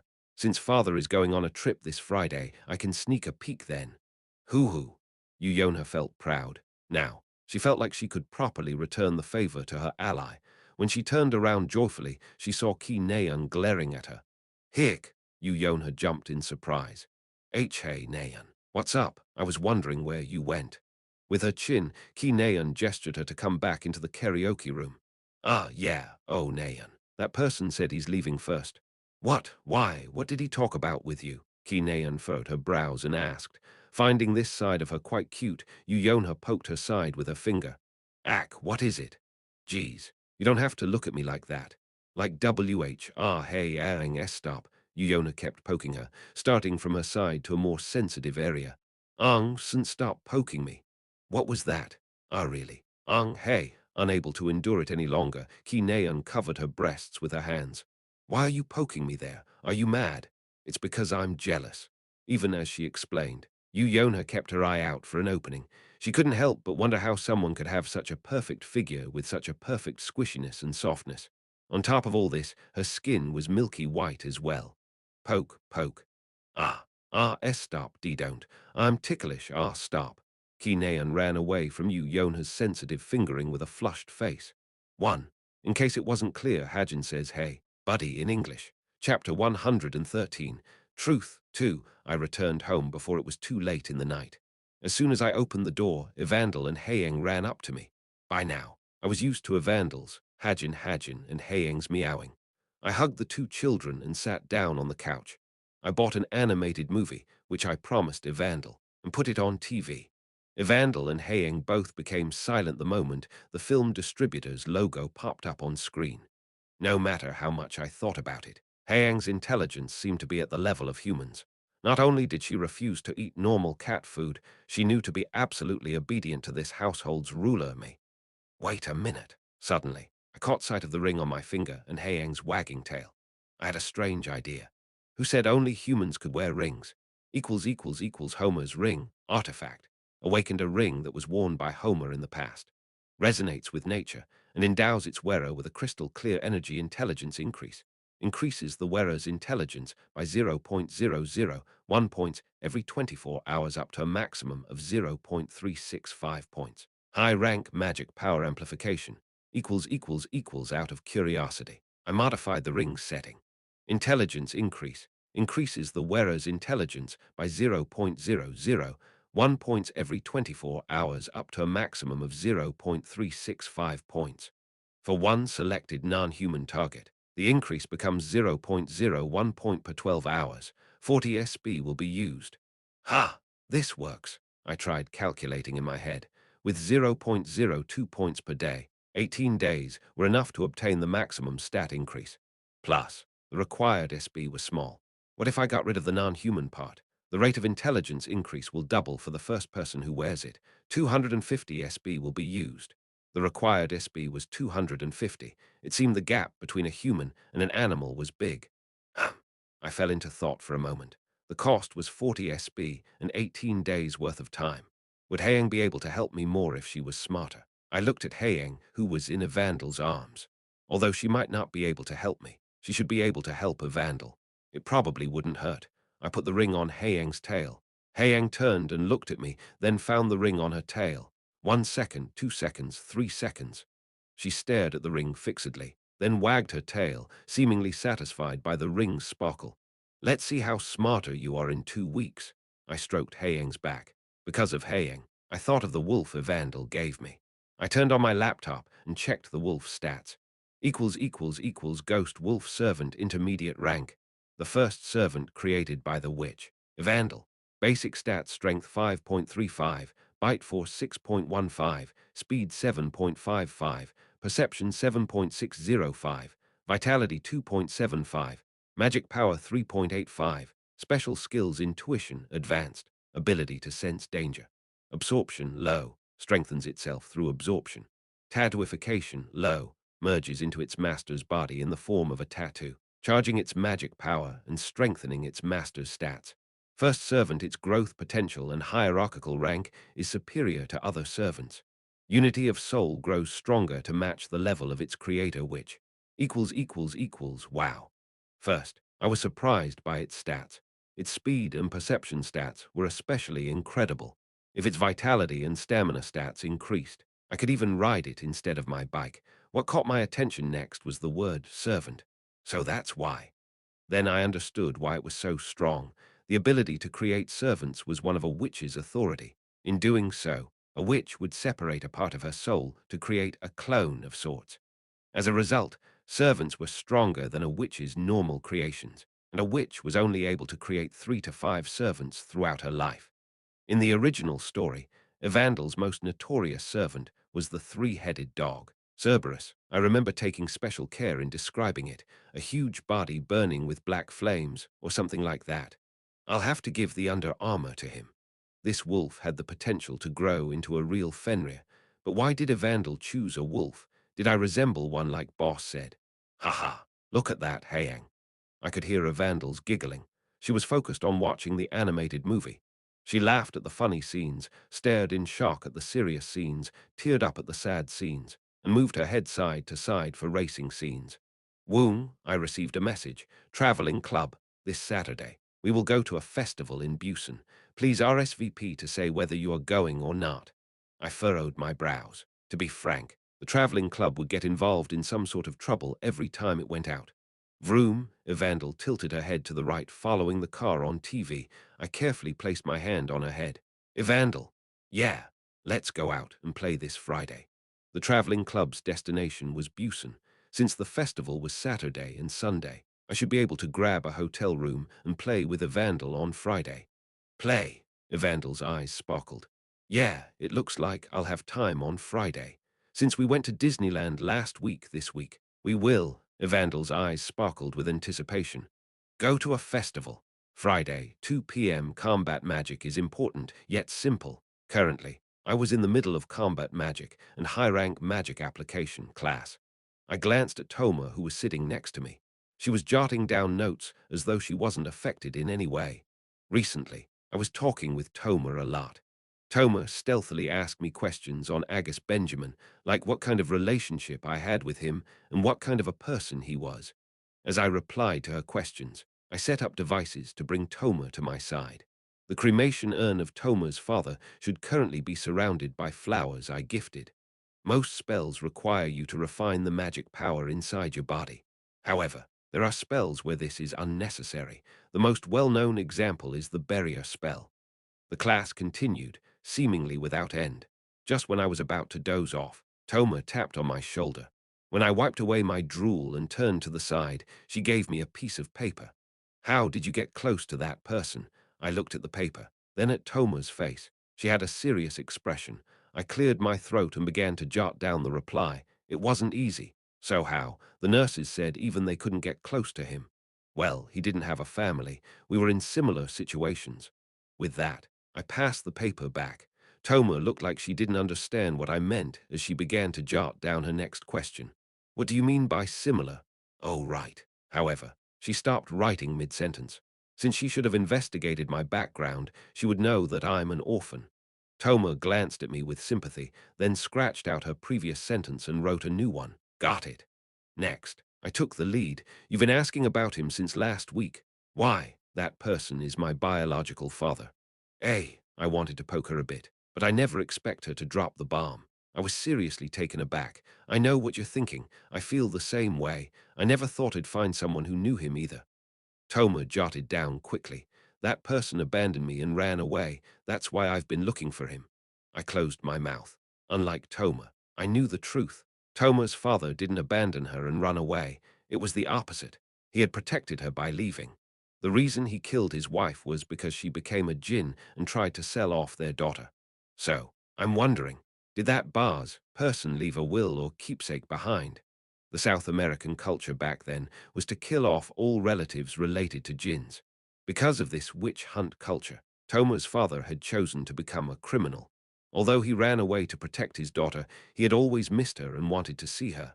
The letter he left behind was for that purpose. Yeah, he left behind a letter. Immediately, Toma's eyes flickered with coldness. Where? In a memorial, along with his cremation urn. Where's the memorial? Let's go together. I'll take you there. Shut up and just give me the address. Although the theatrical effect wouldn't be as strong if Toma went alone, it didn't matter too much. Here, I gave her the address. Toma typed the address on her smartwatch, then wrote on the paper once again. By the way, today will be my last day at Cube. I'm not trying to run off with your money, so don't misunderstand. Excuse me. It was then. Kim Hajin, the chief magician from Seoul Magic Tower who was giving the lecture, pointed at us. Are you two in a relationship? Only then did I realize what position Toma and I were in. Our arms were practically touching while we were writing secrets notes to each other. Toma quickly scurried off to the side, but the cadet's attention had already fallen on us. I don't think you guys suit each other also. Dating so openly is prohibited in Cube. It's not like that. As I answered, I felt an intense stare on me. It was Ki Naeun. Yu Yonha, who was sitting next to Ki Naeun, was taking notes without caring about Toma and me. But Ki Naeun was glaring at me with puffed-up cheeks. Cadet Kim Hajin, come here for a minute. Ah. Yes, I knew this would happen. There was no chance Kim Hajin would just let this slide. He was the type who embarrassed students to make himself feel superior. I scratched my neck and got up the front of the class. Cadet Kim Hajin, You passed the first semester with average scores all around. Kim Hajin projected the scores I got on last semester's tests. Light sphere, magic power emission, magic power harmonization, etc. The scores were all between C and B+. Then what was today's lesson about? Ah, I didn't know. I was dozing off. While I was at a loss for words, a quiet whisper rang out. Barrier. Barrier. It was Kim Suho. It's barrier. That's right. Can you demonstrate it for the class? Kim Hajin asked. Wait, barrier. I suddenly remembered a scene from the original story.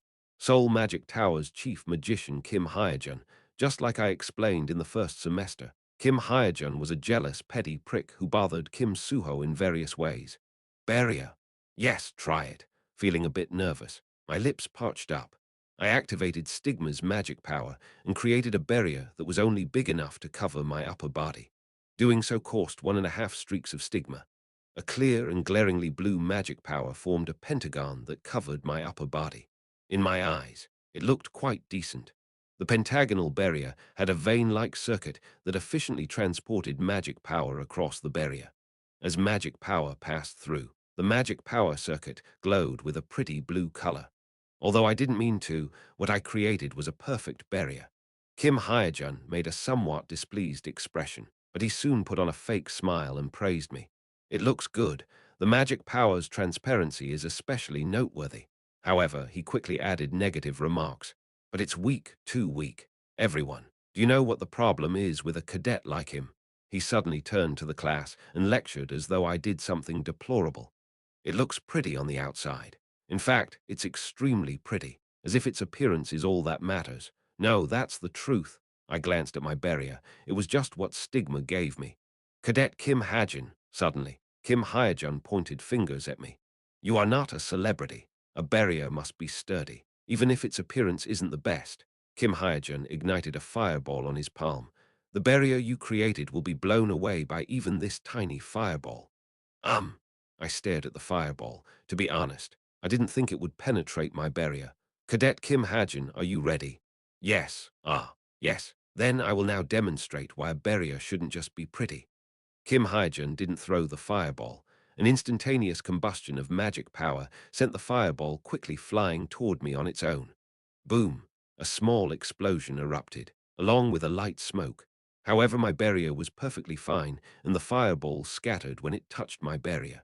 Immediately, a heavy silence descended. I was surprised, as I thought. Stigma's magic power was qualitatively on a whole nother level. Its only flaw was its quantity. KQHM, looks like it isn't so bad. But, ding, at that moment, the bell rang signaling the end of class and cutting off Kim Hajin. Who? After letting out a sigh, Kim Hajin glared at me uncomfortably and muttered with his teeth clenched. You can go back to your seat. 4 p.m. Friday's final class ended just like that.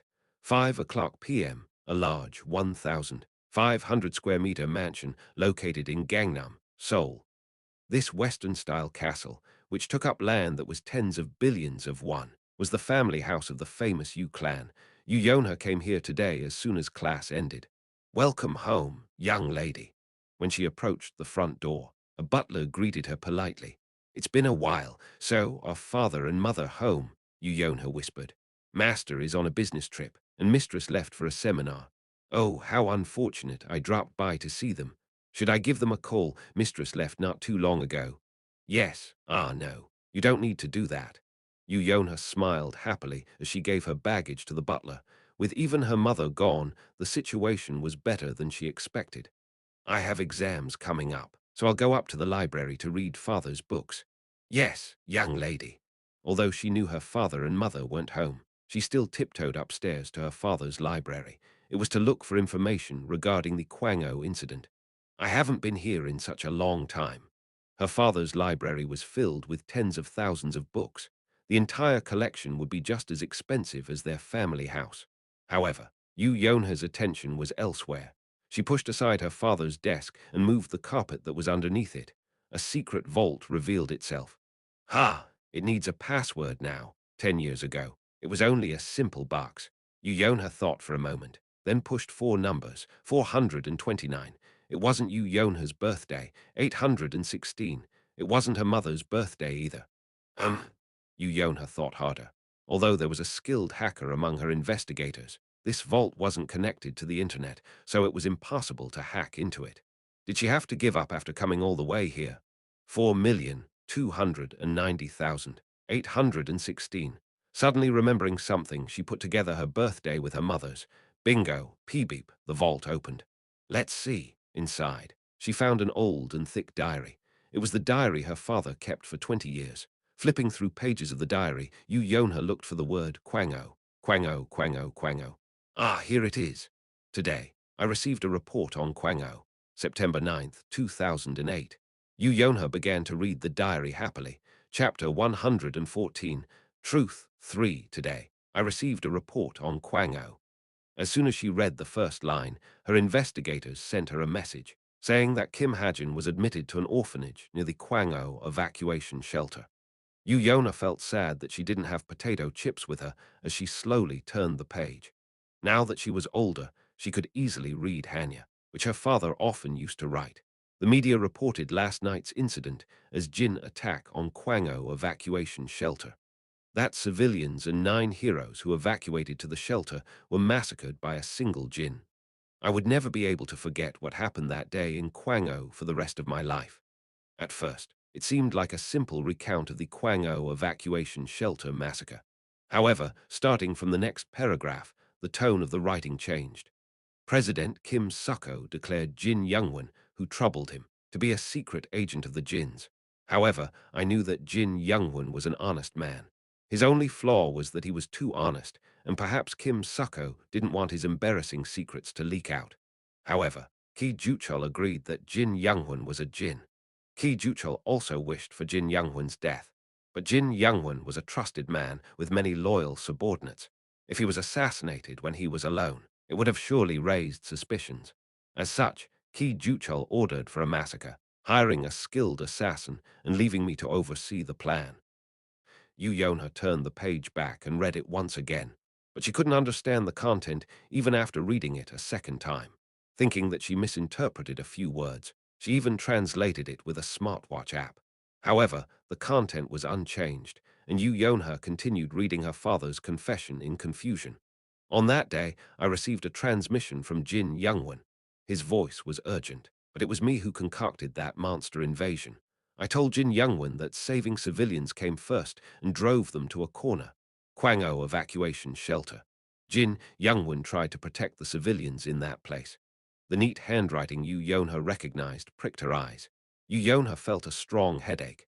However, she couldn't stop reading. November 8th, 8 p.m. The assassin Ki Juchul hired invaded the evacuation shelter. He murdered Jin Youngwon and his subordinates. That was their end.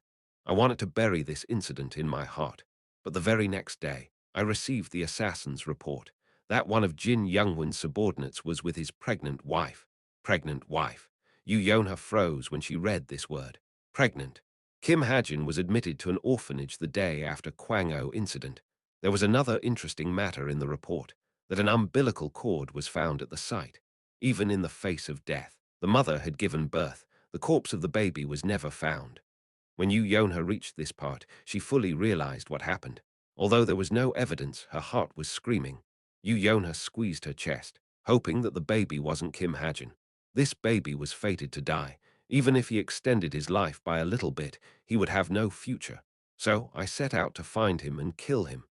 When she read father's heartless declaration, she felt something inside her shatter. Pieces of her memory flashed by her mind. Don't worry about it and sleep. It'll be over by the time you wake up. An image of a man who fought against an entire army of monsters to save her emerged in her mind.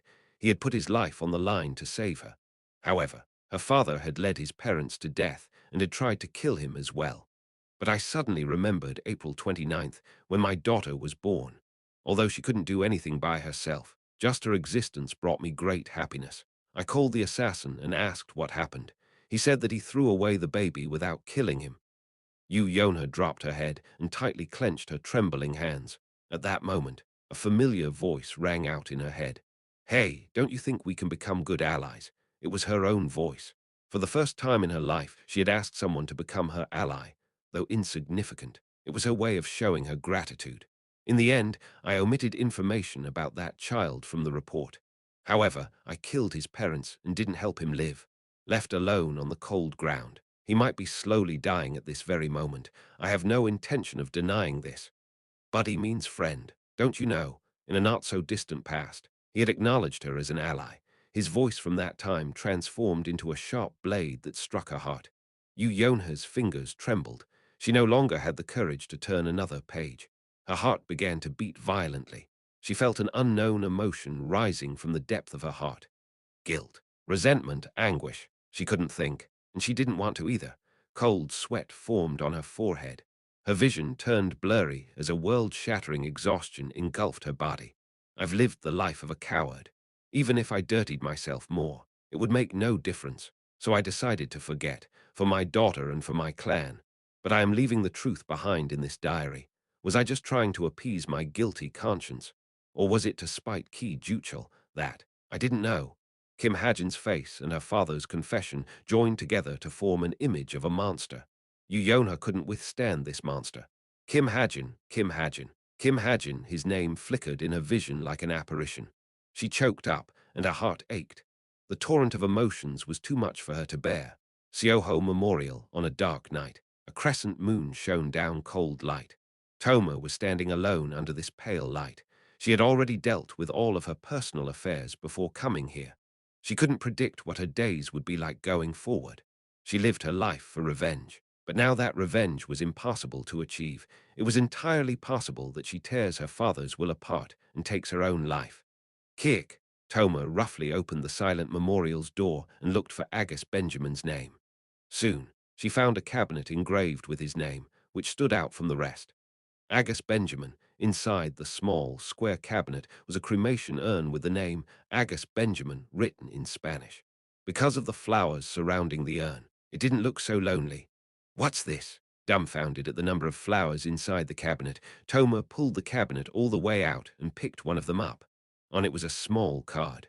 2024 April. Kim Hajin. Toma immediately checked the rest of the flowers. 2024 August. Kim Hajin. 2025 April. Kim Hajin. 2025 August. Kim Hajin. They were all from Kim Hajin. Because the flowers were uselessly refined with mana, they didn't wilt either. The hell! Toma cursed and threw the flowers aside. Then, she found a yellow envelope inside the cabinet. Toma carefully held it up. Written on the cover in Spanish was the phrase, "To my daughter." Immediately, a fiery heat rose up from her heart. She ripped the envelope open and began to read the letter. She was curious what excuse her damnable father had cooked up. Dear my beloved daughter, as I am writing this letter, I am wrought with complicated emotions. On one hand, I hope that you don't read it, but on the other, I hope that you do. I'm also worried how you will feel afterwards. Toma skimmed over the letter. It was partly because it was hard for her to get used to reading Spanish again. Unable to withstand the temptation, your mother sold her soul to a djinn. I couldn't let anyone find out that she became a djinn. It was the only way to save you from a society where relatives of djinns were lynched or executed. However, there were several sentences that she found hard to understand. Furthermore, she found them harder to accept. Rather than acceptance, Toma felt rage. As far as she was concerned, her father was refusing to repent and was blaming her mother. I wanted you to go to Korea. I wanted you to live a more stable life in a more stable place. But when I came to Korea, you were gone. I gave up everything I owned to a friend to protect you, but I couldn't contact him either.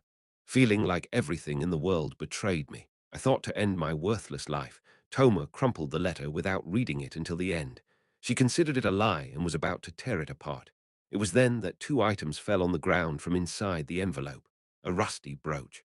The birthday gift her father gave her when she was little. A small watch. The gift she gave her father by saving up her allowance.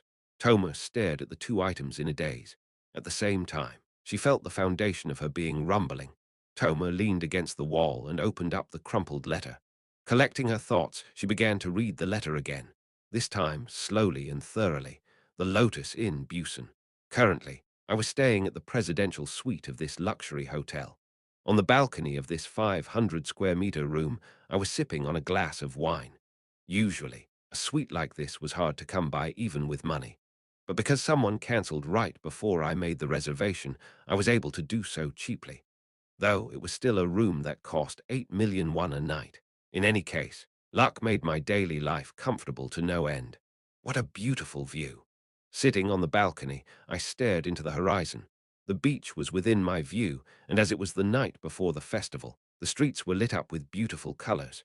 After arriving in Busan at 5, we enjoyed the festival eve until 9. Water gun wars, fireworks, and even dining at a 3-star Michelin restaurant. I took pictures of Evandel and Haeyang running around and having fun. My personal favorite was Evandel's face when she tasted a 3-star Michelin dish for the first time. For the first time in a while, I felt like I was on a true vacation. Thanks. That was the message I just got from Toma. This also made me happy. Since the magic power contract was still active, our relationship as the creditor and the debtor still existed. Now, Toma should become my ally without careering off course. Wow, look at that. Hey, Ang, we're inside this paper. I could hear Evandel's voice coming from the living room. Evandel seemed to be fascinated by the pictures I printed. I couldn't help but smile at just how pure she was. When I took a sip of wine, feeling the fresh air, I received another message on my smartwatch. Hajin SSI, if possible, can you maybe teach me how to wield magic power? The sender was Rachel. That wasn't the only message. To be honest, I was in awe when I saw the barrier Hajin SSI showed in class.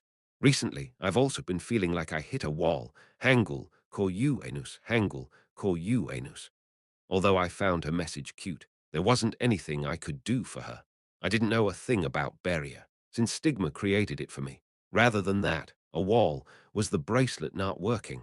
I should have tested it before I gave it to her. I can even give you lesson fees, Omega, slash. When I was about to refuse her offer, I suddenly thought of something. Hitting a wall. If the bracelet I gave her worked as intended, the butterfly seedling dust should have seeped into her, helping her reach a new height. It wasn't just because it awakened her potential. It was because Rachel's gift was related to elementals. Rachel was a proud girl. I knew it well because I was the one who created her. The fact that a proud girl like Rachel was asking someone like me for help showed how frustrated she was with her current situation. I couldn't blame her. She should have been enlightened at the end of the first semester, but it was being delayed for close to half a year. See you Sunday night. In the end, I agreed. All I needed to do was make the butterfly seedling dust in her bracelet seep into her body. Ah, what a great breeze. Standing up imposingly, I leaned against the handrail. I looked down instinctively. From the presidential suite on the 60th floor, people below looked like ants.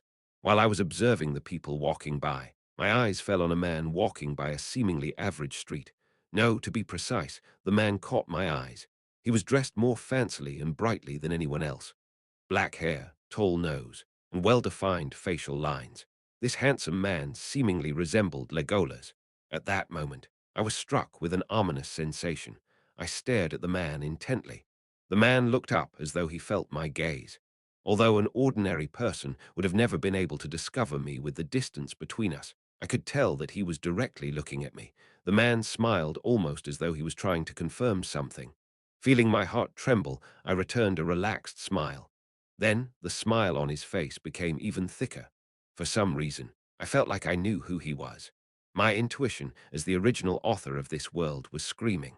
A man who was born in another world just like Kim Suho, but had a completely different personality. A man despairing at the loss of his home world and betrayed and worn down by his desires. A seeker of evil with twisted beliefs, searching for a false paradise. The growth-type final boss I designed, whose name I feared to utter. However, I was only the original author. I had no way of knowing what changes the co-author made. Not to mention, I went on hiatus right when he should have started to get active. Hold on. Suddenly, I had a strange thought. Did the final boss I designed look like that? It was true that the Busan Festival was where he first appeared. However, his smile was strange. He was still looking at me and smiling. I didn't remember writing anything about him smiling frequently. At that moment, the man nudged his companion and gestured at me. It was as if he was saying, "Look at that guy." Right. He had a companion, a guy and a girl. They both looked up at me. I met eyes with the girl, a navy-haired beauty with a sharp expression who resembled an elf. Her eyes flickered coldly. Her piercing killing intent pressed down on me. This crazy girl was letting out killing intent just because I met her eyes. Wait a minute. Suddenly, I felt a bit scared. Could it be?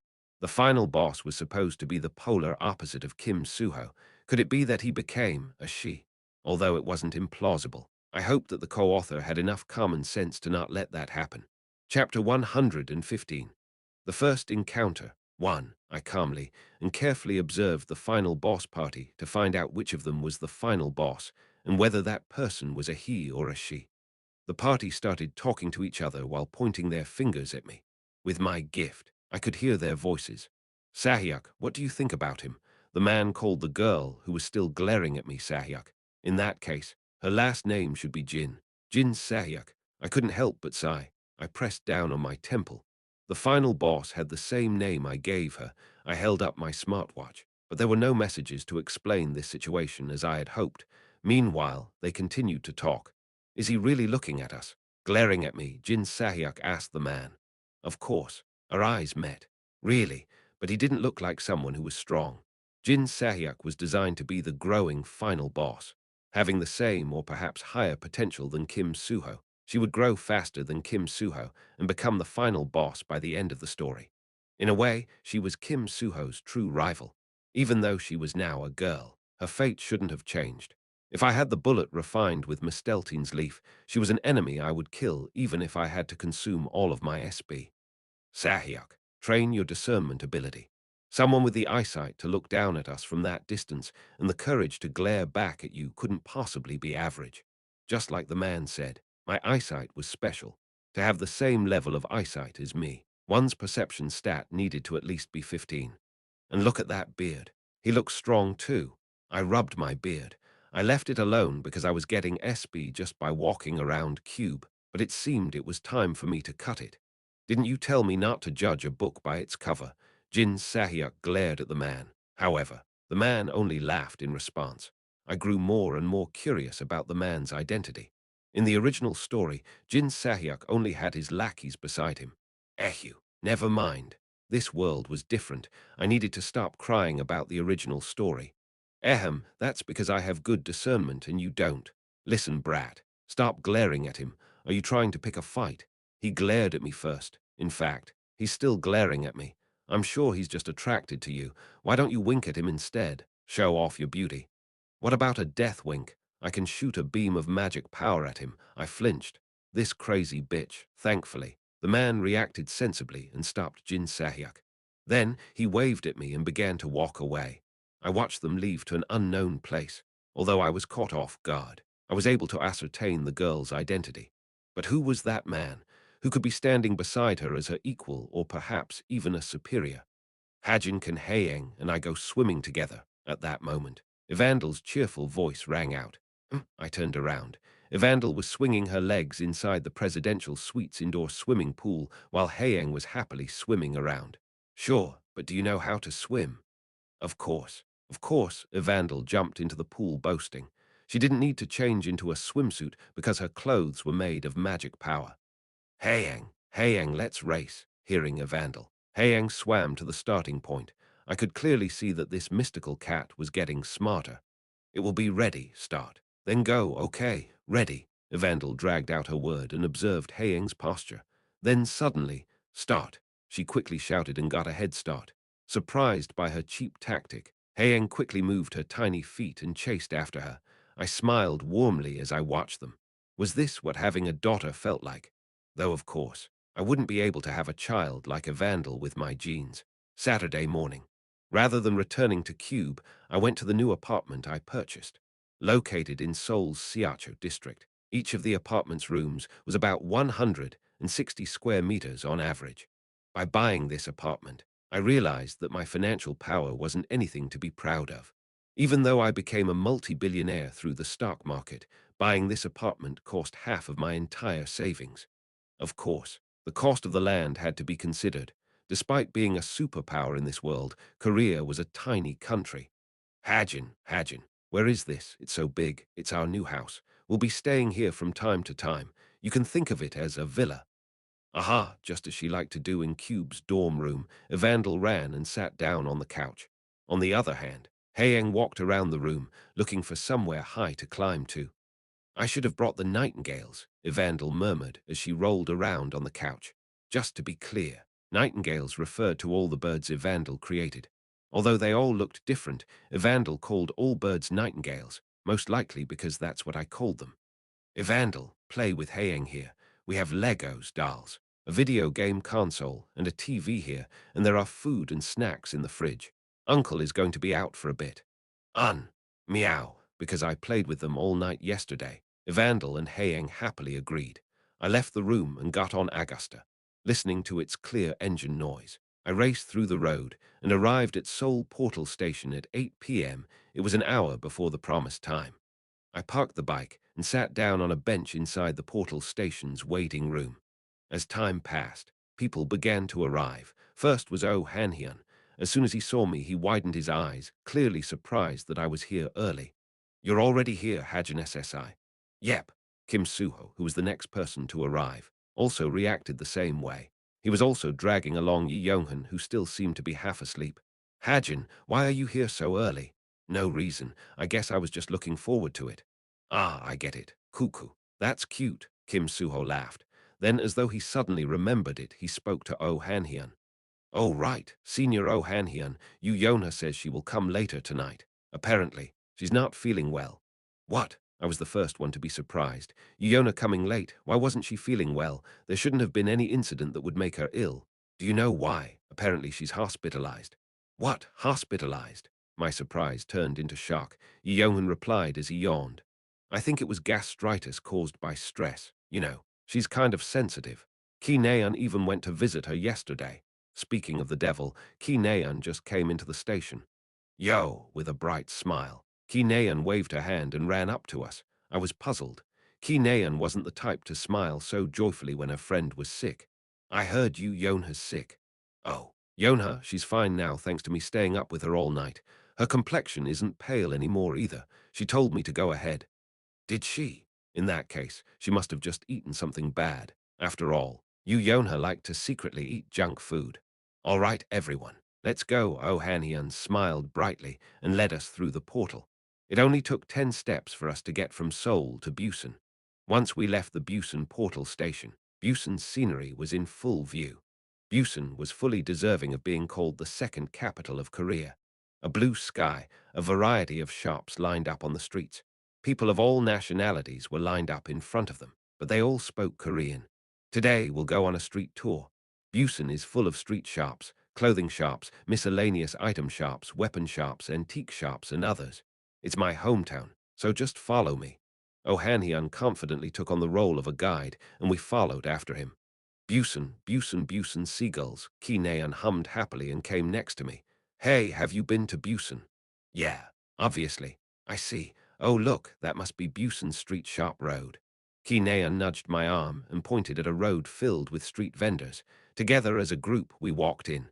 Clothes, weapons, scrolls, books, there were all sorts of items on display.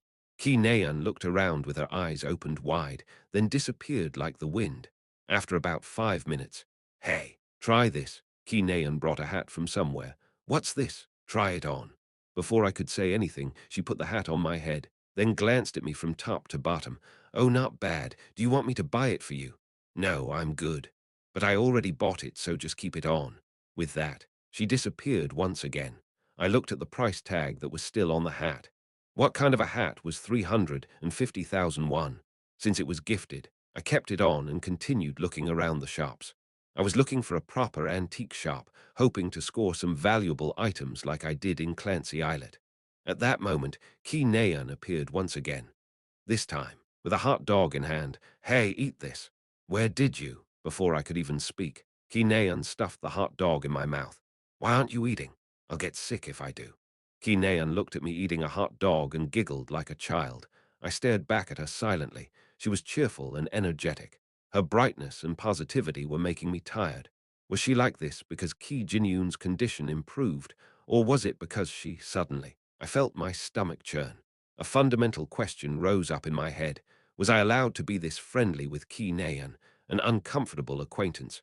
Wasn't that the relationship I wanted to maintain with Ki Naeun? However, one's feelings weren't so easily controlled.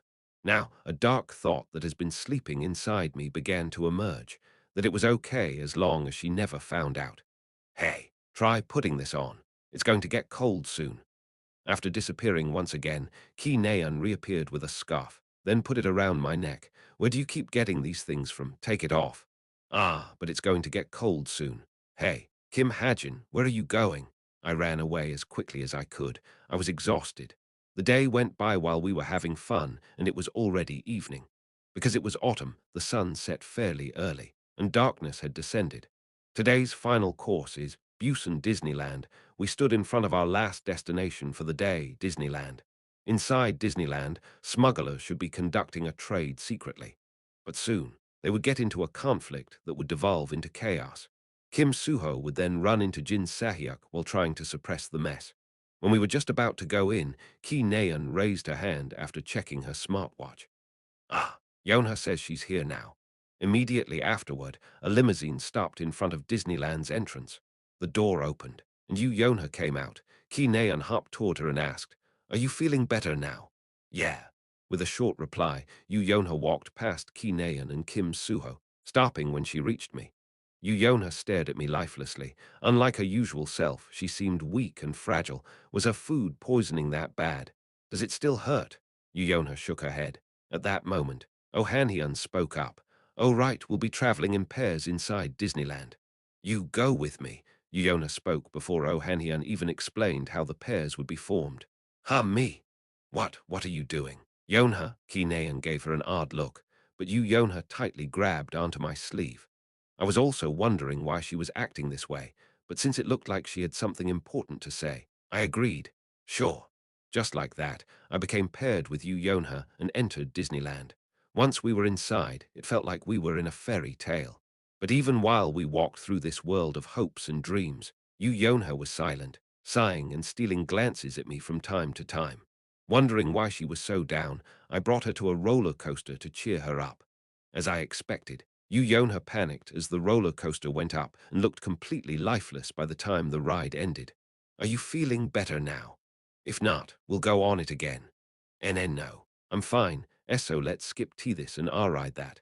Yonha pointed at the giant Ferris wheel nearby. I furrowed my brows slightly. "Isn't that a couple's ride? Why would you want to go there with me?" "There's something I need to talk to you about." Yonha's voice was trembling. "If you say so, what is it about?" Yonha didn't reply, so I followed her wish and went to the Ferris wheel. To be honest, this was my first time being on a Ferris wheel. Inside the Ferris wheel's slow-moving pod, we stared at each other silently. "What is it, in the end?" I asked out of frustration. "Oh, is it about the bullet I asked you to refine? Is it too difficult?" "No, I should be able to give that to you by next month. That leaf wasn't an ordinary leaf." "Right. Ah, if any of it's left over, you can use it for your research." "Research? Yeah, for your pharmaceutical company. We're allies, aren't we? Or maybe I'm just an investor, haha." In response, Yonha clenched her teeth and dropped her head in silence. It was then, KOONG, an explosive rumble resounded. I looked down from the pod's window, then looked back at Yonha. To my surprise, Yonha was staring at me with a determined look. She seemed to be unconcerned about the chaos happening below. "What? Remember what I said, that I had something to talk to you about." "Yeah, go ahead. You see, KONG." At that moment, the Ferris wheel shook strongly and stopped working. Yonha didn't react in the slightest, but I quickly looked back down on the ground. Underneath the Ferris wheel, where the explosion took place, two people were glaring at each other. I focused my hearing and sight. "So, it really was you. To think you're having fun with a girl. Should I say it's to be expected from a kid?" Jin Sahyuk was leering at Kim Suho and Ki Naeun. Kim Suho glared at Jin Sahyuk with a stiffened face. "So, you do recognize me? Well, you would be a fool not to. After all, it's just you and me. Who are you, and why are you picking a fight with us?" Ki Naeun furrowed her brows and stepped forward. She was wearing a polar bear hat that she must have won from a game. "Shut your mouth. Shit for brains." I dare you to say that again." Ki Naeun was a headstrong girl in her own right, but Jin Sahyuk was on a whole new level of crazy. Jin Sahyuk suddenly condensed her magic power into a ball and threw it at Ki Naeun. The ball then exploded, bursting into a beam of magic power that struck Ki Naeun's stomach in the blink of an eye. Ki Naeun was blasted away by 100 meters, striking the asphalt ground. It was a sudden ambush that even Kim Suho couldn't react to. "Hey, I think we're going to have to talk later." The situation wasn't good. To think that Ki Naeun would be knocked out in one blow. Jin Sahyuk was supposed to be a growing, final boss. Why the hell was she so strong? I quickly opened the pod door and tried to jump down. However, Yu Yonha grabbed onto my wrist. I looked back at her hand, holding onto my wrist, then looked up at her face. I don't think I can do it later. If it isn't now, I don't think I can say it. Yu Yonha looked like she was about to cry as she blurted out in a desperate voice. I froze. Just what could have caused? A light bulb went on in my head. The pieces of the puzzle were finally coming together. A part of Yu Yonha's scandal must have happened already. In that case, it made sense why she got stress-induced gastritis. Then you don't have to say it. Even if you don't, I'll help you. I smiled brightly and tapped Yu Yonha's head. Then, I jumped down from the Ferris wheel. Chapter 116. The first encounter, too. I jumped down from a height of around 100 meters. Air pressure seemed to constrict my body, but my feet were on the ground before I noticed. Even with my weak body, I didn't feel much pain. However, my smartwatch told me the cold truth. With that fall, I lost 15% of the stats I obtained through energy conversion. Though it felt like a bit of a waste, I put the thought aside and quickly ran to Ki Naeun. Ah! Ki Naeun was sitting on the asphalt, holding onto her stomach. Even though she was hit with such a powerful blast of magic power without chi reinforcement, her injuries didn't seem all that serious. Kuik. Or at least, that's what I thought. Almost as if to prove me wrong, she coughed up a mouthful of blood. Ki Naeun then staggered a bit before collapsing on the ground. Hey, wake up! Kim Hajin, breathing roughly. Ki Naeun looked up at me blankly. I took out a potion from my belt bag and poured the red liquid into Ki Naeun's mouth. Drink it. Oop. Ki Naeun managed to swallow the entire potion, but a potion was painful regardless of whether it was applied externally or internally. Ooh, UK. Ook. Ki Naeun twisted her body in pain before fainting. However, her pulse was normal and steady, and her breathing soon returned to normal. In 20 minutes or so, she should be fully recovered. I pulled Ki Naeun away and hid her in some shrubbery nearby. Then, I quickly ran back and looked at Kim Suho and Jin Sahyuk. Try running to that girl. I'll kill you both. Why did you change so much? Change? First, don't you talk to me so casually. We might be in a new world, but that doesn't change our past relationship. Kim Suho and Jin Sahyuk began to talk to each other about their past. Nobles, peasants, knights, continent, sword technique, words only they could understand rang out. It looked like a fight would break out once they were finished. Sickle, roll, soon. Jin Sahyuk unleashed her magic power with a thunderous roar. Her magic power condensed into dozens of spears and rose up into the air.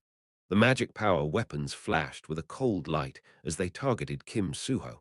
Against these terrifying spears, Kim Suho only had a steel pipe he found on the ground. Do you need to do this? What reason is there for us to fight? What are you smoking? Anyways, is that steel pipe going to be enough? After a short exchange of words, she sent her spears flying like bullets. The spears were impossible to track with the naked eye and accompanied a vicious destructive power and explosive blast. Almost like missiles flying through the sky, the spears rained down from the sky. Kim Suho dodged what he could and parried the ones he couldn't. The spears that missed pierced through the asphalt, creating huge craters. As a result, the ground caved in and many of the amusement park rides broke down. After a full minute of Jin Sahyuk's attacks, Disneyland turned into a wasteland devoid of hopes and dreams. She's up. Jin Sahyuk destroyed her surroundings just with her magic power, without moving even a single step. To make matters worse, Kim Suho didn't have Misteltein with him. As Kim Suho's antithesis, Jin Sahyuk didn't use weapons. The source of her strength was her overwhelming steel-colored magic power. Kim Suho was incapable of defeating Jin Sahyuk. No, the current Kim Suho didn't even have the intention of defeating her. Hoop! Kim Suho swung his pipe, sending a magic spear back to Jin Sahyuk. However, Jin Sahyuk's defense was just as strong as her offense, easily blocking the spear with a shield of magic power. At the same time, a magic spear struck Kim Suho's shoulder. UK! Although Kim Suho's chi reinforcement managed to stop the spear from penetrating his skin, Kim Suho was sent flying by the impact. Jin Sahyuk didn't miss this opening. Beams of magic power shot toward Kim Suho, who was still in midair. Boom, boom, boom, boom. Dozens of blasts made Kim Suho's body ricochet in the air. Even after Kim Suho lost consciousness, Jin Sahyuk's attacks continued. It seemed like I had no choice but to intervene. Thankfully, I had some medicine ready for moments like this. Your stats increase by 1.5 points for 10 minutes. Overlapping consumption further increases your stats by 0.75 points for 5 minutes. Overlapping consumption further increases your stats by 0.375 points for 2 minutes and 30 seconds. Feeling a surge of energy coursing through my body, I slowly walked up and stood in front of Kim Suho.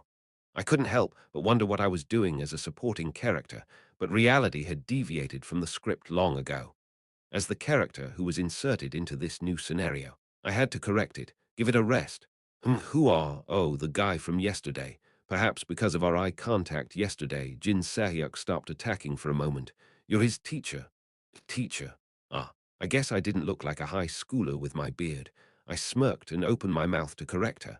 But at that moment, Jin Sahyuk's magic spears shot toward me. Shoulders, neck, heart, right leg, left arm. In the blink of an eye, 6 spears shot past me, locking me in place. Boom! A huge explosion erupted behind me. I fell in a daze at the sudden barrage of attacks, but I soon snapped out. Jin Sahyuk's killing intent was still present. In other words, she wasn't done yet. I immediately activated bullet time as a single spear shot toward my head. In the slowed world, I could at least feel its movement. I tilted my head to the side and dodged the spear by the skin of my teeth. Boom! The spear then struck the merry-go-round behind me and exploded. If Jin Sahyuk continued her attack, I wouldn't have survived. However, she only stared at me with a look of surprise. You dodged that. I thought for sure you wouldn't since you didn't react at all to the other 6. Seeing her serpentine eyes, my heart began to beat crazily. Her eyes were full of interest. I wasn't sure if it was because of what happened last night, but Jin Sahyuk was overestimating me. In that case, it was probably best that I play the role. Why don't you stop here? Kim Suho, and I didn't even bring our weapons. I spoke as imposingly as I could. The Jin Sahyuk I knew wasn't the type who couldn't hold back her temper. Since she beat up Kim Suho, she should be content. And why don't you answer my question? Are you his teacher? Jin Sahyuk asked once again. I shook my head. No, I'm a friend of the guy you sent flying. Then leave, otherwise, I'll bury you with him. Jin Sahyuk was more violent than I thought. With no other choice, I put my hand in my pocket. From the looks of it, Jin Sahyuk had no intention of stopping here. In that case, I had to take advantage of her reckless personality to get out of this situation.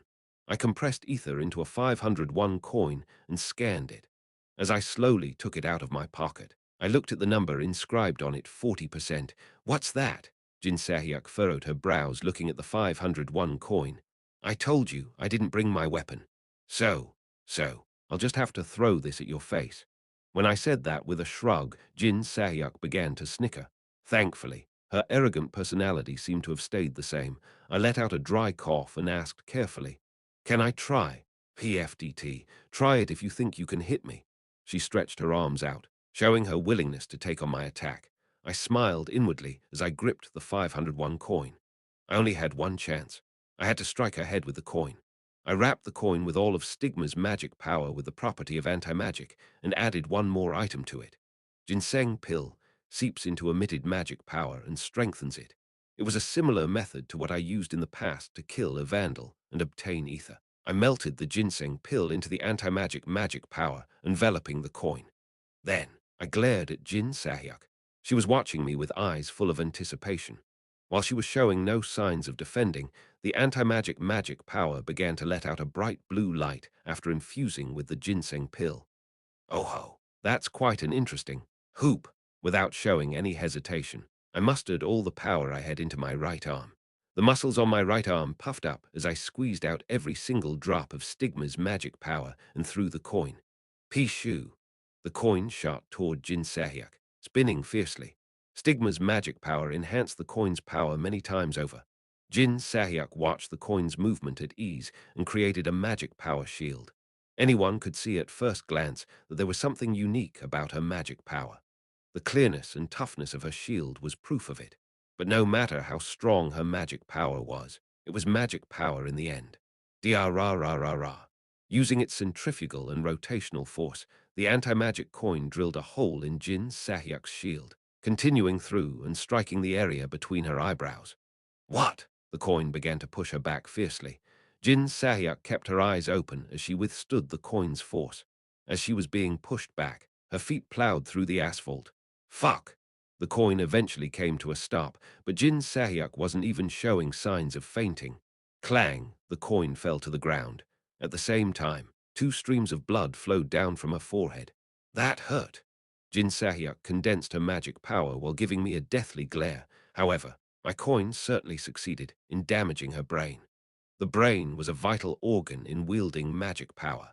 As a result, she couldn't condense her magic power into the form she desired, and it repeatedly broke down. This looked like a golden opportunity. However, I only looked at her without doing anything. It was because I couldn't move even a finger. Along with Stigma's magic power, I also had squeezed out every stat boost from energy conversion. I was at a loss for what to do. But at that moment, a man appeared like a savior. That's enough. Get back. It was the mysterious man who was with Jin Sahyuk last night. Seemingly appearing out of nowhere, he grabbed Jin Sahyuk's arm and pulled her back. Ah, let me go. I'm fine. I can still kill him. Despite what she was saying, she wasn't in a good condition. She couldn't even stand straight and was staggering back and forth. Eheu, with a sigh, the man karate chopped Jin Sahyuk's neck. Immediately, the light in her eyes flickered out, and she collapsed on the ground. The man picked up Jin Sahyuk and hung her on his shoulder. Then, he stared back at me. His eyes were cold. This is our first meeting, right? I only nodded. I couldn't move my mouth. Well, thanks to you, she won't be so careless next time. With just that, the man disappeared. By the time the dispatched heroes arrived and were cleaning up the mess in Disneyland, the man was on the move with Jin Sahyuk on his shoulder. As she couldn't struggle, she was as light as a feather, but the man could feel his back getting wet. Ah, she's drooling. Do you have to sleep so dirtily? The man used his magic power to put a mask over her mouth. When he was about to leave Disneyland's premises, where are you going? The cold voice of a woman held him back. To the man, it was a familiar voice. After coming to a stop, he smiled joyfully and turned to the direction of the voice. Jane. The voice that called him belonged to a woman, but the person in front of him was a man dressed as Disneyland's security guard. But because of Jane's voice, he easily recognized that it was her. Jane smirked and nodded. It's been a while, old man. Yeah, it really has. Looking at Jane, the man remembered the days when he wasn't called by his name, but a color. Putting this useless thought aside, the man asked Jane, I heard the empty seat will be filled soon. Is the little brat not here? Little brat referred to Boss, and in this world, only he was qualified to call her that. Jane retorted simply, I'd rather not see blood. Oh, worrying about me? No, I'm worrying about Boss, because she can't win against you. The man stared intently at Jane. With just a look, Jane's camouflage faded away. Soon, her true beautiful appearance revealed itself. Then why did you come? No reason. I just wanted to see how well you were doing. Jane glanced at the girl on his shoulder. Looks like you already found a new child. At this, the man simply smiled. Right, she's my disciple, though she's a bit special and is constantly trying to kill me. In the next moment, magic power condensed around the man's hand. No, his hand transformed into magic power itself. So, Jane, looks like you gained some confidence. Or did you just become fearless? His magic power hand wavered like a heat wave. It would be impossible for anything that made contact with it to come out unscathed. However, Jane was steadfast even at his clear threat. Remember what you said, that people who have something to protect can't act as they wish. Jane moved her hand and pointed at the girl on his shoulder. Just like how you can kill me, I can kill that girl. I guess you're right. The man smiled lightly. At the same time, the undulating magic power surrounding him disappeared like it never existed. Then I'll take my leave now. It was good to see you. The man walked past Jane under the faint moonlight. Glancing at his back, Jane continued what she came to say. Are you fine just leaving like this? Jane's voice rang out behind the man. The new black discovered by Boss, a wolf hired solely to kill you. The man continued to walk without replying, just like how Fenrir devoured Odin alive. Boss gave Kim Hajin the name, hoping to reproduce the olden myth. Fenrir is right there. Only then did the man stop. On his face, hidden from Jane's view, was a surprising, thick smile. I wish him the best of luck. The man remembered what he saw before. Although Jin Sahyak's foolish carelessness played a huge role in the outcome, the boy had suppressed his disciple with only a single, special coin. It looks like, the man turned around, revealing the smile on his face. He has the potential. His easygoing attitude was as though he really wanted to be killed. Hearing this, Jane's expression turned sour, but she returned an even thicker smile, refusing to lose. Chapter 117. The First Encounter. 3. The dispatched heroes and police arrested all the smugglers who caused a scene in Disneyland. Tomorrow's headline should be something like, Failed negotiation leads to smuggler infighting. Jin Sahyak's party, who was the real cause behind much of the mess, disappeared before the authorities arrived, and Kim Suho and Ki Naeun recovered thanks to my potions. Currently, Kim Suho was sitting between the destroyed pieces of asphalt. I walked up behind him and put my hand on his head. His hair was quite soft. Kim Suho turned around and smiled when he saw me. I smiled back and sat down next to him. Are you okay? Yeah, thanks to you, I'll pay you back for the potion. You don't need to, so how are you related to the girl from before? Although I already knew the answer, I asked anyway. Kim Suho looked at the far horizon and murmured, She's just someone I know. I see. I didn't ask any further. For a while we both stared at the night sky silently. Hajin. Then suddenly, Kim Suho called my name in a serious tone. Yeah, I spoke as softly as I could. Kim Suho turned to the side and faced me directly. His eyes were filled with emotions that were hard to describe with words. I understood what he was feeling, yet I couldn't understand them at the same time. Losing one's home. That sense of loneliness was something I could empathize with, but unlike me, Kim Suho didn't have the hope of being able to go back. Never mind. Lame. I laughed and brightened up the mood. Kim Suho accepted it with a soundless smile. By the way, you're the one who suppressed her, right? No, she was the one who suppressed herself. What does that even mean? I got up and put my hand on Kim Suho's shoulder. It means she underestimated me. Kim Suho looked up at me with clear eyes. I realized that Kim Suho had several charms. Most of the time, he was a reliable and bright guy, but today he had a melancholic aura about him. I'm leaving. I don't know who she is to you, but don't be so down. I'm not down. Kim Suho smiled bashfully as he said an obvious lie.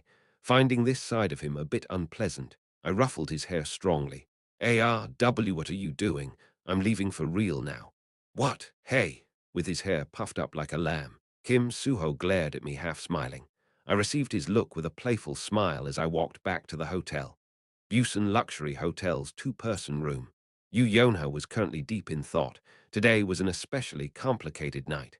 In truth, it was the first night she experienced since finding out the truth as she was passed out last night. I couldn't tell him, she murmured. Although she was determined to tell Kim Hajin the truth, she missed the chance while hesitating. You don't have to say it. Yu Yonha still remembered what he told her.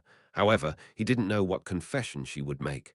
Furthermore, even without what he said, Yu Yonha felt like there was a chance that she wouldn't have confessed. She was afraid. That one day when he found out the truth, his gun would point toward her. That the man she considered her ally, for the first time in her life, would become the most threatening existence to her life. That was what made her afraid, and that was what made her sad.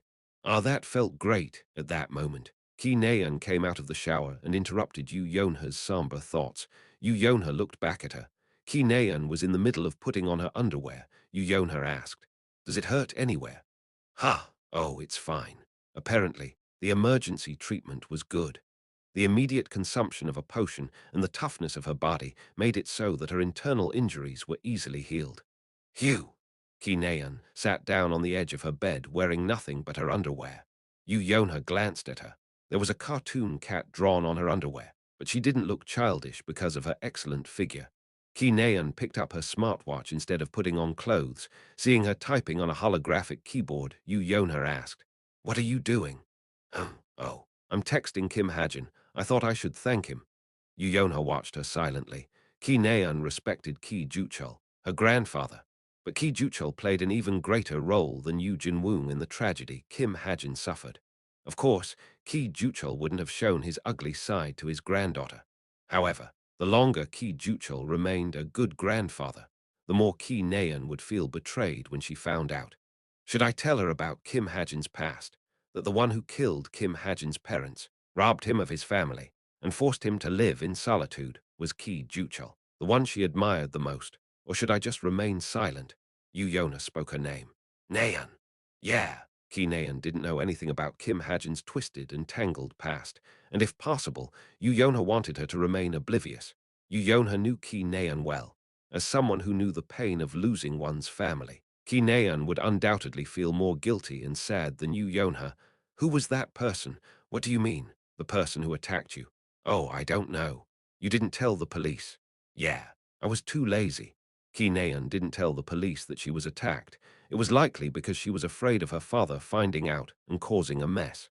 Tap, tap, tap. Ki Nayan's eyes and fingers were focused on her smartwatch screen. Yona stared at her intently, then added, "Be nice. When you text him, be nice and not snarky." What? Just listen to me so you won't regret it later. What? Are you high? Ki Nayan looked dumbfoundedly at Yona, who silently crawled into the bed, tilting her head. Ki Nayan looked at the reply she just received from Kim Hajin and frowned. Sleep. 2 days later. 11 o'clock a.m. Sunday. I returned to Cube's dorm room with Evandel and Haeyang. Compared to the presidential suite and Seoul's apartment room I enjoyed over the weekend, Cube's dorm room was too small and cramped. Thankfully, I would be assigned a bigger room next year. If I couldn't endure it, I could always move out of the dorms and commute to school. Chicken, chicken, chicken, chicken, chicken. As I walked into the kitchen with 3 roasted chickens I bought, Evandel and Haeyang waited anxiously at the kitchen table, since Haeyang only eats legs and wings. Evandel gave Haeyang 2 chicken legs and wings. After fighting for a long time, Evandel seemed to have finally learned the concept of sharing. I watched them eat with a smile, then walked into the bedroom and turned on my laptop. You obtained 433 SB, luck applies, giving you 22% bonus SB. I gained quite a bit of SB with last night's incident. Just the luck bonus was close to 100 SB. Since I accumulated enough, it was about time I use it. I typed in one of the physiques I thought of, medicinal memory physique. It was one of the more recent ones I came up with. Since it looked like I would be consuming a lot of medicine from now, I came up with a physique to make the effect more permanent. Memory. When consuming medicine with the same property and effect, the body will memorize a portion of the medicinal effect. The amount is dependent on the luck. Reproduction. The body will naturally produce medicinal effects that are 100% memorized. The amount is dependent on the luck. Reproduced medicinal effect will have different reproduction cooldown times depending on its effect. Adaptation and growth. The medicinal effect will increase with repeated consumption and reproduction. The amount and frequency is dependent on the luck. 1000 SB will be consumed. Would you like to save? Damn. As expected, modifications related to a permanent stat increase were extremely expensive. But being expensive also meant it was worth its cost. Not to mention, I had more than enough SB to pay for it thanks to fighting Usura and attacking Jin Sahyuk. The setting has been changed. Luck applies, improving medicinal memory physique's overall functionality. Next, I tried eating a ginseng pill. By consuming a medicine, your strength, vitality, stamina, and magic power stats increase slowly. Your body remembered 4% of the ginseng pill's stat increase medicinal effect. 4%. Assuming that the increase was linear, I only needed to consume 25 pills for my body to learn to reproduce it. That's not bad at. Then suddenly, my upper arm began to ache. It was a pain I've been expecting but wasn't looking forward to having. I quickly took off my shirt and looked at my arm. A crescent line was being drawn above the cross-shaped stigma. I clenched my teeth to prevent groaning. Evandel was currently outside. I couldn't let her worry about me for no reason under the burning sensation that was impossible to get used to. My consciousness began to fade away. Huck! When I opened my eyes, it was 11 a.m. Furthermore, today was Sunday, the day I promised to meet with Rachel. Shit, I'm screwed. I went to the living room and found Evandel and Haeyang sleeping. I first checked my smartwatch. Missed call 6:34. There was one missed call at 6:34 a.m. Could it be? Ugh. Although my arm still hurt, I quickly ran out of my room and raced to the place I promised to meet Rachel. After arriving in just 5 minutes, I hid in a bush nearby and looked for Rachel. As I thought, Rachel was still waiting for me. She was next to a street cat, perhaps to deal with her loneliness. Rachel stroked the cat's back and looked up at the sky. Her mouth moved slowly. 1, 2, 3. It seemed she was counting stars. Although I felt extremely sorry, I first checked her wrist for the bracelet. Without it, there was no way I could help her. Thankfully, she was wearing the bracelet. I approached her as I scratched my head. Rachel SSI. Rachel discovered me, then dropped her head silently. For someone who waited for 5 hours without hearing back, she didn't seem too angry. However, her faintly protruding lips and sharp, cat-like eyes told me that she was upset. I couldn't blame her. After all, she waited 5 hours. Sorry, I'm late. Something came up. I slowly walked up to her. Rachel greeted me with a faint smile. It looks like you just woke up. Rachel glanced at my hair. I touched my hair. It was indeed puffed up like I just got up from bed. But that's okay. I just came here too. Hey, I'm sorry. She definitely sounded upset. Feeling awkward, I stretched my arms a bit. Since I'm late, I'll cut straight to the chase. Rachel SSI wanted to learn about Beria. Right, Rachel nodded silently. But before I can teach you Beria, why don't you try following my training method? Yes, people have different training methods. One of the best ways to overcome a slump is to change one's training method. The method I use might be suitable for Rachel SSI too. Hearing my hurried and flustered tone, Rachel looked at me doubtfully. Why don't we take it slow tomorrow? No, just try sitting down like you're meditating. Rachel tilted her head as though she didn't understand what I meant. Just sit like me. Yes, Rachel sat down cross-legged on the ground. Next, spread your magic power throughout your body. This is called breaking through acupoints. I muttered some buzzwords I remembered from martial art novels. Thankfully, Rachel began to concentrate on controlling her magic power without complaint. A faint blue glow began to surround her body. Good, just keep going. I encouraged her, hoping she wouldn't find it too suspicious. Next, try moving all that magic power to your left wrist.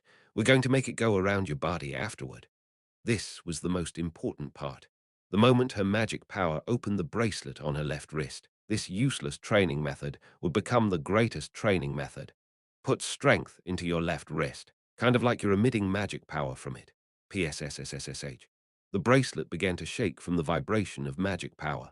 However, the butterfly seedling dust showed no signs of flowing out, while Rachel's face turned red like a tomato. Harder, like you want to break that bracelet on your wrist. Rachel's trembling became stronger. The movement of her magic power also became fiercer, and in the end, snap, the bracelet snapped it half. The butterfly seedling dust inside finally began to pour down. Chapter 118. What must be done? 1. From the broken bracelet. The butterfly seedling dust scattered down, seeping into Rachel's magic power. Rachel did not notice this silent change as she was focused on the movement of her magic power. Now, with your right wrist. To prevent her from being suspicious, I made her circulate her magic power throughout her body. From the left wrist to the right wrist, ankles, then forehead. Soon, Rachel was covered in sweat. It's hard for everyone on their first try. I couldn't help but laugh at myself inwardly. I was coaching someone with a 99.5 potential rating, but this training shouldn't be completely meaningless. After all, it was the breathing exercise Kim Suho did every morning. All right, next. In any case, the butterfly seedling dust successfully seeped into Rachel's body. But to make the dust settle in and show its effect, Rachel needed to exercise her magic power. Try standing up. Rachel stood up enthusiastically, thinking that it was time for the real thing. We'll set barrier aside for now. However, she lost her enthusiasm at my next words and tilted her head. Rach, SSI, we've known each other for about 8 months now, and for a semester we were pretty close together because of team challenges. Yes, yes, you're right. Take it with a grain of salt, but I've been watching you in battle and thinking. Have you taken an elemental affinity test? Elemental affinity? Yes, I'm good at discerning talent. I guess you could say I have sharp senses. You know that I helped Ki Naeun too, right? Ki Naeun was a hot topic in Cube's community and several guilds. Not only did she change from a bow to a sword, she was showing immediate results. Yes, I took one when I was young, and the results came out positive. But how did you? She was looking at me, wondering how I knew. There's something different about your magic power. The property of your magic power changes slightly depending on the environment you're in. This was Rachel's trait that I created. Rachel seemed to know what I was talking about as her eyes widened. Ah, you're right. I've been feeling it too. As for my elemental affinity, it hasn't increased since I was 10, so I gave up on it. That was obvious. Research on elementals was scant, and people of this world knew little about how to cultivate one's elemental affinity. Elementalists were uncommon even in the other world Kim Suho came from, but it was different now. The butterfly seedling dust that seeped into Rachel's body would work as a pathway that would connect Rachel and elementals together. Furthermore, already knew the efficient training method Kim Suho and Rachel took painstaking efforts to create in the original story. Then let's start from the beginning. You might have used a wrong training method. Rachel looked at me doubtfully. I felt like I could understand what her eyes were saying. She must be annoyed that I was going on a tangent when she came to learn barrier. Your current problem isn't barrier. Didn't you say that you were in a slump? You have to think about how to overcome your slump. Learning barrier is trying to put the cart before the horse. Ah, I see you're right. To my surprise, Rachel was quickly convinced. She was unexpectedly wishy-washy. Try to resonate your magic power with the grass below us, like you're about to talk, or rather, share your magic power with the grass. Yes, I'll give it a try. The most important aspect of wielding elementals was resonance with nature. Rachel closed her eyes and did as I said. Just like that, 3 minutes, 5 minutes, and 10 minutes passed by. Rachel's body also became more and more hazy. But because no changes were happening to the grass, I was about to speak up thinking it failed. That was when a change occurred. Oh! The grass Rachel's magic power touched emitted green shining droplets. Although the light was faint and the droplets were few, it undoubtedly confirmed Rachel's ability. Power to wield elementals. This tricky ability not only required one's gift to align with it, but also a certain disposition. Rachel SSI, try opening your eyes. Hearing my voice, Rachel slowly opened her eyes. Her voice was full of uncertainty. But that changed when her eyes fell on the green droplets floating in front of her. Seeing her dazed face, I smiled and muttered, "Well, well, it looks like I'll have to accept quite a hefty lesson fee." Rachel then turned and fixed her shocked gaze on me. After meeting Jin Sahyuk in Busan, nothing eventful happened in Cube. In a novel, this period would have certainly been a time skip. During this time, I did what I had to do. First, I completed 2 more missions as Geronimo's mercenary. One was assassinating a Jin, and the other was escorting cargo. Boss seemed to have liked how I handled things as she made another offer. This time, it was an official contract. As Cube's cadet, I trained with Rachel every night for 1 hour. This was a beneficial time for both of us. Ever since the day I awakened her talent in elementals, she thought of my words as the words of God and trained her elemental affinity accordingly. As for me, I trained myself to react more sharply and efficiently in bullet time, with the help of Rachel's rapier attacks. Sparring with a strong opponent increases your speed by 0.05 points. Sparring with a strong opponent increases your vitality by 0.05 points. Sparring with a strong opponent increases your stamina by 0.05 points. As a result, I saw a natural stat increase for the first time in a while. Time flew by and November 22nd came around. A year had already passed since I was thrown into this world. In 2 weeks, a new year would begin. This will be covered on the exam, so make sure you know it. Currently, I was in the middle of phenomenon realm analysis, II. Even though it was only 2 in the afternoon, the sky outside the window was dark because of abnormal climate. It was especially chilly as well. However, cadets were no different than usual. They shortened their sleep to study for the upcoming exams and train their bodies. As soon as class ended, half would go to the library, while the other half would go to the fitness center. As for me, I was completely ignoring the content of the class and staring at my laptop screen. 24 hours passed since medicine consumption. All stats increased by 0.005 points. You memorized painkillers' medicinal effect. Completely memorized medicinal effects. 1. Painkiller increased pain resistance for 30 minutes reproduction, cooldown time. 6 hours. 2. Detox cures toxin below intermediate rank reproduction, cooldown time. 6 hours. 3. Instant amplification increases your strength, stamina, speed, perception, vitality by 2 points for 10 minutes reproduction, cooldown time. 12 hours. Strength 3.405 plus 1.07, stamina 3.435 plus 1.98, speed 5.14 plus 2.685, perception 5.655, plus 2.62, vitality 3.405, plus 1.07. My body memorized several medicinal properties and effects. The above three were 100% memorized, allowing me to reap their medicinal effects whenever I want without any side effects. This is as far as we'll go in this class. Starting from next week, you'll have free study periods. Since you don't need to prepare for class, focus on reviewing everything we've learned this semester. Then suddenly, the professor's closing statement rang out. I packed my stuff up and got up to leave. Today, I had to leave Cube for an appointment. Hey, Kim Hajin. When I turned around, I heard an unknown nasally sound. When I furrowed my brows and turned around, I could see Ki Naeun standing in front of me with her nose red. Why is your nose red? I caught a cold. Her nasally voice reminded me of a TV program I watched. In it, a child asked a hero whether heroes could catch colds. The answer was yes. Though it would only last a day at most, heroes could still catch a cold. It was proof that they trained hard. When magic power instantly left one's body, a huge change would occur in one's internal temperature, leaving them vulnerable to light sickness like the common cold. Aren't you working too hard lately? You've been training at the fitness center until 3. You're only going to hurt your body if you overwork yourself. What? Are you worrying about me? Ki Naeun's brows danced up and down. I shook my head. Never mind, so what do you need today? Ah, teach me this. Ki Naeun handed me the homework the phenomenon realm analysis professor just gave out. Since she was clearly asking me to do it for her, I just solved the whole thing. Yay, thank you. Seeing the solutions I wrote on a notebook, Ki Naeun smiled brightly and put her notebook away. Oh right, Kim Hajin. I'm going to be in Master's camp for winter break. Master? Yeah, Yu Sihyuk. Ah, Yu Sihyuk's held training. Only Kim Suho was supposed to go this year, but it seemed Ki Naeun was also going because she switched to a sword. It was a good thing. That's great, I said with a smile. Yu Sihyuk's camp lasted from December to early February. In other words, Ki Naeun would be away from Seoul for 3 months. I couldn't be more glad. Good luck and try your best. I stopped here and tried to walk past Ki Naeun.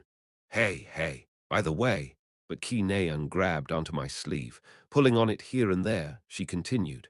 Let's go on a trip with the other guys before that. Once I go to the camp, I won't be having much fun for the rest of my winter break.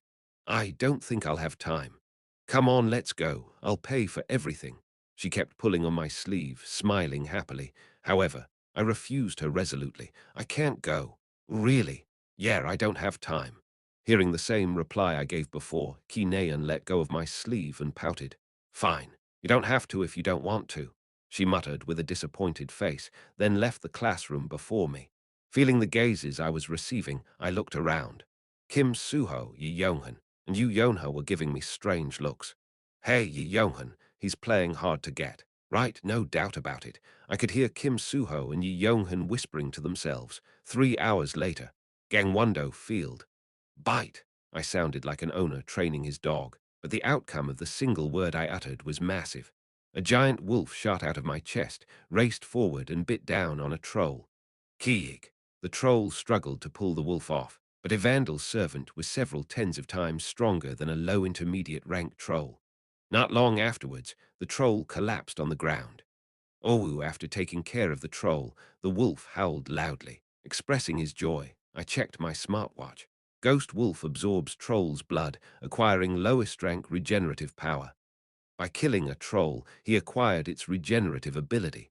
5 days ago, he acquired an ability called Skin Hardening by killing an orc. The Ghost Wolf's absorption ability was showing great results. Recently, I've been focusing on raising the Ghost Wolf. As Evandal's first servant, he was worth every second I spent on making him stronger. To be completely honest, he was much stronger than me even now. If anybody asked who Fenrir was, I might have to say that it was him. Heck, the ghost wolf came back to me panting. I couldn't call him cute with his teeth covered in blood and flesh, but I happily stroked his back. Well done, grrr. The wolf closed his eyes and expressed his satisfaction. Next, I contacted SH Agency and let them know where I was. In about 5 minutes, one of their employees should come and retrieve the troll's corpse. While I waited, I sat down on the wolf's back and looked around SH Agency's homepage. Wow, looks like it'll go public soon. The homepage looked much better than before. Not only were there 23 contracted hunters, there was even a contracted hero named Jin Jangho. Park Soo-hyuk's business was expanding quicker than I thought. Thinking about how close I was to its owner and how I owned 4% of this future giant's stock, I couldn't help but smile. While I was being satisfied with myself, I received a message. Where are you? The sender was Yu Yonha. I'll go to you. Where are you? No. I'll go. I'm in Gangwon-do Field. Then wait just 30 minutes. Today. Yu Yonha asked that we meet. She most likely succeeded in refining Misteltein's leaf and was going to bring me the bullets. After letting the wolf hunt for the next 30 minutes, I went out to the field's entrance when Yu Yonha messaged me that she arrived. At the field's entrance, I saw Yu Yonha waiting for me. When she saw me, she waved her hand. I approached her and asked, "Is it about the leaf?" Yes. Our research showed just how extraordinary it was. We could hardly believe that a single leaf had a similar amount of magic power as an artifact. Sadly, we couldn't figure out its origin. It must have been difficult to grind and refine it. Taking opportunity cost into account, it should have been close to 100 million won. Yonha nodded as she handed me a suitcase. I took it without restraint.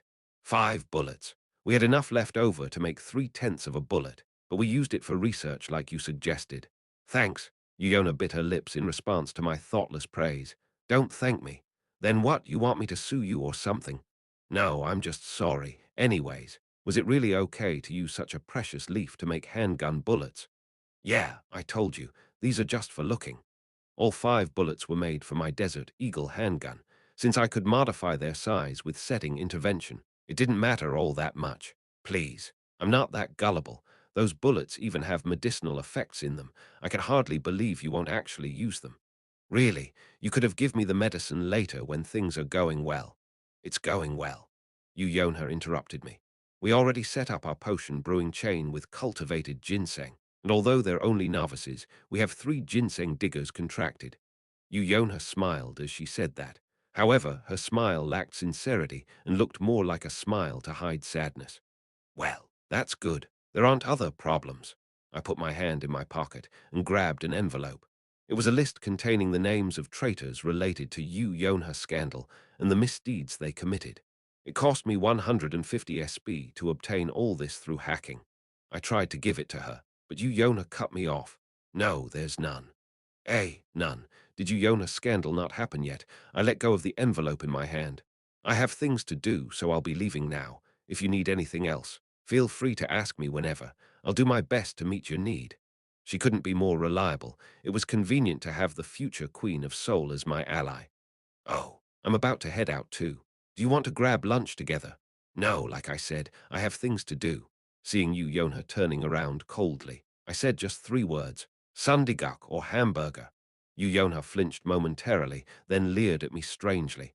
I keep telling you, I don't like those things. Grumbling, she quickly disappeared into a limousine, which drove off immediately. I didn't doubt that its destination was McDonald's or a Sundiguk restaurant. After watching her leave, I opened the suitcase. Click, 5 bullets were lined up on luxurious velvet. I could see my reflection on the bullet's sleek surface. I was expressionless.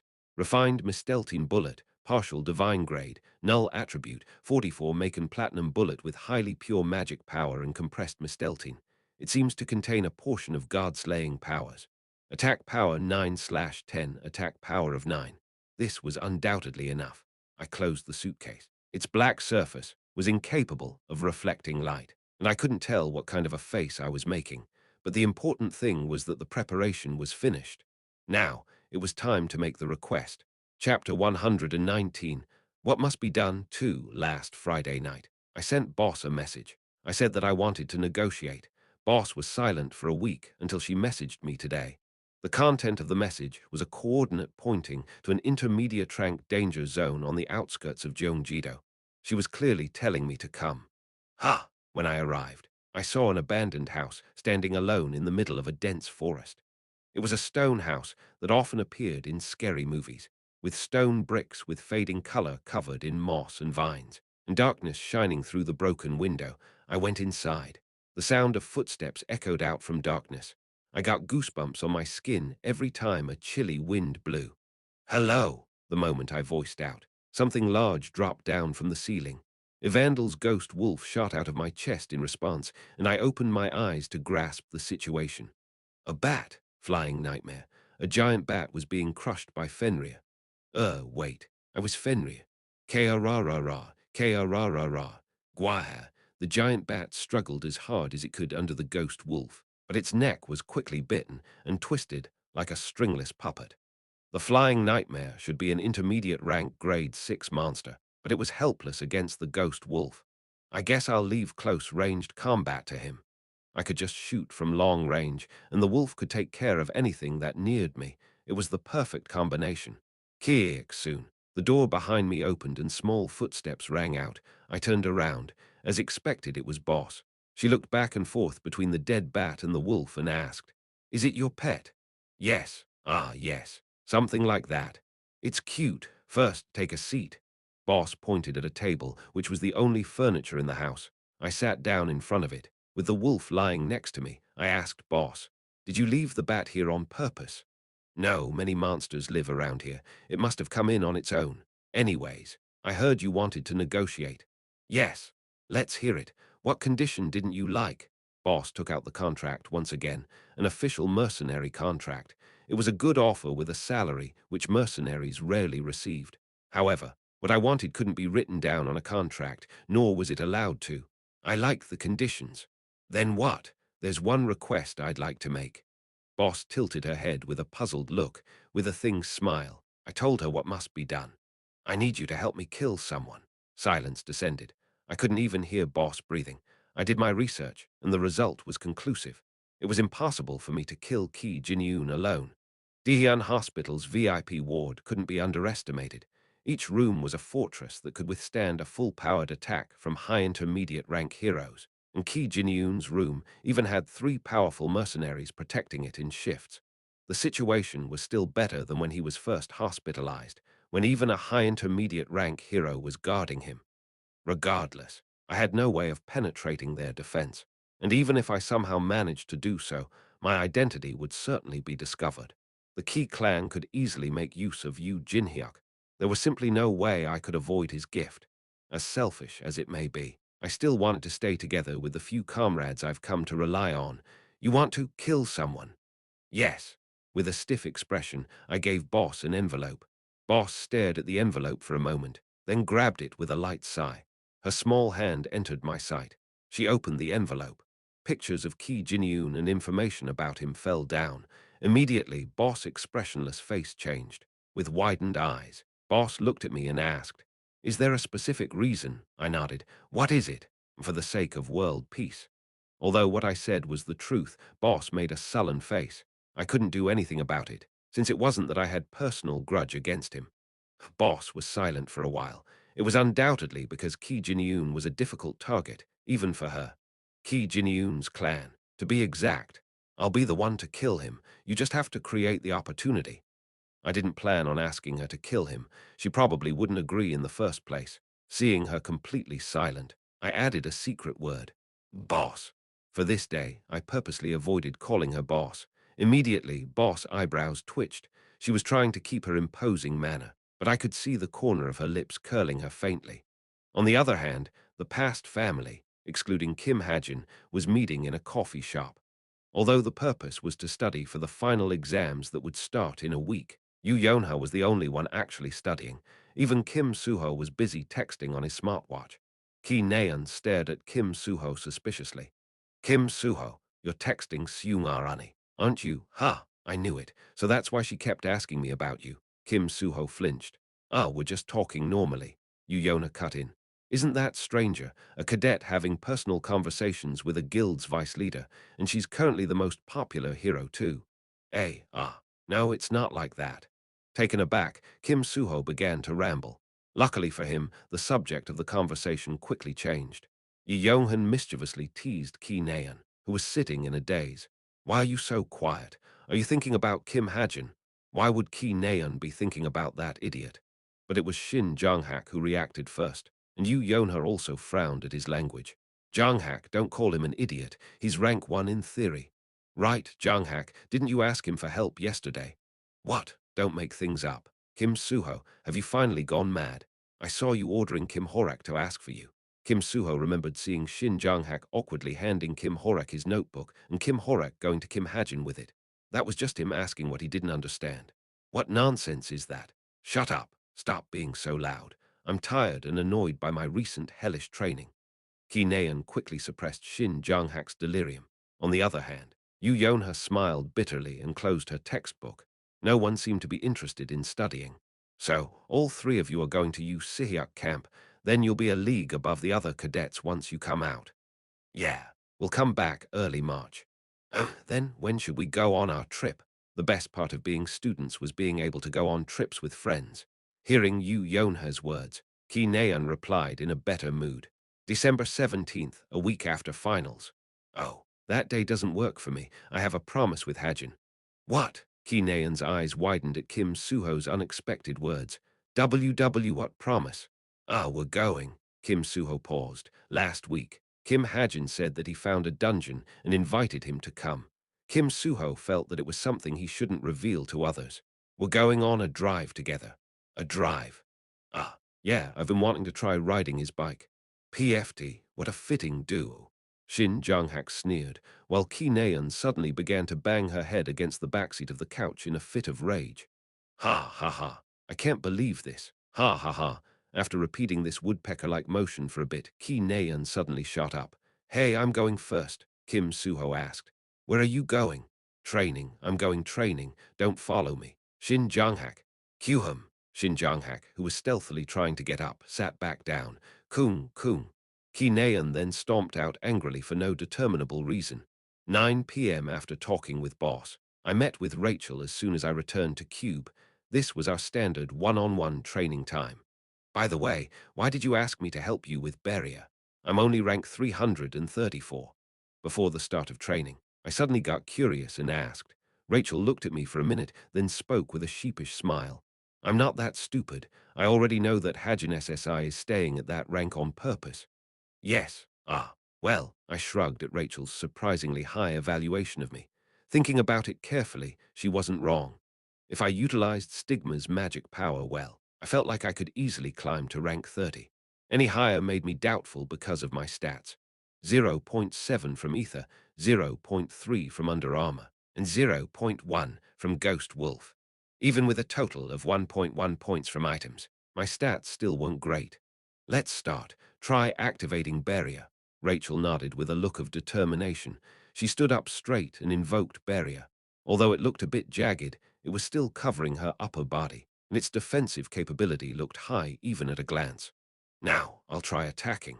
I held up my cadet handgun and aimed at her barrier. Although I could easily kill a low intermediate rank monster with a cadet handgun, I shouldn't be able to penetrate Rachel's barrier. Before that, cover yourself with chi reinforcement, just in case you get hurt. Yes, along with an enthusiastic reply. Rachel covered herself with chi reinforcement. She really was passionate about learning. Now, try to stop my bullets using that barrier. This time, she seemed a bit confused. She probably thought the barrier would defend on its own. Using this barrier. Yep. You'll know what I mean once you try. It'll be quite difficult. Rachel quietly curled her body behind her barrier. I grinned and aimed my gun at her. I'm shooting. I fired immediately. The bullet I shot curved in an odd way, digging underneath Rachel's barrier, then suddenly shooting up and hitting her arm. Ooh! Rachel trembled at the sudden impact. Then she rubbed her arm with her hand. Since she had her chi reinforcement up, it should have only felt like a sting. I provoked her slightly. If you want to block my bullet with that barrier, you'll need to practice for at least 3 years. Rachel opened her eyes flaringly like her pride was hurt.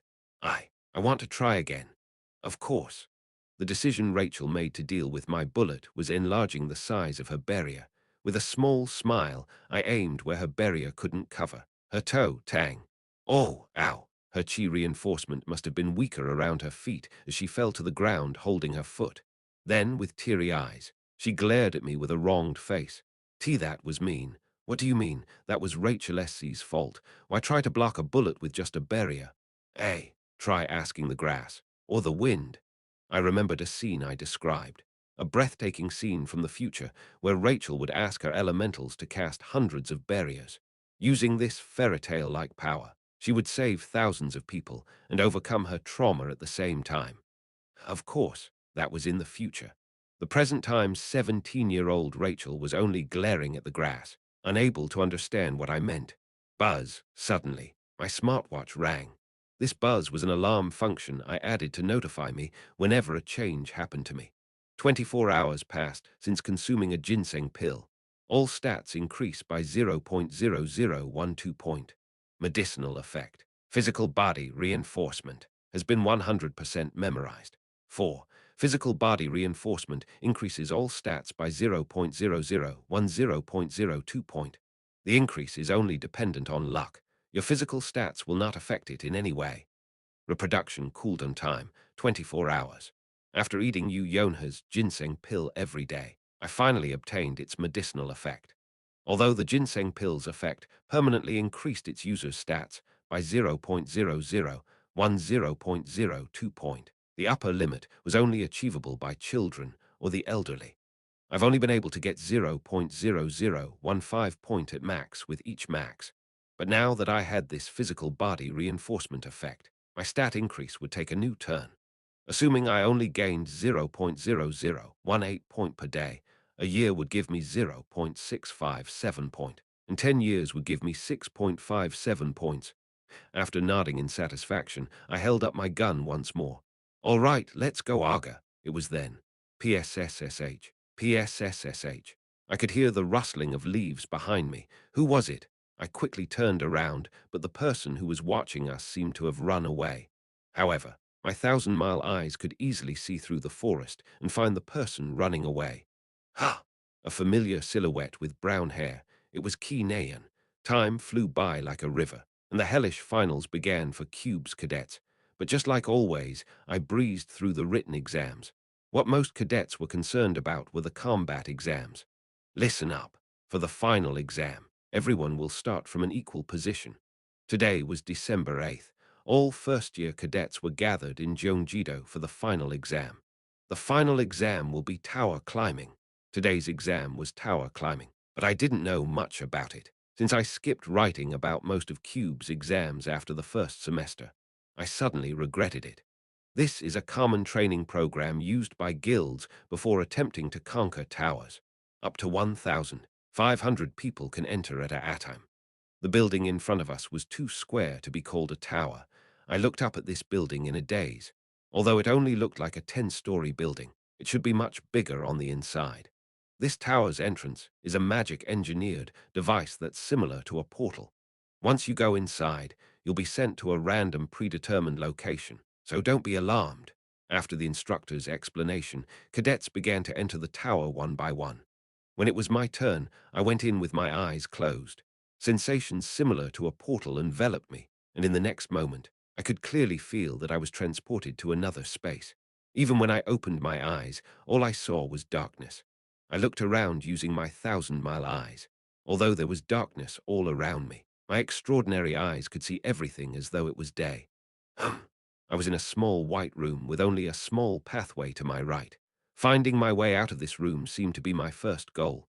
I focused my vision and tried to see through the walls, but as expected of a tower, something seemed to be hindering my gift as I couldn't see that far away. Ugh, my eyes hurt. I felt like I could peer through the walls if I added Stigma's magic power, but I decided to save it since I didn't know what would happen later on. Soon, the lights came on, signaling that the exam had begun.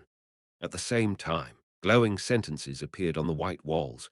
3 commandments: cooperate with white to climb. Be wary of traps. Have faith. I'll be damned if Lancaster or other Jins don't come out. I was all too familiar with how things were panning out. Although Jins wouldn't dare to act too openly with so many watchful eyes on Cube, about 30% of Cube was already taken over by Jins. First, I took a careful look around, but just as I concluded before, there wasn't anything special about the room. So I'll have to cross that bridge. There was a pathway on the right leading to a bridge. It looked too much like a trap, with the left and right sides of the bridge being completely empty. But I had no choice. I walked down the sole pathway and arrived at the bridge. While I was going over the bridge, one careful step at a time, Week, an arrow came flying in with a fierce shockwave. No, there wasn't just one arrow, one from the front and one from the left and right.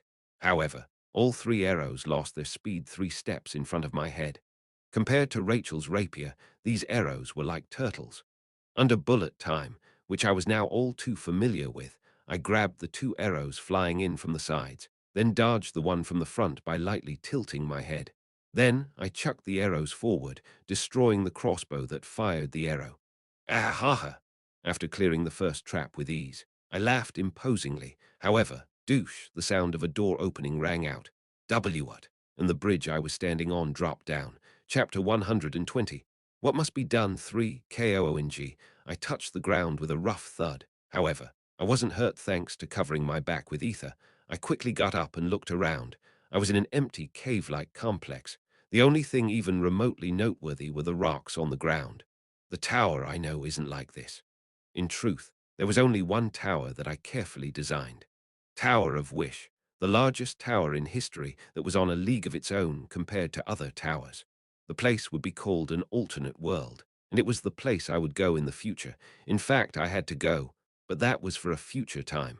What am I supposed to do now? Whoa. While I was looking around, a scream rang out from above as someone else fell to the ground. A familiar face and a familiar body. It was Ki Nayan. Was it a coincidence, or were stupid people more likely to fall for the trap? Though, that would mean I was stupid too. Oh, Ki Nayan rubbed her back, then widened her eyes when she saw me. Well, if it isn't Kim SSI. Then, she narrowed her eyes and said some strange words.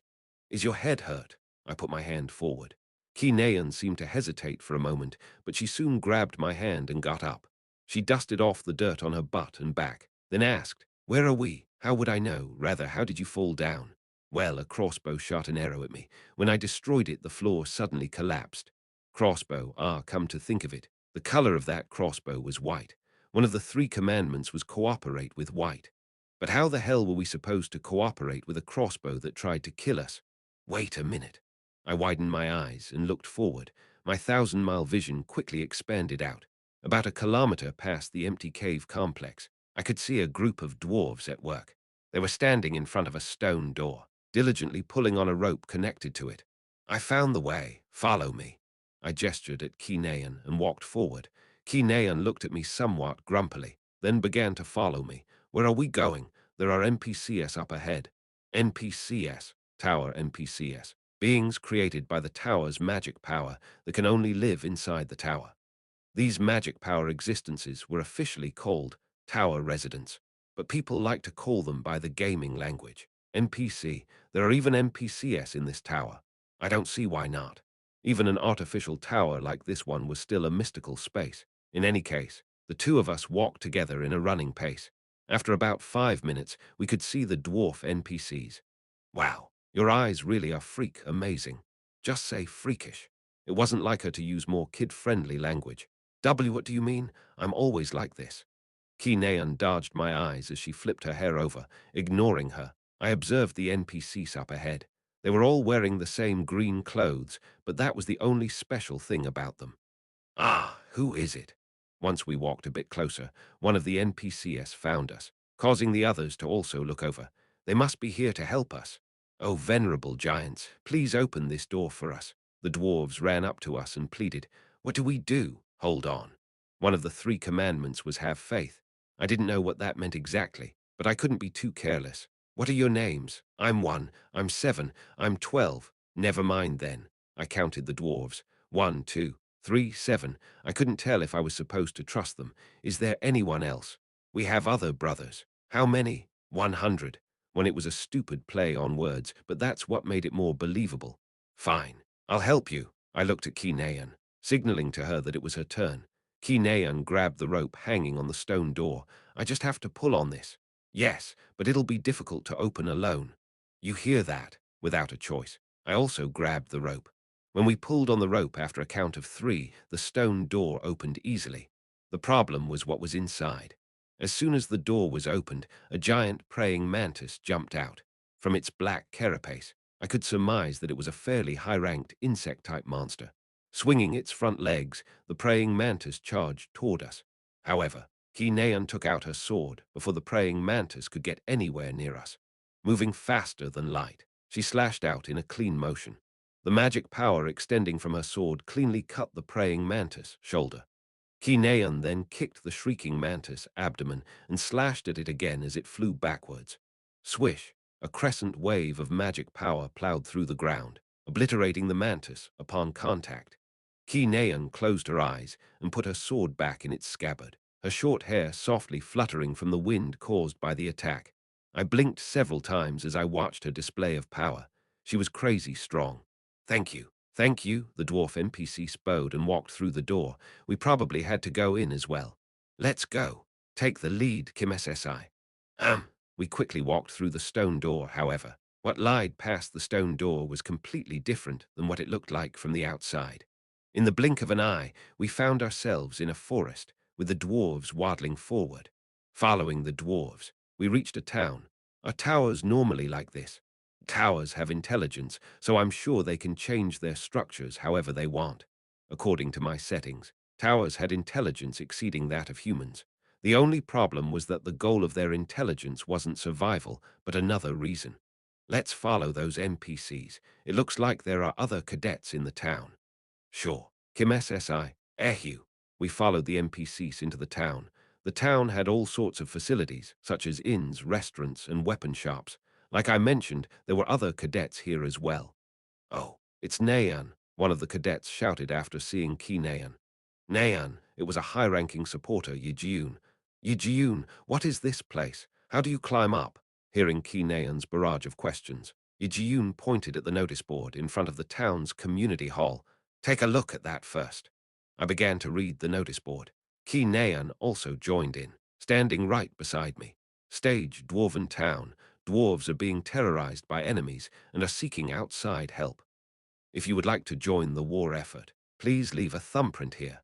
You will be awarded 25 points for every enemy invasion you stop. You require 100 points to get to the next stage. You will be given bonus points based on your contribution. Once we finished reading, Yijun spoke. Hurry up and sign up. It's the only way you can get points. We promptly left our thumbprints on the notice board. It was then. Enemies! A dwarf standing on the watchtower shouted at the top of his lungs. I turned to the direction the dwarf pointed. Goblin warriors in the front, goblin archers in the middle, and goblin magicians in the back. A group of about 300 goblins was marching forward. Hey, gather up! Adapting quickly to the situation, Ki Nayan shouted loudly. Soon, all the cadets in the town gathered around her. There were 27 in total, 17 warriors, 8 supporters, and 2 sharpshooters, including me. After calling everyone over, Ki Nayan seemed to be at a loss for words. I nudged her shoulder. Everyone's here, Ki SSI. What should we do? Who cares? They're just goblins. Just fight. A brief silence descended. Then I'll snipe the goblin magicians. How? Oh, sure. I looked around. Sharpshooters wanted to fight from a high ground. Although the town had a watchtower, I wanted somewhere higher. Thankfully, there was a tall 40-meter tree nearby. I ran to the tree and using parkour, I jumped up and sat down on a large branch. Looking at the goblin magicians in the distance, I took out the cadet handgun. Scan, 40%. It wasn't too bad. The attack power of the cadet handgun was incomparable to the Desert Eagle, but we were fighting goblins. And goblin magicians had especially weak defense. I should be able to instackle them by hitting their heads. Kiig. One goblin raised its staff and howled. Was that the leader of the group? I fired at the howling goblin. The bullet drew a clear arc and pierced through the goblin's head. As soon as I confirmed the goblin leader's death, I fired at the goblin magicians. Each bullet killed one goblin magician, and soon there were none left on the field. Nice, Kim SSI. Let's go, guys. Along with Ki Nayan's command, the warrior cadets charged forward. Once the easy fight ended, the sun set, making this place even more realistic. Ki Nayan and I walked into the town's restaurant, wondering if we really were in a tower. So, Ki SSI, what are you going to eat? Just fruit juice. By the way, why are you calling me Ki SSI? It's kind of annoying. You started it, but that doesn't mean you can do it too. I had no clue what she was saying, so I ignored her. I looked around the restaurant, then turned back to Ki Nayan. She was admiring the sunset with a smile of joy. I let out a bitter sigh with a heavy heart. Then I called Ki Nayan's name. Hey, Ki Nayan. Ki Nayan turned around and faced me. Hey, what's up, Kim SSI? How's your Opar doing? Immediately, Ki Naeun made an obscure expression. What, you're finally worried about him? No, I'm just wondering. It's probably the same for everyone else. Heh, don't lie. I know you were the first one to be at the hospital. Yonha told me. I stared at Ki Naeun. To be honest, I wanted to ask. I wanted to ask how she would feel if someone killed Ki Jinyun. But that was a question that shouldn't be asked, so long as you were human. By the way, Kim SSI, seeing me just staring at her, Ki Naeun changed the subject, wriggling her fingers. Was it, last week? She stuttered, looking down on the ground. What were you, doing with Rachel at night? Was she calling me Kim SSI because she was sulking about that? Well, it was true that Rachel and Ki Naeun were rivals. I replied shortly. Training. Oh, why are you training so late? Grumbling. She stuck out her lips. But I was more curious about Ki Jinyun's condition. Also, I was curious about Boss' decision. Would Boss help me? Also, I heard you going on a drive with Kim Suho. Ki Naeun sure had a lot to say. I like motorcycles more than Kim Suho. No, that's. Let's go on a trip. I'll pay for all the expenses. No, I can't. Why? Just tell me why you don't have time. I'll fit my schedule for when you're free. Seeing her throwing a tantrum, I just laughed silently. 2 nights passed by since the start of the final exam. The first day was spent killing goblins, and the second day was spent killing trolls and yetis. Over these 2 days, there were 3 attacks on the dwarven town. We successfully blocked them all and obtained 75 points. Apparently, the bonus points would be given out once all 4 invasions were blocked. Wow, I guess they saved the best for last. Today was the third day. As expected of the last day, a monster on the level of a middle boss appeared. Uak, it's the Black Ogre. The dwarf on the watchtower ran away screaming. Black Ogre. Seeing the appearance of this mountain-sized ogre, a few cadets turned pale. For real, this has to be a prank, right? I watched the Black Ogre carefully. Even the weakest Black Ogre was at the level of an intermediate rank grade -3 monster. One thing to note was that its endurance was especially strong. In other words, it was the perfect target to test my strength. Now that I had 3 streaks of stigma, I could add quite a bit of power to my attacks. I tapped Ki Naeun, who was looking up at the giant ogre. Let's do it like usual. I'll support from the back so you guys can kill it. But against a black ogre, a bullet wouldn't. Hey, you're using a bow. Ki Naeun tilted her head. Seeing the bow in my hand, I bought one from Cube just in case I needed it. The cadet handgun was just too weak. I also wanted to raise my rank until it was around rank 100. And who knew? Maybe that ogre was sent by Jins. You're going to use magic arrows. Yeah, I can't keep using a gun forever. All right, I'm going ahead. Ah, hey, wait. I climbed up the usual tree and looked down at the black ogre. Now that I was up high, I could see that the black ogre wasn't as big as I originally thought. Glaring at it calmly, I pulled the bowstring. Then, I imagined the arrow that would sit on the bowstring. It couldn't be a normal arrow.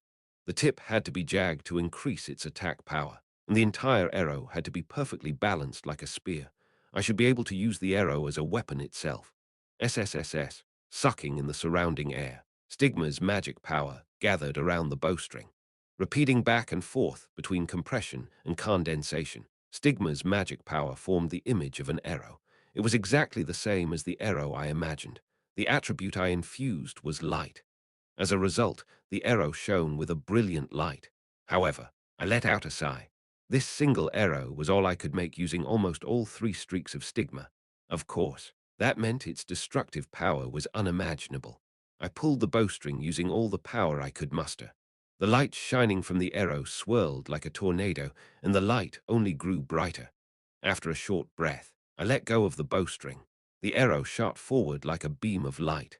The black ogre seemed to have noticed its intense light as it raised its hand to block it. However, the moment the arrow touched its hand, a silent explosion erupted. With no flames or thunderous quakes, only a blinding light blazed, burning the black ogre's flesh. Gyu, the black ogre's arm, burned white. Its blood-curdling scream rang out. Although it only lost an arm, it simply couldn't fight against Ki Naeun and over a dozen other warriors with one arm. Not to mention, Yijiyun had several buffs on Ki Naeun. Wow, however, Ki Naeun was only blankly looking at the black ogre and not trying to charge in.